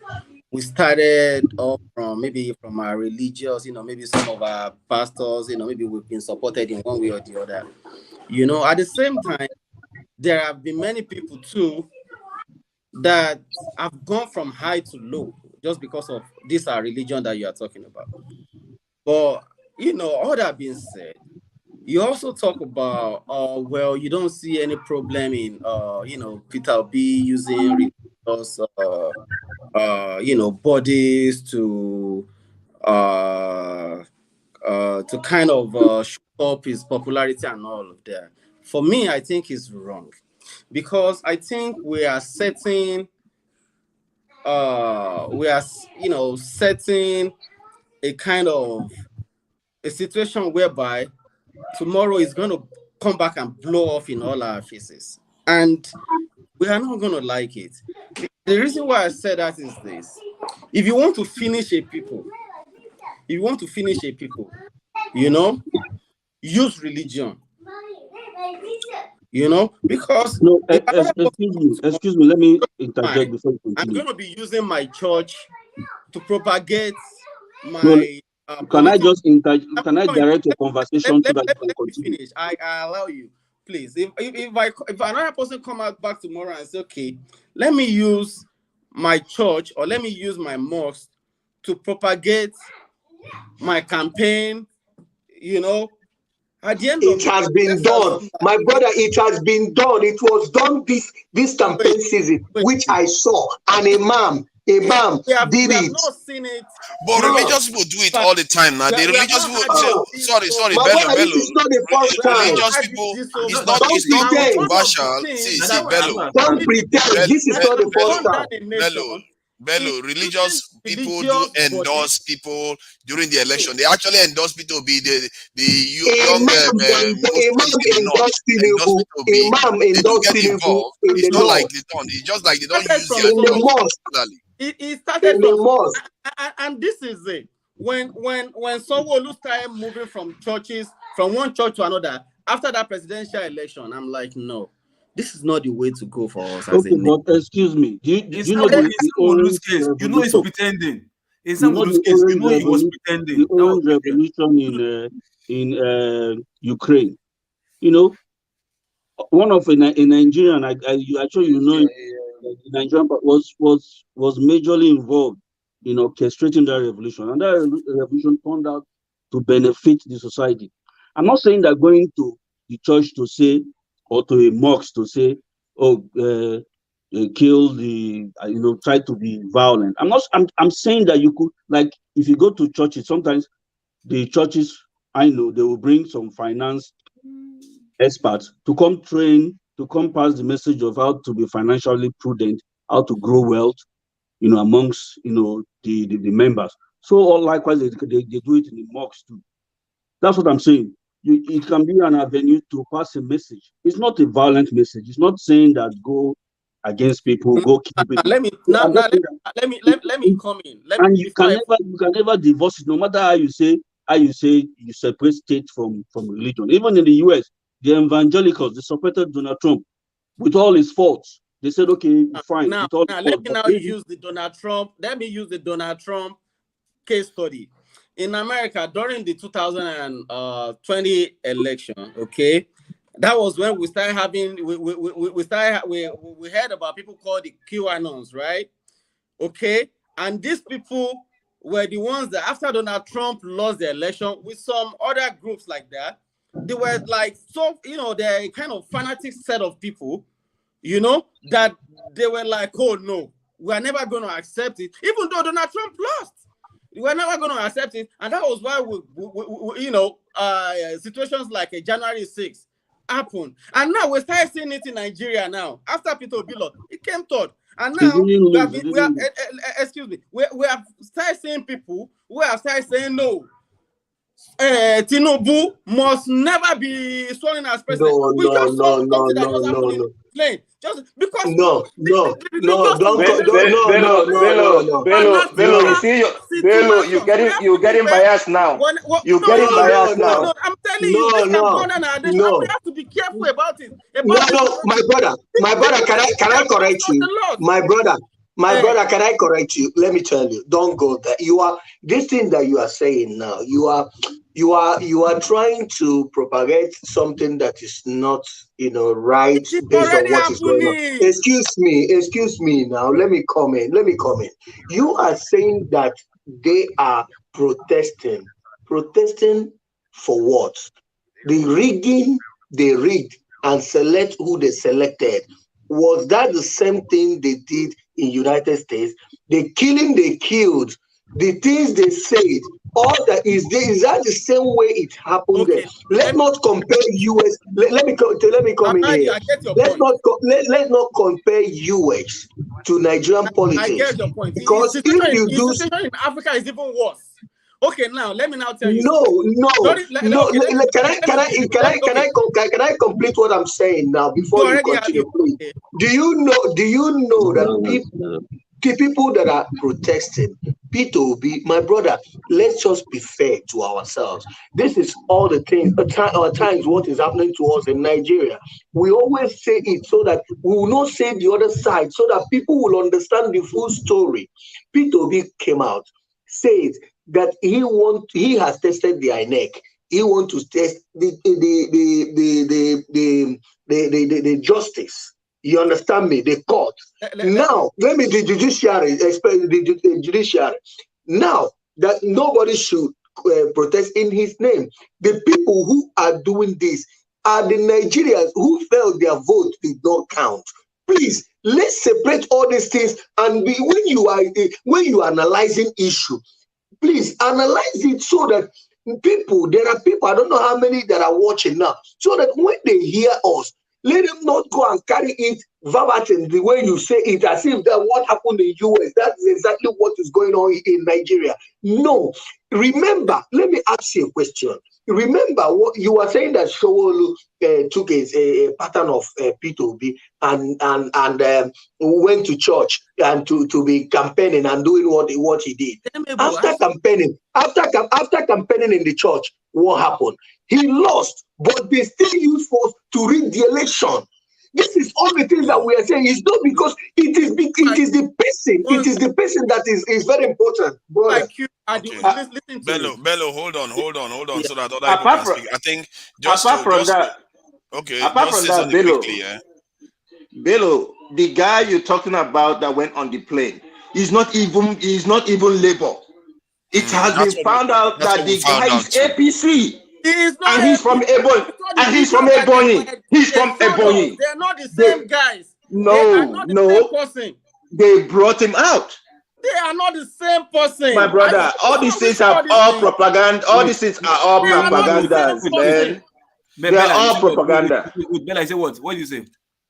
Bella, Bello, what do you say? Bello is saying that they are not the same person. They are not the same person. I mean, I've been seeing videos. Okay. Are you related to the one that did it? How do you know they are not the same person? Are you the brother of the one jumping in the plane all over the place? How do you know? I saw them.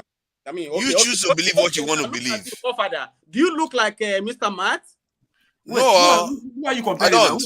He's just choosing to believe what he wants to believe. How do you know they are not the same person? Because I saw the two videos and I just thought they don't even look alike. Who and who? Wait, who and who? The guy that they saw on the plane. And now they were comparing him to one guy that from a video or a purported video in one of the eastern states, where some so-called terrorists were trying to arm him and talk about what has Peter done to you, and they were like, okay, man, these people were just kind of playing a kind of script.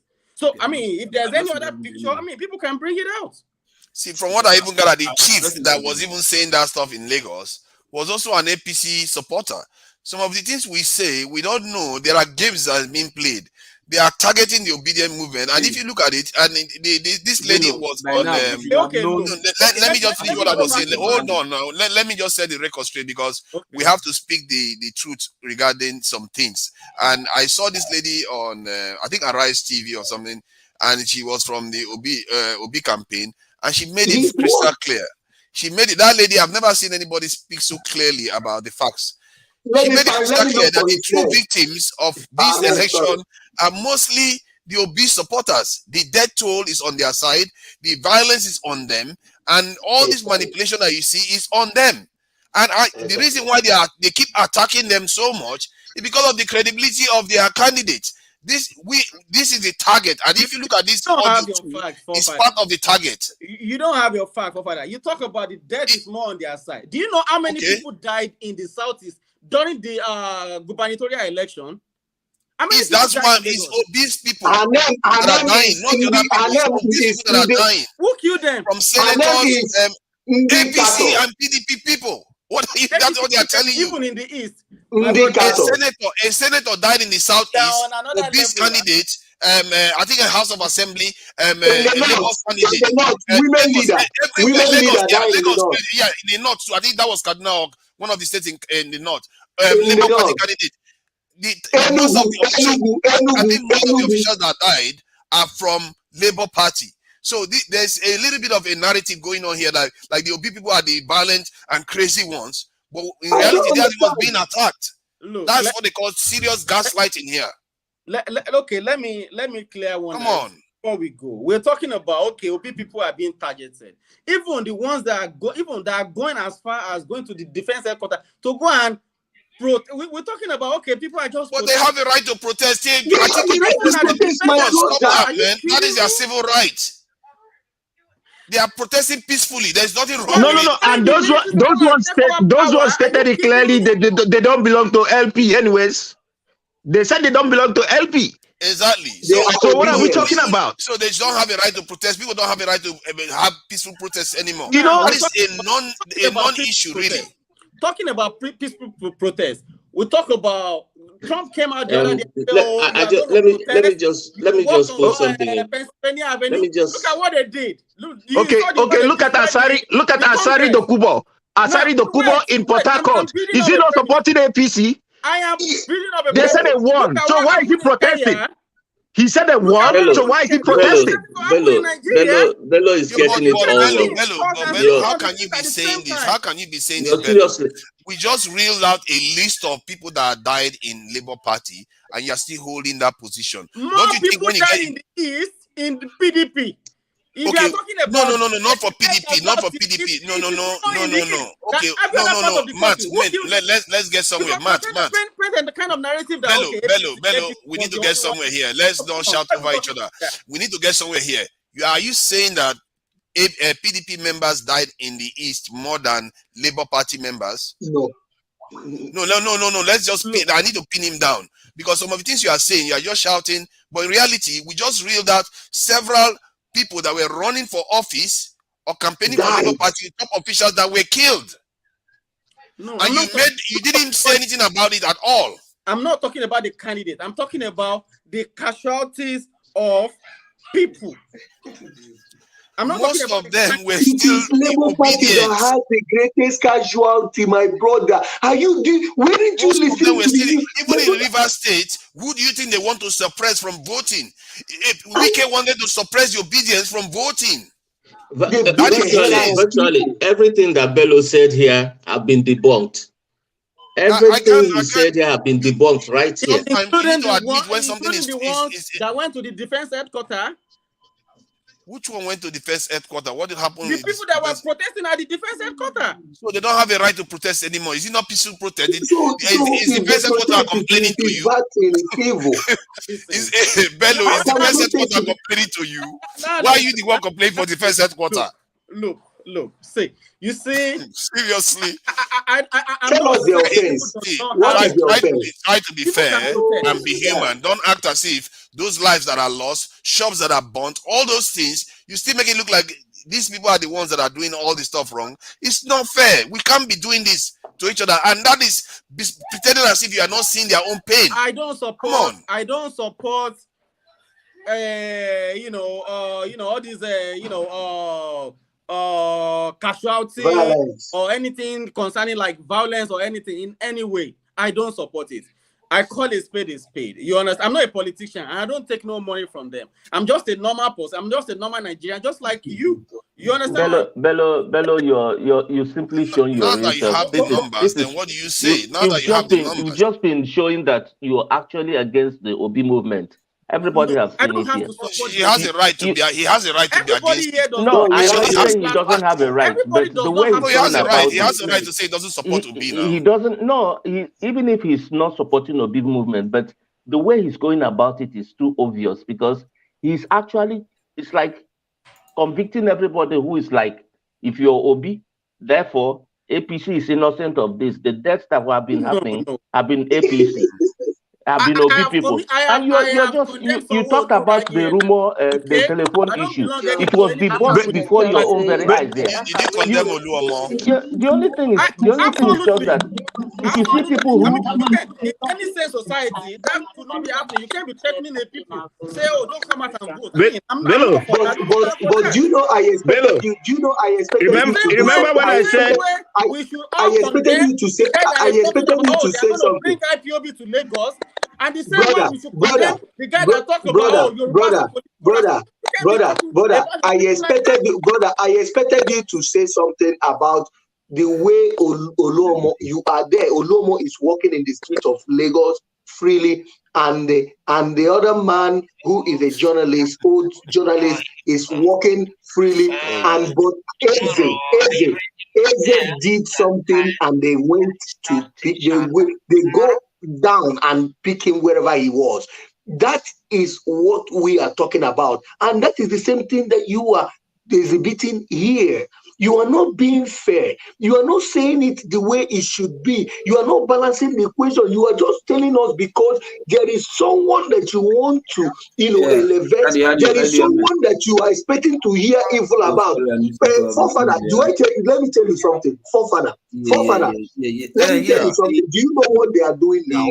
What they are doing now is that any slight negative thing that they think or they feel that can bring down obedient or Obi, they will, increase it in media. They will, and Rufai has said it, that if you watch Rufai today, he was saying something. He said, media, they say there's going to be a lot of brouhaha in the media. That is what you have never seen in the media, that you will see it. You will see it this time. My brother, we were talking a few minutes ago. P2B have just debunked it. He just came out. I told you guys, and he said it's not him. He wasn't even at Onitsha, that he was at Agolo. So whatever they're saying, you see, all those lies is all bunch of propaganda and other stuff. He had just spoken 7 minutes ago. Look at it. Look at it. I'm watching Mayegu. Mayegu, is he a good source? He balances it sometimes. No, it's not him talking. It's not Mayegu talking, but P2B himself. He just showed the video. Oh, that's good. That's good to know. But that should be a warning to P2B, because I've been saying this, that P2B needs to kind of insulate himself somehow, protect his integrity, because that is going to be their target. Because what P2B represents is a due process and how things are supposed to run normally in a nation. When he talked about testing the electoral system, now he wants to test the judicial system. He's going through the process. He's doing stuff the right way. And he's setting a good example for Nigerians to copy. And they want to destroy that. They are going to look to destroy him. They are going to use his party members. They're going to use everything. And he needs to let me ask you a question, forefather. In this issue now, in this case, what do you want obedience and P2B to do? Why they are doing the right thing? They are debunk it like they've just done. Let him just debunk it and keep going like that, and don't get trapped, because they are going to use all kinds of close. Do we expect P2B to leave Nigeria now and to stay abroad, go abroad and stay? No. Abroad is worse. See, the reason why I say this, I've seen it happen here in the UK and in the West. They use people around you against you. Look, Peter, go ahead. According to the news that just slide a little bit, digress to go and watch. One Valentine guy has also confirmed that conversation. Peter Obi has not come out to debunk anything as at this time. Okay, please let me just ask a simple question. What's anything that Peter Obi discussed with Oyedepo or whatever on telephone? Does that affect the result that came out? Was that anything in any form or nature affected the result of the election? And now that it's in the court, Did it, all those people that went to the northern part and said they don't want the president they need is not from the east or west, but that the person should be from the north, or that Emiloko people, all those people, you're not talking about them, but you're talking about the one that went on telephone and said something, even probably even before the election. The election result is out now. It has been rigged and it's now at the court. So what is this thing you're shouting now? What is it going to affect? What are we going to gain from it? Well, the fact remains that, first of all, Matt was talking the other time, like, we're talking about, we're trying to, dismiss this video as if it doesn't mean nothing.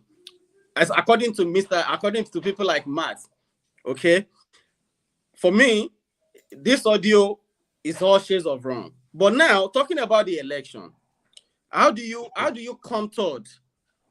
And you are going to need a lot of documentation to take to the court and to prove to us that you are Well, you're not. Why that's why it's in the court. That's why it's in the court. Let me ask him a question. I have a question to ask him. Were you in this platform when were you here when Rufai came? Were you here when Rufai came, brother? You was okay. Do you heard? Wait. Let me come. Let me ask you a question. Let me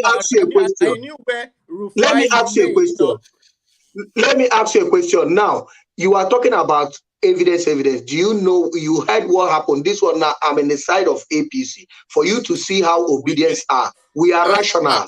Let people speak soon because most people are. Let me ask him before you. In Port Harcourt, I will stop. In Port Harcourt, an APC man went to court, went to INEC, gather evidence and all that, and police came for them. Both the lawyer picked them and picked the evidence, took them to the police, take the evidence. Because of pressure, they released the lawyers. Is it not the Nigeria that we are living in? You are talking about evidence. Is it not evidence? Is it not? Now, they are not supposed to see those evidence, but now police have seen it. They will know that now go and photocopy it, expose it to their opponent. Now get prepared for the APC governorship candidate. All these things is what we are saying. All these things. I asked the question here. Ask Rufai, what is the position of this case since this thing has happened? Rufai said it here. He said there is a lot of things that you need to balance news. Don't be.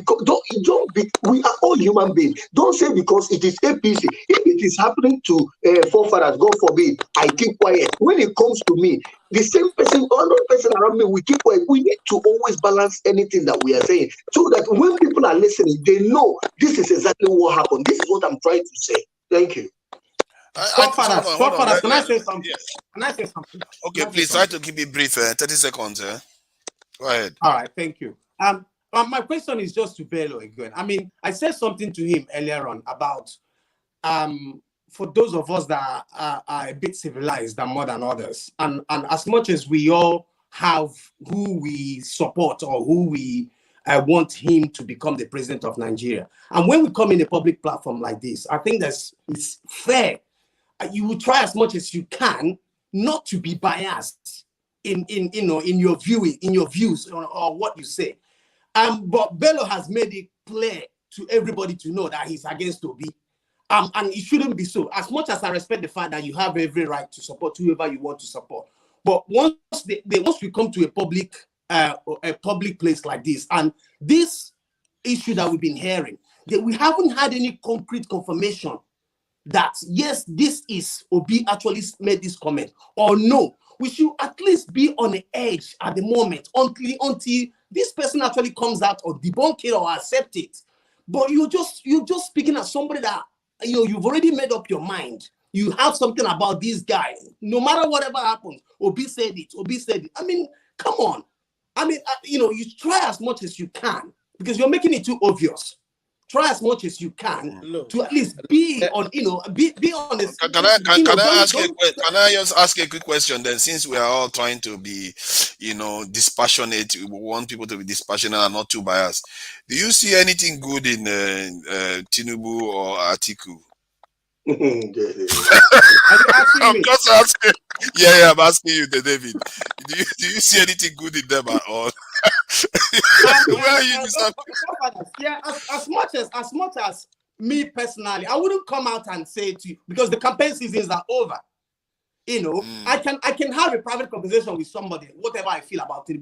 But when I comes in a public place like this, I will at least mind how I say things.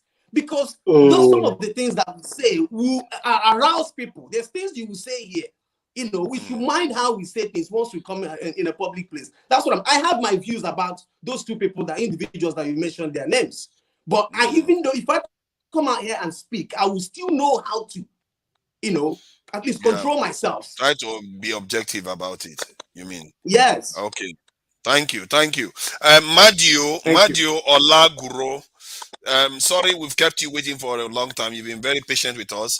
What do you think about what we've been talking about? You're muted.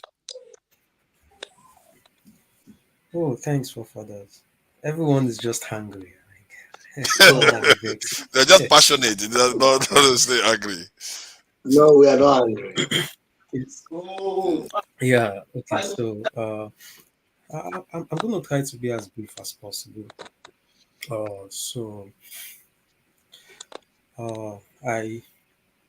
I kind of like respect the obedience, although I have a lot of issues with obedience.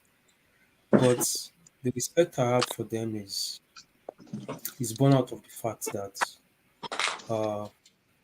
the first condition of emancipation is the realization that the present structure is faulty.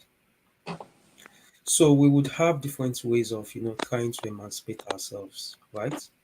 And we do not need to like always. So one thing I respect the obedience for is okay. They see that the system is faulty, and perhaps they see Peter Obi as an instrument to emancipating themselves or each other. I see it in a different way though, because um, I'm a student of the civil rights movements in the US, and there are two people that I respect a lot, Dr. King and Malcolm X. So and I'm in the US myself, and I kind of like even things that are as little as being in the bus and having white people coming, and the fact that I'm able to sit down without the white people asking me to stand. We take all of these things for granted, right? But some people actually led the fight. A woman decided not to stand up, right? Rosa Parks. And there was a woman before her. And that kind of like, so some of the freedom some of us are enjoying here, it was because some people felt, yeah, things should not continue the way it is. Some of them paid with their lives, I beg your pardon. So the way I see this, obedience, non-obedience, I think obedience needs to sometimes, sit down to, you know, accept the fact that not being for them does not mean one is against them. Uh, just as I said, we the fact that someone does not support Peter Obi does not mean that the person is a supporter of Tinubu or Atiku or any of these rogue elements. So my contention here briefly is that I have tried as much as possible to lay my hands on, because it's very easy for us to just talk about this without looking at antecedents. My own concern is that people should have food to eat. Police should not profile people on the basis of maybe how they appear, maybe they are young and they're driving big cars. you know our schools, there should be teachers in schools. The justice system, we've got at least 70% of Nigerians that are awaiting trial. Some of them have spent time behind bars that they would have more time behind bars that they would have even if they were guilty of the offense. Now, so my contention, this is why someone like me, and of course, you guys are free to call me Tinubu, Atiku, or anything, but this is why someone like me was not really like motivated in the OB project. Also, although I respect, you guys, is that I have not really found enough evidence that demonstrates that Peter Obi rebelled against the system. The system. So, if Peter Obi did not rebel against the system, the justice system, then perhaps they are using the same system to deal with him now. And this is why I respect Shuro so much. I respect Shuro so much. We need to rebel against the system because if you do not rebel against the system is going to be there waiting for you. And I think that is exactly what is happening to him now. For example, when Peter Obi was maybe governor of Anambra State, what did you do to reform the justice system in the state? When Peter Obi was governor of Anambra State, what did he do for portable water? How was the access to portable water before he got into government? When he left government, how many people in Anambra had access to portable water? How many classes did he build? How many teachers did he train? How many hospitals did he build? That is what I think, you know, we should. That's we. I keep asking myself that question. Perhaps I've not read enough, or perhaps I've not met enough obedience to educate me. In some ways, I see this as being occultic, like cultic following. If in truth, I'm still waiting for to hear about the veracity of the clip, or if it's true that Peter Obi mentioned, although it's a private conversation, which we should condemn, even if it's true. But I feel if Peter Obi comes out to say that okay, the clip is genuine, then we should be worried about the person of Peter Obi himself. Because Farotimi used to say something, Daily Farotimi, and obedience love him a lot. He's a mentor to me. He says something, what you tolerate becomes a culture. If it's true that Peter Obi mentioned war or anything, as private as the conversation is, we should condemn it. We should not tolerate it. Because we should learn to separate the kind of country we want from the actors. For crying out loud, I'm sick and tired of being here. I've been outside Nigeria for less than 2 years. I'm tired already. I miss my family. I miss my home. Nigeria is like Nigeria is like heaven. All right, God has really blessed us. So I think we should try as much as possible not to follow personalities and really be objective and look at the food. Do people have access to food?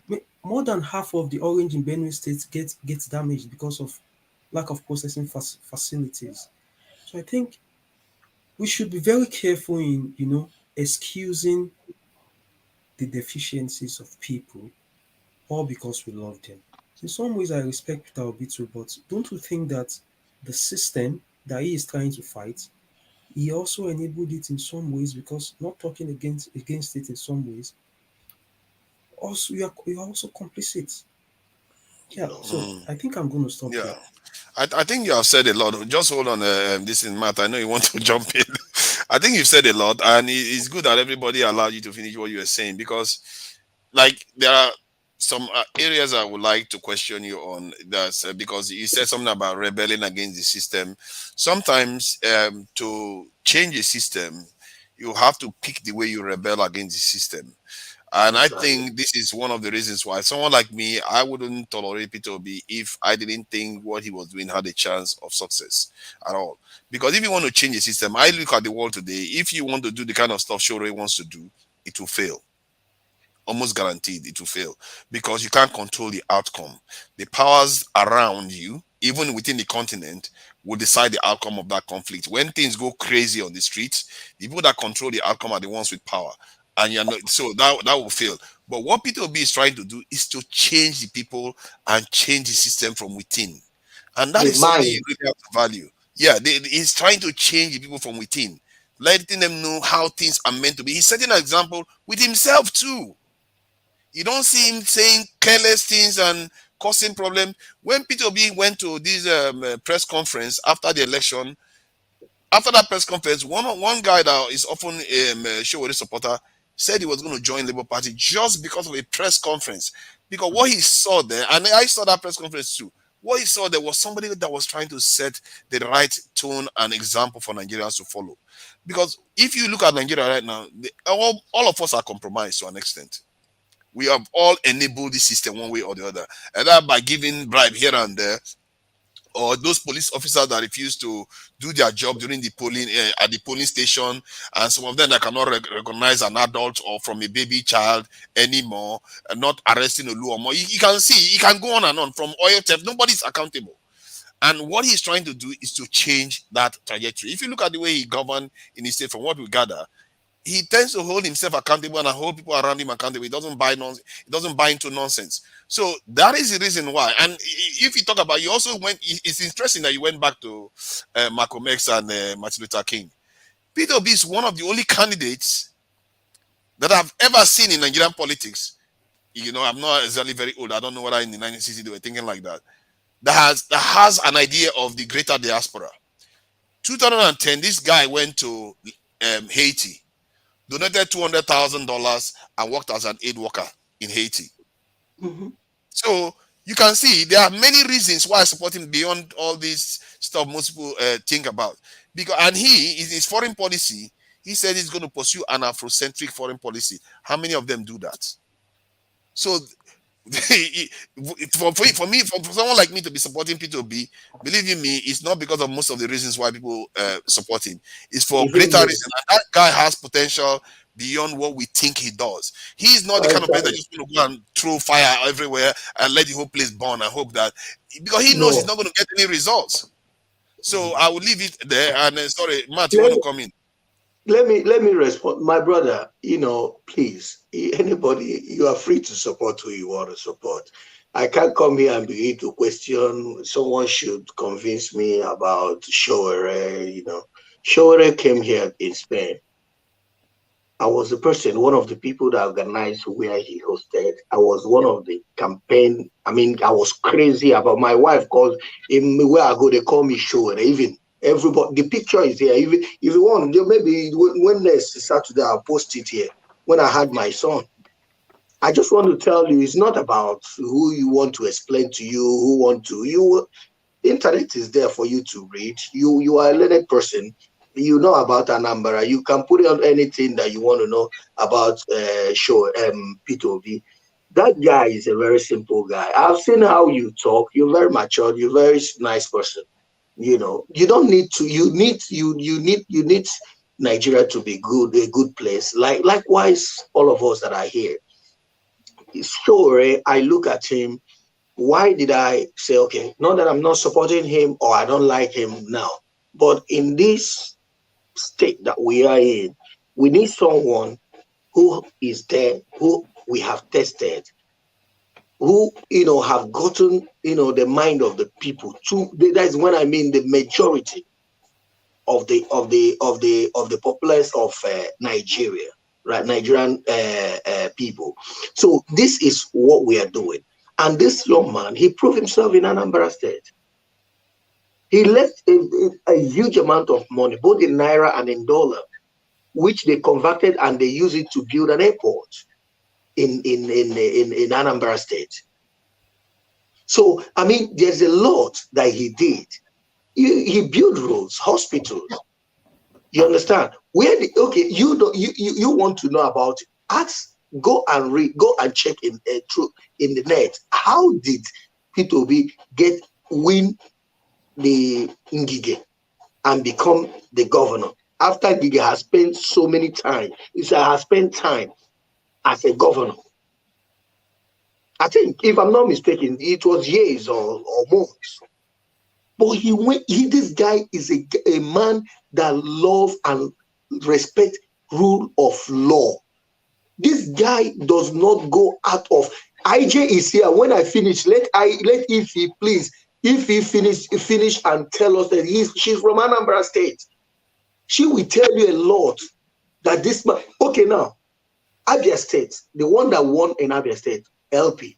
What's his name again? OT.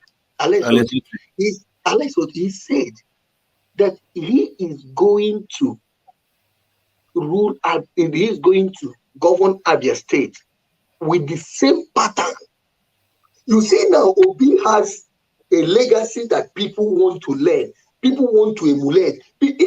Why did Oti said I will govern Abia State like the the way let's say the way Bola Tinubu or the way Buhari govern ruled us. He is trying to, follow a line, a pattern that people rejoice. My brother, this is my last word to tell you, for you to know. Tell me a governor who have governed a state and left that state and come back and people rejoice. This is assignment that I give you. Just take it there. Okay. Thank you. Is it my turn to speak? I think it's not my turn, Abi. Is it my turn? No, if he hasn't said anything at all. Okay. So we need to give us, she's been here a long time.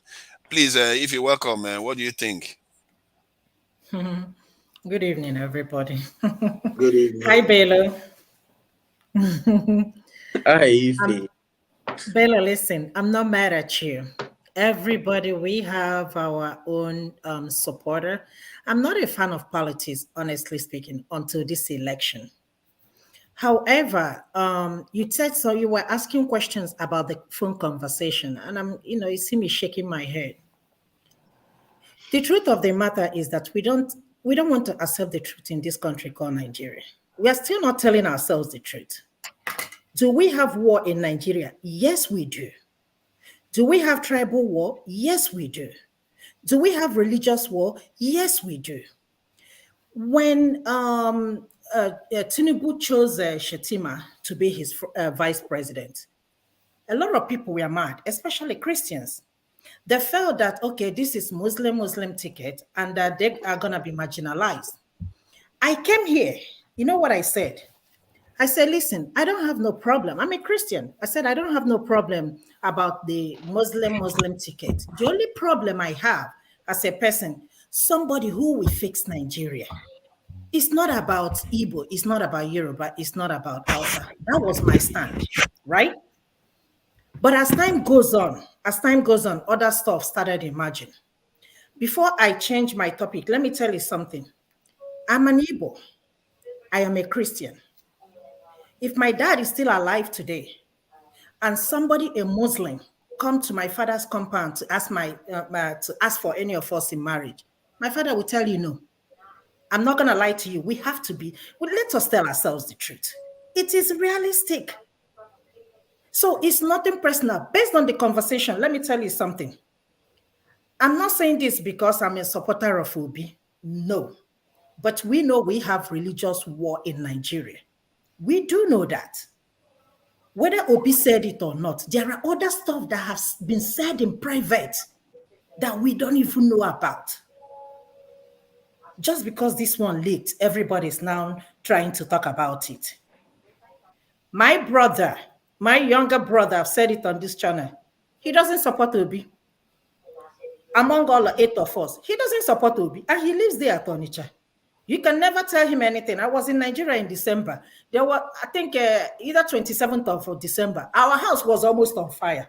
If you see the debate, hey, this is one person versus all of us. He doesn't believe in Obi. And when you ask him more, Obi will tell you, he saved a lot of money. Tell me why he should save the money. He should have used the money to do this, do that. That's his rationale.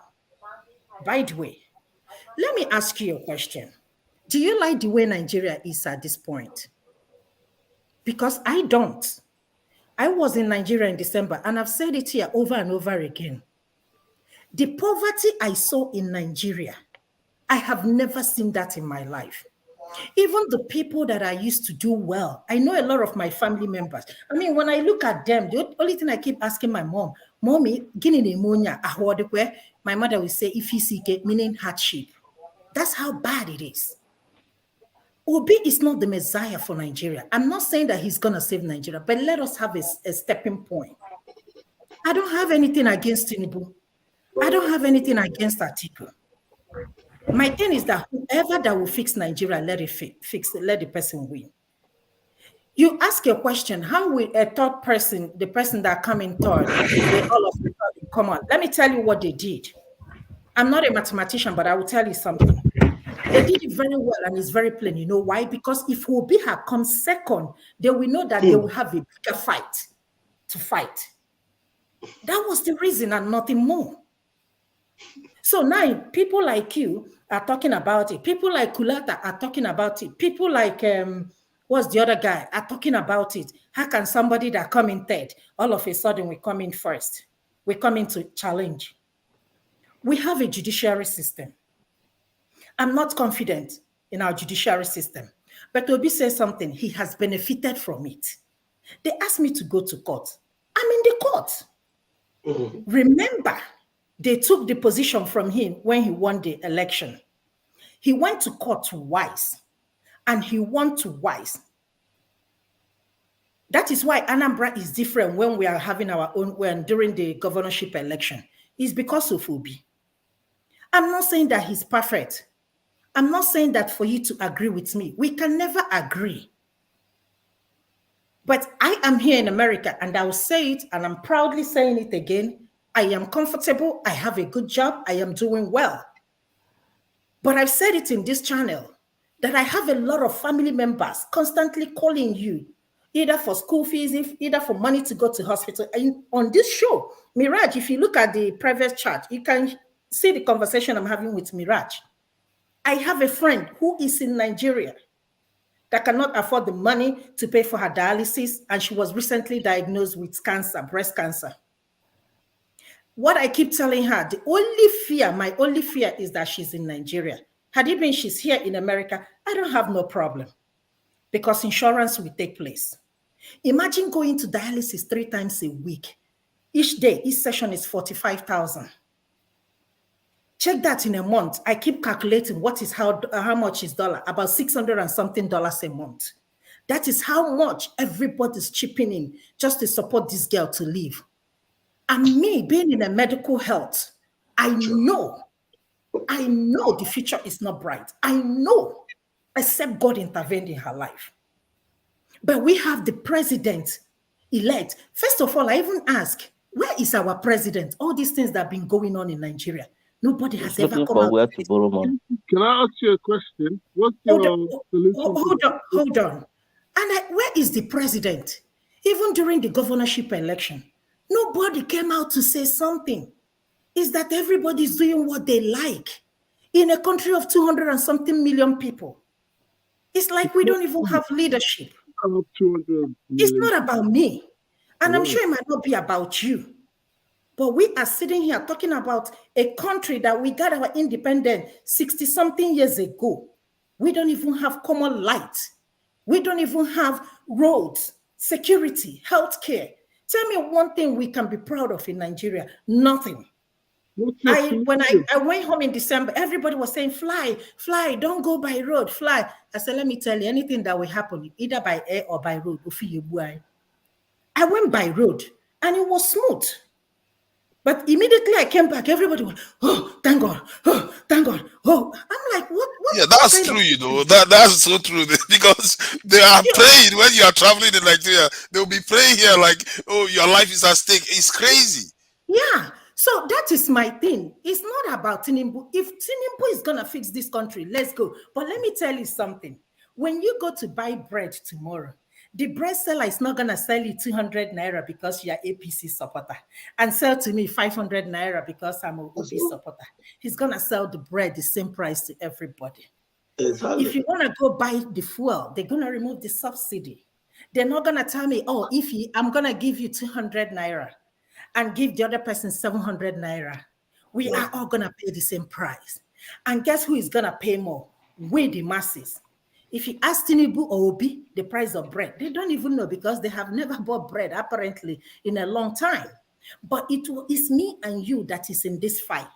Let's forget about tribe. I was talking to my other brother that lives in Lagos, and he said, this thing happening in Lagos, I put everybody in panic. I have always said, divide Nigeria. If Paul is here now, Paul is going to disagree with me. I said, divide Nigeria, let everybody go. You people refuse to let people go. Oduduwa people are asking their own. IPOB are asking their own. Arewa is asking their own. My brother, let me tell you, see this one Nigeria, it is not gonna work, no matter how much we try to pull everybody together. Why do you think hold on. No matter how much no matter how much we try to patch it together, we are just like a time bomb waiting to explode. I am so surprised. Honestly, I thought this election that by now I was so afraid there will be war in Nigeria. Thank God there is no war. If Peter Obi is not the type of person he is, there will be war. What happened over there in NSAS will be small thing compared to what is happening in Nigeria. Have you seen an election where somebody won an election and there is this controversies everywhere, all over? 8 million people voted for Tinubu. And I'm not seeing the 8 million people rejoicing. I'm not even seeing the people trooping the street. I might be wrong. I might be wrong. The winner is not honestly speaking, let me tell you the way I feel. Do I like the country I live? Not really. When I got at international Murtala Mohammed Airport, I felt like relief. I was like, "Whoo, welcome home." Then I started the main journey. I love my country, Nigeria. Where I work, let me tell you, is about 15 providers. 10 of us are Nigerians. 10 of us are Nigerians. It's Igbo, Delta, and Yoruba. 10 of us are Nigerians. And we don't look at tribe. We don't look at religion. As when I had a surgery last year, guess the people who came to take care of me? Muslims. The people I work with, they're not Christians. Food was everywhere. At some point, I was like, I'm not going to eat all this thing. Take it. I'm not tribalistic. I'm not. But with what is going on in Nigeria, I keep asking myself, where do we go from here? Where? Look at all of us here. I know all of us want, we all want to go home. We all want Nigeria to work for us. But it's not about who is going to be in charge. It's all about who's going to do the job and do it right. I don't expect it will be, like I said, to perform miracle, because there will be no miracle to be performed. Nigeria, we are way gone. We are way gone. We have to start by talking to the ordinary woman selling vegetable along the road, that this is the right thing to do. Corruption has eaten the depth of everybody in Nigeria. Paul kept asking a question. Paul on this channel every day. Nobody has ever told him the price of official price of international airport. Let me tell you something. No, international passport. I got one. It's still in Nigeria. You know how much I paid for 10 years? 150,000. And guess what? Even when Your own is even cheap. My own. After paying the official price, I went to the embassy. They asked me to pay emergency price so that they can handle my case that day. I'm coming to that point, Miraj, I'm coming to that point. And when it's time for me to capture, the guy called me and said, in order for me to go home with this passport, I need to pay another 20,000. I said by who? I said, it's not going to happen. I paid for this in September. August, you never said anything to me. Now you want me to pay 20,000. I said, you know what? You people can take the 150,000. When he saw that I was not going to pay anything extra, let me tell you, he started calling me. Finally, I had that passport done. We became friends. Listen, check this out. He lost his father while his father was in the hospital while we're doing this passport thing. Now he's testing me that he lost his father. Why are you testing me that you lost your father? What is he for? There is nothing else other than, I wanted to tell him, you never know tomorrow. Don't worry about what you're going to get at that point, maybe 10, 20,000 immediately. You finish spending the money. But my sister was like, oh, don't be aggressive. If you want to give him something, give it. If you don't want to, just ignore him. That is how greedy we are. Even to pay for NIN, that's supposed to be free. We paid 5,000 naira. By the time I got to do a capture, they said that they can't find my NIN number. My brother had to bribe again 3,000 naira. That is 8,000. And then we had to come back to Asaba to take the passport. This is the country. When I renewed my American passport, it took only 1 month. I did it in February. It came here in March. 1 month, I didn't pay any extra money. If you want to expedite that, you pay extra $60-something dollars. I had to compare Nigeria with America because we have a long way to go. These things can be done, but we very easy. Very easy. It sounds like a long way. It's just very the right easy. once we Do your just job. get the lock, like let's say someone like Peter be ended up in office now. Mentality. This our We culture need will to change change. in 4 years.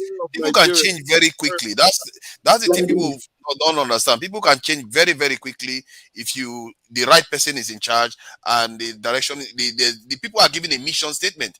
If you look at the last 3 weeks or 1 month, it's been hell in Nigeria. There has been no leadership.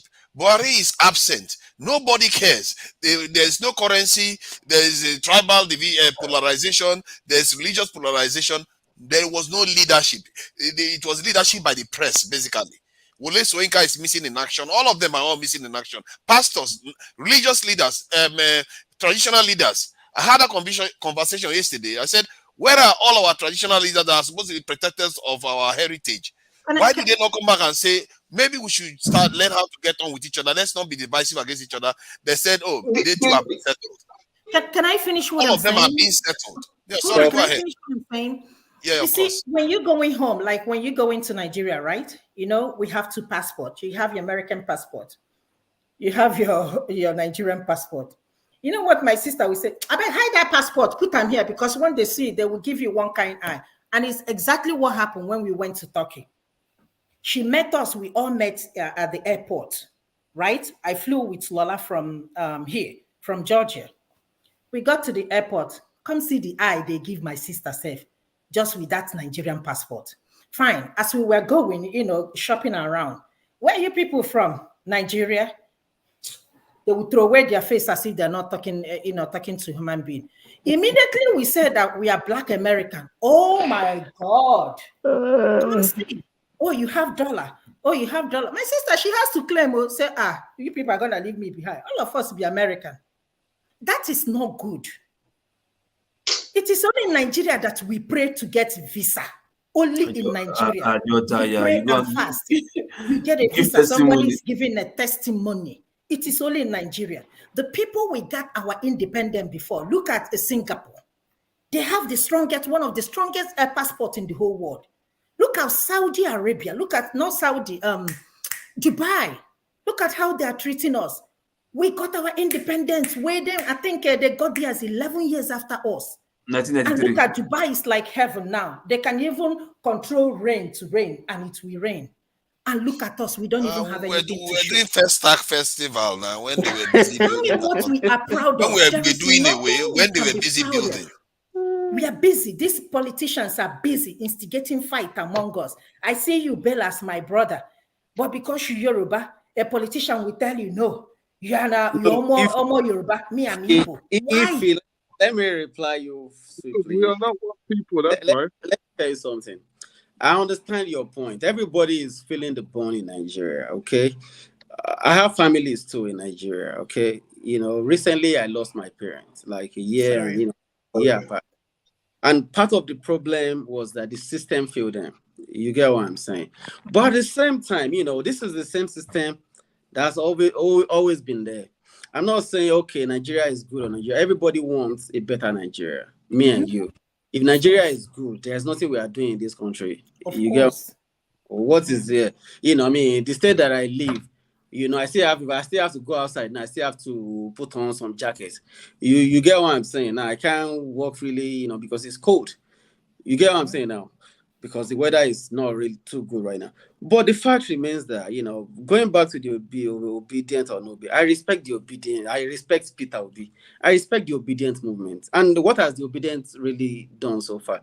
They have really changed, you know, our political landscape like forever. Okay? And it's just like a need, you know, they make you feel like a new day in our political history, because never again will our politician take us for granted again. I said the other time, like Sanwo-Olu was going to the church, and you know, you see him in the market after the presidential election, you know, trying to do like the average people. You know, we saw a lot of picture of him on the social media playing soccer. You know, that's what they normally do every 4 years. Even Dino Melaye sold groundnut. You know, shaking people and all of that. You understand? This is what the new movement has, you know, done to our political system. It is good. And the other time, Modi was talking about, Showore, talking about, rebelling against the system or something like that. A better way of rebelling against the system is a movement like Obi. Because, like, when you look at that presidential election, it's not a joke. Somebody coming from out of the blue with a political party that cannot even control one state before. And, ending up winning like 12 states. I mean, that's like a miracle that nobody can ever, or any politician can never think about. Like, okay, maybe it's going to happen in the next like 20 years in Nigeria. But now it's happening. It's good for our polity. You understand? But now, going back to the Obi himself as a person. Yeah, he himself, I see him as somebody who has also, enjoyed the system. He has enjoyed the rotten system. That we are all talking about. According to the way you talk, like, okay, you talk like you are from Anambra, and you yourself, you talk about your brother, your own blood brother, is against Obi. And with a point, you buttress with a point like, okay, why was he saving money?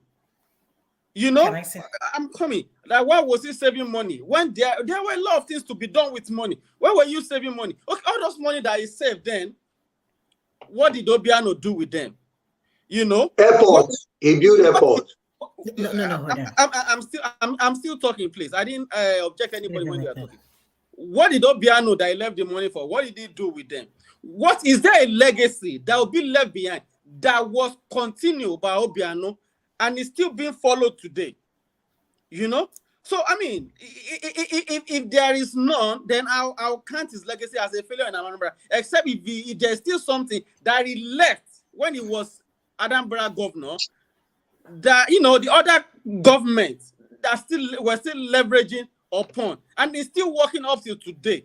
As far as me I'm concerned, Obi is just riding on a movement that he never even.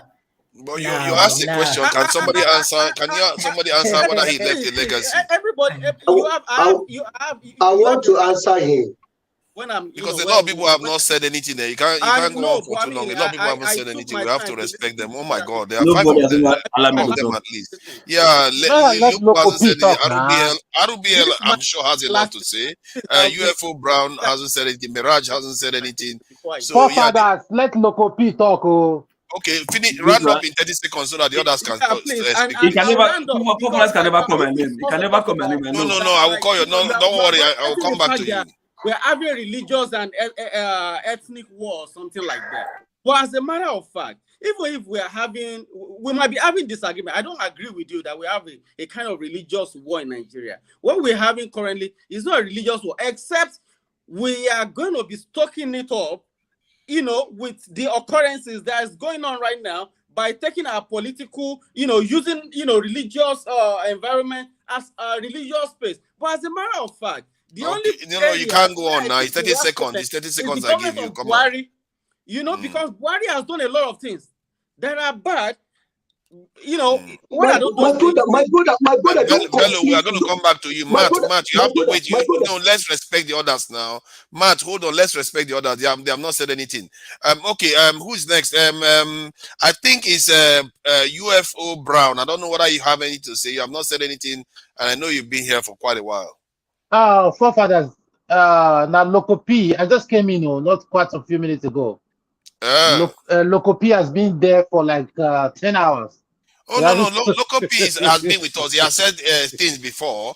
It's just that the new people haven't said anything. But if Lokopi, if you wanted to add anything, you can add something so that the others can speak if he wants to give his space for you or something. Okay. Thank you, everybody in the house. For me, see, Obi movement or no Obi movements, people should take their time to think, where did this movement come from? Was it there before? No. It wasn't existing before. It wasn't existing. Okay.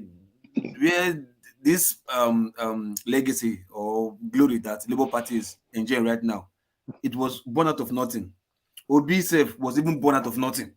You understand? But Labour Party, Obi, and obedience came together and they formed something. Yes. What are the three things that these people have in common? Especially two things, or most obedience have in common.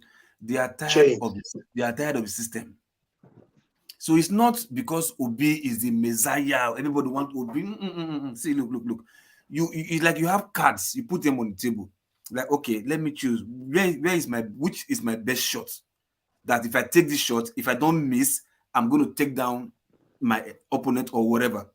You get my point? So Obi luckily became that shot that everybody wants to take. Everybody who's tired of Nigeria, regardless of your religion or your tribe, everybody's tired, or who is tired of Nigeria wants to become an obedient, so that they will join hands together and take out these old people first. Because if you say, okay, yeah, if we take them first, then what? There's no, take them out first. By the time you take them out, then we'll now start having a different perception of how Nigeria is supposed to be like. So by the time Obi gets there, he will now know that, look, these people who have brought me, I think I don't have to fear them. You understand? So by the time we've succeeded in changing the perception of how Nigerian political system is thinking, then I think we'll have a way forward. So people saying Obi, yeah, it's not the Messiah, it's not going to do this. Yeah, everybody knows that. Every Obedient knows that. What they just want is, you see, this is anti-APC, anti-PDP. We don't want to hear their name. That is what Obi movement stands for. Not because they want to change Nigeria tomorrow. It's just a step, just one step forward from where we are now. It's the first step to take. So Obi is the first step. Then followed by, maybe after Obi, Eshowore might be the next person after, because Obi has the might. Now he's the system. He has the might. He's the only person that we have that can throw these people away successfully without any issue once the obedience has the support. So that is what I just have to say. When this Obi, why Obi, no Obi, or whatever, Obi is good, Obi is not good. I think that's what Obi is for. Anybody else can say something. All right, thank you. UFO Brand, do you want some other person to go ahead? No. Right. Good afternoon, father. Greetings, welcome. Wonderful moderators. Well done. There are so many things that we shouldn't be doing, as men. You understand? If you got bald head, you got gray hair, you got rasta head, you shouldn't be lying. You understand?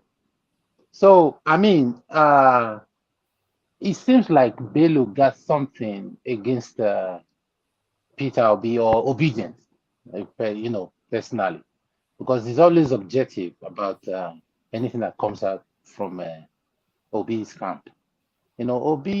Obedience is not the party. It's just frustrated people. He's talking like as if maybe he doesn't like the Western world. I live in Chicago. I know how winter is here, and I never complain. It's just cold. I love it. I wouldn't trade it for any other thing. You understand? Some people don't like heat. Some people don't like cold.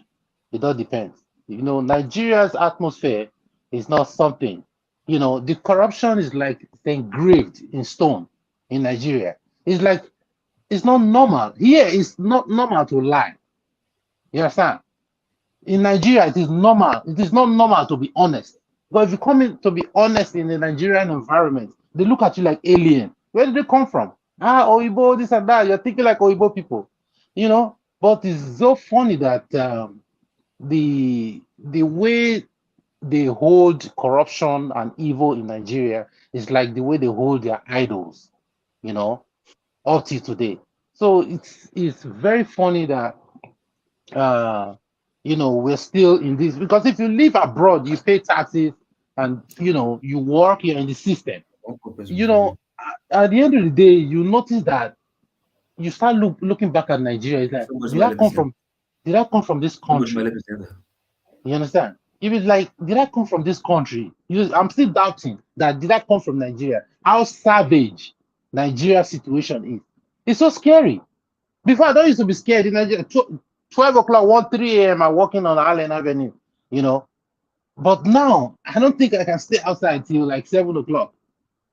Because it's so scary these days that so many things that we see, but back in Nigeria, sometimes they don't even see anything because they don't have data to watch news or get updates. Here, we see even more than they see in Nigeria. So it's so funny. I don't know, Mr. Bello, I don't know. The obedient movement is not about party. It's not about, one thing is, I didn't just started liking Peter Obi all of a sudden. I listened. I listened to the all three. I give everybody benefit of that. I listened to Atiku. I know Atiku right from time. Tinubu, when he was governor in Lagos State, I was there when he was campaigning in Okwebi village. Peter Obi came around. He won the people's hearts with honesty and truth. And truth has always been constant, right from time immemorial. So, I mean, when you come out with truth, people want to buy the truth, no matter how much. They sell everything. People can sell their life just to get the truth. You understand? So it's not about, he was talking about Peter Obi is riding on something. It's not about riding on something. Peter Obi is riding on truth, honesty. He's the only one that had the confidence to say, go and verify. I mean, even though we want to amass wealth, we have stake in APC or we have stake in PDP or whatever bad corruption system in Nigeria we have. Even though we have stake, what kind of wealth are we looking for in this world? How many years do we have to live? You know, when I study the white people, the white people, they somebody can just be so rich, have a line of company, and at the end of the day, don't have any family, they sign off to charity. Everything he has for a particular hospital. You see, this block of hospital was donated by this particular person. This block of hospital was donated so and so hall, so and so pavilion. You know, but then you never see things like Wale Adenuga, like Tinubu go say, oh, you know, say what you call it? This particular block of UBTH was donated by Tinubu, all the equipment in there. You never see anything like that. All they do is take the money, loot everything, and go abroad and build properties they will never live in. Who are you building these things for? It's not about somebody leaving a legacy.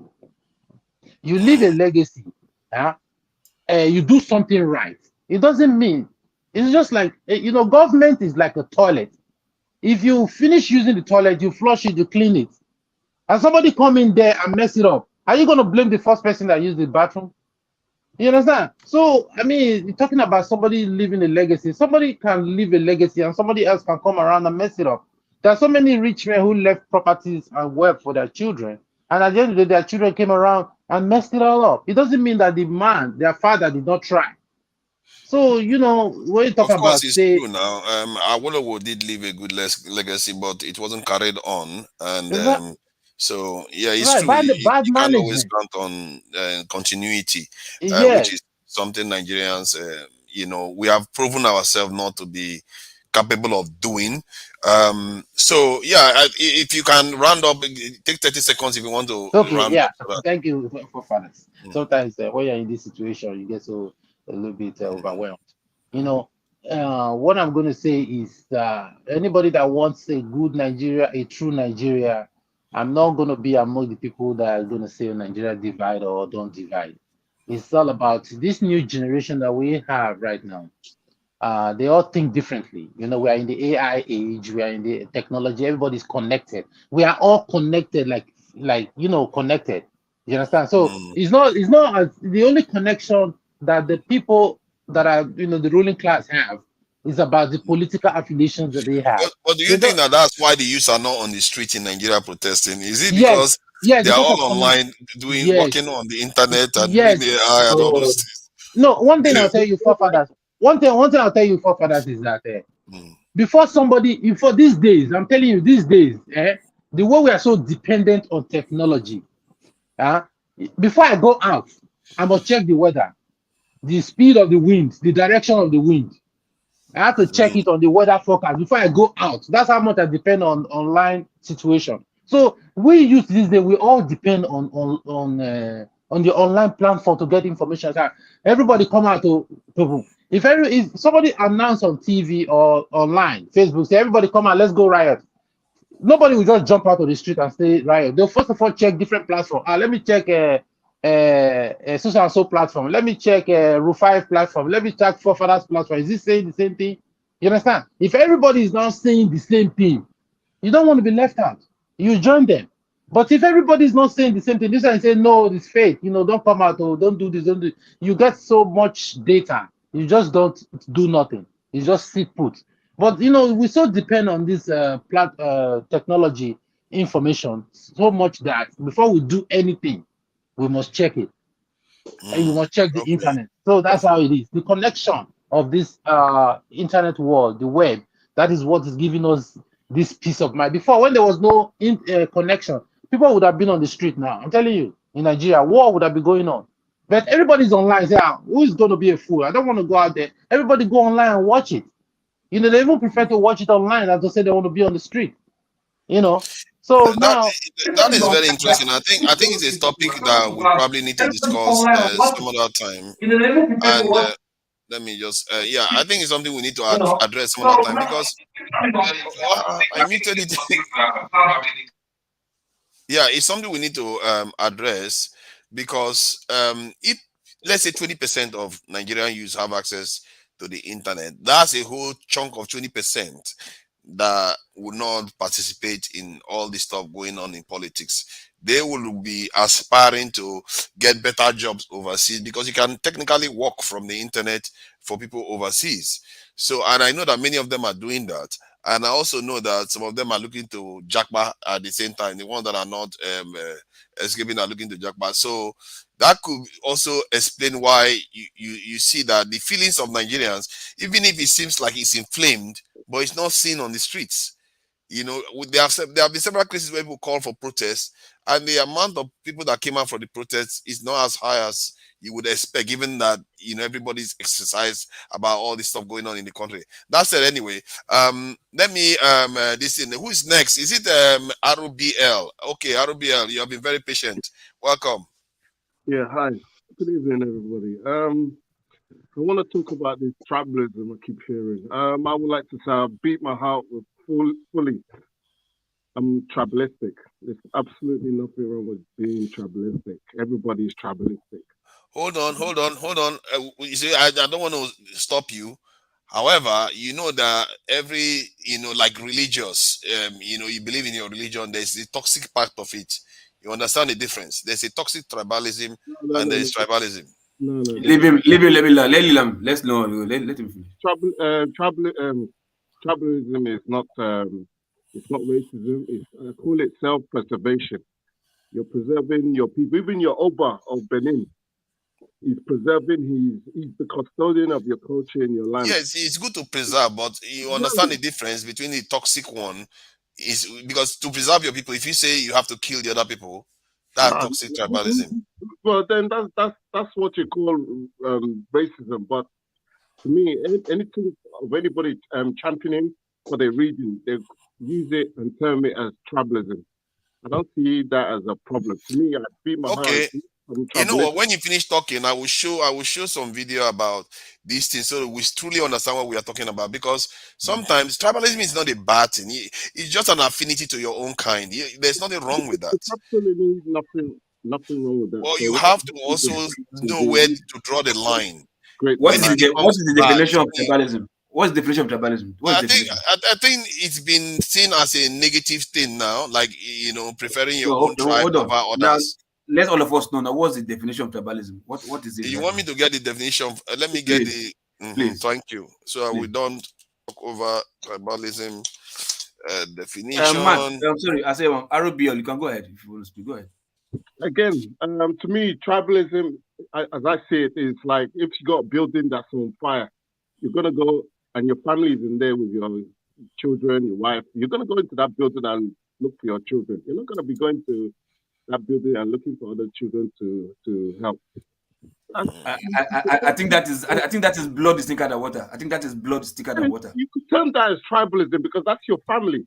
So some people say, "Oh, you see, that's tribalism. Why don't you help other families?" No. I think there's blood before tribe. There's blood before tribe. Blood before tribe. Some people might term that, but anyway, let me come back. Okay, hold on. Wait. If your family is there, your wife and children is there, and your elder brother. Oh, fathers, it means nothing bad. Who will you say? It means nothing bad. My own children first. Exactly. Oh, I didn't know your tribe. Your mother's not your tribe. Yes. Yeah. So that's why I said it's blood. It's not that one is not tribal. Okay, let me read the definition that I saw here of tribalism. It says tribalism is a social phenomenon in which people identify strongly with their own group or tribe and tend to form close-knit communities based on common characteristics such as shared language, culture, beliefs, tribalism can lead to a strong sense of loyalty, can lead to a strong sense of loyalty and solidarity within the group. But it can also create divisions and conflict with people outside the group. Tribalism can manifest itself in various forms, such as nationalism, sectarianism, oh God, sectarianism. Forget it. I know there's no hope for that one. Racism, political tribalism. Hold on. It can have both positive and negative effect depending on how it is expressed. This is exactly what I mean. It's more negative than positive. It's more negative. It does have positive side. Can I read the one that I have here? Okay. I have another one. Okay, this one just stated it very simple. He said the state or fact of being organized in a tribe, or tribes. Another one said, tribalism is a tribal consciousness and loyalties, especially exaltation of the tribe above other group. How to use tribalism is a sentence. So this is another, but the first one is the one that you can see that tribalism is not a bad thing, but it is the art of that which you portray. Yeah. Exactly. That is exactly. That is what we are. That is what we mean by that evil way of practicing that tribalism. That's why I call it toxic. You want to? Yeah. That's why it's not a bad thing. It's not a bad thing. No, tribalism is not a bad thing. The toxic part is the bad thing. Water is a good thing in the right way, or another way it can drown you. And it can kill you. Yeah, exactly. It can drown you in the same thing. So you have to differentiate between that. That's why when he said that. So go ahead. RBL always comes up with interesting talk. Go ahead. There's another one I want to come to. That's where Mama Hejo talks about the oppressed and the oppressed and the oppressors. Now, let's critically look at this. Who are the oppressed and who are the oppressors? Now, when I see Nigeria, the oppressed are Muslims, the Christians, the people in the south, and the Middle Belt Christians, and the Christians in the north. Now, who are the oppressors? Fulani, Cabal, Sultan of Sokoto. I'm not going to say the presidency because it depends who is the president. Jonathan was president. He was still oppressed. He's part of the oppressed. You understand? The Fulani Cabal were controlling him. They were bringing up terrorists, Boko Haram, and all this thing. They were going to Barack Obama to tell them what this Jonathan was doing and all this thing. Nobody can try that with Buhari without feeling the consequence. So when people say that they do it to deceive people, to make them think all is well in Nigeria, it's just, there's the oppressors and the oppressed, to try to look critically into what is going on in Nigeria. So people need to be careful how they term these things, because Nigeria is a country you have to be careful, because they're designed to keep people oppressed, especially from the south. You understand? So I don't know what you guys think about that thing there, but this is something I believe I concur with you, bro. I think Mama Hecho is correct when she said there are two tribes in Nigeria: the oppressed and the oppressors. If you get that one twisted, you're going to get confused a lot. Well, who do you think is the oppressed? Tell me specifically who is the oppressor and who is the oppressor. The oppressed are the masses, while the oppressors are the leaders that have ensured not to do the right thing by the masses. You have but the north and the south lack development. There are people that determine that leader. That leader. But they are all the leaders in the southeast are elected by southeasterners. All the leaders in the your governors have no forefathers. You are debating now. Hope who's on him in the east. We did not vote for him. The cabal placed him there. Wait, I'm coming. let me come again. In the one we have in Ebonyi State, the one that we have in Ebonyi State. Please let Rubiel say something, because I think he is his turn, to be fair. Tinubu, who allegedly won selection you guys just conducted, he will be repaying his Fulani masters, Ruga, and Fulani settlements everywhere. So he's still oppressed himself. So that's I think we should not get it twisted. The entire Nigerian population is in a serious state of this thing. It's not only the one side. That's why you have to be careful about saying one side is oppressing. It's the elites are in cahoots.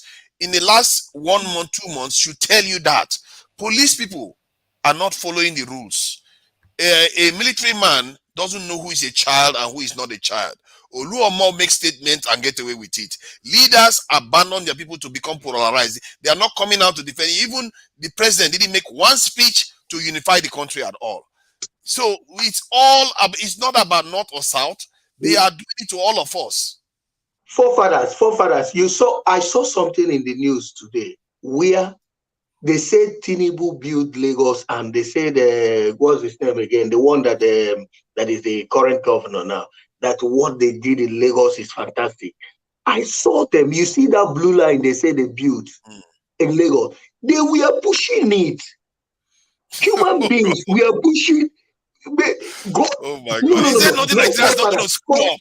Forefathers, I want you to confirm this thing. What we see on Saturday, I can't lie. What is going on with I've seen Nigerians push plane before. I've seen Nigerians in the airport pushing plane out of the runway to the runway. I've also seen them use ladder to climb into a plane. Ladder. And what should scare you more is that Nigerians businessmen were climbing with ladder to climb into a plane. And they didn't care. We'll go wherever we need to go. We don't care. They climb ladder to get into a plane. So some weird things happen in our country, but I think I want to share this in. But I will allow everybody to speak first. So I will share some video about how easily people can get divided in terms of tribalism. Why we can't see each other the way we are supposed to be seeing each other. Who is next? Is it Mark? Igbo Basic. Oh no, Professor Data, Prof Data. I think it's your turn now, isn't it? Yeah. Welcome. Yeah, good day. Are you a data scientist or something? No. All right. No, but it's just a name nickname I gathered for myself. Thank you for inviting me that time. Welcome to everybody in the panel. You see, the problem of this country, Nigeria. See, I say it, I want Biafra, but I'm somebody. See how I operate. I'm quite objective most of the time. My objectivity now is looking at what's going on in the country because I have people there. And I cannot say because, I want Biafra, that those people in the country should just perish. No, that's the type of person I am. You understand? You see, things, I keep saying, things are done right. Things will go on and on and on wrong. Yesterday, I mentioned it here. I remember if he was there. I said Nigeria is like you bring this together,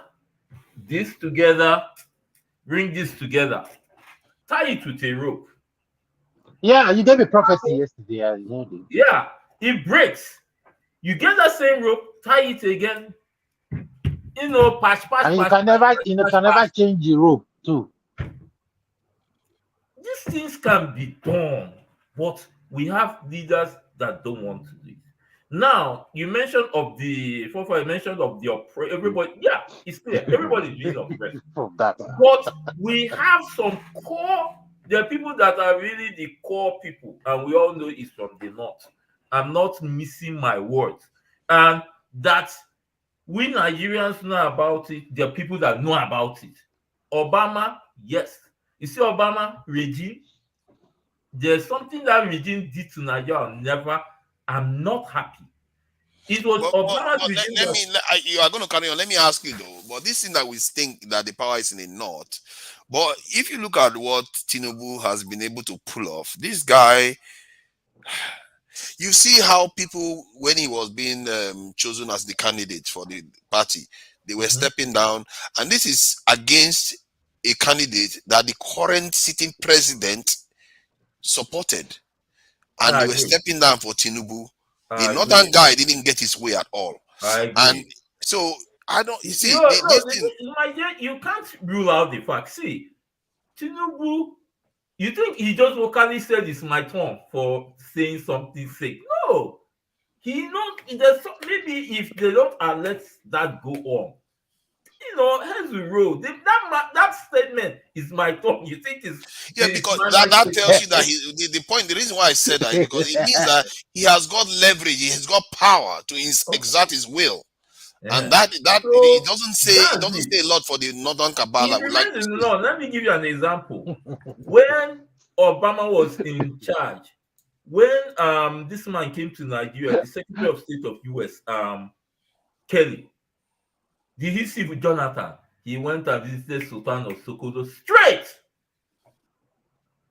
Carry Buhari saying go and watch that. Watch what happened then. That's what. Oh, come on, man! Maybe because Jonathan didn't support the gay right thing. How do you? Why do we always make it look like because the Sultan of Sokoto has power? Are you talking about Sultan of Sokoto that Abacha removed from office and put another one in office? See, that is why I praise Abacha. That is one man that did something I like. Abacha, I don't care. Abacha was a dictator, but that's one thing that man did. I will give him a thumbs up. Abacha. Now let's leave these things aside. We do not support dictators. No way. You said? We do not support dictators. You can speak for yourself. If the dictator is going to help us get ourselves out of this mess that we are in, I don't care. Forefathers is compromising. No. See. North Korea has 100%. North Korea is a dictator. They have 100% literacy rates. Life expectancy is over 70 years, while Nigeria is 53. Come on, man. If you use any matrix, they are doing better than us. I won't like you. Nigeria needs a dictator. We don't hear one. Oh no, I didn't say we. I'm not recommending dictator. I'm just saying. We know the year word. That's from small picking out about the beaters. We know the year word. Now beating, now we need beating. Beating, no be beating we need. Now the beating where they don't beat the people, how they go? They buy naira. They buy naira. I don't talk the shooting. No, now beating I talk. Okay, that is a shame. And we have a government that have condoned, I don't care what people say, they condone the Fulani headsmen very well. I was in Nigeria for my mom's burial in the month of August. I saw something I will never forget. In Abuja airport, in the premises, cattle. Headsmen were moving cattle around. The cattle are going to be a problem. That a problem. They came to eat grass at the airport. Now, no airport used to have grass everywhere. Okay, when you there, they go bring cattle. If that is our problem, that would be easy. For America, yeah, I see there the crossroad now every minute now. They jam there for you. These are the things the people in power, as far as I'm concerned, are doing and all right. These things have to change, and they have to bring sanity to that land. And part of the sanity to be brought this time around is to make sure this Tinubu of an entity does not get sworn in. That is my own. Because that man, as far as I'm concerned, I don't care what people say, he doesn't merit to be a president. He read himself in. He's somebody that's not of truth. Obi is not a saint. Obi keeps saying he's not a saint. But I still believe Obi will do better. The last guy that left, that spoke, that was like criticizing Obi, I raised my hand. There's something that man did. Maybe it might not be great, but I cherish what he did. In Anambra State, the public schools were dying. It was Mbadinuju that really slaughtered the public school. It was him that slaughtered the public schools and brought life to the private schools. But Obi came in and was able to bring life back to the public school. Go and ask. If there's not any other, the other things maybe he could have done, but at least I can credit him for that. Now, for him to be someone that could, be a good fit, that is clear on that seat. That is clear. You understand? I like what Ify said. That it was on purpose. They just rigged that election and placed him third. The only thing I laughed when that man came out for campaign. Let me simply say, I told one man this thing. I told him, Obi in Wapota. I'll say it in my language. In Wapota, I call ya Adobe. Manonya oba Adaka. I may talk to na Adaka call. What I simply said is, when that man came out initially, we saw him as Adobe, a lady. But with time, we realized that man's he's a chimpanzee. What I mean, in this term, someone fortified. That is one thing that I know that will lead him to present, like on something, revive the nation a bit. Because Nigeria has a lot of problems. Let Dora Akunyili said something. It's now I'm seeing meaning what she said. She said Nigeria needs rebranding. Then people were laughing, but it was later I now realized that that lady said something clear, true. Because when a nation that you see lie, you see black, you call it white. You see white, you call it black. That what goes on and on. I remember yesterday on this same show, someone asked of what burned the market in Lagos. It was mentioned it was an electrical problem, and I was very happy here. Someone made it clear. Which power does Nigeria have? What power do they have? For the electric. Burn anything. Even for roasted corn. So that is it. So Thank you.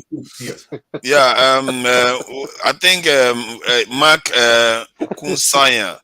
Yeah, thanks for coming in. The way you are smiling is like you've had something very nice today, and you are chilled. He's always smiling. It's all good. Welcome, Mark. Mark, what have you got to add? Yeah, welcome, sir. Can you hear me? Yeah, loud and clear. Not electricity people, just even to roasted corn. Yeah, go ahead. Yeah. My own contribution first about the audio. This type of interference with the audio properties exists. It does exist. That's number one. We might think it's far-fetched, but it does exist. Then number two, what Obi personally, I don't know much about politics law. I don't see much problem with a Christian going to a pastor to ask for prayers. I don't see anything wrong with that. But I do know politics, they don't really like religion to interfere with them. I know that. But I would say Jagaban would do the same. If they gave him a microphone, he would ask for support of all the millions of Muslims in Mecca right now.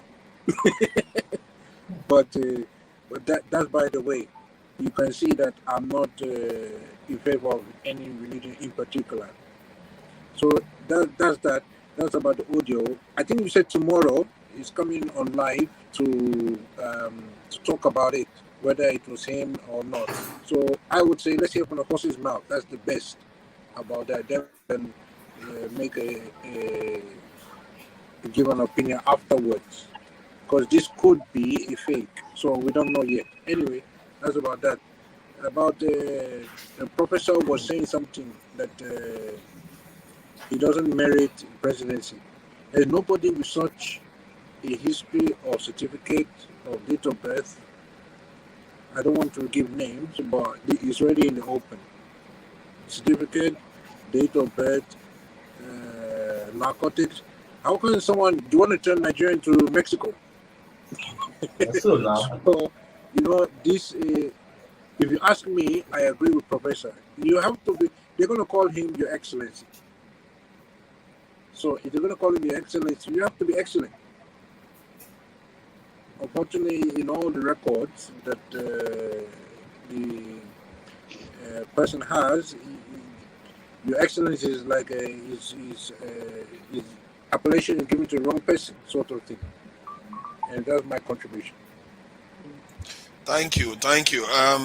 Yeah, some of these things, regarding the issues in America and his date of birth, and the other day I was hearing him talk. When P2B talked about, there was not P2B. I mean, Tinubu said something about the date of birth issue. He says, if I had known when I was being born, maybe that this was going to be an issue, maybe I would have done a better job. The reason why I felt a little bit sympathetic to him on that is that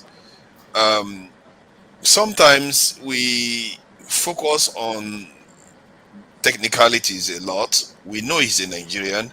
We know he has run a state. He's not a Qaeda. And as a matter of fact, he performed probably better than many governors that we can name in Nigeria. Example, the one in Abia State. So sometimes when we go around these things, for me, what I am focused on is, did he win the election or not?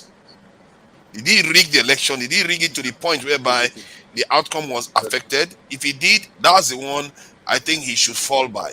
Not whether what he did overseas or Everybody was bought. technicalities, because Everybody was bought. it will be looking like all those voters have actually, because if he didn't rig, or let's put it this way, but everybody did some element of that.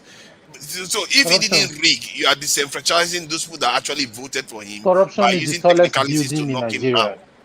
And sometimes they are even using the deputy governor, that's a Shetima, the technicalities of Shetima being able to run as an issue. Personally, I don't think that should bring a potentially elected president down. If anything, you can say Shetima should step down. This thing that we do in Nigeria, whereby they did it in Bayelsa, where the second in command, that the deputy governor, forged his certificate, they removed the entire thing from office. It's like, is it the fault of the? It doesn't seem fair in Nigeria why they do that. In the UK here, they've sentenced people to prison. They came back and they went back to their office, their political office. So even in America, there's no criminal record that should prevent you from running for office. As long as you've served your time, you should be able to run for office. So I don't understand this thing that we do in Nigeria. We look for Tinubu does not have WAEC. out of this in Tinubu office. does not have WAEC. But he has managed without that WAEC to run circles around the people that have professors and all the rest of it to go and rule as a governor. You have, so when you make money from drug, you can actually buy people, buy professors. Okay, that one I take that one on board. But the point is that he's run the state. He didn't run it as a drug state. Did he run Lagos as a drug state? I don't think so. So there are certain things we have to be fair about. Just as much as I support P2B, this thing where we make the other side look like they are just devil incarnate, they are not human beings. It's just like come on. It's just like what the other side does to obedience. They don't see us, and I think this is a good time to play this video so you understand why we see each other like this. Please, and I don't want to do that to my own fellow Nigerians and people. Sorry, go ahead. They'll catch somebody of armed robbery. The person will be shot, obedient to help. Why? What's going on now? Now, he's looking for public sympathy now. He's looking for public sympathy. It's not mine. Everybody was really hard on the moving train. Let me just play this thing. This will tell you why we don't see each other when you're on opposite side. You don't relate to each other very well. It's very weird how human beings be, but just see. I will just play it quickly. Negotiated compensation for our country, for our religion, for any amount of money, under any social pressure. Increase the volume. They respond on all It's other not very levels, loud. willingness to fight, Interesting, madam. die, sacrifice for one another, to torture, to have their families suffer.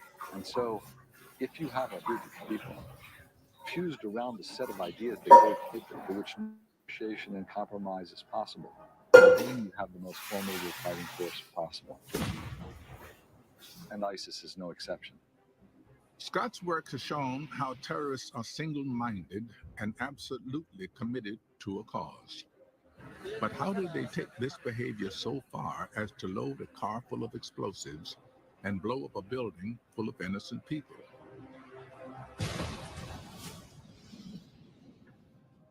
How do we shut down our ability to care for others?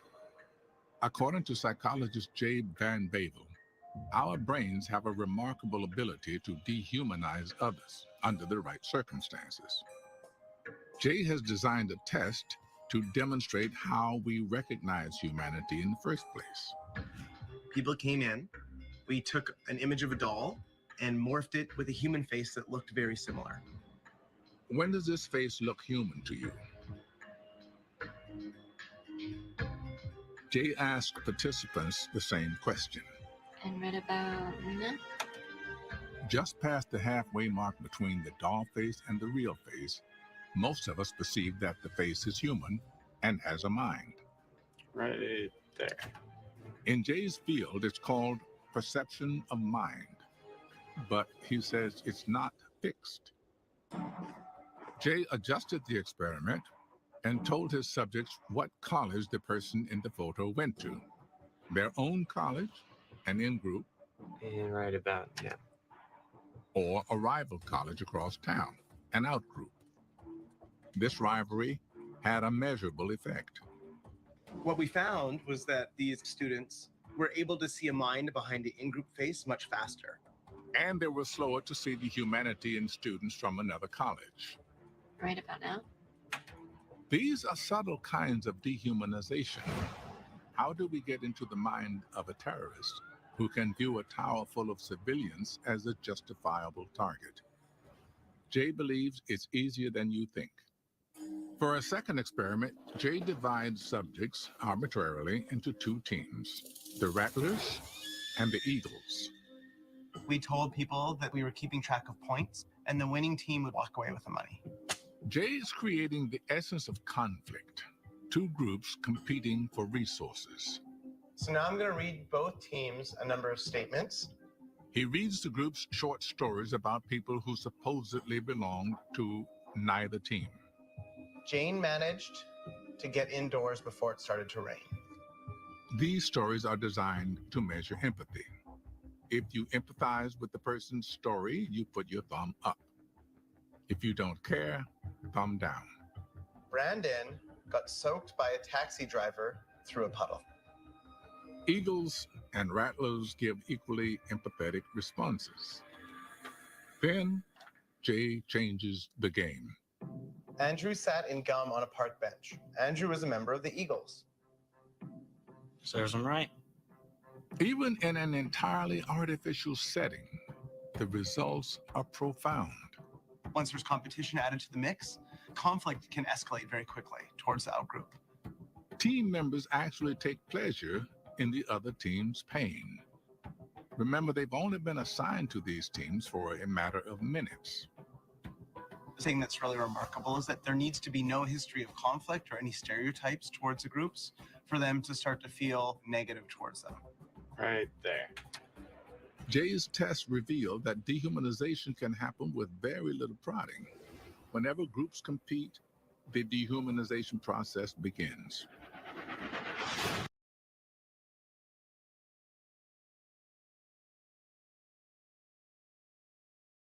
Yeah. MK Ultra. So you see what I mean. This is, if you don't understand these aspects of our psyche, you are easily manipulated. How quickly, within a few minutes, people turn on each other. They don't feel each other's pain anymore. And this is why some people, when they call obedience, they don't understand that obedience have been the one suffering all the casualties. They don't care because they can't see. And we see this manifested every time in our communities because most people are not equipped with this type of knowledge. They don't understand how quickly human beings can turn. Within a few minutes, and I can play another one that shows you just one page of reading one page, they changed one pronoun and it altered their total behavior. It tells you how human beings behave, and these our leaders, they understand these things and they know how to manipulate people. And if the more people that are aware of this, they can immunize themselves against this type of manipulation. Because this is why you see why they did what they did in Lagos. They try to polarize the people so that you don't empathize with your fellow Igbo people, because they know it's going to give them power. And it's so that stuff is so powerful that it works all the time, except the people are aware and fight against it to protect themselves against such division. You can see it clearly. If you are not aware, you are easily manipulated as a people. So that's why I thought I should share that. I don't know if anybody has something to add to it. Ogusa, if Igbo Basic has something to say about it, or Samuel can go. Igbo Basic hasn't said anything for a long time, so I don't know if you want to add something to this.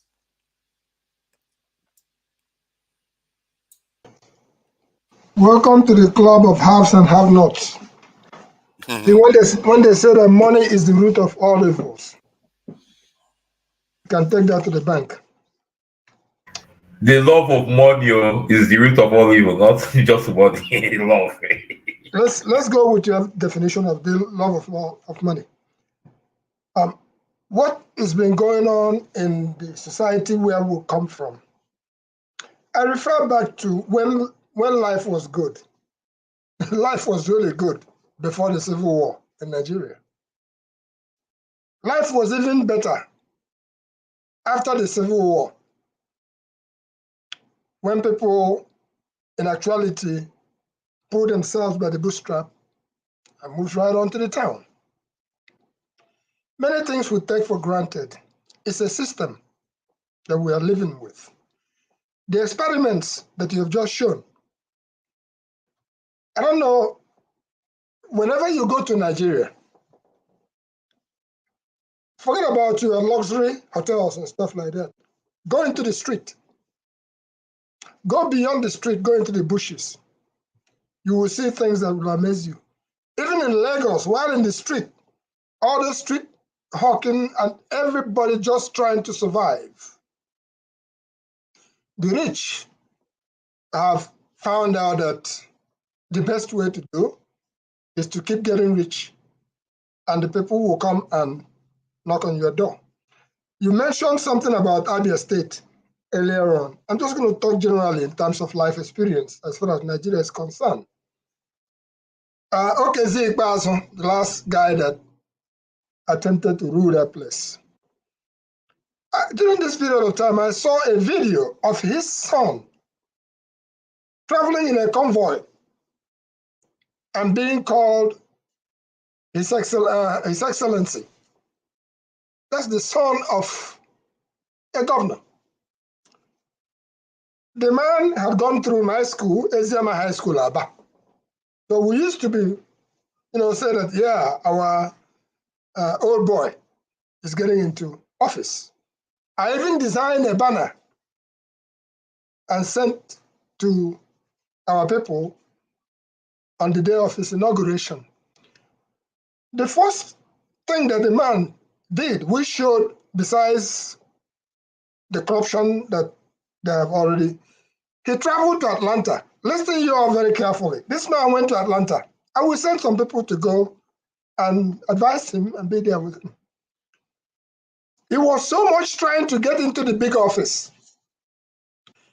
The governor of the state of Atlanta was not there.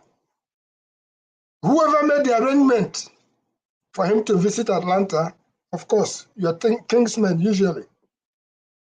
This man went to the office of the governor not being there.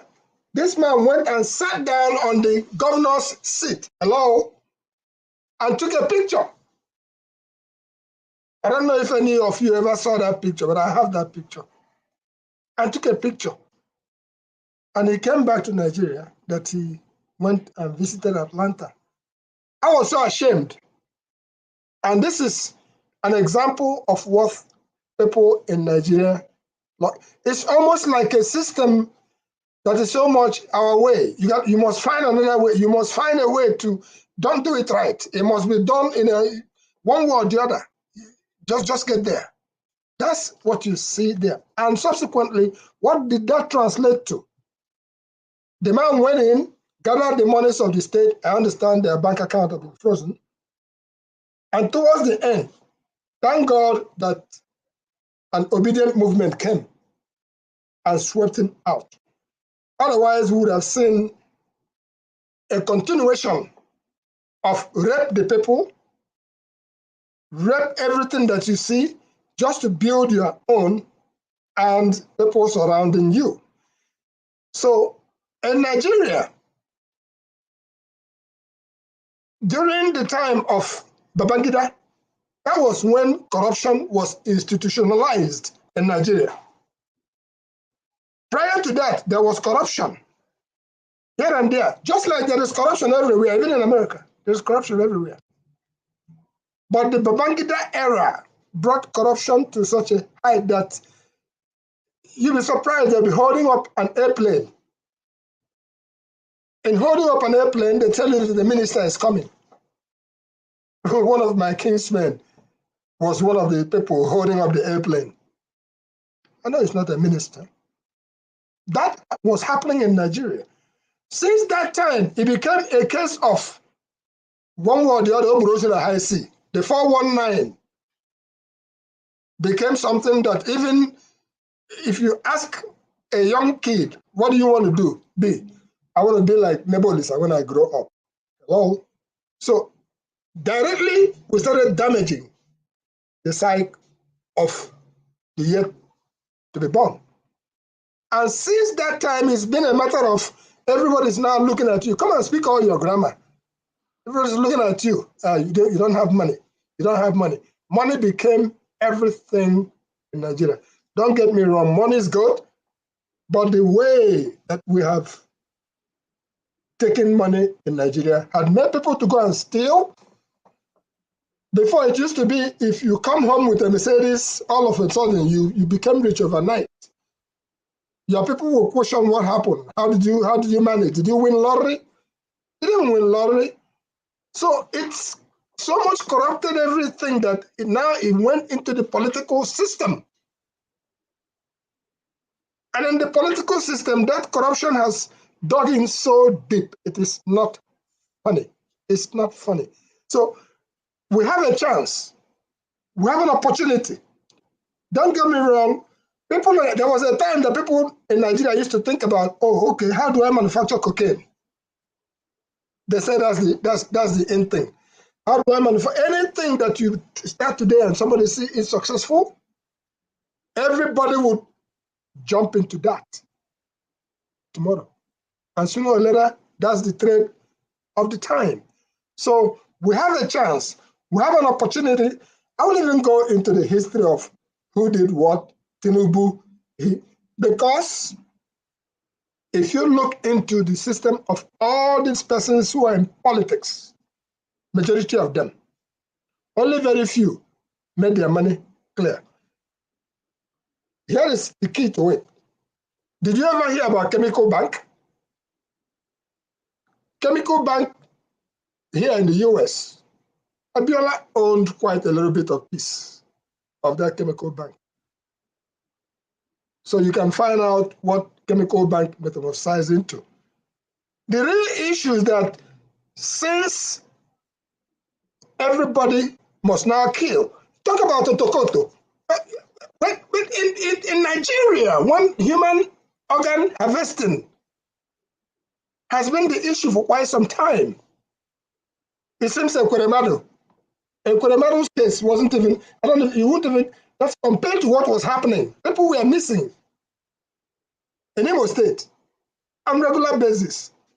Now we'll come to dig deep and we'll find out that, oh, what was happening and all those people who were missing, it was organ trading. Organ trading. So, for where we are today as a country, and when you talk about the tribalism, look around you. I don't know wherever you are. I went into I wouldn't even know what to call it. I went into a soccer field and tried to play soccer with some Mexicans. They looked at me as strange. I don't belong there. I quickly recognized that I didn't belong in there, so I had to leave. You know, that's just it. So. But in Nigeria, it has become a matter of the rich who don't want the masses to thrive unless you join them. If you don't, that's the them I'm talking about now. The them. There are still people who are genuinely still believe in the true character of a human being. There are people who are like that. Forefathers and Mama Echo pricked my mind yesterday. And that pricking of my mind yesterday still leads me into, because you were asking me, what are we going to do about this? And we started talking about what do we do from the villages? What do we do from the village heads? What do we do from the kings of our villages to sanitize them, to let them know that go back to being who you are, not because this big man came and gave you money, then you wholesale the future of the town of which you are the head. So one block at a time, we're going to have to do that as far as sanitizing is concerned. Otherwise, we have something else coming. What you are seeing now with the Tinubu coming or not coming, and I pray that it doesn't happen. That's prayers. I don't know how much prayers does. Don't get me wrong, though. Prayer is good, though. But if based on prayer alone, did you see all the churches, their interests? The same person that you are eating with all of a sudden become a deacon. From being a deacon, he owns a church. From owning a church to keep it going. It is very, very scary. But the scariness of it, when it becomes the institutionalized agboroism, that is a problem, because it's now not even a case of dog eat dog. It's beyond the case of dog eat dog now. That is what we're having. So our prayers, once again, is that come May 29, let it be that the judiciary, for the sake of that country, will do the right thing. And if they do the right thing and call the right result, then Tinubu will not ascend. If they do the wrong thing, we are in for another hopeless situation. And you find out that all those people who have not been participating before, who came out, 90 million people that INEC told us that registered, 27 million voted. What happened to the 63 or something million people? You just want to dampen the spirit of a genuinely ingenious country. The people of that place, Nigeria is so blessed. It's not funny. Go see what they're doing. The kids, they are always thinking of a way to make something out of nothing. But if you keep dampening the spirit of the place, I think it's almost deliberate that some of the, especially the top ones, get their instructions from the people that they serve. Because okay, you were talking about missing people. I just checked missing people in Nigeria. It is showing us 25,000, while that of in the US we are looking at about 500,000. This is something that this is another aspect of our culture that we don't always. Our people are good people. And you can say that they are good people to a fault, because sometimes it leads them to be too self-righteous, like they don't want to do anything to even to defend themselves, even when it's their right to defend themselves. They don't do that. So I would like to go to because if I start reading out all the numbers, it's scary, because you'll be surprised that Nigerians are better than a lot of other people. Yet look at our country. Yet look at the country. Look at the life expectancy in that country, 53 years. There are countries that have been at war for 20 years that people live longer in, like Somalia. When I checked it out, my mouth was open. How does Somalia have a higher life expectancy than Nigeria? They've literally been at war since most of these Gen Z and millennials have been alive. But yet, their life expectancy is higher than Nigeria. It shows you that something that we are doing is very, very wrong in our culture. Something there that is obstructing us. Because there are so many things we got right. Let's not make the mistake. We got a lot of things right. But there are so many things that are also wrong that we really need to fix. Who was raising their hand? I want to ask you basic question. Igbo basic. Okay, go ahead. I was supposed to speak. Samuel, you're going to speak. Yeah, I know, it's your turn. Let him just ask his question. It's going to be very brief. Whatever he's going to say is going to be very brief, Igbo basic. You said you were about to play. Yeah, good evening, sir. You said you wanted to play soccer with some Mexican guys and you felt like you didn't belong there. Did you feel bad about it? I haven't gone back to attempt to play with them again. You shouldn't feel bad. You should just blend in, because if you were, like, for example, if a Mexican guy come to Nigeria, for example, to play soccer with Nigerians, he's going to feel the same way as well. Oh, you know what? Before coming to the United States, I have no idea there was such a thing called racism. Please keep it brief because of Samuel. Okay. Right. No idea. So what I'm trying to say, even in the churches, okay, I attend the Catholic church here. The Hispanics have taken over. We have been struggling to keep up the English Mass for quite some time. And our population, and that's a church that was built in 1978 or thereabout, beautiful church. But the people who originally built the church, they have so dwindled. And I saw all these things happening systematically. See, it happens in Nigeria too. If you go to some Yoruba church, they speak only Yoruba there. If you go there, you'll be looking like a stranger. That's okay. So that's the way it is. That's okay. That's okay. But what I'm just trying to point out here is that in the country where we come from, ranging from the time that Delegeva was blasted away, that reminds me, I just saw a pro-Russian blogger blown away in a cafe moments ago. About 30 people were killed. I thank God that we haven't gotten to that yet, but we're almost there. God bless. God bless. Yeah. Forefathers, I want to tell you that Nigeria cannot avoid corruption, just as fish cannot avoid water. It depends on, you see, the corruption is, for me, is not even necessarily the core of the problem. It's the fact that the money that is leaving the economy and going to overseas these territories. If the money was being spent in the economy, you find that it go to somebody, and from that person to go to the next person, and eventually, when people get more money coming to their pocket, the system will become self-healing. Corruption will reduce automatically. That bleeding is what needs to stop. This is why I'm always very keen on ensuring that we are secure. You know what is paining me? Yes, forefathers. What is paining me is with the politicians, they steal money from Nigeria to the foreign countries. To build Dubai. They do that. But I don't know why we that came here legitimately, we are working and sending money back home. What's going on? But if you notice what the money you send back home is barely 5% of what you make there. So it's the same mess. Do you know how much it takes to educate Nigerians in Nigeria? Nigerians are highly subsidized. Fuel is cheaper in Nigeria than in Saudi Arabia. Of course, I know it's cheaper here. Yeah, 1 gallon is about 3.7 liters, which is almost $4.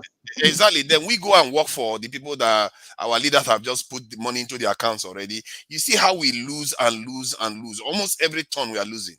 And this is why we are bleeding. And maybe this explains why Somalia that has been at war for 20 years have a higher life expectancy. One question again. So before I go. One question before I go, before His Excellency Samuel Nnamdi speak. Why is it that when we're sending money back home, right? Western Union or whatever it is, they give you limits of how much to send. You send certain amount for a certain amount, they say no, you can't send anymore, they block it. And meanwhile, the politician can move billions and come abroad and they don't give them limits. What's going on here? They want the money now. They want the money to come to their side and to be. They don't want the money to come. No. Remember that sometimes they move those money illegally. Remember a special purpose vehicle. All right, let's go on. Excellency. Samuel Unandi. Samuel, Special thank you purpose. for your patience. Thank you for your patience. Thank you for your patience, Samuel, sir. Forefathers, I always like that your name, forefathers. And Thank you. I want to greet everyone on the platform. I pray you give me a little bit of a time, but I just want to bear my mind to the best of my ability. I was born in the 80s, and a lot of people who are born in the 80s can only relate with what they were exposed to after they were born. Something like Igbo Basic would relate with more because he was exposed to more, being that he was born before I was born. And he just mentioned a few seconds ago about how there was a time Nigeria was good prior to the civil war and even a little bit after the civil war. I mean, I felt like agreeing with him, but I can't debate him. I felt like agreeing it should be more prior to the civil war than a little bit after civil war, because I understand that after civil war, a particular kind of people were, something that belonged to them was taken out of them, and almost no reasonable money was given to them to start life again, right? So after civil war would not be said to be that good. But few years, about 10 years or so after the war, I was born. And what happened to me, I could imagine that it happened to a lot of Nigerians, unless this Gen Z and recent generation have been taken by, have been overtaken by so much of data generation, internet generation, that they don't pay attention anymore to what happened. I was interested. I came into this world and into this nation, and I heard there was a war in my nation. I asked my father what happened. And not only did I ask my father, I began to make a research. Well, I don't care who wants to hate on me, but my personal research as a young child, teenager, getting into adulthood, please, with all apology, we are talking about tribalism here. You cannot hate on the Spanish people for their dominance mentality. Really, I'm in Dallas, and I really appreciate these people. There's nothing like tribalism. They are dominating. Every form you feel in America is either you are feeling it in English or you have a Spanish version of it. It is lovely. It is what it is. Instead of you to be angry with them, go and create out your own dominance approach to rule the world. But these guys are dominating, and I can't hate on them. And it's not being tribalism. If I go to play soccer with them and they welcome me, praise God. If they don't welcome me, I just wish Nigeria will understand the community mentality. One thing we lack in Africa is community mentality. Something that have helped these Spanish people is that they are strong in community mentality. It helps Indian people. It helps Indians a lot. It helps Spanish a lot. It helps almost everybody. Dominates by creating a strong... Sorry, somebody was interjecting. Somebody was saying something. I think they were just murmuring something to themselves. Sorry, go ahead. Okay, sir. So almost every other people group dominates by creating a very solid community, mentality, and it's helping them. We should do that. I love to play soccer. I don't see where to go play soccer. And if they admit me to play with them, oh, God knows I'll play with them. But I love them. I look at them, I say, what kind of people are these? And I love them. But when I researched about the war, I began to love the fact that God allowed me to be an Igbo man. They might kill me tomorrow, that's okay. They have killed a lot of us in the years past, but killing us never took away that uniqueness. And this is not trying to feel superior than anybody, but there must be a uniqueness to a people you left with almost no money and they were able to bounce back. There must be a uniqueness to a people that went to anywhere they go, not even a particular place. They are burning markets like crazy in Lagos, no problem. Burn it all you like, give them another 3 years, they will bounce back. So question is, what kind of people are these? And I asked myself, could this be why the war happened in the first place? Because I didn't see any bad thing anybody did to anybody. I saw envy. I saw a group of people being killed in the north like crazy.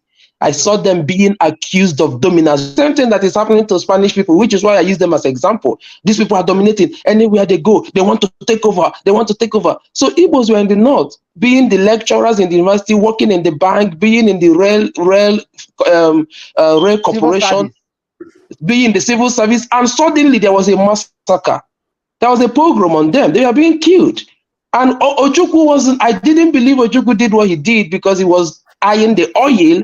I think Ojukwu did what he did because, man, my people are being killed. I have to secure my people. It was not about the oil.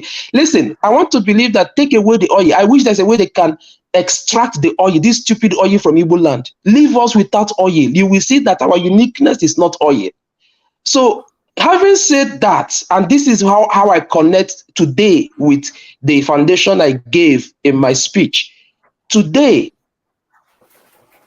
election came, an Igbo man came, which honestly had a passion to fix Nigeria. People might doubt P2B, but I believe P2B is very genuine. P2B is like all of us. I believe it's like all of us that the situation of Nigeria is causing us headache. It's causing us heart pain, heartbreak. I believe that man feels what we feel. And just the way if they give any of us an opportunity, we do our best to bring that country to where it should be. But instead of them to give a man who can save us an opportunity, they will prefer that we remain where we used to be. And then sudden hatred to Igbo people in Lagos, no problem. But my very lovely Yoruba people, this hatred is not needed. If truly a truthful man relies on equity, on equality, on fairness, on justice, on inclusiveness, if truly a truthful man relies on those things, everybody knows that it will not be a bad idea to let P2B go. And this is not even a matter of letting P2B go. This is a matter that I believe P2B won that election.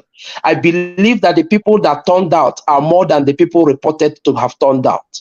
I believe that we have so many things to suppress that victory and take it away from him. The humiliation was too much for them. They called him structureless. They said he just joined the party how many months ago. They say he can't do nothing. But when they saw the numbers coming out from the votes, they went bananas. How can you announce a presidential election by the time, according to one man, when witches and wizards used to come back from their coven? What kind of thing is that? How can you announce presidential election by 4 a.m.? Everything looks so unprofessional. And they did it with their full chest and they say go to court.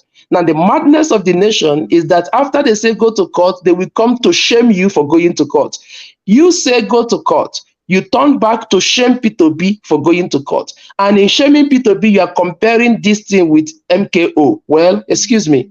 MKO, when he won the election, there was a widespread jubilation in Nigeria. If you are comparing this with MKO, when you won, why was there not a single jubilation? The Dr. Haruna that came up here to speak surprised me because I thought that this morning everybody began to mourn like somebody died. I thought it was only in the southern Nigeria. But Dr. Haruna came a few hours ago to say that even in the north, nobody jubilated.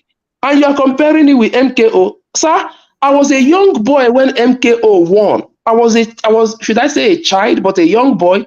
I noticed the joy in the nation when MKO won. How can you win and there's no single joy?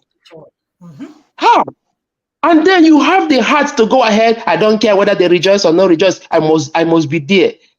Hey, people, man, let me conclude, forefathers. Let me conclude. And sometimes when I think Nigeria, I feel like crying, you know.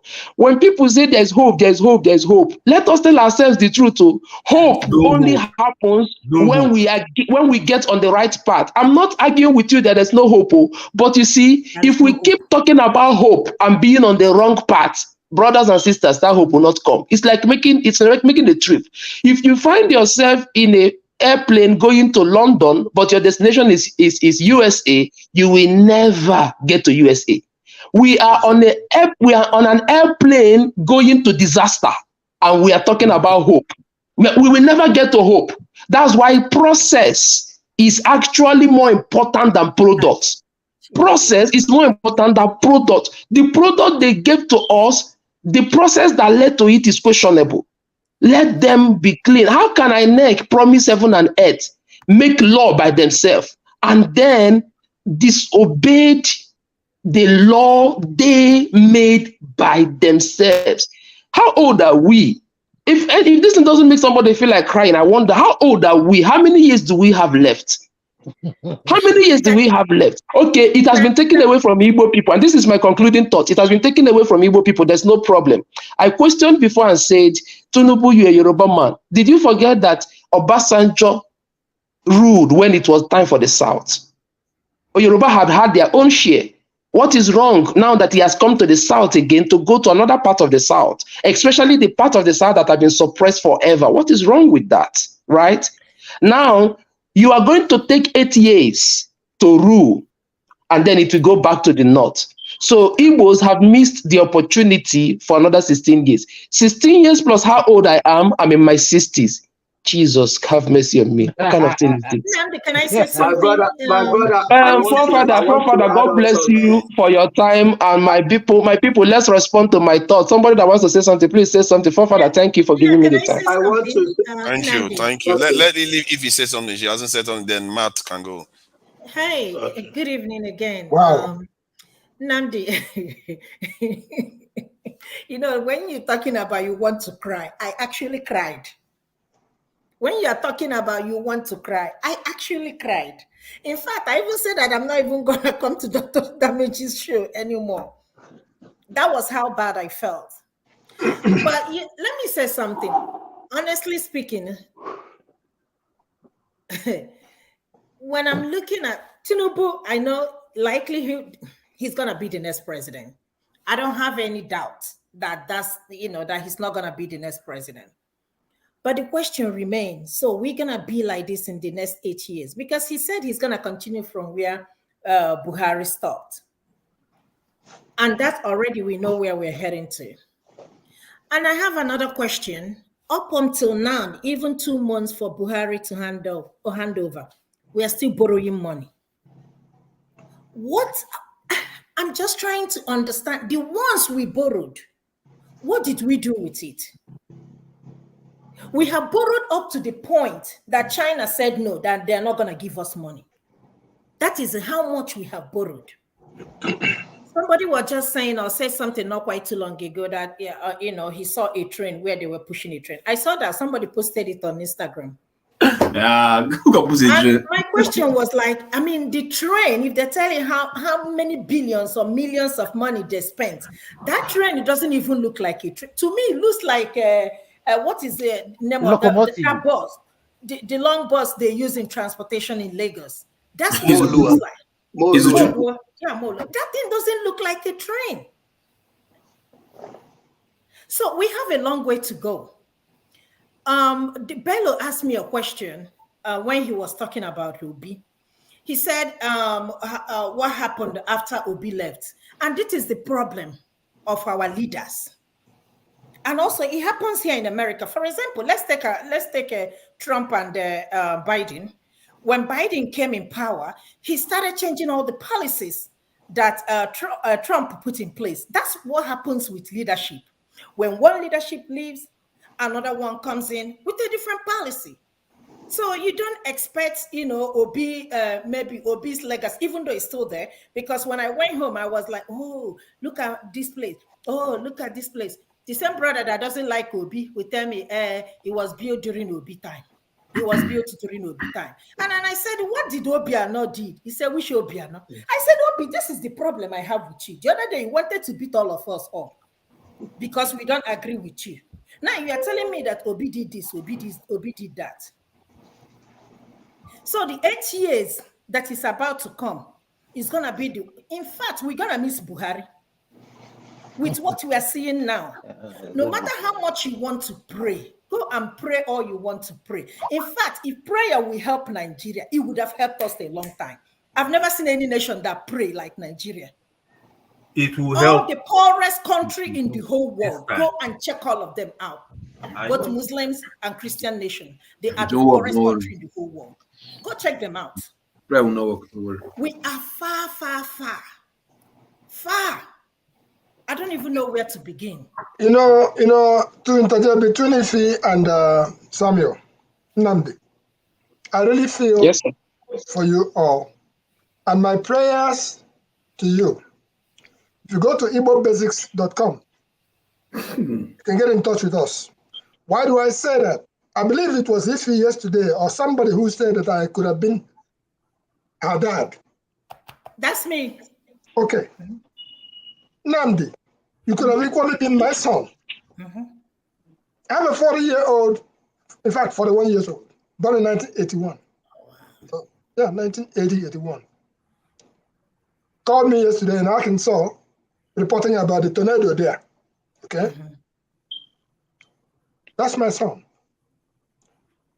And when you talked about my Hispanic experience, when I walked off the field, I just felt like, it looks like these people they're band together. That's what I felt like. And you were wondering about their dominance. Let me put it this way. Igbo have certain spirit of which they were created. And by Igbo, I'm even talking about the Southeast, including the South. They have certain thing that comes with them. I have a next door neighbor, bought a property. And in there, I saw them petitioning. Hello? This is a house that was built in 1918. They have petitioned it so much to the extent that little, and you see them coming, and they're in there, they make their way. They move, they make their way, they move. They do the same thing. The Pakistanis are doing it. So the Igbo spirit was such that you come from the East, again, before the war. You are sent to your uncle, either in a Hamufu, or you are sent to your uncle in Jos, or in Sokoto, or in Boko, or wherever. You send there, you go and boy for them. From there, they send you to school or something, and you see us living. I remember that my brother had one room that was divided into two, okay, with a curtain, okay? So the other side is, so you have a room and parlor, and all of us will band in there together. The Igbos are still doing it because that's the same spirit that you're talking about on people finding their way. So for you, the younger generation, you are blessed in the sense that your research today is just tap on your computer and you are there. And you find so many things from what is in your hands. You guys think faster than us now. I'm walking out from the church with my daughter and she's playing a video game. I'm saying, why are you doing this? That's the kind of mind that you guys have now. Your brains are sharp. You are very quick. You discount whatever that is going to bother you. So keep up the good spirit. Do not be dissuaded. It will come to pass. It's either an Igbo man rules that place called Nigeria, or it will come to pass that everybody would go about their own business. We're not praying for a quick breakup. It's not going to happen easily. Do not lose hope. There is every hope, and you are the hope. The two will come to pass. The two will come to pass. Yeah, you are the hope. Calm down. I think Matt wanted to say something. You wanted to say something, Matt? Well, yes. Thank you for giving me the opportunity. Yes, I've listed Nnamdi. They have just made a good point, and Ife and Igbo Basic and a lot I've been listening. It's quite painful. Like I don't want to tell you how I felt that very day. It was a strange feeling. Were you on set that day with us? Were you on set? You were anchoring that day, right? Yes, I was. Yes, I was here. 4 a.m. 4 a.m. Yeah. I was. You didn't you see how people were saying that I was raged, I'm angry, and Ona Politics said something. I said, You know why? I love that guy, but that thing, that write-up, I know he didn't mean to offend nobody. That's a write-up his name.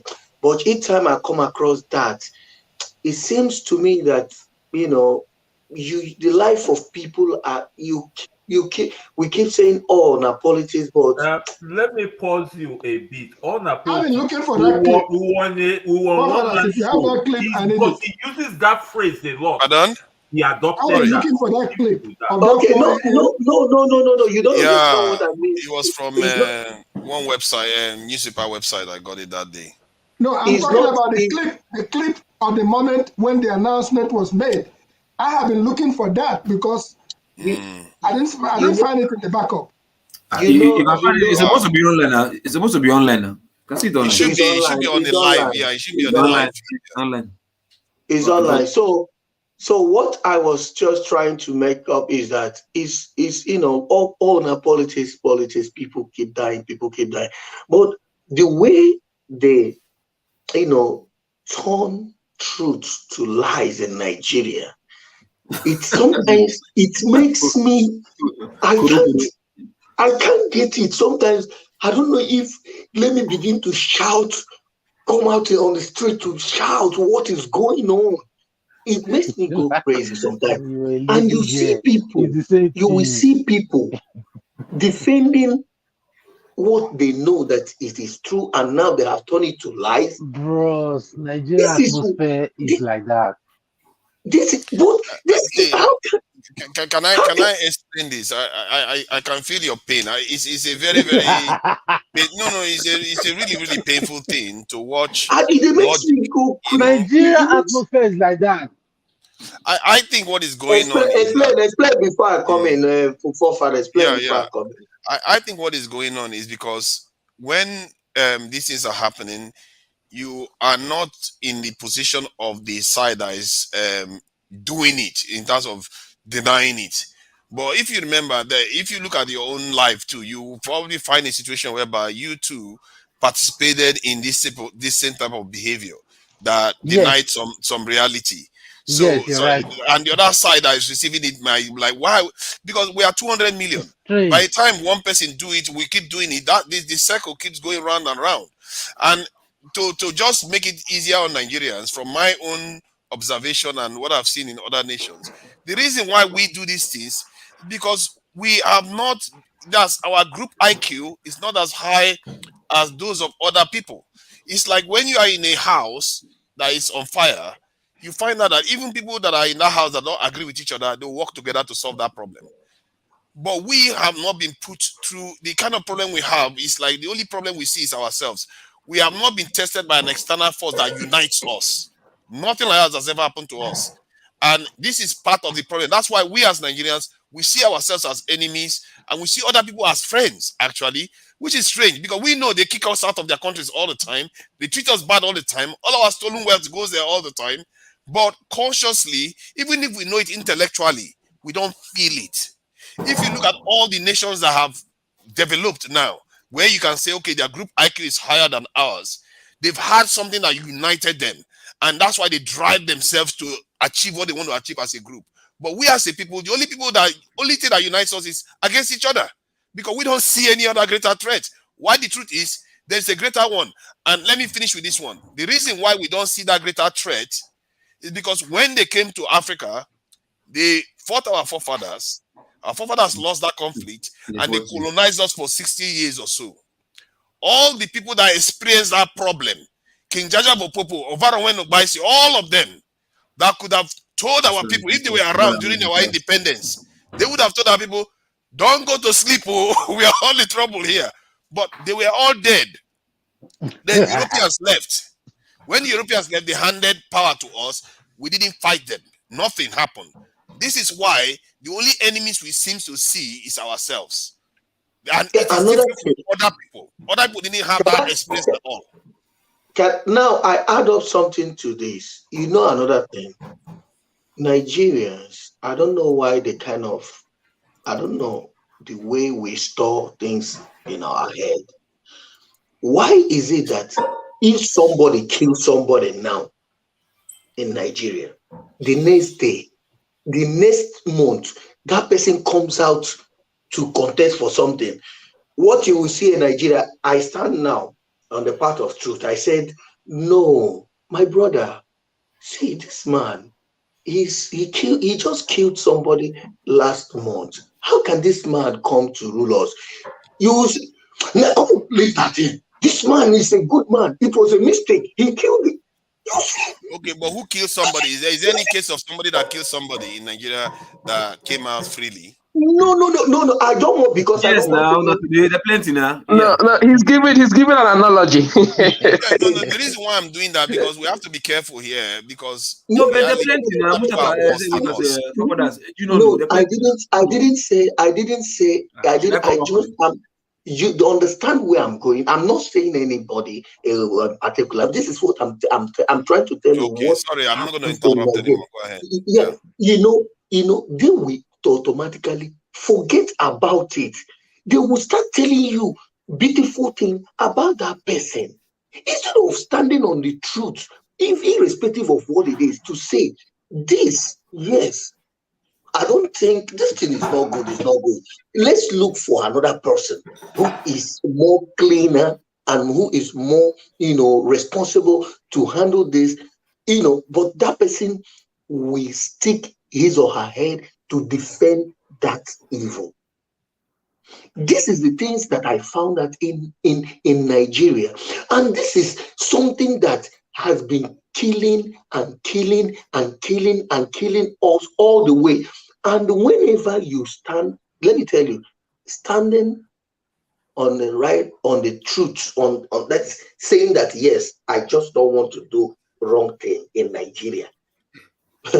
Let me tell you, even your pastor self will be against you when you are fighting it. Even your family members will be. Why is it so in that place? Because in other places like where I am, that is a mistake of $1 or $10, 10 euros get into your account without knowing, by mistake. And they find out, you will see that person, even if he's contesting, you will not hear about him again. He will just go back and relax because he doesn't want anything to come out to stay. Is rather he doesn't even want to go. But you see Nigeria, you know why they do this? You know why I think they are doing this? Because we are quick to forget. We don't put them, we don't put their sin on their face and tell them, this is who you are. You cannot rule us. Forefathers. Okay, go ahead. You know why it baffles me? You know why it baffles me? Because, who is that? I can't hear. I don't know who is saying something. Forefathers. What I was trying to say is that, please, just a few seconds. Nigeria actually need reprogramming, refining. Because I take myself for an example. When I came to the United States, a couple of years ago, it was like running this, I was running stop sign, I was speeding, I was running red light. It was like a normal thing because that's what we do in Nigeria. It looks like Ife has done all of them too.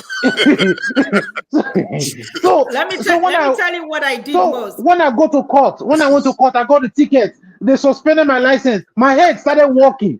I get bald head. Look at my head. My head can't begin bald all of a sudden because of my head. They reprogram my brain. Even though it's midnight, there's a stop sign. I will stop. Left, right, midnight or no police. So I will look. In fact, I'm so good, even when nobody's watching. You understand? So that's how they need to refine. Our Nigerian mentality is like evil is a normal thing. You understand? The running stop sign. I went to court. Oh my goodness! I suffer. I can't enter bus. I can't buy keke. I bought bicycle. Me with the motor. I bought bicycle because they suspend my license. Let me round up. This is, all these things. All this is like what our brother said. This is the problem that we have because there are no consequences. Yes, the punishment. The punishment we do. Because forefathers. Nigeria don't accept consequences. That's another thing. They rebel against consequences. Judiciary do not give it. Judiciary do not give it. No. No, let me tell you, if the judiciary, let me tell, for example, let me just give you a typical example. I don't want to mention Obi and what do you call it, and the Tinubu. Just let's use the case study of Atiku Abubakar and Buhari, for example. If they rigged the election, Buhari, during his time, there was too much rigging. And they said the fact came out that Atiku Abubakar won. And you saw what the court did. They delay. This man has finished. They just ruled what they ruled and said what they said, and that's it. Because the incumbent has power like God in Nigeria. And this is very, very wrong. Even when that person, hands over and, became an ordinary citizen or whatever, they don't go after him. You see still party men going to worship him, to even bring him to help them to rig or to help them to secure one post or the other. This keep going on and on and on and on. My own is that I want to summarize. You see, all these men who saw the war, who fought the war, who did all these things, you see all of them. We are supposed, in fact, if there's any way to wipe them out of our politics, in Nigeria, in any way they can do it. I don't want to talk they are fathers. I don't want to talk about they have families. You see those people that fought war in Nigeria, they are still in the political circle, and they are still in ministerial jobs and all that. I mean, it shouldn't be, because they are the problem of Nigeria, because they have soiled their hands in one way or the other. I'm telling you, this is, you see those people, as long as these people live, as long as these people are still operating. We all not soiled our hands. The other day I saw in Lagos where they impound cars that were seized, and people were arguing for the people that that they should give the cars back to this couple that they seized their car. It's as if we don't want consequences. In many cases, you see that happening in Nigeria. Even in the case of the big one is like in case of Kanu, you see that many people say, no, he did nothing wrong. Even if they know he did, but they will still say he did nothing wrong, because our people, just because it favors us, they will say, no, nobody should pay. Let me not ask you a question. Let me not ask you a question. What about the people? What about the people who are taking the taxpayer of other states, sharing it, enjoying it, but when it comes, they say they are not drinking beer. They destroy millions and millions but still they share. Let me tell you, there are I agree, there is corruption everywhere. Let me tell you, injustice that is in Nigeria don't even have. I mean, we are working, for example. Let me tell you one thing. I'm telling you, we are working. There is nothing like, I don't know, maybe other people. What they only they say I'm only black guy. They knew that they know black people is through me. Because inferiority complex, they hold me. I don't even know the language, but if I speak, they hear, I blow you English. If you ask me, I know they hear this one. I tell you, you understand the one that I speak. That I'm a new person here. I had to learn. And they knew me through that way. Know that I'm not like, you can't put me in the pocket. And I start living my life that way. And they see this is my way. This is my life. But, I don't fear nobody. I don't cause problem. They begin to trust me. You understand what I'm saying? But imagine me in the north or Yoruba, in the west. I got a job there, and all of them, they speak Yoruba, they speak Hausa. Imagine what will happen to me. Imagine that me myself, I came back to Nigeria last year, August. I wore Igbo cap in the airport. If you see what these people did to me, if you see just because I wore that I dress Igbo. You can't even, because of that. Which Igbo hat? Are you talking about the red one? No, the one that has colored. Okay, that colored one. What does that mean? Is Whenever that good. That is the whenever what does that you one wear represent? this. Do you know what it represents? Truth. Whenever you wear this thing, whenever you wear this thing, you need to speak. Whenever you wear it, anything you say should be truth. Everything. So, yes, it will be true. This is look like Igbo people hat. Did your forefathers wear this one? That looks like made in Scotland or something. Head warmer. It's head warmer. No, it's the war dancers. You know what? You start wearing Igbo people hat and say that's how we go. You wonder why we have problems. No. When did he start? Was he started in the year 2010 or what year did this one practice start? Matt, hold on for a second. Hold on for a second. It has started long ago. Let me tell you, because identifying. The Portuguese came. Matt, hold on for a second. Okay, I'm just trying to make sure what is going on here. Matt, you see this cap I'm wearing? It's from the war dancers, the Ohafia war dancers.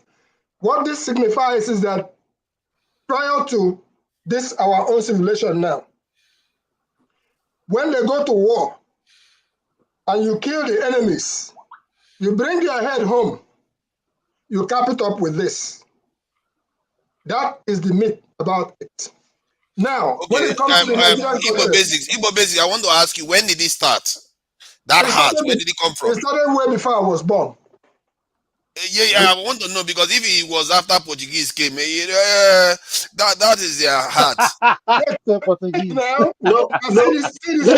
concerned. You see this one. We want the one where the Obi was wearing 600 years ago. Where is that hat?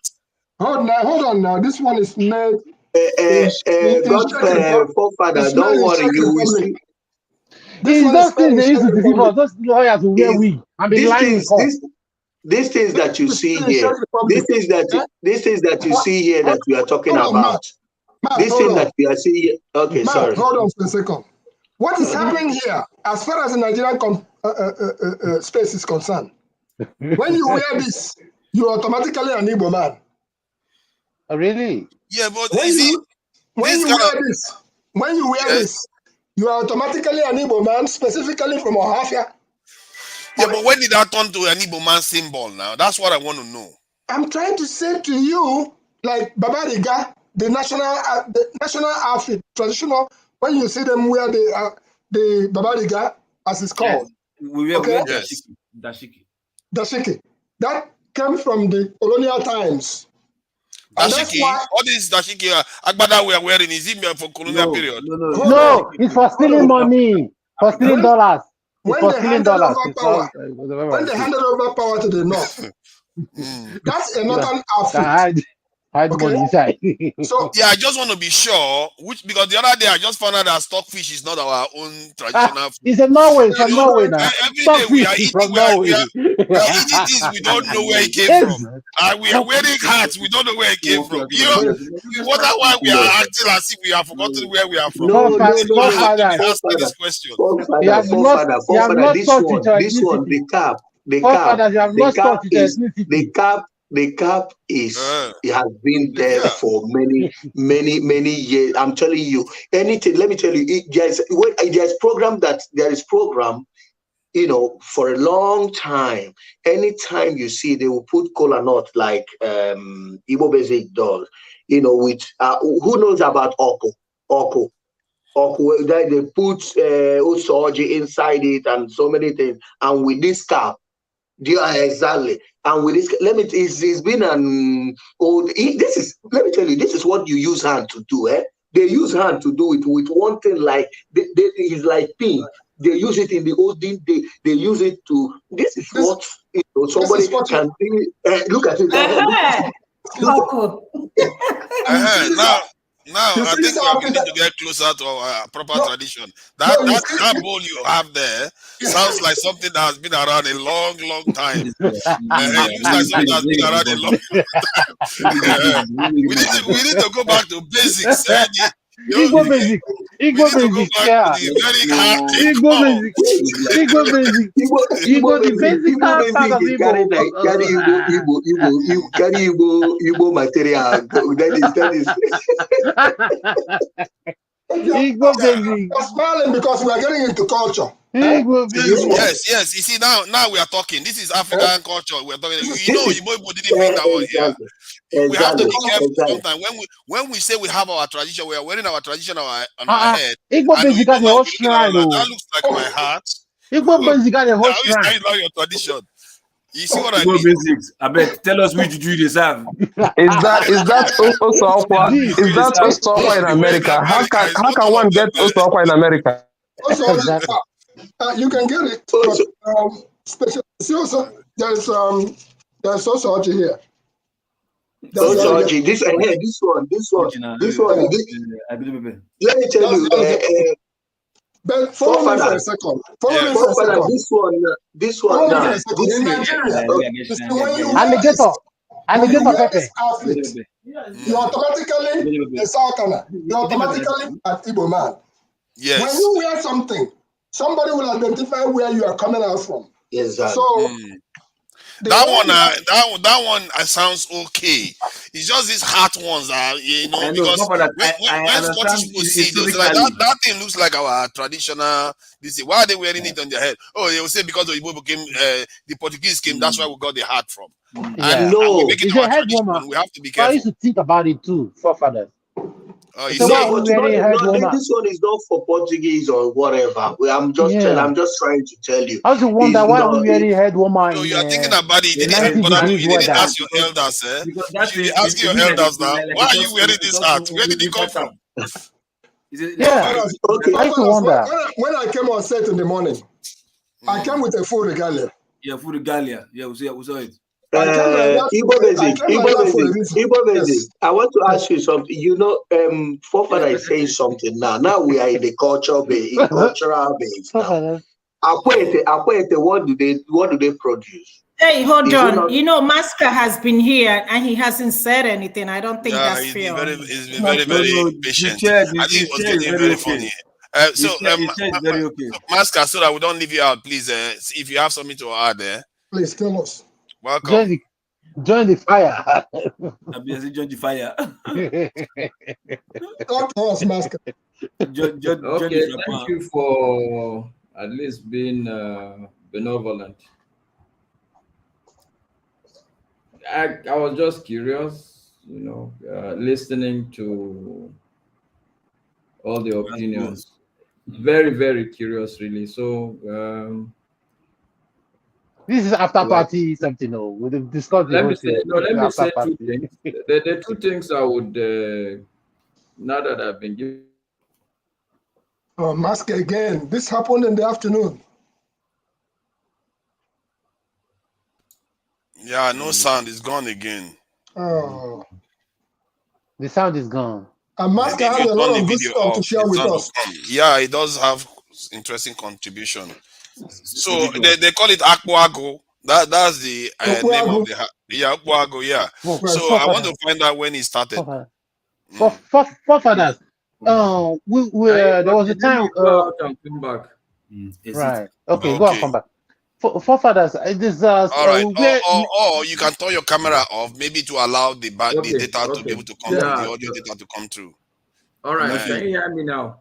Yeah. Okay, very intelligent suggestion there. I'm seeing you are living up to your name. Even me as oppressive. Seriously. Yeah. It's just a suggestion, I guess. Go ahead, please. Yeah, okay. So I would like to say two things, but please, people should forgive me. No problem, sir. I've been brought up to speak my mind. I will try and be very diplomatic.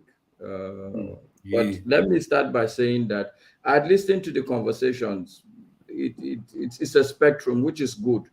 But I think I've said when I joined, I think in the afternoon, my contribution basically is that it's good for us to talk about the progress of our country. But my sense is that sometimes on this forum, I tend to feel as if we mix apples and oranges. It is one thing to say that you want Nigeria to progress. It's another to say you want an Igbo man to be a president. Especially in a country like Nigeria, the moment you make such an utterance, I'm a Hausa man, true and true. I'm from Kano State.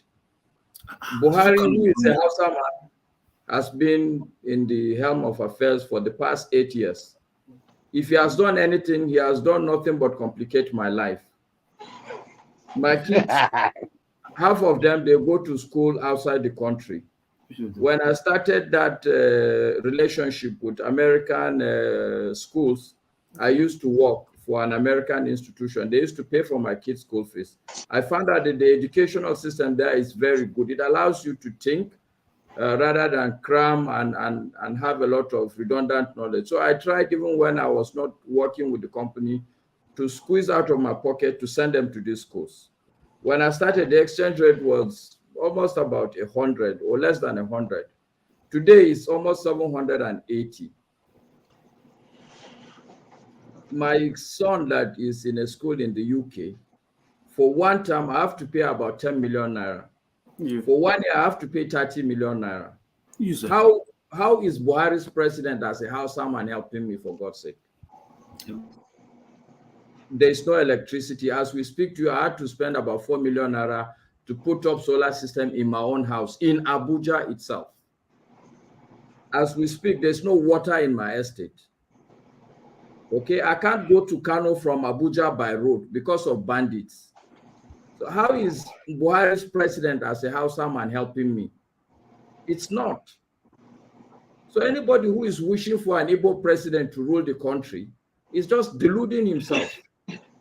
Because bottom line, what we should be talking about is a good leader. And the good leaders, I'm sure if we sample some of us on this platform, we can make good presidents in this country. Sincerely speaking, what does it take? Right. Really? We have all the, when I was working for that American institution, I used to work in a couple of other countries. Wherever I have a problem, all I have to do, for instance, if there's a technology problem, like Forefather just smartly identified part of the problem, bandwidth. Okay, let's reduce the weight on the bandwidth. Take away the video. All I have to do is call 2 Nigerians and they solve the problem in that country. And I look like a hero. The point I'm making is that any one of us on this platform, if he gets to be the president, irrespective of where he comes from, there's enough intelligent Nigerians that can make his presidency a success. Be it even the politics, be it economics, be it religion, be it technology, be it science, education, agriculture. We have enough intelligent Nigerians all across the place. So it really is very big deal who or where the person comes from, sincerely. I've said in the afternoon, what I think we need to really focus on is to close our ranks. And unfortunately, it's not a Nigerian problem. All the African countries, I've worked in Democratic Republic of Congo. The challenge was that all the people in, what's his name? This guy that Mobutu Sese Seko's tribe, nothing will make them convinced that the man is an evil man. As a tribes person, they want to protect him. If you go across all African countries, it's the same problem. We need to move away from this our tribal instincts. Sincerely speaking, it is the one major problem. And I listened to Igbo Basics. He even went as far as saying that, okay, look, if an Igbo president don't get to be a president, sooner than later, the country will quietly disintegrate. Even if the country quietly disintegrates, they are still going to have problems. I know, for instance, Yoruba people, they will tell you this an Egba man. If you leave Yoruba people alone, among them, they will find differences. They say it's an Igba man. Somebody like and Ife. This one I will tell you is from Ife. That's when you will know now that somebody from Ijebu-Ode is different from the person Lagos. from this is something that there's not going to be an end to it. I'm telling you, we need to move away from that. I listened to the forum. if you listen dispassionately, you start wondering, is this an Igbo forum or a Nigerian forum? And unfortunately for you guys, this is a global forum. Everybody can listen in, even if you don't get into the lobby or even into the studio itself, you can listen to people. And at the end of the day, the forum today, I can tell you bluntly, is doing a disservice to the Igbo race. Why? Because somebody like me, a Hausa man, if I listen to it now, just the sketch I listen to now, I'll write it off and go back and tell my people that, oh, these Igbo people, actually, that Peter Obi is being supported, not because he's a good man, but because they truly wanted an Igbo president. But the good luck I have is that I've listened across episodes. There are times when, especially Dr. Damages, and even today I see Forefathers is doing a good job where he's telling people, no, look, you can't say this. What's your evidence? There is interrogation, there's pushback, there's drill down. So even if people who have sentiment are putting it up as if it is the universal sentiment of the platform, I have had the opportunity to listen to the people who are hosting the platform, pushing back and making sure that people do not portray the platform as a, okay, maybe I have talked to, I'm a passionate person. No, so continue, sir. I get your point. Finish your thoughts. Speak freely. Finish your thoughts. All right, thank you very much. So I want to stop there. Bottom line is we need to consciously move away from that, because if we continue, if the platform continue, it's only going to engender the suspicion among us. Thank you. Masker, we're learning from you, Masker. Masker. I'll just say I appreciate anyway, so you patient and allow everybody respond. Let me. So the second point I wanted to talk about also. Okay. I see the platform. We tend to hide the credibility, the goodness of the white people, especially because we are in their environment that works well. I just want to make this point. We cannot be running ourselves down and be praising these white people. I give you a typical instance. The America that half of you probably are in America, I've read extensively, and these are books written by white people. The kind of atrocities they have themselves have conducted on other people. Probably, let's take, for instance, the local population there. Okay, the kind of atrocities they have committed in Africa, there's no human being, technically speaking, I want to say, that is better than the other. All of us are guilty of our vices, and we all have our virtues. So when we start praising the white people, that they are good, they don't tell lie and all that, yes, maybe that's how it looks. But I just want us to temper it down also, that we are not completely bad people. We have our own good sides. We have our virtues as well as, yes, we have vices that is very prevalent now. I live in Nigeria. I've been in Nigeria almost all my life. I know it's a bad place. It's a difficult place. I left the country not because of economic hardship, but because I just couldn't stand the mental torture where you know that this thing is bullshit. You listen to the news, it's very annoying. You know, there was a time even in Nigeria where the news is all about government have done this or government have promised this, government, that time where there was only NTA. Thank God now you have alternative channels. But I'm just saying, let's temper it down. The white people are not superior to us in terms of character and integrity in any way. They are bad people as equally as bad as we are. Yeah, so maybe if they are getting things right now, we should also acknowledge that they are getting it right, hoping also we will also focus on our issues now and then try to get it right. But they are not better than us in any way. Thank you very much for the Masker, that was a wonderful expose. Okay. Put on your camera. But I have something to interject on what you can put your camera on now. I have something to interject, because let me tell you one thing. As he has really presented, is lovely, is beautiful. If you are wealthy, if you are feeding well, if you are okay in Nigeria, it's like fantastic. But when you go on the street to ask someone in Nigeria how, or you drop a kind of a jet or a plane right now, say who wants to go, you will see what will happen in the street. It is good to say so. I'm not painting. White man is not better than any black man that is here. No, We are all human beings, and we have our best, we have our worst, the same like white but what we are talking about, majority of what they do here, you understand me, is based on truth. But what we do in our own is that we like to cover lies, we like to cover wickedness. That is what we are saying. Let me tell you, like what you're saying, bro, my brother, I'm asking you, in the north, you are a northerner. Let me tell you, I'm from the east. I have told you something, and Can anybody hear him? I can't hear. I thought Yeah, I can hear him.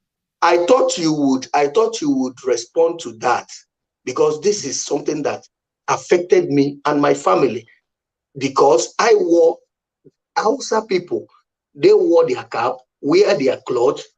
Yoruba people, the same thing. But Igbo man wore something. They figure me out and make things difficult for me in the airport.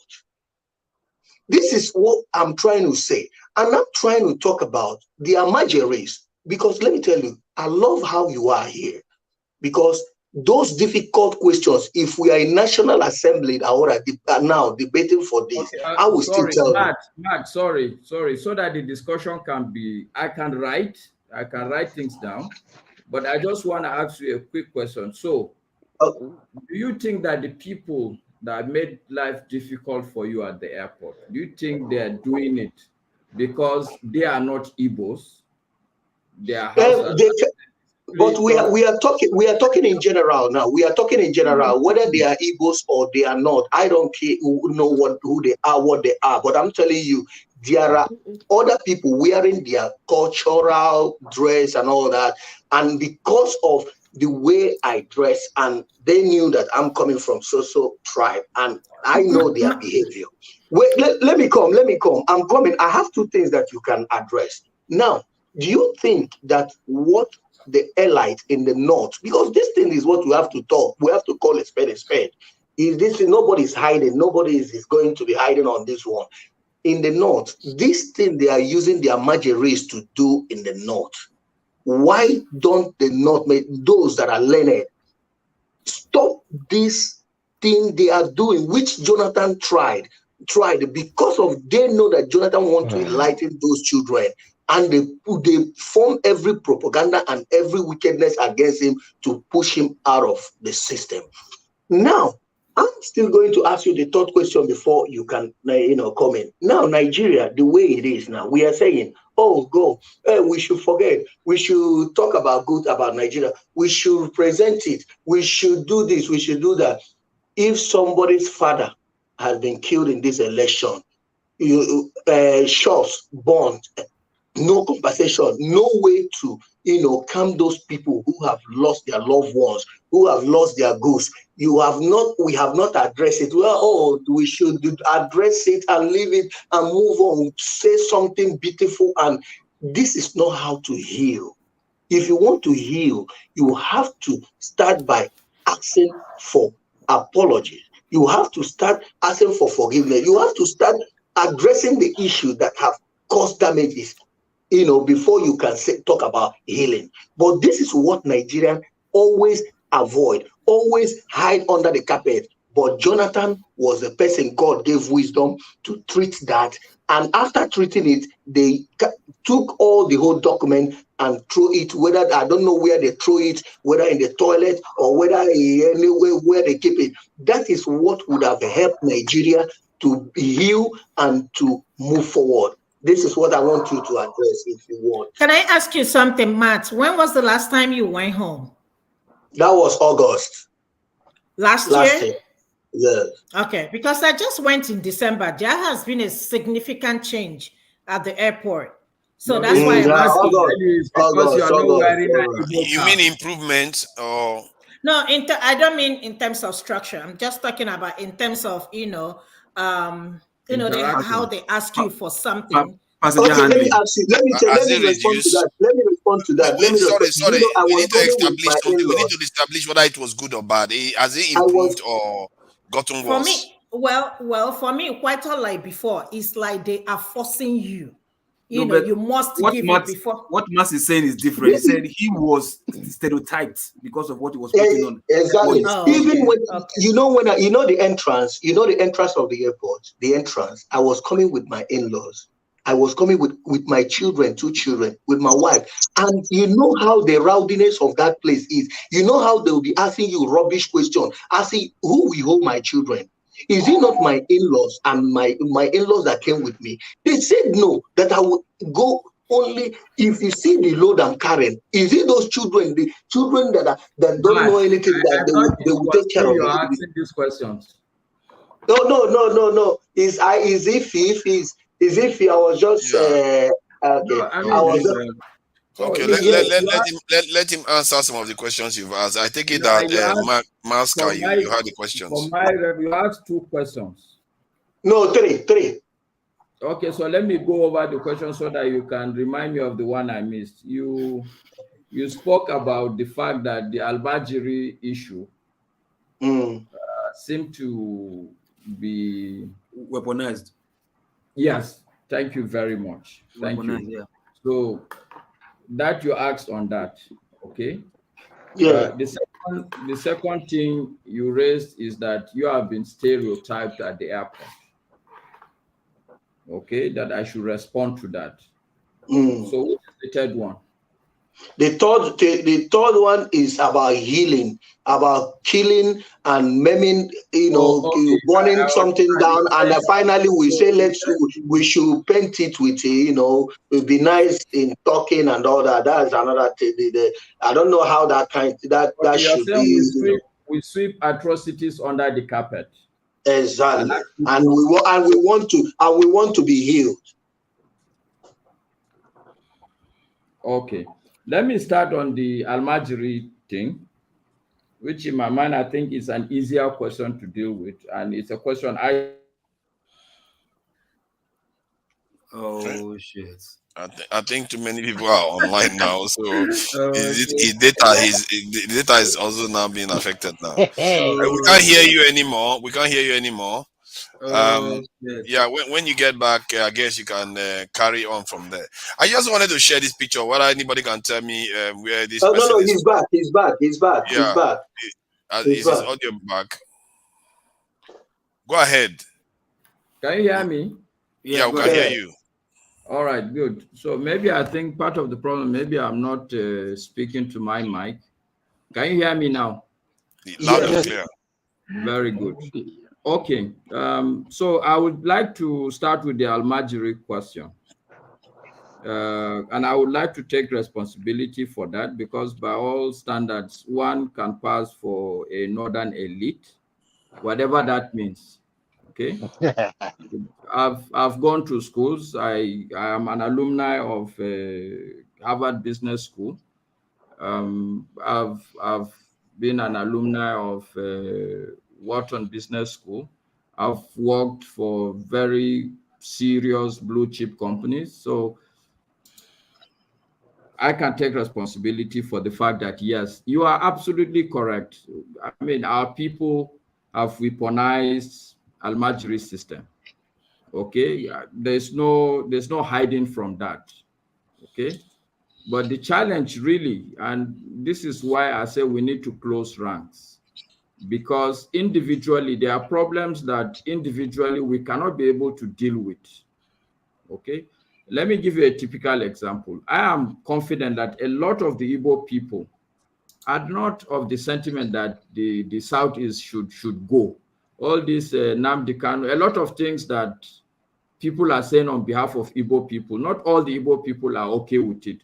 But because there is some sort of division, and within the Igbo enclave, you cannot be seen, you don't want to be seen to attack certain things, because you will now be given a tag that you are an Igbo, for instance. So people that would want to come out and attack Nnamdi Kanu may not likely want to do that. I'm saying it's exactly the same thing with this Al-Majri issue. I cannot go on air and say stop Al-Majri issues. The first thing people would say is that he's anti-Islam. Okay? Now, I give you a typical example. Somebody like Sunusi Lamido Sunusi, if you follow him, He has said severally in all kind of forums, this thing we cannot continue like that. One of his major grounds was with our state governor, Ganduje, well, I cannot go and borrow money from China to come and do rail line when your people are not going to school. Okay? So it does not make sense. But I can tell you, one of the reasons why our people really loved Kwankwaso is nothing but because he valued education. It's a lot of story I'm telling you, truly. It's not a solution, it's not an answer. I'm taking responsibility that yes, it's a problem. People are trying to deal with it. It's a complicated problem. And one of the reasons why it's so complicated is because all of us as regions, there are things, there are caps that we want to use and cover. If I talk now, people will say, oh, he's anti-Islam. So we have to deal with it carefully. I can tell you, just to show you the level of importance personally I attach for this, go and check the newspapers. Last Tuesday, there was a public hearing on this Almajiri system on the House of Reps. I have a very serious business in Lagos, a meeting that I had to go, but I had to postpone it because I wanted to attend the public hearing, because I know that that is one of the major problems, not only for Nigeria, but for the whole continent as it is. I run a foundation, Africa Development Foundation. My conviction is that we have a lot of, what do you call this thing now, geniuses, people that are Chinua Achebe's, people that are Albert Einstein, but they are all going to end up from beginning to end as Almajiris. Just the struggle to eat is what they will spend their whole life on. So we'll never get to know what blessings God has given them. So I take that point. Yes, our people have weaponized Almajiri system. That's true. I will send you a paper I wrote for one of the political people to go and present, even in Harvard, on this Almajiri system. I liken it to a nuclear reactor.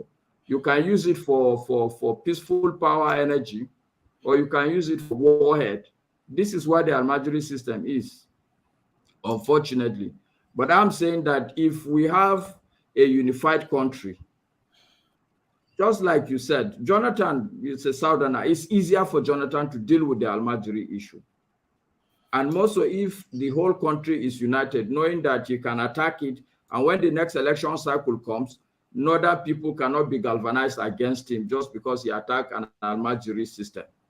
So I'm just saying that, yes, it's a problem, and that the solution to it is more complicated than ordinary it should be, simply because the whole country is divided either on religious lines or on tribal lines. And across the board, not only, you see, well, you can say that these Almajiri people are the ones that are not, but I can tell you also that at the end of the day, part of the problem is not just, these Almajiris, they are not by any chance illiterate. It's just the way we structured the country. For instance, you are just saying they are illiterate because they can't read, but almost if they put them together with some of us, an Almajiri will have to recite the whole Quran offhand. This requires no, I withdraw that. I withdraw that. I maybe it's a slip, but let me just correct it. It's just don't worry. No, I wanted to say that not based on illiterate based on the way you are saying, but based on going to school, as apart from apart from your Quran, going to normal school and acquire education, knowing the history, knowing how to vote, knowing that violence is bad, knowing things that will help them to be able to be when someone wants to use them, they will tell that person, no, this is not. That person in the South is a human being. That's exactly what I'm trying to. You're absolutely on point. When I submitted the paper. My suggestion is that, look, if, for instance, these guys that can recite the Holy Quran offhand, okay, it shows a level of intelligence. All we have to do, like you rightly.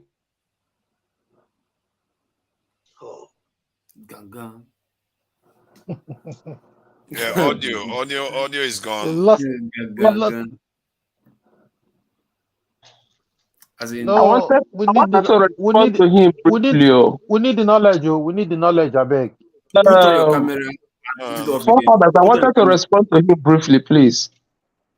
Okay, keep it brief so that. Okay, go ahead. Okay, all right. Maybe I have to be very, very brief. So, Matt, You're right. And don't bother apologizing, okay? I mean, look. No, I have to. Don't worry. I'm not going to take, I mean, if you say people are illiterate, that's okay. It's fine. But I can't get angry for what I know is not. Okay, I have deep respect for these people. I'm just simply saying you're right. We have weaponized that. And it's ultimately going to implode on us in the north. Okay? Because half of the kidnapping that is happening is simply because of this kind of populations, people you didn't plan for how they should live their life. You didn't think about their own life. They will think for themselves. And when they think, they're not going to think whether it's comfortable with you or not. So it's a problem, I agree. Okay? No northern elite will run away from this if he knows his metal. It's a problem that we need to deal with. But that does not mean I don't think that the northern elite are doing that because they want to do anything for an Igbo. It's just simply because people are not thinking correctly. Let's put that. The second question you raised, because you put an Igbo cap and people identify you and maltreating you. I'll be blunt with you also. And so please don't be angry with me, okay? You are listening, Matt, because I listened also. Yes. Where you are asking for an apology from all our politics. So please.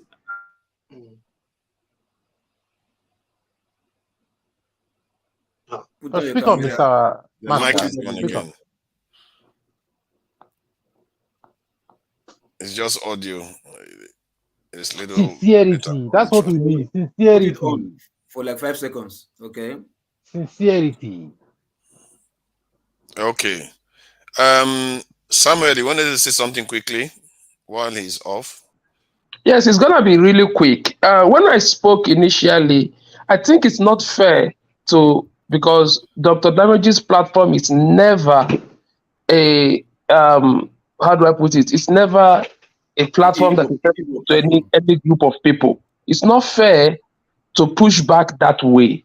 And I cannot be shamed, right, by stating the obvious. For crying out loud, I am stating the obvious, and shaming us or using the approach of shaming the Igbo people sincerely will not work. Now, if we know the truth, let us face the truth. Now, this bigotry thing is not necessarily coming from Igbos. Igbos are not bigots.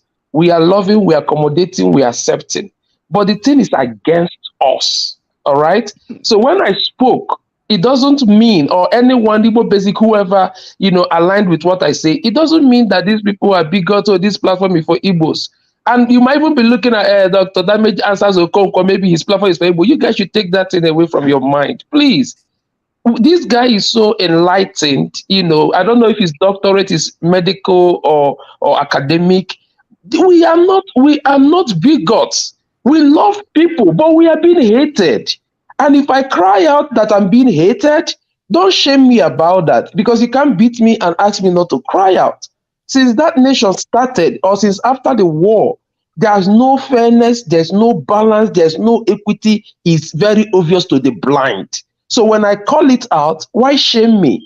Let's face the truth. If we, my good brother from Kano State said he's not an elite. If we are truly elite and we can approach the truth for what it is, let's face the truth. Let us save the home truth. Are these people not being marginalized in a very dangerous proportion? Yeah, but so hold on. I think before we start getting this thing, because if you notice in Nigeria, the largest ethnic group in Nigeria has never been elected as a president in Nigeria. And sometimes this is why that video I played it. When it's your side, you feel the pain more because you don't think the other side exists. And we always have to try to set a balance, because there are consequences that flow from it. It's not just immaterial, it's not abstract, it's actually real. Because if you ignore something that actually exists on the other side of the fence, there will be consequences. You can't just pretend as if Hausas don't exist, other groups don't exist. You can also argue that when Jonathan came to office, maybe he shouldn't have. Maybe he shouldn't have done what he did, because if he didn't do what he did, I can tell you that right now, either a Southeasterner or a South person will be the president, because it will be it will be so clear that it then has to come how there. do we solve our problem? This is what we are Because still what the South did coming was, back. let me explain to you now. What the South did was, after Yoruba man was in office, then because Yaradua died, the South guy became president. They But it's ran the right again. thing.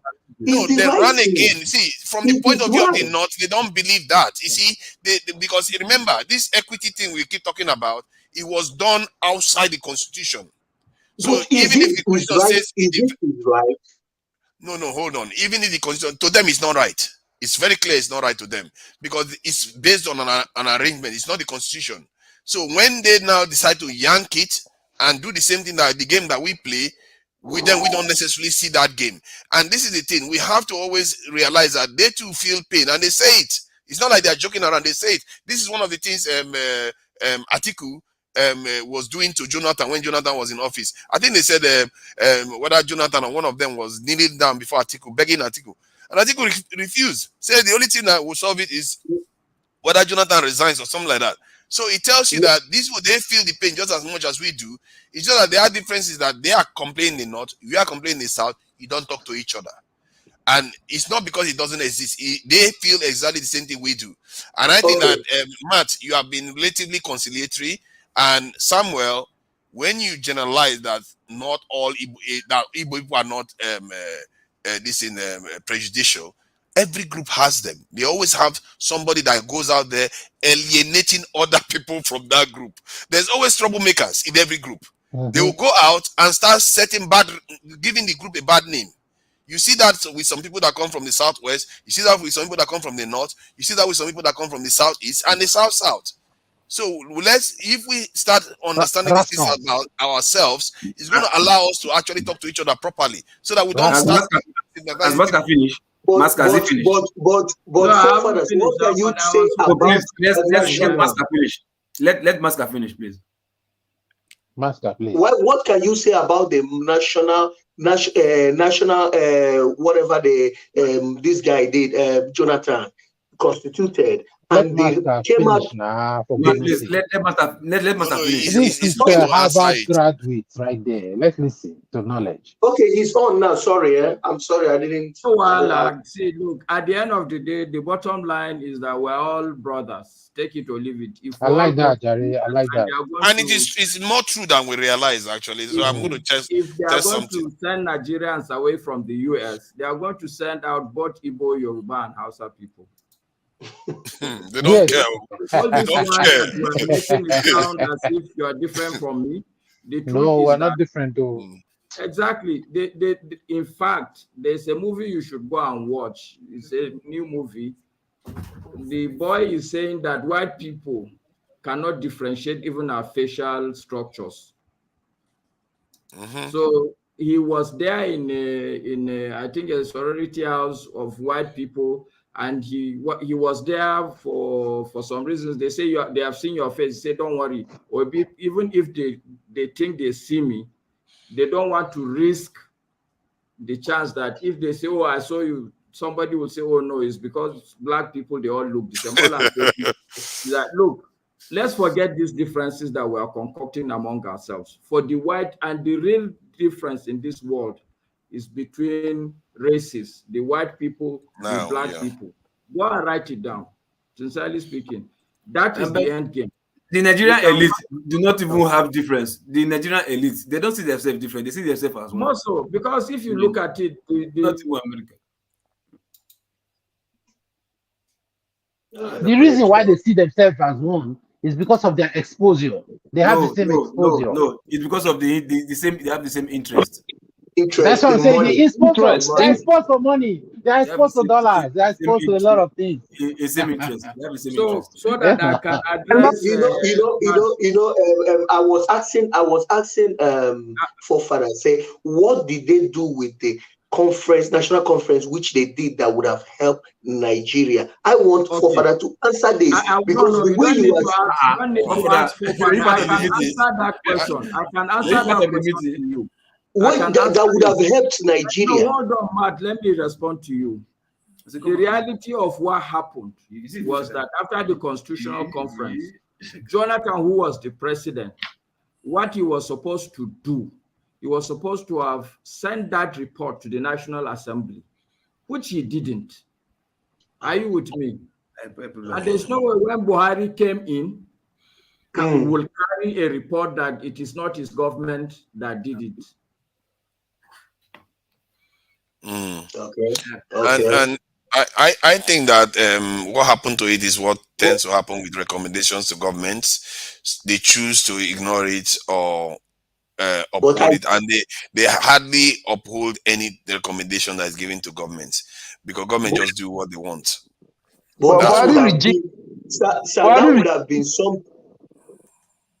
Buhari regime also did something. I believe it was Kano State, Kaduna State Governor. There was the Jonathan did was set aside, no problem. But when Buhari regime came, they reviewed what Jonathan did, and they by themselves came out with a conclusion that could have also helped save Nigeria. They still trashed it, even the one. So this thing you are saying, restructuring in their manifesto. You are right. Restructuring. The fundamental assumptions you guys are. So what was the restructuring that was demanded really that would have made a big difference?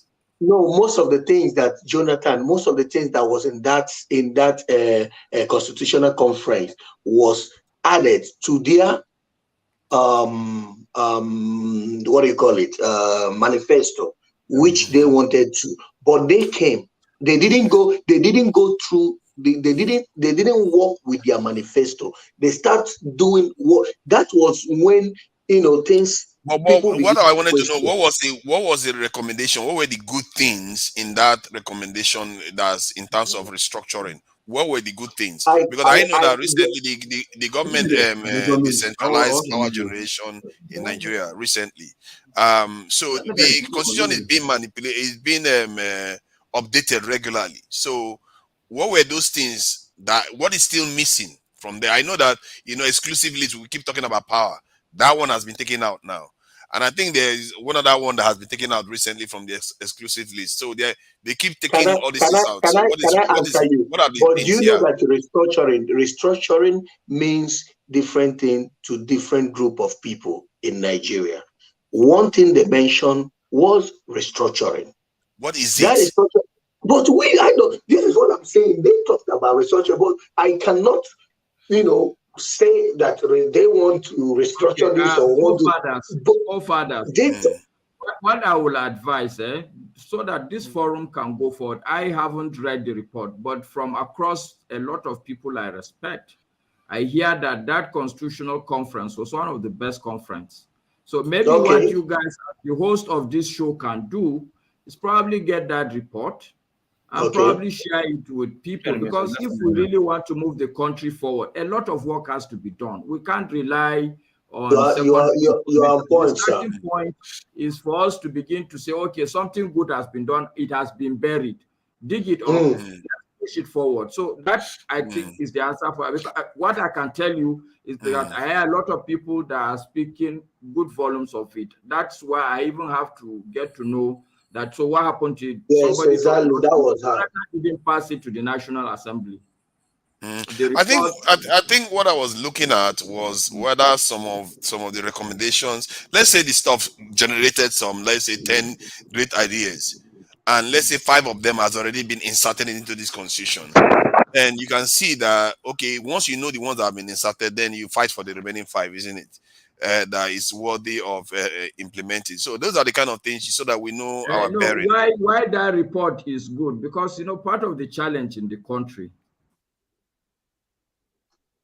Your audio is gone again.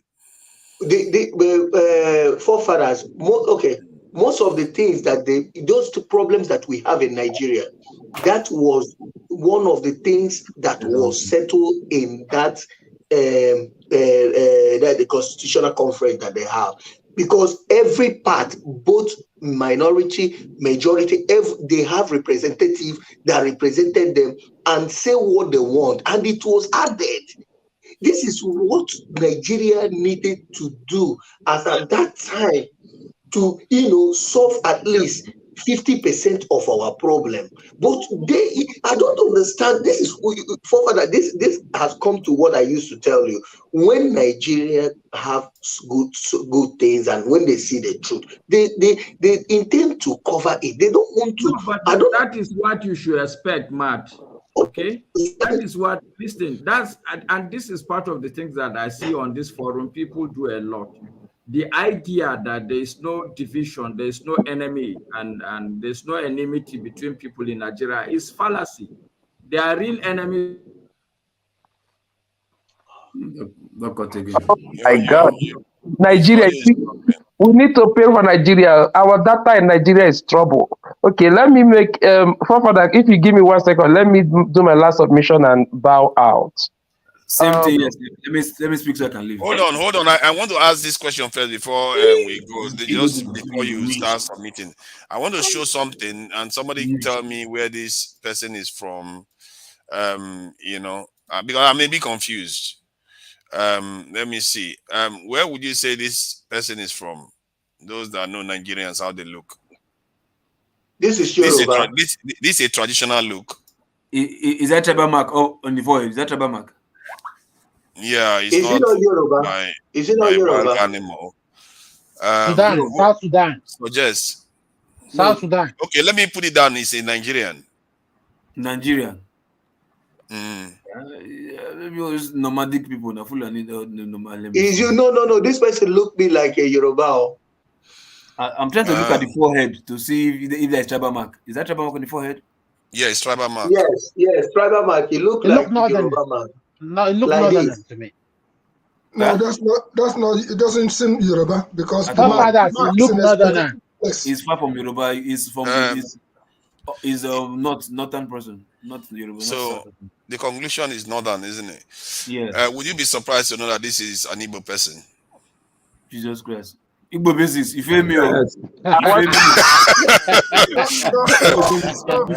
This is why I was saying that we are more the same than we realize. Was that mark inserted, or did the mark come originally with that? It was original. It's an ancient mark from the Igbo people. You see, this is the thing about Igbo culture. Let me pull the page up so that we see what is going on. This is from the Igbo culture. Look at that. This is an Igbo man with Ichi mark as a sign of Ozo. So you see, now he knows. So that's why I'm trying to show that we need this office. Enugu State. No. You form my hand. Everybody thought he was a northerner. This is what the point I'm making is that what we think we are so different, we are not as different as we think. We are not at all. Some of these differences are more recent. And in Lagos, they say people look like Igbo people. They didn't allow them vote. I'm just trying to show you the truth because that's what I see. Are you gonna How do Igbo look like? How do Igbo look like? Like me now, they call me like I'm an Igbo person, but I'm from Edo State. Full Edo. You see what I mean? Okay. So it's because of the way we dress. That's why we look very different. Please, I want to say something. Loco P, go ahead. Muska, I wanted to ask you. Sorry, Mask, I wanted to ask you something, right? Before you came, your first submission, I think probably you have only two perceptions about you thought this was like Igbo platform or whatever. No, it's not. I'm from Edo State, right? I'm from Edo too. So, but now that you've spoken with everybody, we've laughed, we joke. What is your perception about this platform right now? Even the Igbo that are here, what is your perception about everybody here right now? If you don't speak, I go head you now. All right,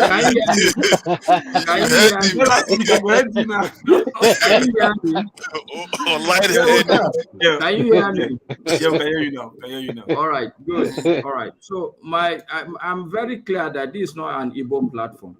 Okay. How do I get to know it's not an Igbo platform? Yes, Mr. Rudolph is an Igbo man, but I was privy to listen to some periods where he's clearly making this point. Don't say that. And I've listened to a Kanuri man join the platform, raise some of the issues I'm raising. I've also seen other people raise other issues. But I'm saying that the overwhelming positions, and it's not the fault of the people who are hosting the show. Okay, and I don't even blame the Igbo people that are making it. I'm just saying, just the effect. I understand it's not an Igbo platform, but if you listen just for a snippet, that's what I said. If you listen for 1 hour, you will go away with that conclusion.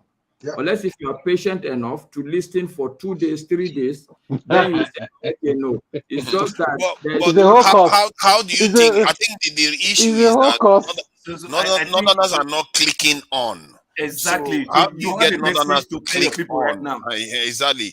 How do they I've told so Dr. far he need to see one man. He need to see one man and understand. We've all agreed that we've all agreed. Sorry, gentlemen, so that I can just respond. So we've all agreed with Dr. Damages. What I suggested is that I will take the responsibility to get him a northern journalist of repute, somebody who people follow, maybe a Kannywood person to come and speak, so that, because the truth also is that why the propensity of people here are from the southern extraction is simply because Dr. Damages is of the southern. You can't just, these are the people you know. No, I'm just saying. Hold on, man. Masker. Hold on, guys. Hold on for a second. Masker, I truly do appreciate your submissions, both in the afternoon and now. And let me also say to you that, personally, as a one Nigerianist, if I use that word, because I received the cup in 1960 and a flag, and I have stood the ground all along. Forget about the fact that I'm Igbo. That's who I am. But when you listen to me carefully, you'll find out that some of us are the most blenders of the Nigerian project, the Nigerian concept. And why do we do that? Because we believe that even the Igbo, as we call them, what they are looking at is that population of 200 million.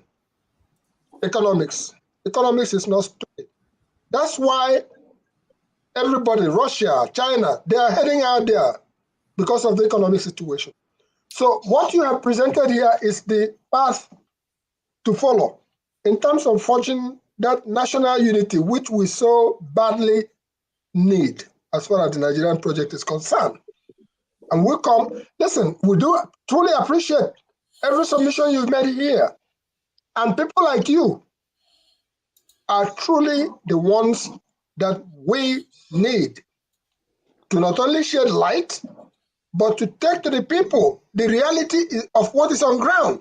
I think it's somebody here said, if they were to send away 10 people from the US or something, it will be a mixture. There'll be an Hausa there, there'll be an Igbo there, there'll be a Yoruba, there'll be all kinds of people. That is correct. That is very true.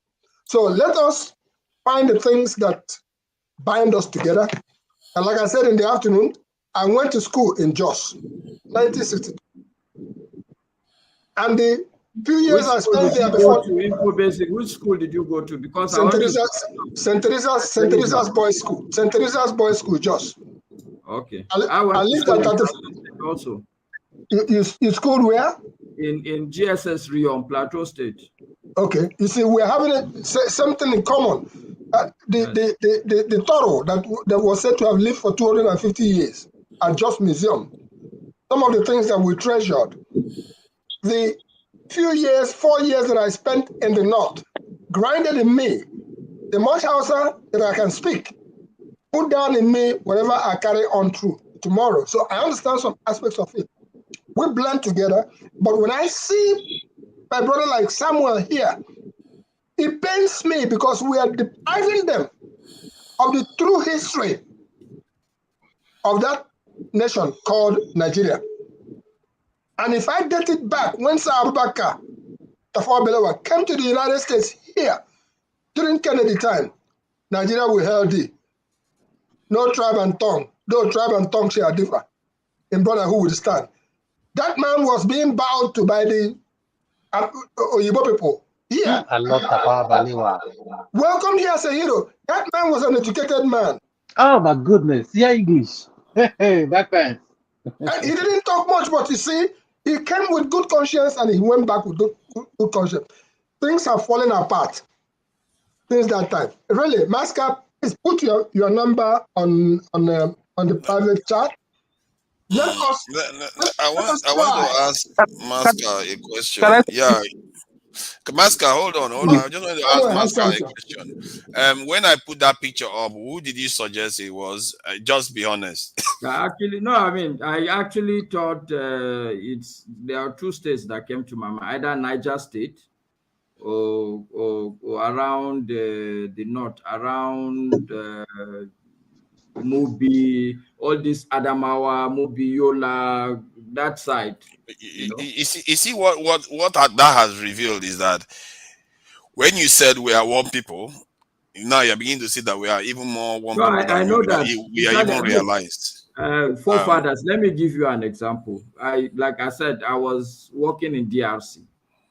There were 3 people I hired from Nigeria. 2 of them are. Whenever he starts talking, that's when the stuff just goes quiet. Samuel, you wanted to say something? just permission before I go? My last word, and I want to appreciate my brother. What's his name? Maka.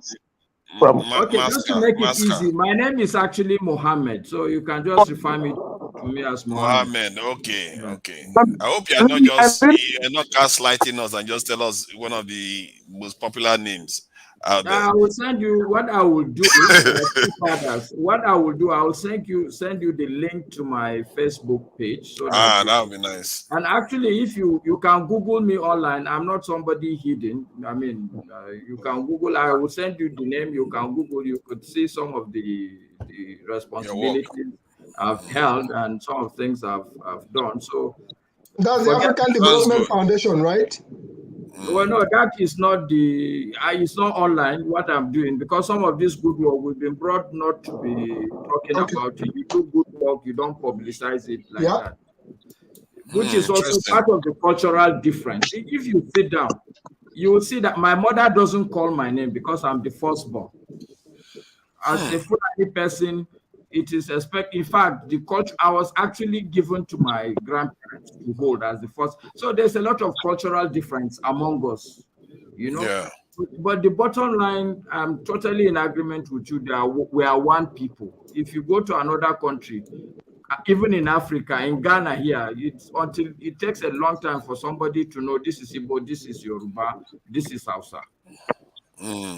That's true. Okay, and we've been together for over 100 years now with the Igbo forcing, And I can tell you that at the very tail end of the day, my conviction is that yes, there is a fault line, there is a divide, but the divide is not between the tribes. The divide is between aspirations. Okay. I wanted to, and I'm happy he called a name I could relate with. I wanted to appreciate him for his IQ. No doubt, listening to this guy, he has quite a very high IQ. He's a pleasure to listen to. Like Igbo Basic say, this is the kind of guy we need here to engage in a very meaningful interaction, between the northern, southern divide of the nation. I'm going to take my concluding statement from 2 things that he said. Number 1, about the constitutional review of Jonathan. This man suggested that, and I'm also further suggesting that to the coordinators of this platform, that we could actually do a show where we would X-ray that Jonathan Constitutional Conference and also X-ray, because when this government came into power, they moved it aside and they did a review of it by themselves that Kaduna State Governor took care of. So we can review those 2 submissions from Jonathan Conference and Kaduna State Conference, and then do in that show, really ask ourselves in that show, what they submitted, could it help our nation to bond together and move forward as a nation? The question that my brother Matt always asks, why do we sweep good things under the carpet?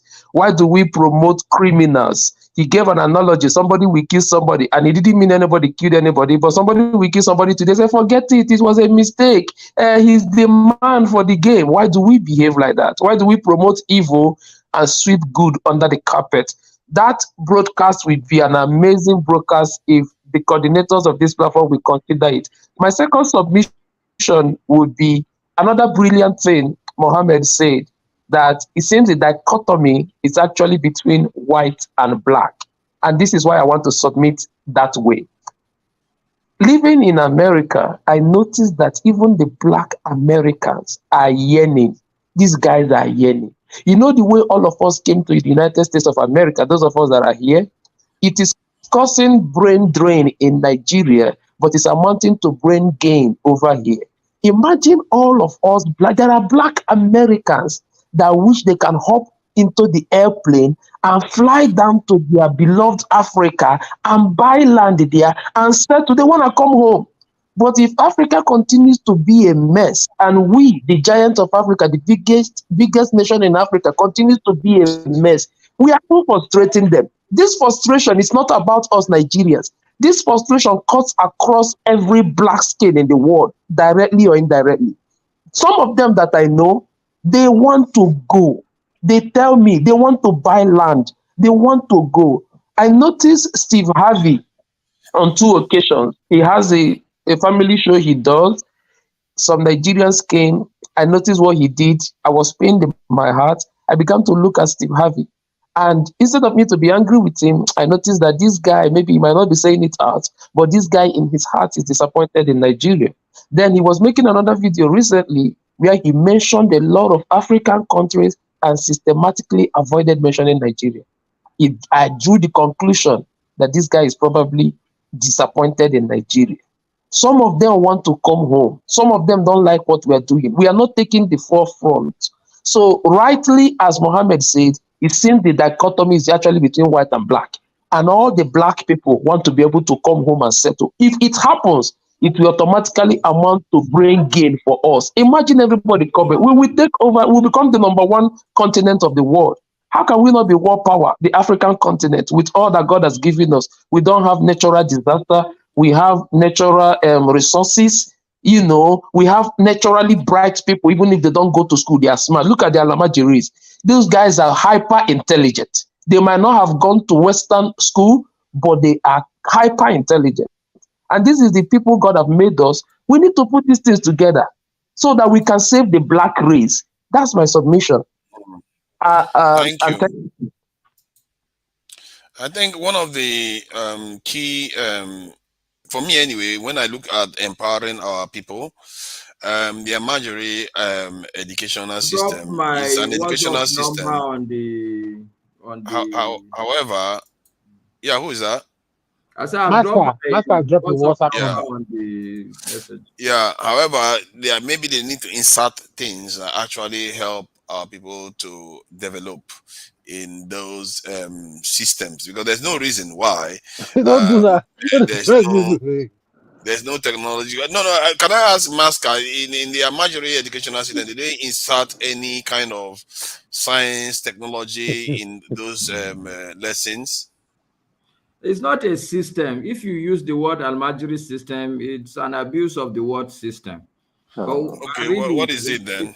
Okay, let me explain to you what typically happens, okay? What would you call it if it's not a system, so that I will correct that next time? Okay, look, it's going to be semantics. It's not a system. And I'm just trying to explain to you that it's not an organized process. Everybody is doing what he wants to do. But the bottom line is that the child must learn to recite the Holy Quran offhand. That's the basic objective. And everybody is doing what he wants to do. What is really even the challenge about it is that you give your child.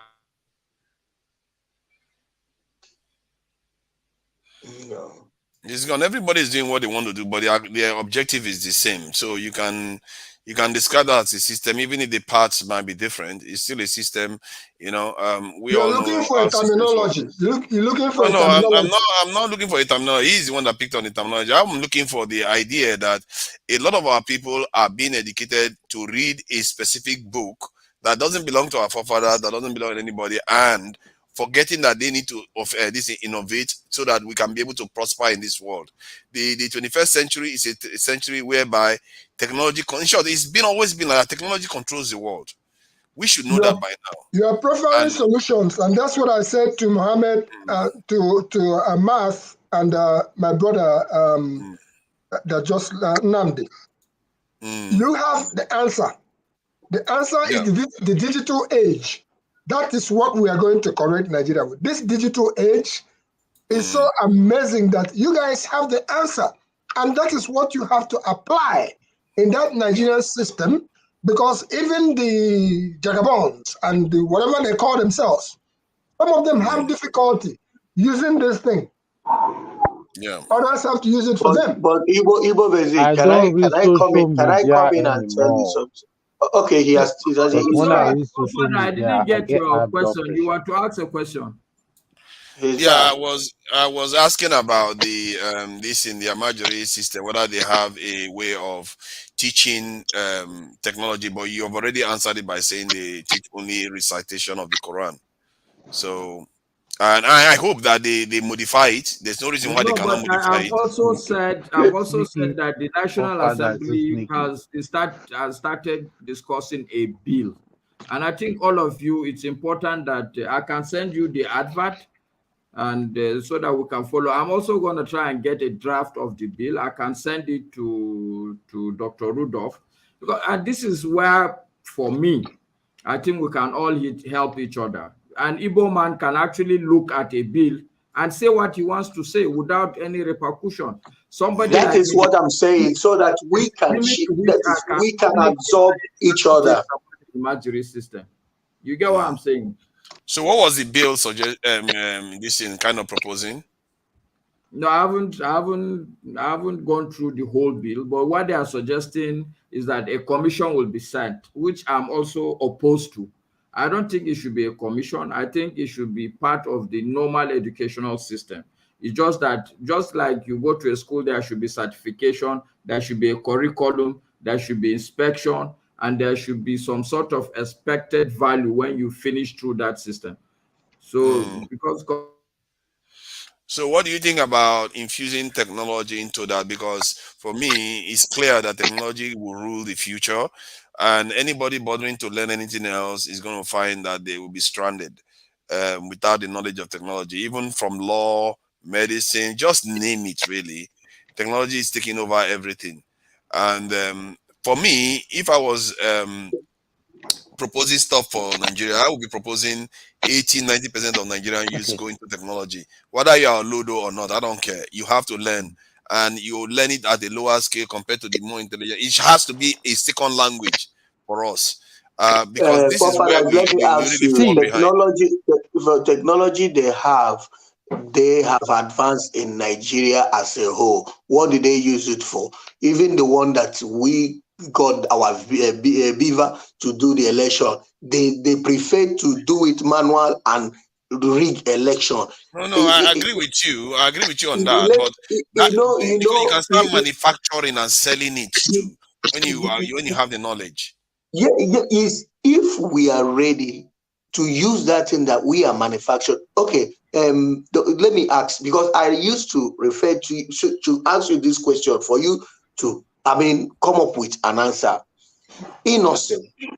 There are innocent motors in Nigeria. I want to, because all these things are the things that we need to, when we start choosing words that we have to, in my family, I don't know other family, we open up. If somebody do you something, you say this, you can quarrel and do it. Before you know, you see, but that person has his anger, he has said it. You yourself, even though you are angry, later you now realize what this guy said is true. I really did something wrong, and you try to amend it. But this one, that if you do something, we want to make it, mold it so that person we absorb it as something else. We are still deceiving ourselves. You understand what I'm saying? Innocent motors, we have it there. Now Jamaicans are the ones demanding for innocent motors car for many years, which we have this thing in our own country. This man, Why is he bosses, not selling it to Jamaicans then? no, but I think they have. I think if you just Google it, if I'm not mistaken, they have purchased some buses they want to be using in Jamaica. You can Google it. I saw it online. You see that is good, and that is just a start. Proforce is also doing the same thing. Us? What about Nigeria? I mean, we need to help our own. But Nigerian government is using innocent cars too. Oh, okay, but let's check the percentage of what they are using. Let's check not a lot, and Buhari even gave innocent cars some money too. Sorry, go ahead. Listen, Mask. Don't worry, we'll come back to that. Matt. Yeah. Yeah, go ahead. I want to ask, Innocent Moto, is it a PLC? Is it a company that's listed in the stock exchange? No, I don't think so. I think it's a private company. No, right? Okay, you see, it's like a one-man business. It doesn't even make sense. Like Tesla now, for example, everybody owns a stake in Tesla. People own stakes in Mercedes. How can something grow when everybody is not putting their money together? One person is doing it as a personal business. If person die, the business is gone. Before you run with that, please. I'm not sure. I'm not so sure yet. I just said it looks like I'm not so sure. Yeah, before we run with that, let's research. Yeah, I'm just looking into it before now. We put them back into the line of like a Kennedy Lichukus and Yoshi Osondo. Right. This is someone that is producing. He is producing. This is not Osondo matter. This is not to purchase. Everybody got their stake in Apple. In Apple computer, everybody got a stake in there. My brother, how does it start? Is it not the I mean, this man has, built up. Sell shares to people. Sell shares. The company will break free for everywhere. My goodness, my brother, do you know how many times this guy has called or go and watch interview with Waramaya? What this man said. Go to the YouTube and see what this man needed. These things that you are saying, but they are not coming forward because he's a Nigerian. He's a black man. No. See, Matt, please. Sometimes we do this a lot, and I don't want it. I don't like it. Okay, are you saying that people are not buying Dangote cement? No, not about. No, I'm not. I'm not. This is a vehicle. This is a vehicle that we are talking about. People might, this one that maybe the brake might fail one day, or they might think. You see, we are Africans. Hear me out so that we can have a good discussion. The point I'm making, is that let's not be quick to paint a black brush. People are buying Dangote cement now. No issues. Nobody is saying because it's a black man or it's a Hausa man or it's an Igbo man. People buy Dangote cement across the continent, not the country. Right? Now, I'm saying, and I like there's something that this Mr. UFO Brown said. So let's always, what I would like us as black people to always do, let's first interrogate, push back, and drill down. The starting point is, why are people not buying these innocent motors? Or the right place even to start is to say, are people buying these innocent motors now? That's the starting point. Because I can tell you that every time I go to the airport, the bus that will take you to the craft is an innocent bus. It's a Nigerian made in bus. That's interesting. If you are driving you know why I said so. You know why I said so. I saw an advert. Let Matt finish. Let Matt finish. We have time. We'll listen to you, Matt. So I'm just saying that I totally agree with you that we need to encourage local products, but I'm saying that let's not sweep it out and say no, they are not doing because it's black. That's why I said Dangote is there and he's doing well.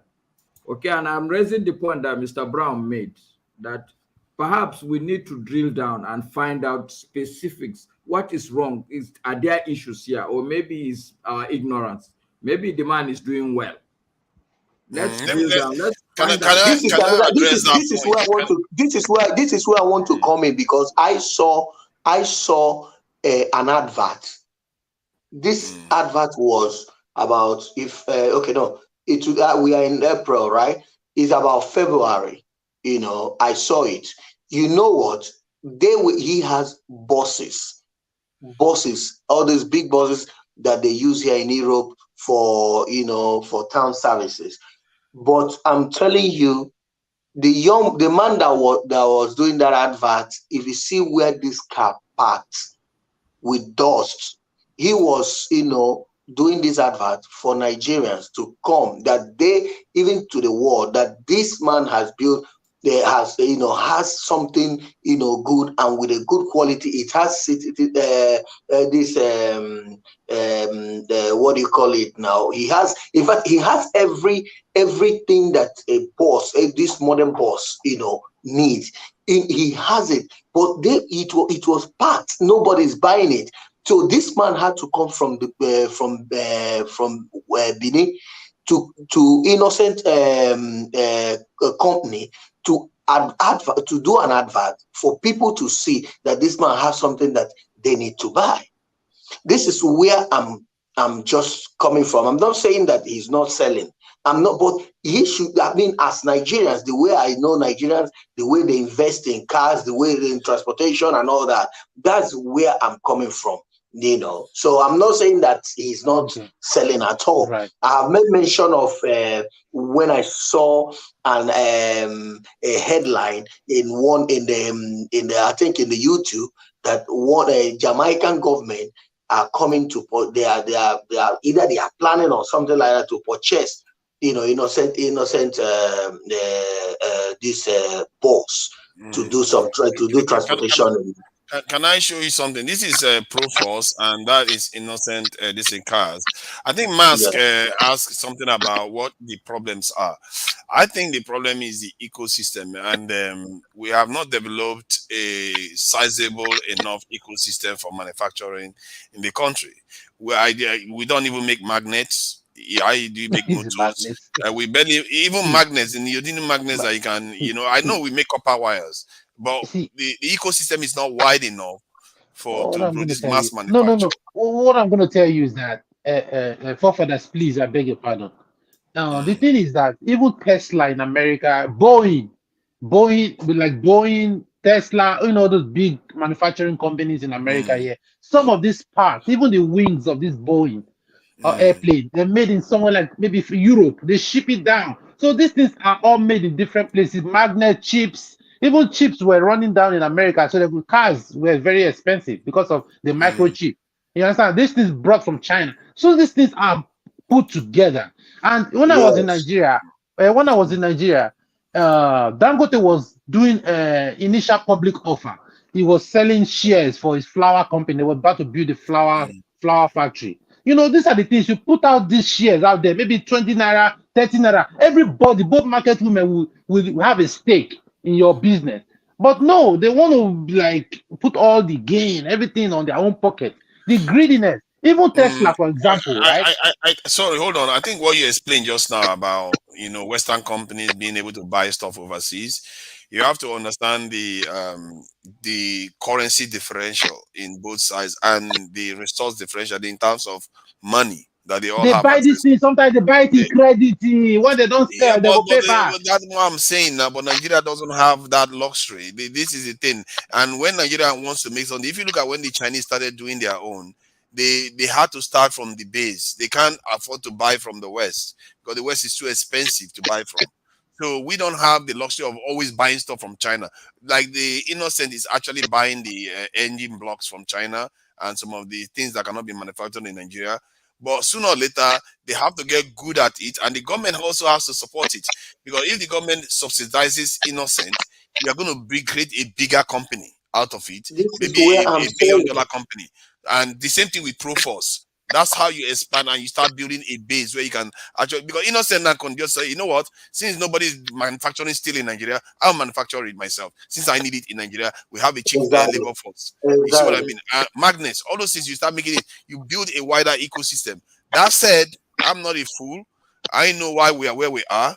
And this is why I know that to get us to where we need to be, we need to fix our security infrastructure first. If we don't fix security infrastructure where our nation is stable, you can't have a situation whereby people are afraid to go out at night or during the day.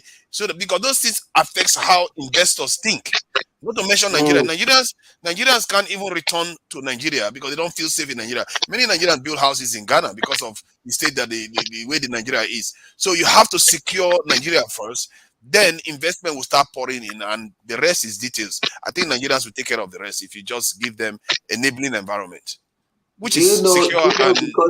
Do you know because of insecurity in Nigeria, here you meet a white man that knows about Nigeria, like what our brother who just left said. They will pretend and be calling Senegal and all that, but they, in their heart, in their mind, they know that they know Nigeria, they know about it, but because of the news, you understand what I'm saying now? Nigeria belongs to a class of nation. Nigeria is very important. That's what people, even Nigerians don't even know how important we are. We are important to the entire black race. Right. God bless you. But they know, but you know, but how do we know this? If we know this value, we should have carried our country in another way. I mean, in a more united way that will help us, that will make us galvanize good things, that will make the world to be more interested in us. But what we are doing is we are still doing local things and fighting things that are not that we are not supposed to. You understand what I'm saying? Let me see. I've had this problem. Sorry, let me just. I know you want to add more, because this topic I find it very, very fascinating, and I think it's at the crux of our problem. I've wrestled with this idea for a long time, that why is it that we still keep focusing on ourselves, no matter what even if intellectually we know most of our problem, is our money leaving the country and we can't develop our country. I think part of it is that the Nigerian people are not, that from what I have seen in Ethiopia, is that the Nigerian people don't have a stake in their nation. They don't have it. It's almost as if the only thing we see as our nation is, we get oil from the ground, we get this from here. No, they are not paying into building anything. And nations that work together, build together, and contribute together, they work together. That's why churches are united, because churches, they put money together. And Ethiopia, what they did was they told their people, we want to build a dam, you all have to contribute to it, and people contributed to it, and that united them. Because now anybody that threatens that dam, you have a big problem. You become you become the enemy of the entire Ethiopia. Ethiopia is very diverse, just like Nigeria, but Nigeria is a little bit more in terms of the population, almost just as diverse. Have you seen this forefathers? Have you seen this president of Rwanda playing football with Okocha and all that? Have you seen that? No. Yeah. President Rwanda, that one banned tribes. Wait. Let me now ask you. Let me ask you. This is a very simple. Let's just come, because this will show you how, understanding and how united and what this man is up to in that country that will make him to put on his football boots, enter into the football pitch to play ball with other countrymen, and people are there cheering and all that. Tell me, our president or any of our presidents who can do the same. How would our president do that? How many American presidents have you seen do that? No. I'm asking. No. They can walk freely, but our own, they walk freely. They can even shake the normal citizens anyhow. But you see, our own, even if you bring your hand, the kind of slap that you will receive, you will know. But next time, you will not even near there, not to talk of raising your hand. So what I'm trying to say. Everything in Nigeria, we take it too serious because we have done a lot of damages. Yes. So we don't know who is looking for us. Forefather, yeah, go ahead. Forefather, what I'll tell you is that Nigerians, we have our own kind of nature. It's just the way we grew up. Okay, now when I have a child here, I have a daughter here, and when my daughter saw me brushing my teeth, just brushing my teeth, or the way I was brushing it, say, "Dad, why are you so aggressive?" Take it, yeah. I come down and say, "Why am I even so aggressive? Do I want to why do I want to destroy my gum?" Because the way I was, the way we used to brush Extraction it, now. You want to do the way we used to extraction? brush it. I'm like, he said, "Daddy, American picking now." He said, "Daddy, why are you so aggressive?" Because once she's brushing at it gently, I Yeah. was so, I said, we need to calm down. She doesn't know When now. I was listening, When I went to Nigeria once, after how many years I've been in the UK, when I went to Nigeria and I went and bought toothbrush, I was like, wow, is it toothbrush for tooth extraction or for brushing teeth? exactly. It was so hard. It's like, what is this, man? Yes, Nigerian brush is so hard. You can use it to watch jeans. What is wrong with them? Yeah. But did you know here? But do you know here they have soft. That is, They have soft, they have hard. they have hard. They you The can choose hard the one. one But is in for Nigeria, brushing denture. Denture. Follow me. Some of us grew up with twin stick. Exactly. And Yeah. twin stick still exists today. Yeah, it's the real deal now. We These even are our started putting traditional toothpaste. stuff. We even started putting toothpaste on Tuesday. Toothpaste. That's contamination. Exactly. Who knows whether twisting is even better? We all this is nobody has decided to commercialize it now. Maybe they Toothpick should. is a herb. Oh, it's a herb. When you're chewing it. It's a herb. It's a specific root of a tree. It works. It works. We tried. If you want to have Nigerians feel more entitled, a kind of ownership of Nigeria, you need to have something that they pay into. Because if you think about it, if you go to any shop, you buy anything and you don't get what you paid for, you're gonna have problems with whoever you gave that money. And I think the relationship we have with the state is not very ideal. This is why many nations that don't even have natural resources do better. All they do is pay into their state and they do better than Nigeria. What resources does Singapore have? It doesn't have anything. But yet it does better than Nigeria because the people have a shared ownership.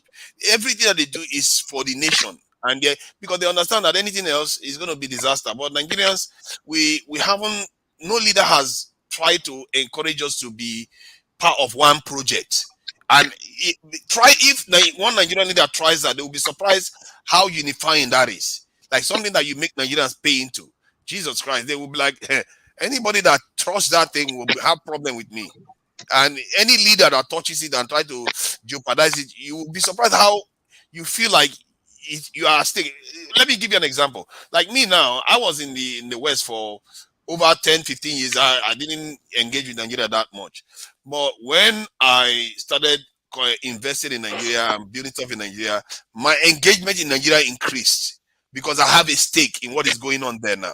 Mm-hmm. You see what I mean? So people behave like that. When you don't have a stake in something that is going on, with anything, you don't feel anything. You just feel detached from it. And that is where I think where Nigerian government have missed the mark a little bit. There is no project that Nigerians has done as Nigerians together. None. I don't know. Can anybody when the environment is enabling, also it helps. Like what you said about security, it helps, and then bring in investors and all that. There are many things, but it's not only football that we can invest in because let football me comes ask you, once in a while. this brings me to another question I wanted to ask before. What is the biggest thing Nigerians have built by themselves? That's the greatest structure Nigerians have built by Nigerians only. Okay, there's no many things that I can. It's only central bank. We didn't build. Did you build the building? Did we even build the building of central bank? No. I seriously, what is the biggest thing Nigerians have built by themselves in Nigeria? It's only, I have told you, it's only central bank. Guys, what they are building the whole states. Mascot, do you have any answer to that? Sorry, I lost. We like to multitask. What was the question? What is the biggest thing, the largest structure or institution or biggest thing Nigeria has ever built on their own? Like structure, construction, anything. Hi. That's bad. You lost him. Ay, ay, ay, ay. No answer. Nobody knows. No. In short, I don't, does it even exist? Rod Miller Bridge. Yeah, did we build it by ourselves? No, We didn't build it by ourselves. No, We the didn't build it by stadium, ourselves. National Stadium here is a. Are you talking about invention? Project. No, build something that we built What by ourselves. what they build? I understand. Well, I'm just joking here with it. I know what. Did we build National Stadium by ourselves? No. I think is it not Julius Berger or whatever? Hi. I don't We even are know what not I would build builders. as the No, rock. seriously, in terms of, see, we overrate ourselves. In terms of somebody mentioned it. No, seriously. Oh God, this is bad. This is really bad. No, it's not bad. You see, look, it's not the bad. truth also is that 230 million people.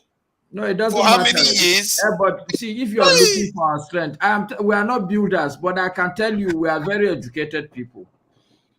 What is the use of education anymore, if not to build? Well, if you ask about what have we built up for ourselves, let me take. Even in the U.S. here, there are some Nigerians that I believe there's a northerner who is a designer of cars. Yes, is Chevrolet.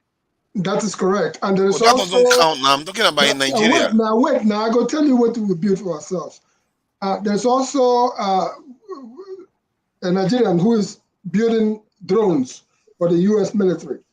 Now, back to what you said, what have we built for ourselves? People like Radio Mbise, who didn't quite go to school, but he built a radio station out of herbs. And out of what? A radio station. Out of what? Out of herbs. Herbs? Yeah.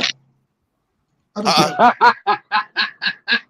of his own concussions, he built a radio station. The radio station was so powerful that the Nigerian government went after him. What? I'm talking about somebody that has been in this house where I am. I am in. Out of herbs. He transmitted radio signal. Is that what you are saying? Yeah, he built a radio signal, whatever it is, that it started functioning. That radio station was so powerful that the Nigerian government went after him. Yeah, saying that he was Radio Biafra, saying that he was the person that he was. This man, he brought a pile of newspapers. He ran away from that country to this country. He came here. I introduced him to some Oyibo people to try to see what we can do with his own nature giving. And I'm talking about he has been in this particular house where I am. Now, from here, he went into some other kind of technology, did some kind of fire prevention stuff like that. He was even invited to the White House by George Bush. There is another time that a German airplane came to Nigeria and couldn't take off.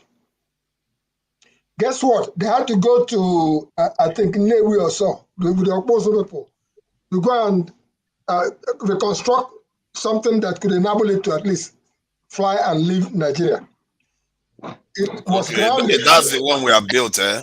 That's how far we've gone. Hey, God. That's the thing. We are in trouble. If you're talking about what has Nigeria built for itself, that's a bit. No, we are in trouble.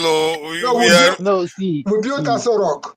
Forefathers will be making babies. That's built Aso Rock, eh? It's not easy to make babies. I wanted to. It's not easy to make babies. We'll be making babies. 200 million. No. This is bad. This is bad. Nobody has found one thing we built by ourselves in our own country. To make babies, is it easy? Is it easy to make babies? It's only easy to make. Is it easy to make population? That's a good question. Is it easy? One person will have 32 children. It's not easy now. Forefathers, you are looking for solutions. Yes. We built a Jokite steel rolling mill, but I don't think that thing has been sold out. No, we didn't build that. That was the Russians that were you are building looking it. for what we built by ourselves. Yes. No, but even see, forefathers. Is that not scary? No, it's not scary that we have not built anything. Okay, Master, explain this to me, please. No, it's a very good thing. You know why? Because God, all the big things we have actually built, Igbo basics mentioned Ajakuta still rolling me. Have we been able to maintain it? The answer is no. The place is derelict. The national stadium so we should give up. Okay, go so ahead. actually, you can't start building things when you have not yet developed the culture or ability to even maintain it. You can't go and build a massive house when you don't have enough money to maintain it. Sincerely, it's a good thing. You can argue that we didn't have Well, a secure nation. Onwuka Interbiz built Naxmi in Aba. Nails and steel manufacturing. Although we built a ship, Nigeria built a ship. Oh, yeah. We built a ship. The military did build a ship. You see, We shame built on a all of you. canoe, not ship, canoe. No, we built a ship. Nigeria built a frigate or something. I could try to find it. We built a few ships. On a serious note, there's a lot of progress. I was in Lagos not too long ago. The traffic in Apapa was so much that I have to go to CMS and enter a ferry. Wow. Throughout that my trip, I'd entered like 7 ferries. All the ferries I boarded, they're actually locally fabricated ferries. Nice. Yeah. Okay, yes. We imported. So I just want to show us the locally manufactured ships in Nigeria that we've managed to put. Okay, that one, and that's from the military, but I can assure you, we don't know how much foreigners contributed to it. So, but we'll see. They say it's locally manufactured. I'll take it for the awards. So we'll have an idea of how big they tend to be. I think this is one of them. If you look at this one, it's one of them. It's big. It's big, but it's a little bit. Make it big screen. Yeah, I'm trying to find a big image. Let me see if I can find a large image of it. We have a few of them. This one, what is the size? Okay, this is a bigger image. Let me see. Okay. So, and then let me zoom in. As you can see, that's the kind of sizing we are dealing with in terms of size of ship, which is not bad. It's a start. But we need to magnify this 1,000-fold to get to the kind of potential that Nigeria represents. Okay, this is another one. Yeah. And these are a few years ago. The refinery, Dangote's refinery, it's the biggest in Africa. Yeah, I gather that one of the times in the world, I think sixth in the world, right? So, I see Nigeria is not. Yeah, it's not. Dangote is succeeding today because everybody got a stake in it. We got a stake. Nigeria got a stake in his company. You know? Yeah. Everybody wants it to survive. If anything want to happen to Dangote, I'm ready to fight. My money is there. Oh, yes. I think we have to start making large companies. Yeah, everybody got to put their hand in big it. Stuff that can spread all over Africa. Look at the ship that we made. Now you can see the size of a smaller vessel there, which is it's not too bad. And this is based from the Navy and they're just gonna get better over time. Yes, over time. 60 years old. We are just 60 years old. America is 240 years old. We are more than 170,000 years old. Let's not. No, when we were in the jungle, don't count that. Or when we were not in the jungle. No, when we were in the bushes, in the forest, looking for rats. That one, don't count that. Count it from when the British people gave us. When the British people gave us independence, that's where you start from. You don't start from when we were still in the forest. Hunting for goat, what do you call it? We can proudly say we made this ship. Achievement is not a problem for Nigeria. I know one of the biggest pharmaceutical companies in Canada is owned by a woman and a man from Nigeria, from Kano, in fact. So what does that mean to us? No, the thing is that what does that mean to us then? Because when people say this, I'm like, what use is that? We are manufacturing for the people that are still in that our money is going to every day anyway. It's even getting worse. When that will matter is when we switch and start tapping into that expertise and bringing it back home. And the mindset is this is where our leadership comes in. And it's not so hard to turn Nigeria around. Let's face it, it's not so hard. Most of it is mindset. You just have to get the people that have that mindset to the top and turn the nation around. And you'll be surprised how quickly things will improve. You know, we have the manpower, we have these brains. The brains are spread all over the world. So we can turn the country around. It took China about 30 years to move from where Nigeria was to where they are now. Nigeria can do it in less time because technology is far more pervasive now. Yeah. The communication It's just system that we tapping. have now is a lot faster than what the Chinese had. So, but it's Yes. just that we just need to turn. Oh, even have done most of the work for us. It's for us to just tap into the anointing. And now that's what they call leapfrogging. Now we can leapfrog and just start doing stuff that are available now, from AI to quantum computing and all the rest. But if we fail to act, the consequences, oh God, when it comes, my God, the whole other parts of the world, they are all coming together. Saudi Arabia wants to join BRICS. Saudi Arabia wants to join SCO, which is the Shanghai Cooperation this organization. It's a kind of Asian NATO, where NATO plus ECOWAS plus the IAU together, and Saudi Arabia all the way from Middle East wants to join that organization. So people are joining bigger organizations to form bigger groups. So we as Nigerians and as Africans, we are going to be in serious trouble if all these people form bigger groups and they settle all their problems. And we are still here arguing amongst ourselves. Forefathers, let us combine with ourselves first, north, south, east, and west, and all people, before we can form bigger groups. We are fragmented. Let us join. Let's bond together. I agree with that. Now we are. See, the truth is we are already together. We just need to move all these crazy people that are at the top out of the way, because what is happening is that these people, they take their instructions from foreign powers. If you look at how they behave, the moment before they even get into office, they are in foreign countries. After they get into office, they are foreign countries. Every time they are always reporting to foreign countries. The rate at which they go to foreign nations, for Nigerians, we are getting used to it. It's supposed to be alarming. This is not how other nations are run. They just keep traveling to London, US, London. Our judges are there, our governors are there, our presidents are there. All of them are going there. Abroad is good, oh, forget. Abroad is good. But as leaders, that's a big security breach. It's telling you that what that tells you is that your leaders are not free. How can a people that their leader is traveling to foreign territories, their leaders should be remembering their history, should know that these people that you are running to are the enslavers of your people, are the colonizers of your people, are the people that are still doing things to make sure you don't succeed. How can you be going there and thinking that things are going to be better for your people? It will never get good for your people. That's the problem. And we need to change that culture where we keep taking instruction from the West, because look at what it has given us. They give us democracy. That's the system of government. You give you democracy just like they give you religion, and they leave you with poverty on top of it while they are enjoying themselves. Do you see them following the rules? They don't care about democracy. If they cared about democracy, why would they be trading with China? China that was communist. Forefathers, can I say something about all this? You know, the problem that I think that we still have is about structure also. Because the structure, if we have good structure put in place, let me tell you, and our law intact, if you're a government official, no all these foreign medical rubbish. You have to attend to any medical whatever you have in this place. You will see everybody will sit up. All those things that Nigerians, I trust them. When Nigeria didn't demand it, I was here saying we should be demanding these things. See, what is one thing Nigeria demanded? Look at throughout this. No, let me ask this question now. Throughout this election period, what is one thing Nigerians demanded for? Nothing.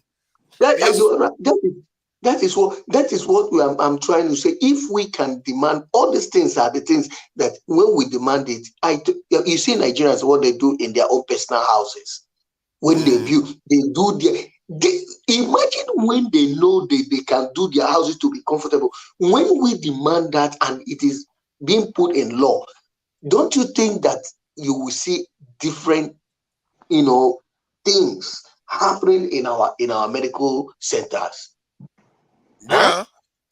We don't demand. And if we now minimize how many times any person that is a government office holder should travel in a year, my brother, all these things are the things. But why do we do this thing?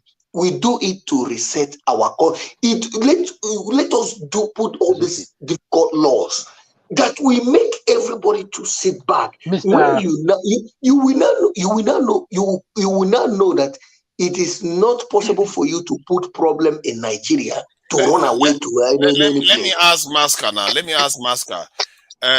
Do you in the north do they dislike the idea of their leaders constantly traveling abroad, either for medical treatment or meetings and all the rest? Do they react to it?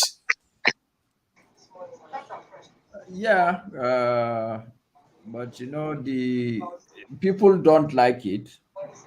But I think the acrimony between leaders and followers in the north is more subtle. You find not too many people will go to TV stations or radio stations, and besides, there are not too many newspapers. So people complain, but it's not as much as it will be in the south. But I know that there's this governor of Jigawa State that was voted out simply because he was hardly on seat. He That's was partly precisely. sick. He was partly sick. No, That's no, why no. He was traveling all over, thinking that he was one of these young governors. He was thinking he was going to all countries trying to see new things. Actually, he came and established a frog farm in Jigawa, so people didn't find it very funny. Frog. Mr. Mohammed, that was funny. The frog farm, not even fish. Oh my God! He was asking for it now. He was asking. He was asking. Jesus Christ! After all the travel, he didn't bring turkey back. He brought frogs. Oh God! It's like Igbazo bringing Domino's pizza. Oh God! He was asking for it now. They didn't sack him because of the frogs that caused it. Yes, not the traveling. The reality is that the bottom line also, my theory is that the bottom line is that because we are a fragmented set of people, so we have that fragmentation has generated a system where it is the worst of the worst among us that gets to high positions. Divide and rule. It's not divided. I see. It's just it's a natural. It's like a chemical reaction. The way the system is, it's not like somebody is consciously dividing anybody. But that's how we have structured ourselves. You find out that I can put it to you that today Tinubu is a good person. Personally, I have a lot of respect for his intellect and the way he has done a lot of things. But I can tell you, he's not the best Nigerian by any stretch of imagination. But right? but is it fair to say that though? Is it fair to say that because leadership? My concern is that leadership it requires a different quality. What we ascribe to not being best, we forget that the ones that we seem to say that they are better didn't make it. Why didn't they make it? Because if you are better, you should make it. You can't go to a football field and play against Brazil. Brazil gives you 5-0. You're like, the best team didn't win. The best team didn't win because that you can't make that kind of excuse. The best people are coming forward because those ones that claim to be better, why are they not making it? You see my point? So the better ones should be better. If they want to prove themselves to be better, they should compete in the same field that Tinubu competed. Atiku is competing. Atiku is literally, that guy is going to be 150 years and he's still going to be contesting because the so-called better ones have not decided to compete with him. Okay, have you asked yourself why the good ones are not competing?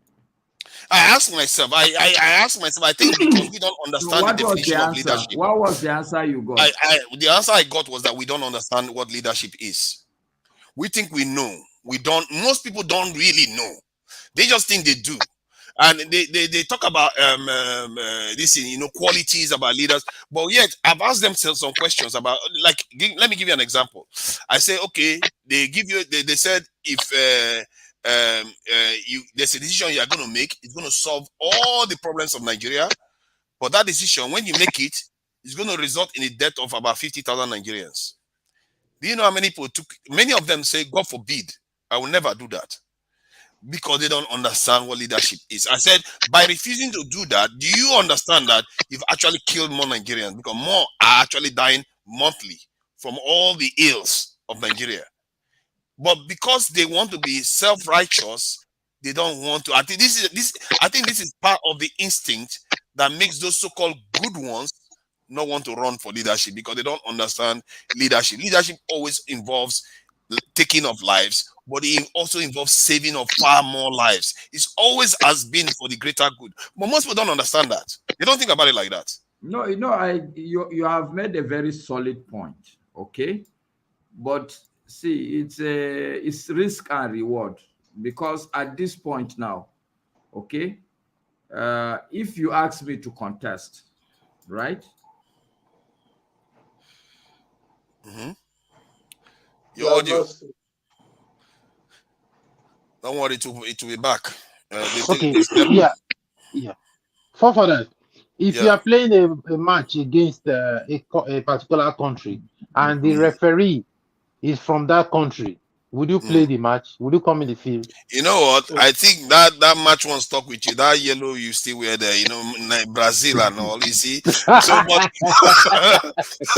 no, I'm just saying the rules of the game will not allow good people to come in. See, you understand the rules of the game. When Pele was playing, you will see that the rules was against him. There was a time Pele was playing, his shirt was torn off his body, and he still ended up playing and scoring a goal. So sometimes it's against you. You fight. That is what you have to fight. Not everybody want fight too. If you don't want to fight, then allow the ones that fought to win. It's just as simple. Don't complain. There are people who are ready to play dirty. There are people who are ready to play dirty. Sorry, Maska, go ahead. No, you have a very solid point. I totally agree with you that you can't make an omelette if you are not ready to break a couple of eggs. Yes. One of the reasons why Tinubu even got to where he got to, I was in Lagos. I remember he didn't win the primaries that he contested on. But because PDP was very strong then in Lagos, the elders in Afenifere decided no, they have to bring in somebody like Tinubu because he's the only person who can play dirty. And you have to win if. Yeah, this thing is gone.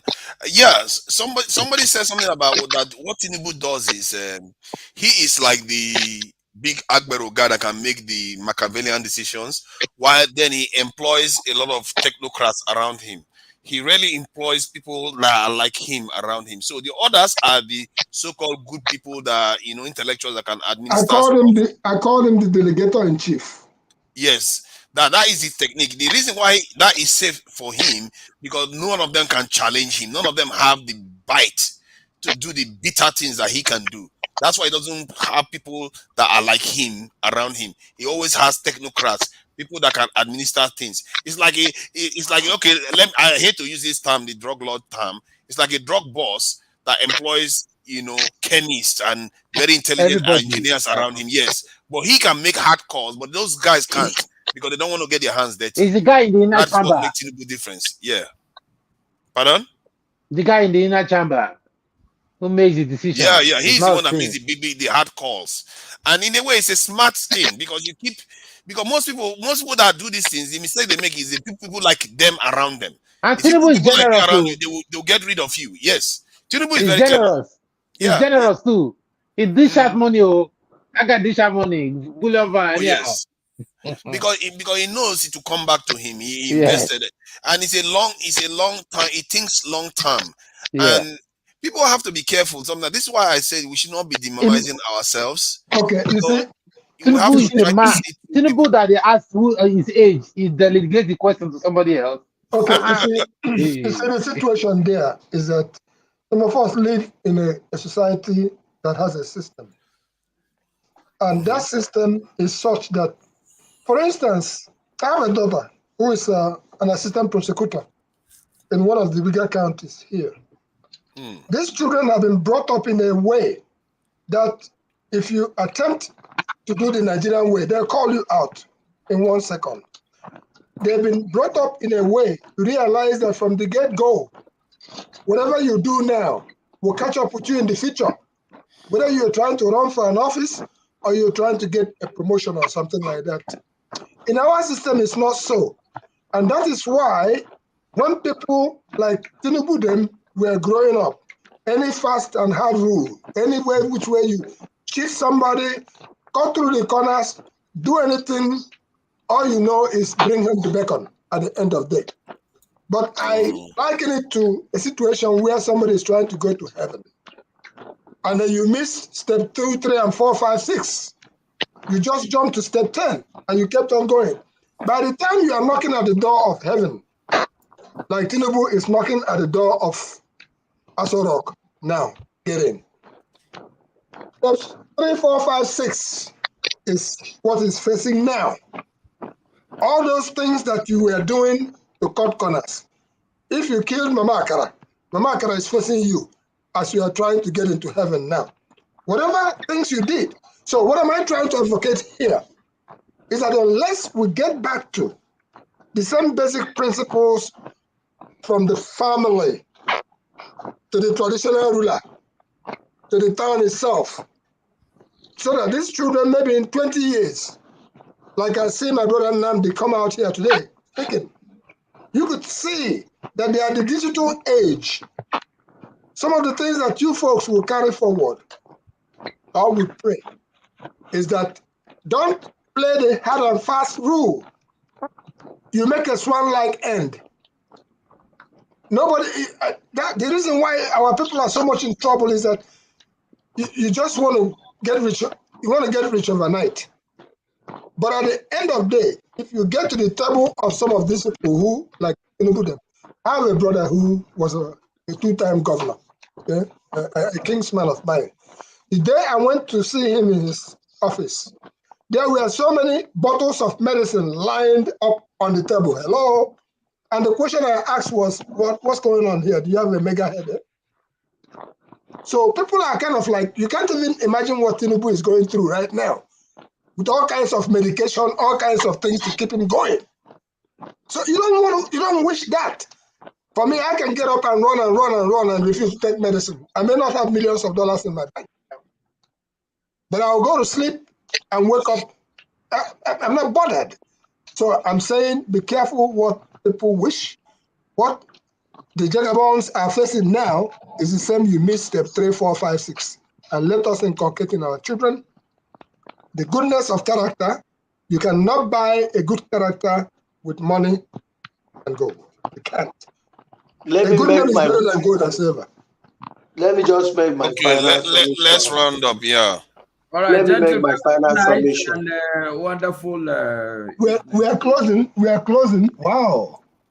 Yeah, we've got to close. It's 11 hours now, and it's Let Monday. Mr. Mohammed say his word, please. Yeah, of course. No, I just want to thank all of you and wish you good night rest. Yeah, I need to go and eat for fasting. So I say good night. Happy Ramadan. Salah. Happy Ramadan. Happy Happy Salah, bro. Thank you. Yeah, Thank you. greetings. All right, good night. Thank you, Mohammed. Mr. Mohammed, thank you very much for your submission and Thank you uniting so us. much. You No, left we this place with a appreciate. piece of. Don't You have left any this other place. country for this. You left this place with a peace of mind and enlightenment. Yeah, exactly. That That is what we want it. You want it. Enlightenment. I can pay anything for it. Yes. And Thank you so you know, and like you said, more people coming in here is a good thing because I want to engage my northern brothers in the north. The recommendation they gave to you, the anchors and the moderators of the show, that you guys are always dismissive of any inclination towards any tribal sentiment. Like people, like 3 people have complained, or 4 people now say is mostly they perceive Igbo kind of atmosphere in the platform.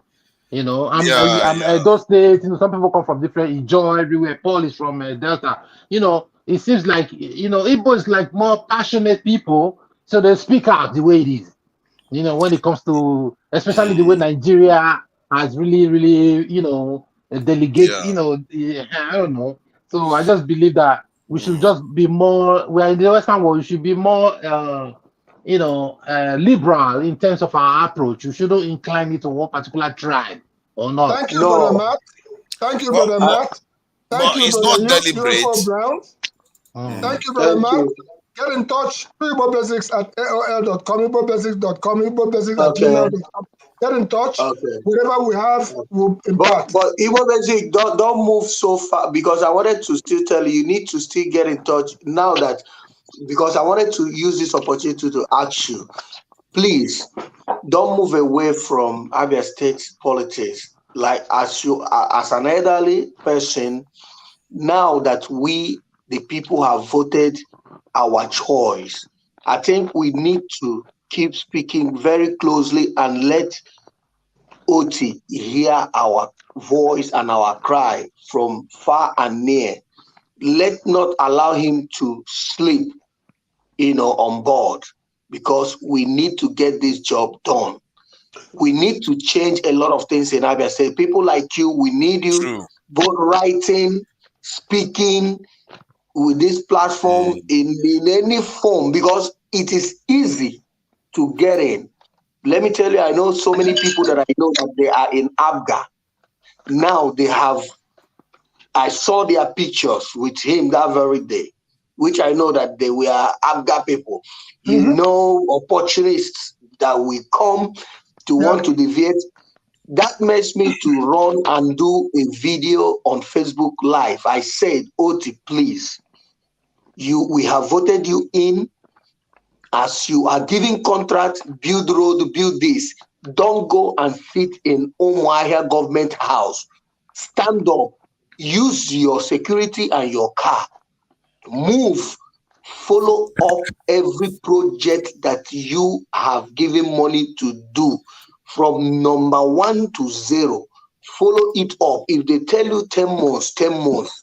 If they are not ready to do it, let them get out of the way. Bring another person in. This Abia need to change, more especially Aba.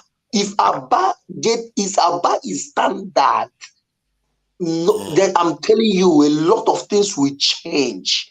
And I'm happy in the East, in Enugu.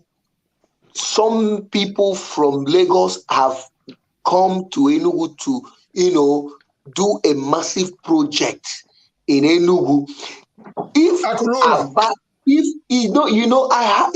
God bless you. So why I'm asking you with your platform and everything, please, hey, I want to do like P2B. They will get in there, they will start sleeping. Other wrong men will start coming around. All these gold diggers, they will start coming around. Praise singers, they will start coming around. And until we now miss his target and start doing things that, nobody asked him to do. So, but I believe that he is a man that knows that people have cried, people have lost their lives, people stood, people didn't eat, people didn't, people taxed themselves, people lost a lot of things, protected his mandate. Now it is his time to protect the people. This is his own time to protect his people. Let me tell you another thing is that he will do more good to himself and his family than to us Abians. If he does well right now and do the thing that is right, let me tell you, it will help him to elevate him.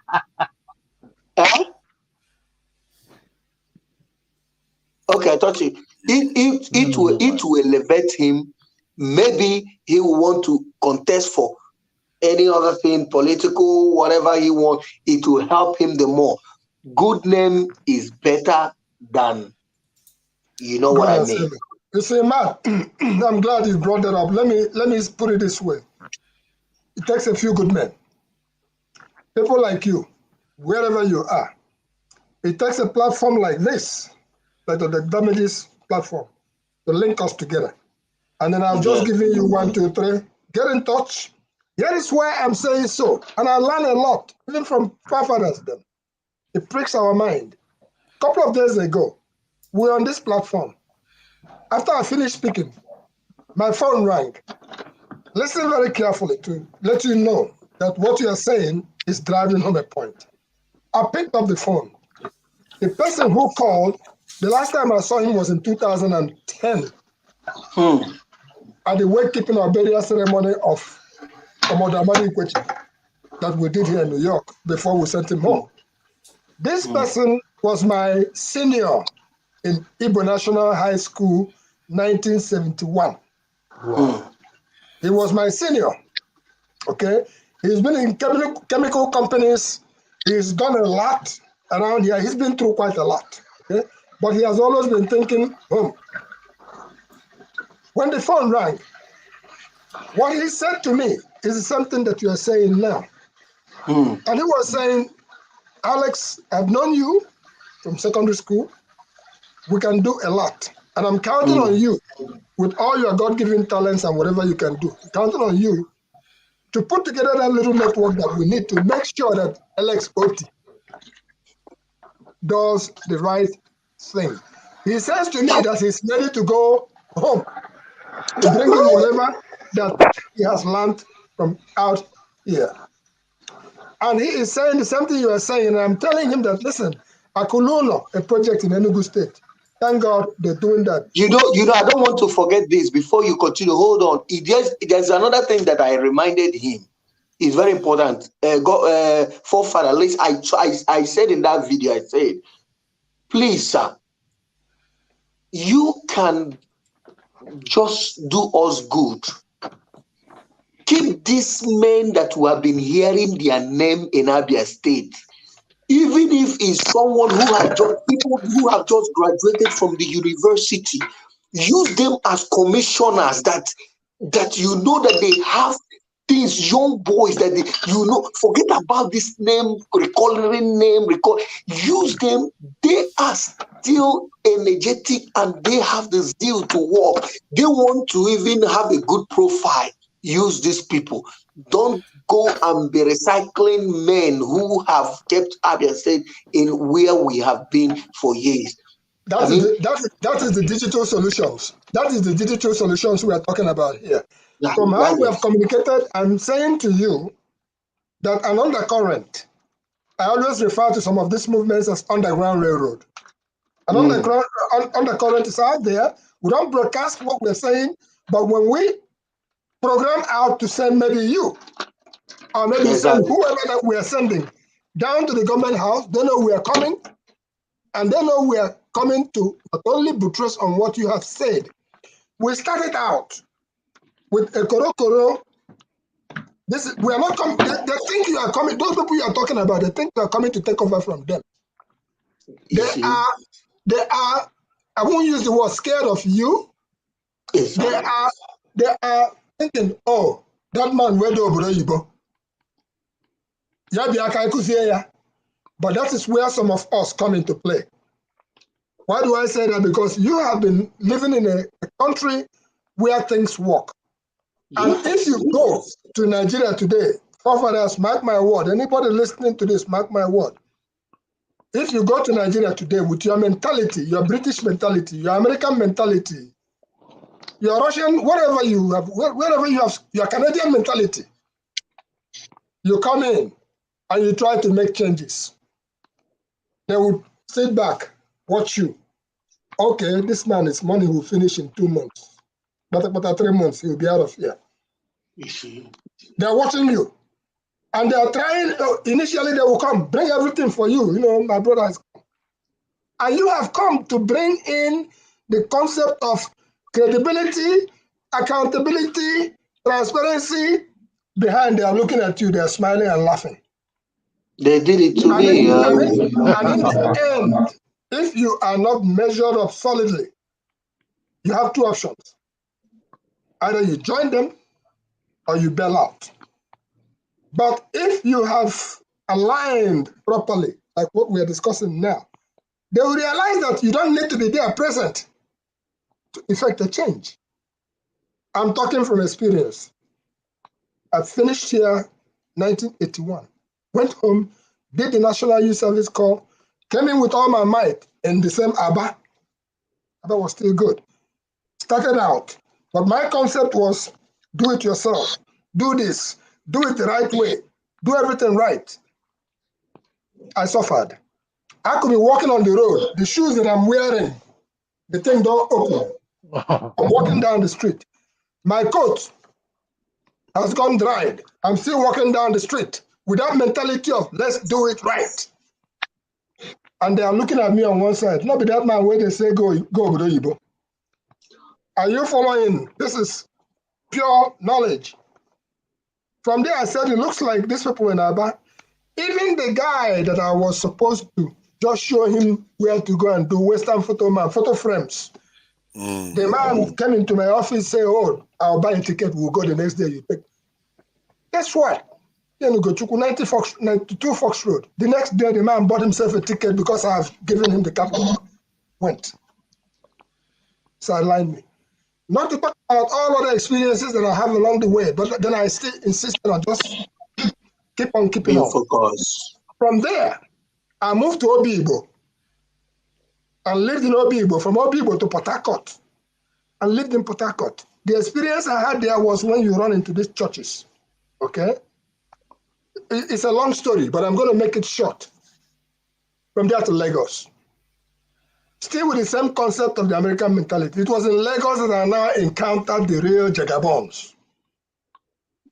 Participating at the Nigerian Export Promotion Council's Lagos International Trade Fair, I ran into the real area boys businesses. And I learned in Lagos then that it's either you join them or you leave. At that point in time, I'm saying to you that I learned one very strong thing. That was the height of 419. At the height of 419. That is the time people like John Nebolisa. That's the time people like Fred Ajudwa. That's the time that the bad boys were in command. On a simple meeting that I attended, you walk into a big house, good place. The person that brought me to the meeting, he gave me a bottle. He said, hold that. I said, why? He said, watch out. Before the meeting ended, bottles have been broken. People were choking themselves with bottles. I'm talking about, yes. Off of what? They're trying to share the booties of the 419 loot. So with all that said and done, what am I trying to say to you? Got into Export Promotion Council, did everything about that, thanks to people like General David Jimbo, thanks to people like General Abisoye, and people like that. We moved on and on and on. The bottom line is that after 9 years on the ground, even joining Nigerian Police Force, and then Buhari them came back and took over from the government. I bailed out because I had some unfinished business. So that's why we are here. And that's why when I keep saying to people like forefathers, whatever you can get from us, get it. Even though I hope and pray that I'll live 30 more years, whatever number of more years ahead. But whatever you can get, we'll tell you the way it is. We'll tell you what we have seen. We'll tell you even down that place where they talk about. That's our home. We'll tell you these are the pitfalls. If you follow this angle, this is what you'll encounter. And that's why some of them, they don't, when we come home, they look at us like, don't come again. Because all we're doing is that this is pure and simple. That's why when you go into Igbo Basics videos, you begin to, I don't know if you had a chance, I'm going to start sending you some unique ones. You'll be wondering, say, but that happened. Because when I get there, I go back into the bushes and I begin to tell you what is on the ground inside the bushes. And then you begin to wonder. The last one I visited, it was Akomakalo Njoko that talked to me many years ago about Olochukwu, the house of God in Alai. When I went there, saw for myself, I couldn't even complete the tour. I said I'll make the tour again when I go back again.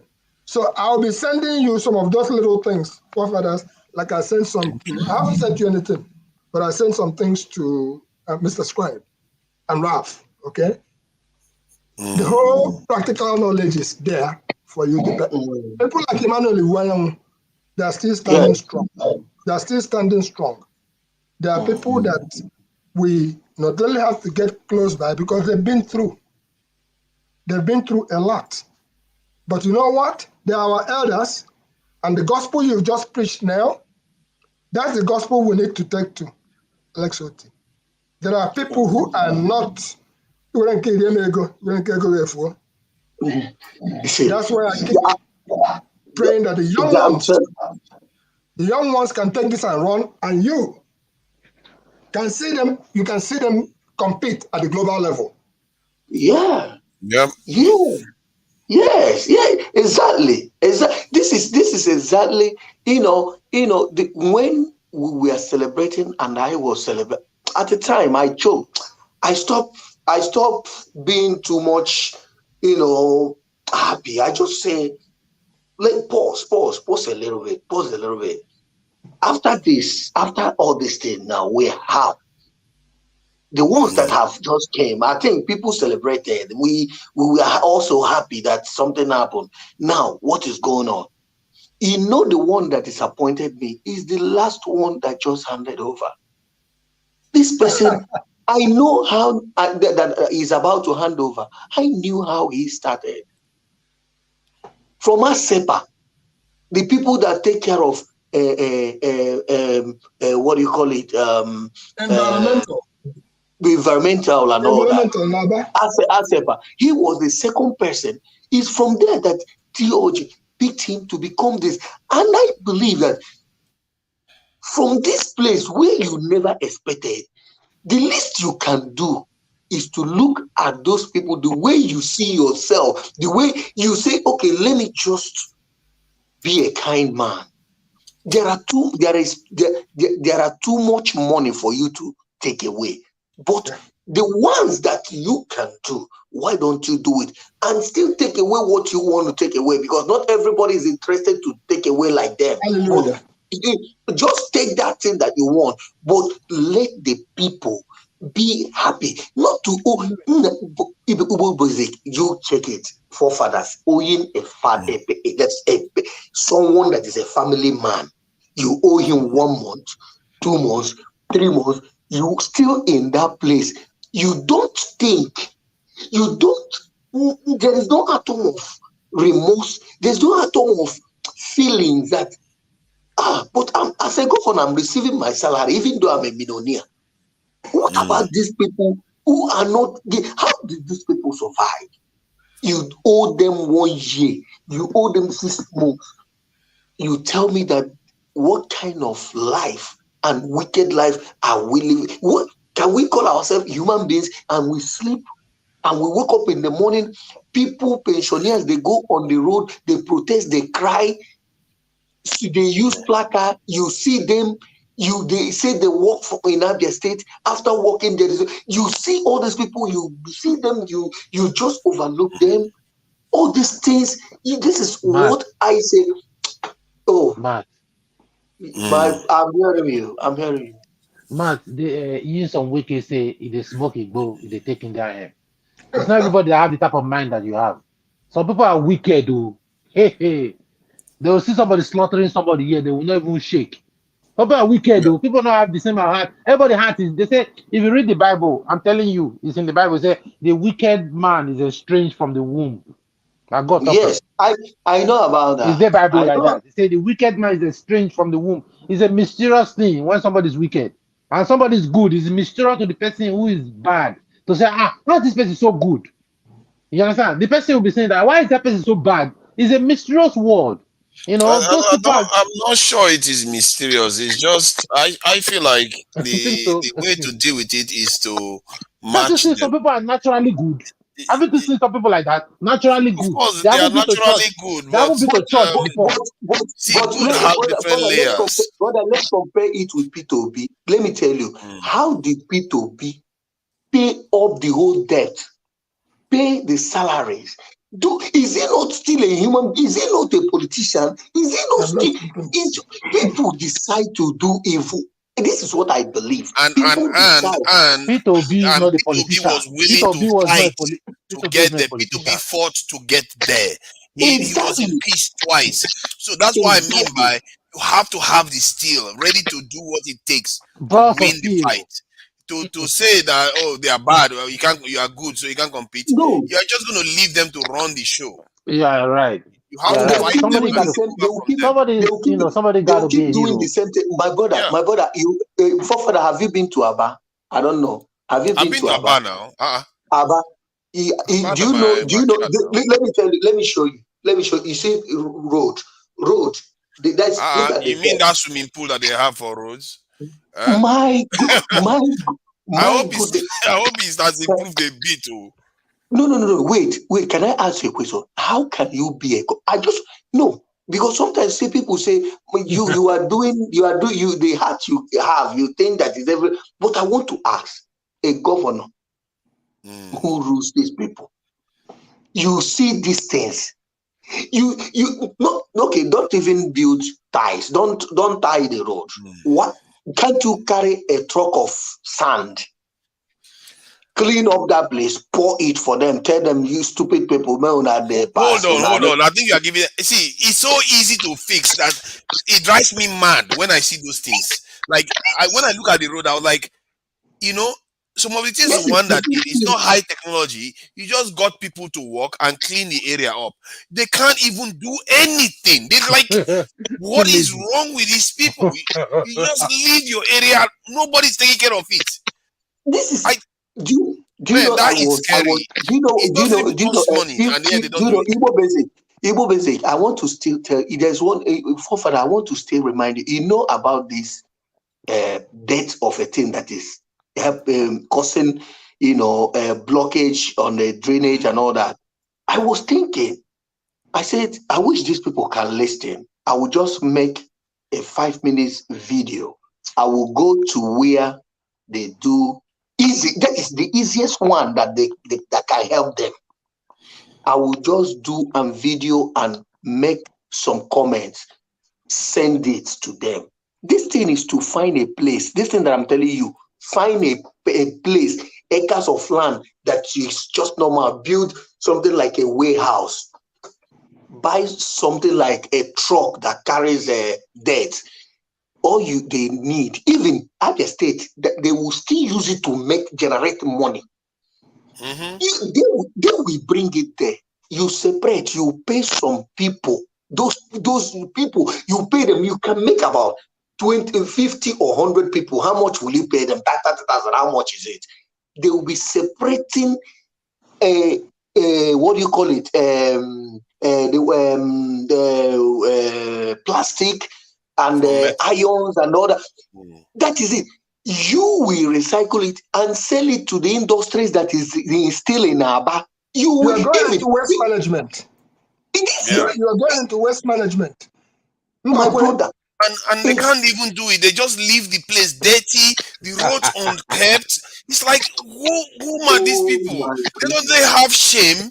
It's like they just deliberately make. Man, I see so many parts of Nigeria.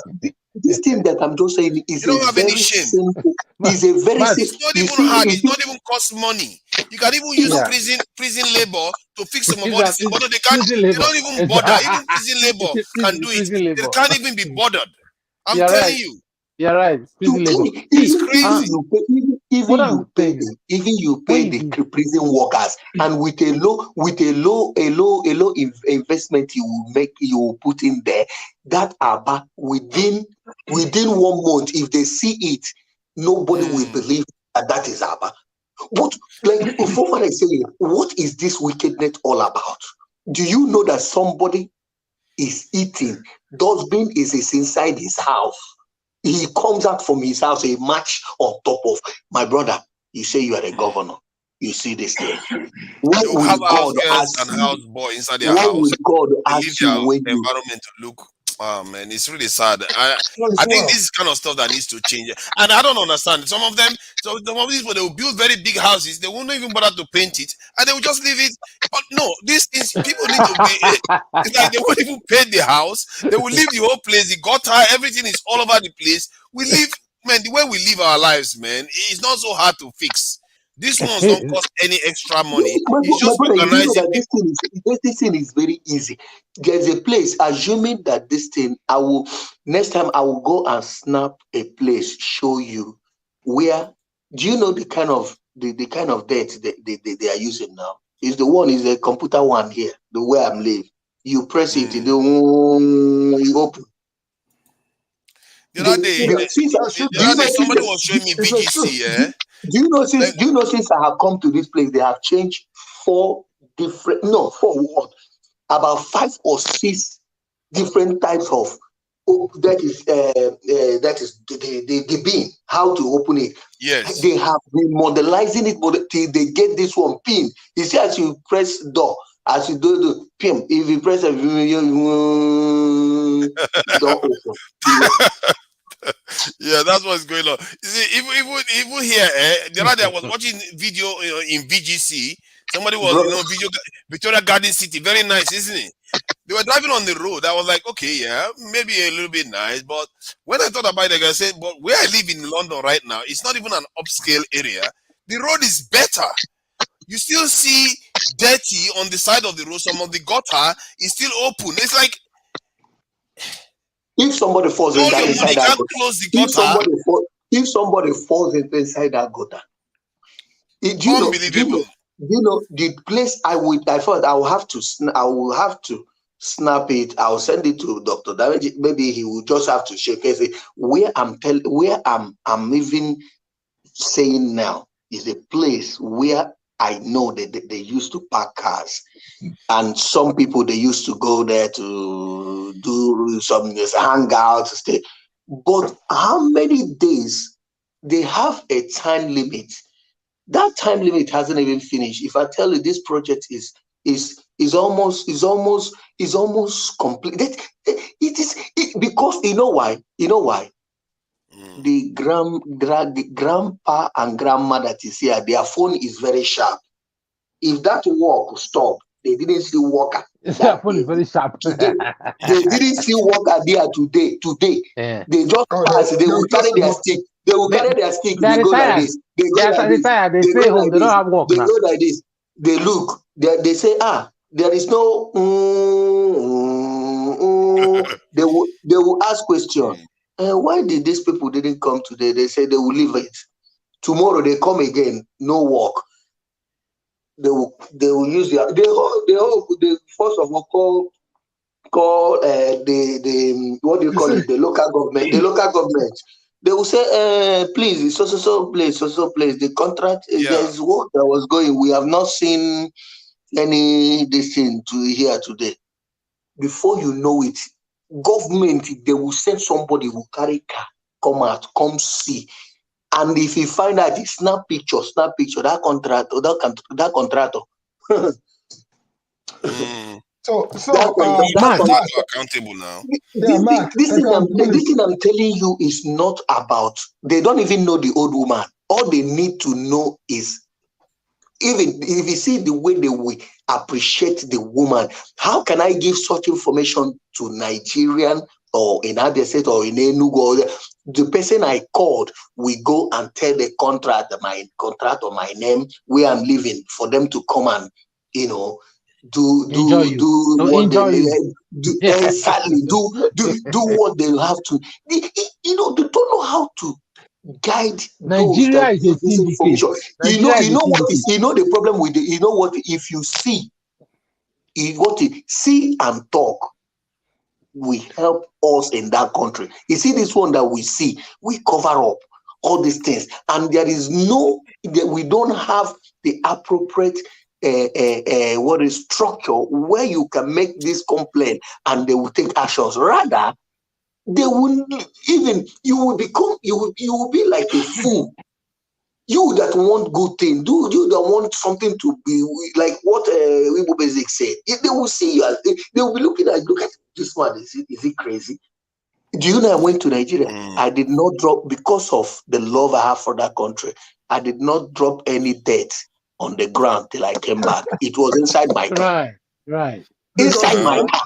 Because my brothers were telling me to eat it from the window. You don't do this here. Europe. That one. I say because of the love that I have, I did not throw it out. My wife did the same thing. My children did the same thing. You know what I think? Maybe the reason why Nigerians, I try to They were seeing me convince as a myself. Hold on now. I try to convince myself that maybe there's a reason why Nigerians are doing these things. They are making the place look so dirty, so people don't get attracted to it, and so that they feel like we are like animals, so that they don't come to Nigeria at all. I don't know. Usually at the end of the day, we try to proffer some solutions. Matt, what I will say to you is this.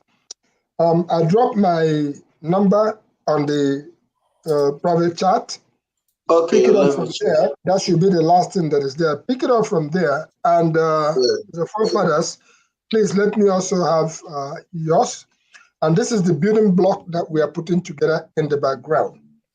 For me, the way we function is that before we work with certain people, we'll make sure that we vet you, and we vet you through let me also have programs like this. We vet you, and vetting means I've been talking and hearing from forefathers, Jude, Matt. Subsequently, you'll be surprised that we'll find out your village, who you are, whatever. Then we'll be able to comfortably feel at home with you to say, yes, this guy truly is wonderful. That's the way we try to function. Dr. Damages, I've known him for years. I have a folder on Dr. Damages. It was only because I met him in recent times when Peter Obi came to New York. That was how come I unloaded some of the materials I've had with him for quite some time. We started communicating. Then here we are now. So there is basic trust that is being developed underneath it. That's when I shared with him the book project on Zebrodaya. He has never met Zebrodaya, but they are from the same town, Nobi. So when I now hooked up something, and there was Zebrodaya, and there was Dr. Damages, and Professor Kekwe in Port Harcourt, a couple of persons. And they were like, oh, even when I'm talking about people from the same village. So that goes a long way. Make a long story short, bless you, forefathers, for whatever God-given wisdom that you have to continue to try to sustain. Keep doing what you're doing. The rest is history, because out of this, good things will happen for that country called Nigeria. Amen. I strongly believe that. I'm not going to comment. I'm not going to comment. It happens, so. It will happen. I don't know why I use the word hope. I don't like to use that word hope, because that is for people that don't have deliberate drive. I think we should leave hope out of it. We have to work to achieve these things, and we have to. It's our heritage, and we can't run from it. Today we are still in this village. Yes, we are still in the village square. Now, moonlight. And I'm not going to sleep. Moonlight. We are trying to go to. We are trying to go. You just came in, and as a matter of fact, I was surprised to see you guys. See, as Matt, I don't do. If you don't drink Ogugoro. my brother, you see, I'm truly that even now. You know why now? Igbo basic ginger me, because there's one thing. Now in ginger me last. I won't go sleep, but there's one thing I said about Abia State. When I want to say, forefathers have seen how that place is. I always say it with. I don't know if I will say with anger, with passion. I don't know what the thing. I say it. Is it the way they messed up the Abia City? That is the time. Each time. If any time I'm emotional, as you see me now, I'm well touched. I know Abia State is kind of worse off in all the eastern states, but it's almost everywhere. Everything everywhere. You go to Olo and see part of Olo how Uzodinjo and that man, waiting the status man. How he messed up everywhere, just bulldozer everywhere, construct a roundabout and that never functioned. Exactly. Potholes, flood everywhere. The roads. Oh, no.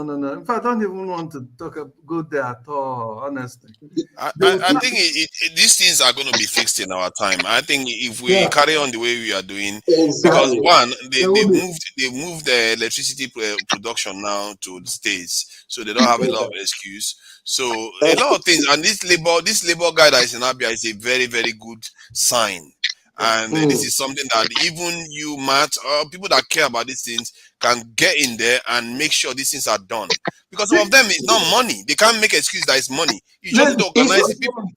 I have just told you about the debt issue. It's a very simple. I tell you, only 4 trucks or 5 trucks with a land. Exactly. This about own. This just bring it from where it is.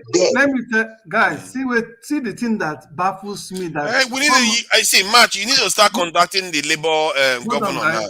We need to start doing it now so that they can implement it the moment they start getting in. That's what we're doing.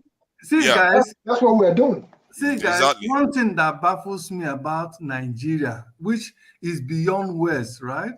I know the bottom line, the truth of the matter is due to corruption, but the way the corruption has so eaten is this.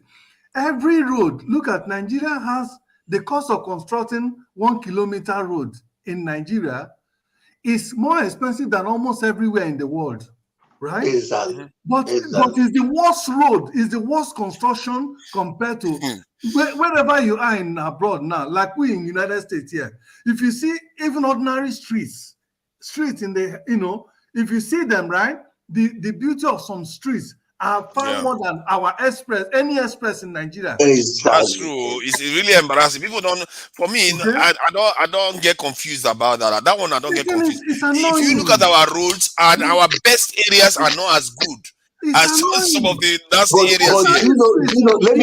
Let me just add up this thing. Do you know here in Barcelona? Let me tell you, they can, because of pothole, they can.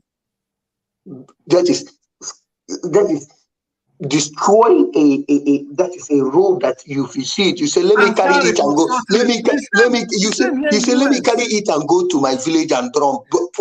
Please don't destroy this thing. Let me carry it and go to my village and keep. Before you people, what do you want to destroy, please? And before 2 days, it will be feast. You now begin to ask yourself, why do these people take time to fix road in Nigeria? You know that this is wickedness. It's corruption.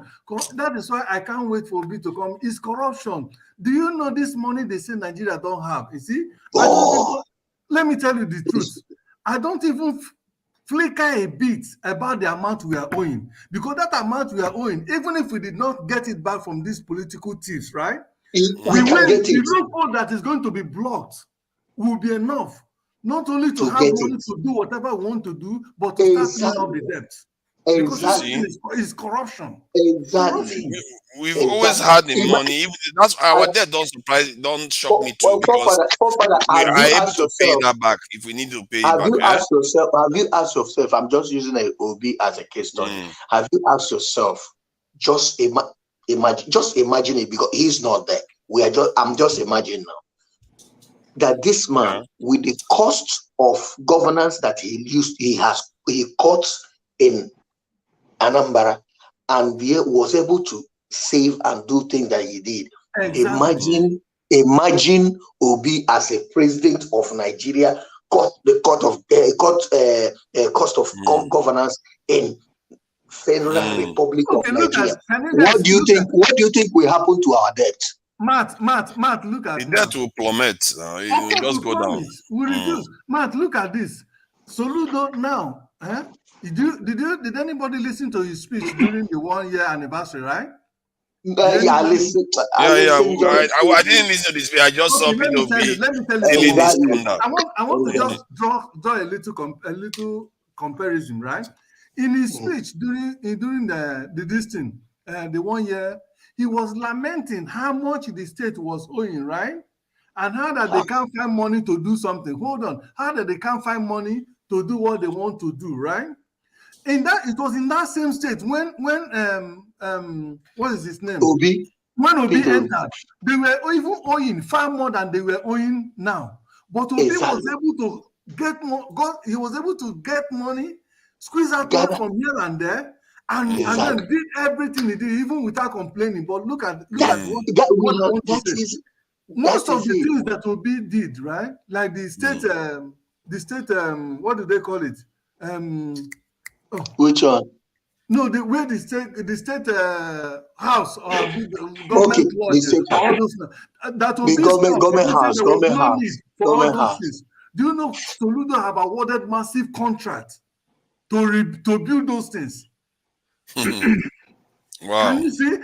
Soludo in his speech, he said, in fact, he even used the word, there is a massive construction going on there now. How can a state not have a state lodge? My dear, what? State lodge? What is he doing with state lodge? I beg, answer me. His mind is already going backwards. Never needed it. Oh, goodness. No, he just wants to pamper himself again. Forefathers, you see what you are saying now. This is that thing that will tell you that you know how much he wanted to cut out there for himself. Okay. That is why he needed that project. He need that project not for the state. It's the money that he himself is going to make. Exactly. Okay, look at again. Look at this one again. There was a time in Nigeria, in fact, about 10 years ago or 15 years ago, we were producing a minimum of 3 million barrels of oil every is it every day? Every day. It has to be daily, yeah. Every day, right? That time, that was Obasanjo.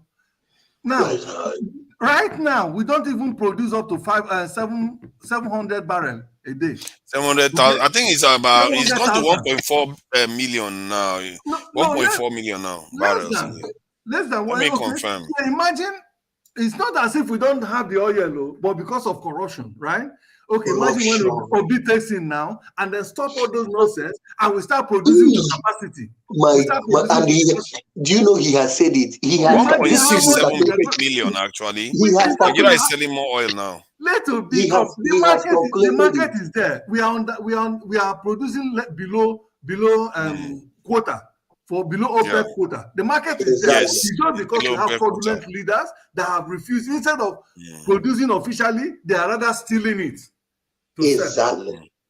Imagine when all these loopholes are blocked and we start producing to full capacity. What do you think that the one that is like this, that is there, that is shouting, what do you think that makes him to be doing if no be this one that is going to be elected? This one that is elected, somebody we come from heaven, die, leave. This you think is because of Azorok? Is that place that everybody, the people, the supporters has to. Are you aware that Rufai? No, sorry, you see, Rufai, because of the cabinet that they want to choose, he has already started. He has said the one that he wants. He said defense now, Minister of Defense. You see, do you see what you see? Do you see that these people he's going to have issues with Shetima now? Shetima says he wants that though. Shetima, vice president, said he will. Yeah, but he wants to be in charge of security. They are dividing the spoils. Now, my question is this: if these people cannot allow president-elect to be sworn in and to assume office and use his own red, just clear eye to look at persons and to say, I want you to handle this, I want you to handle this. And these people, they are volunteering themselves, moving forward. Do you think that you are going to get anything good out of those people? Nothing, absolutely. They are choosing what will make them be powerful in Nigeria. When you want to put them out, the whole Nigeria will shake. This is how they want to place themselves. There is nothing more, not for the masses. So solutions we don't necessarily know that fully yet. Can I just add something? See, some of the issues in the southeast and in short, many parts of Nigeria is very, very serious. But I feel like there are some things that are technically a little bit improving. Like with the way the young people now have access to the internet, they can walk overseas and do different things. This is why they are not showing up in the places you expect them to show, like on the streets and all the rest. And secondly, now they are delegating so many things to the states now. They're beginning to move things to the states as people have been demanding, like power generation. I think that's a big one. Now, in 4 years' time, if There will any be no state excuse makes for any any governor now. excuse, yes, so they don't have any excuse.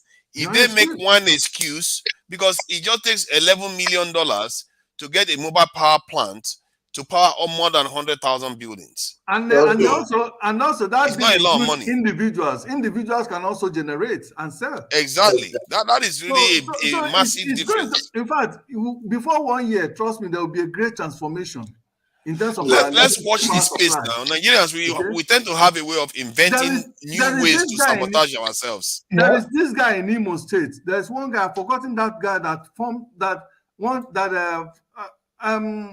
Igbo Basic, but I think you might, I don't know if you know one Igbo man that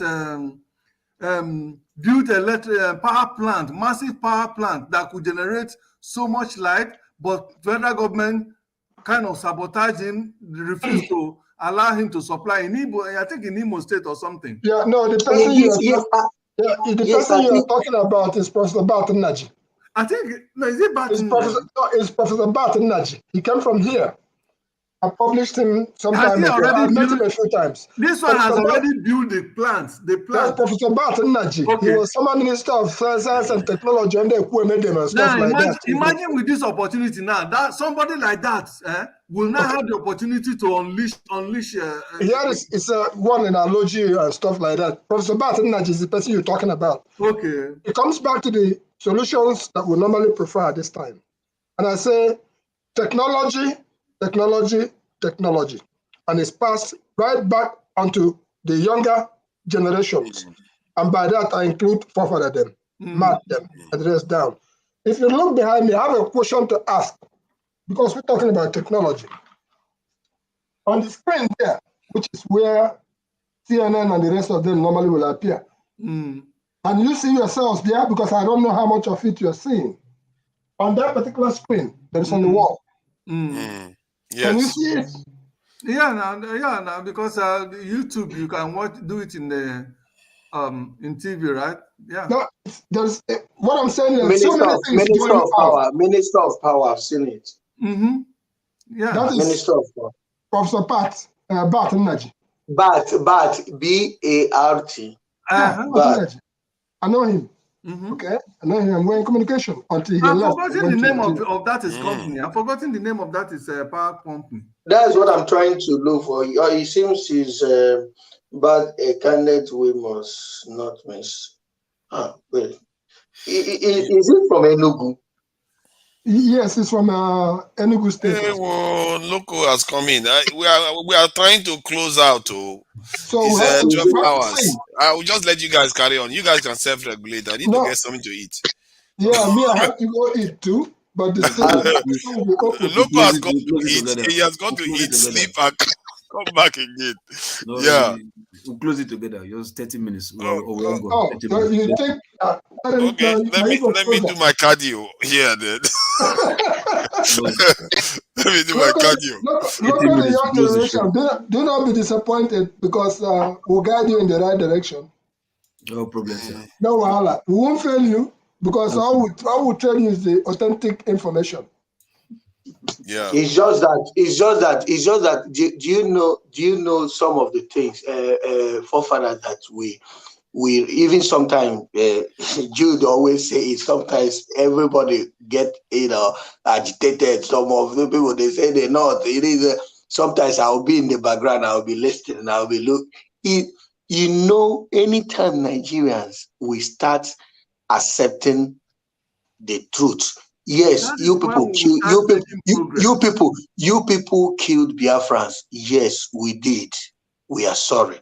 Igbos, you people are maybe selling fake medicine to us, and we don't like it. And the way you people always want to intimidate us, we don't like it. It's the only people that are selling medicines. Jesus Christ. You don't understand. I'm speaking something random. these people, you don't allow us, you burn our things when we, try to exercise our franchise.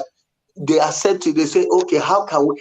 You see all this one? No, don't say Honest it. conversations. Don't say it. You will make Hausa to be annoyed. They will see Igbos as if they are dominating them. No, Igbo, don't say it to Yoruba because they will say why, and they will hate you, and they will go to the north.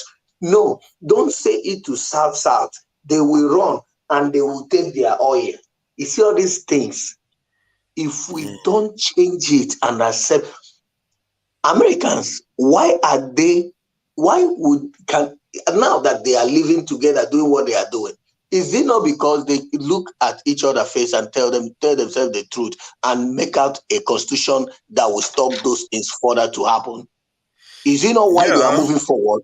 If they had not done it, you think that grievances would be at heart, even though me and you do something. Well, I'm not sure Americans are busy apologizing to each other.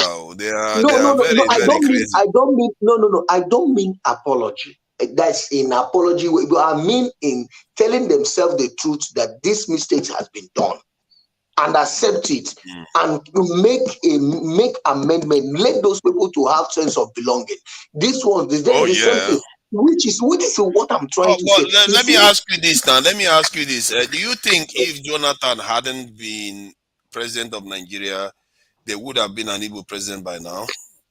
Because I think so. I don't think so. Let me say I think that region, the Southeast and the South will be fuming right now if they had never become no president. I will answer you as simple as ABs. You see that time that we are talking about. Okay, sorry. Let me answer you this question. That your answer. I was listening to Buba Galadima. Right, it was breaking down the arrangements Obasanjo had trying to install Peter Obi as next president of Nigeria after Yar'Adua. That was the. Are you talking about Jonathan or before Jonathan? After Yar'Adua, he wanted Peter Obi already. Wow, Peter Obi was supposed to be the next president. You understand? The game plan was when. Yar'Adua came on board, right? Peter Obi was sought out to be his vice, but the Igbo people fought against it. They don't want number two; they want number one. They don't want to be. They want to be number one. That was the whole issue that had already started. Then when before you know it, I think Obasanjo left Peter Obi, the boys in your courts. I've picked you already for you to represent, for you to be vice this guy. I know this guy from the condition I'm saying is not going to. Is that true? Just hold on first now. From the condition I'm saying, it's not going to make 210. When he does his first one, you will not come in and do your continuous tenure. Go back again. Bros, tell me what happened. When he now showed that to this thing, the Igbos or the Southeastern people, they disagreed. They want number one. They did not want number two. They were against people. They were even against people. Hold on. I need to confirm this. Is this true? Listen to me. They were against Peter Obi. They said no. When they were against Peter Obasanjo now said, Peter Obi, the boys in your court too, I've given it to you. Peter Obi now said, okay, since he started to say no, I'm still going ahead to continue. Before we know it, EFCC says some documents came from Southeast Anambra election. Anambra governor, his tenure with Anambra during his tenureship in Anambra, they started bringing the documents that he's still the money. People that they still use, you know them from still their masters. So they now use EFCC to pursue Obi. That was how Obi. They now brought Jonathan. If you look, Goodluck Jonathan, his name is Goodluck Jonathan. Ebele came from nowhere. Ebele came from nowhere. That Ebele was a name that was chosen to pacify the Southeasterners, to seem as if that Ebele was okay, somebody that's Jonathan that from Obea. He's well from Obea. That was the whole game plan. That was how Ebere, good luck, Ebere. Good luck, Ebere.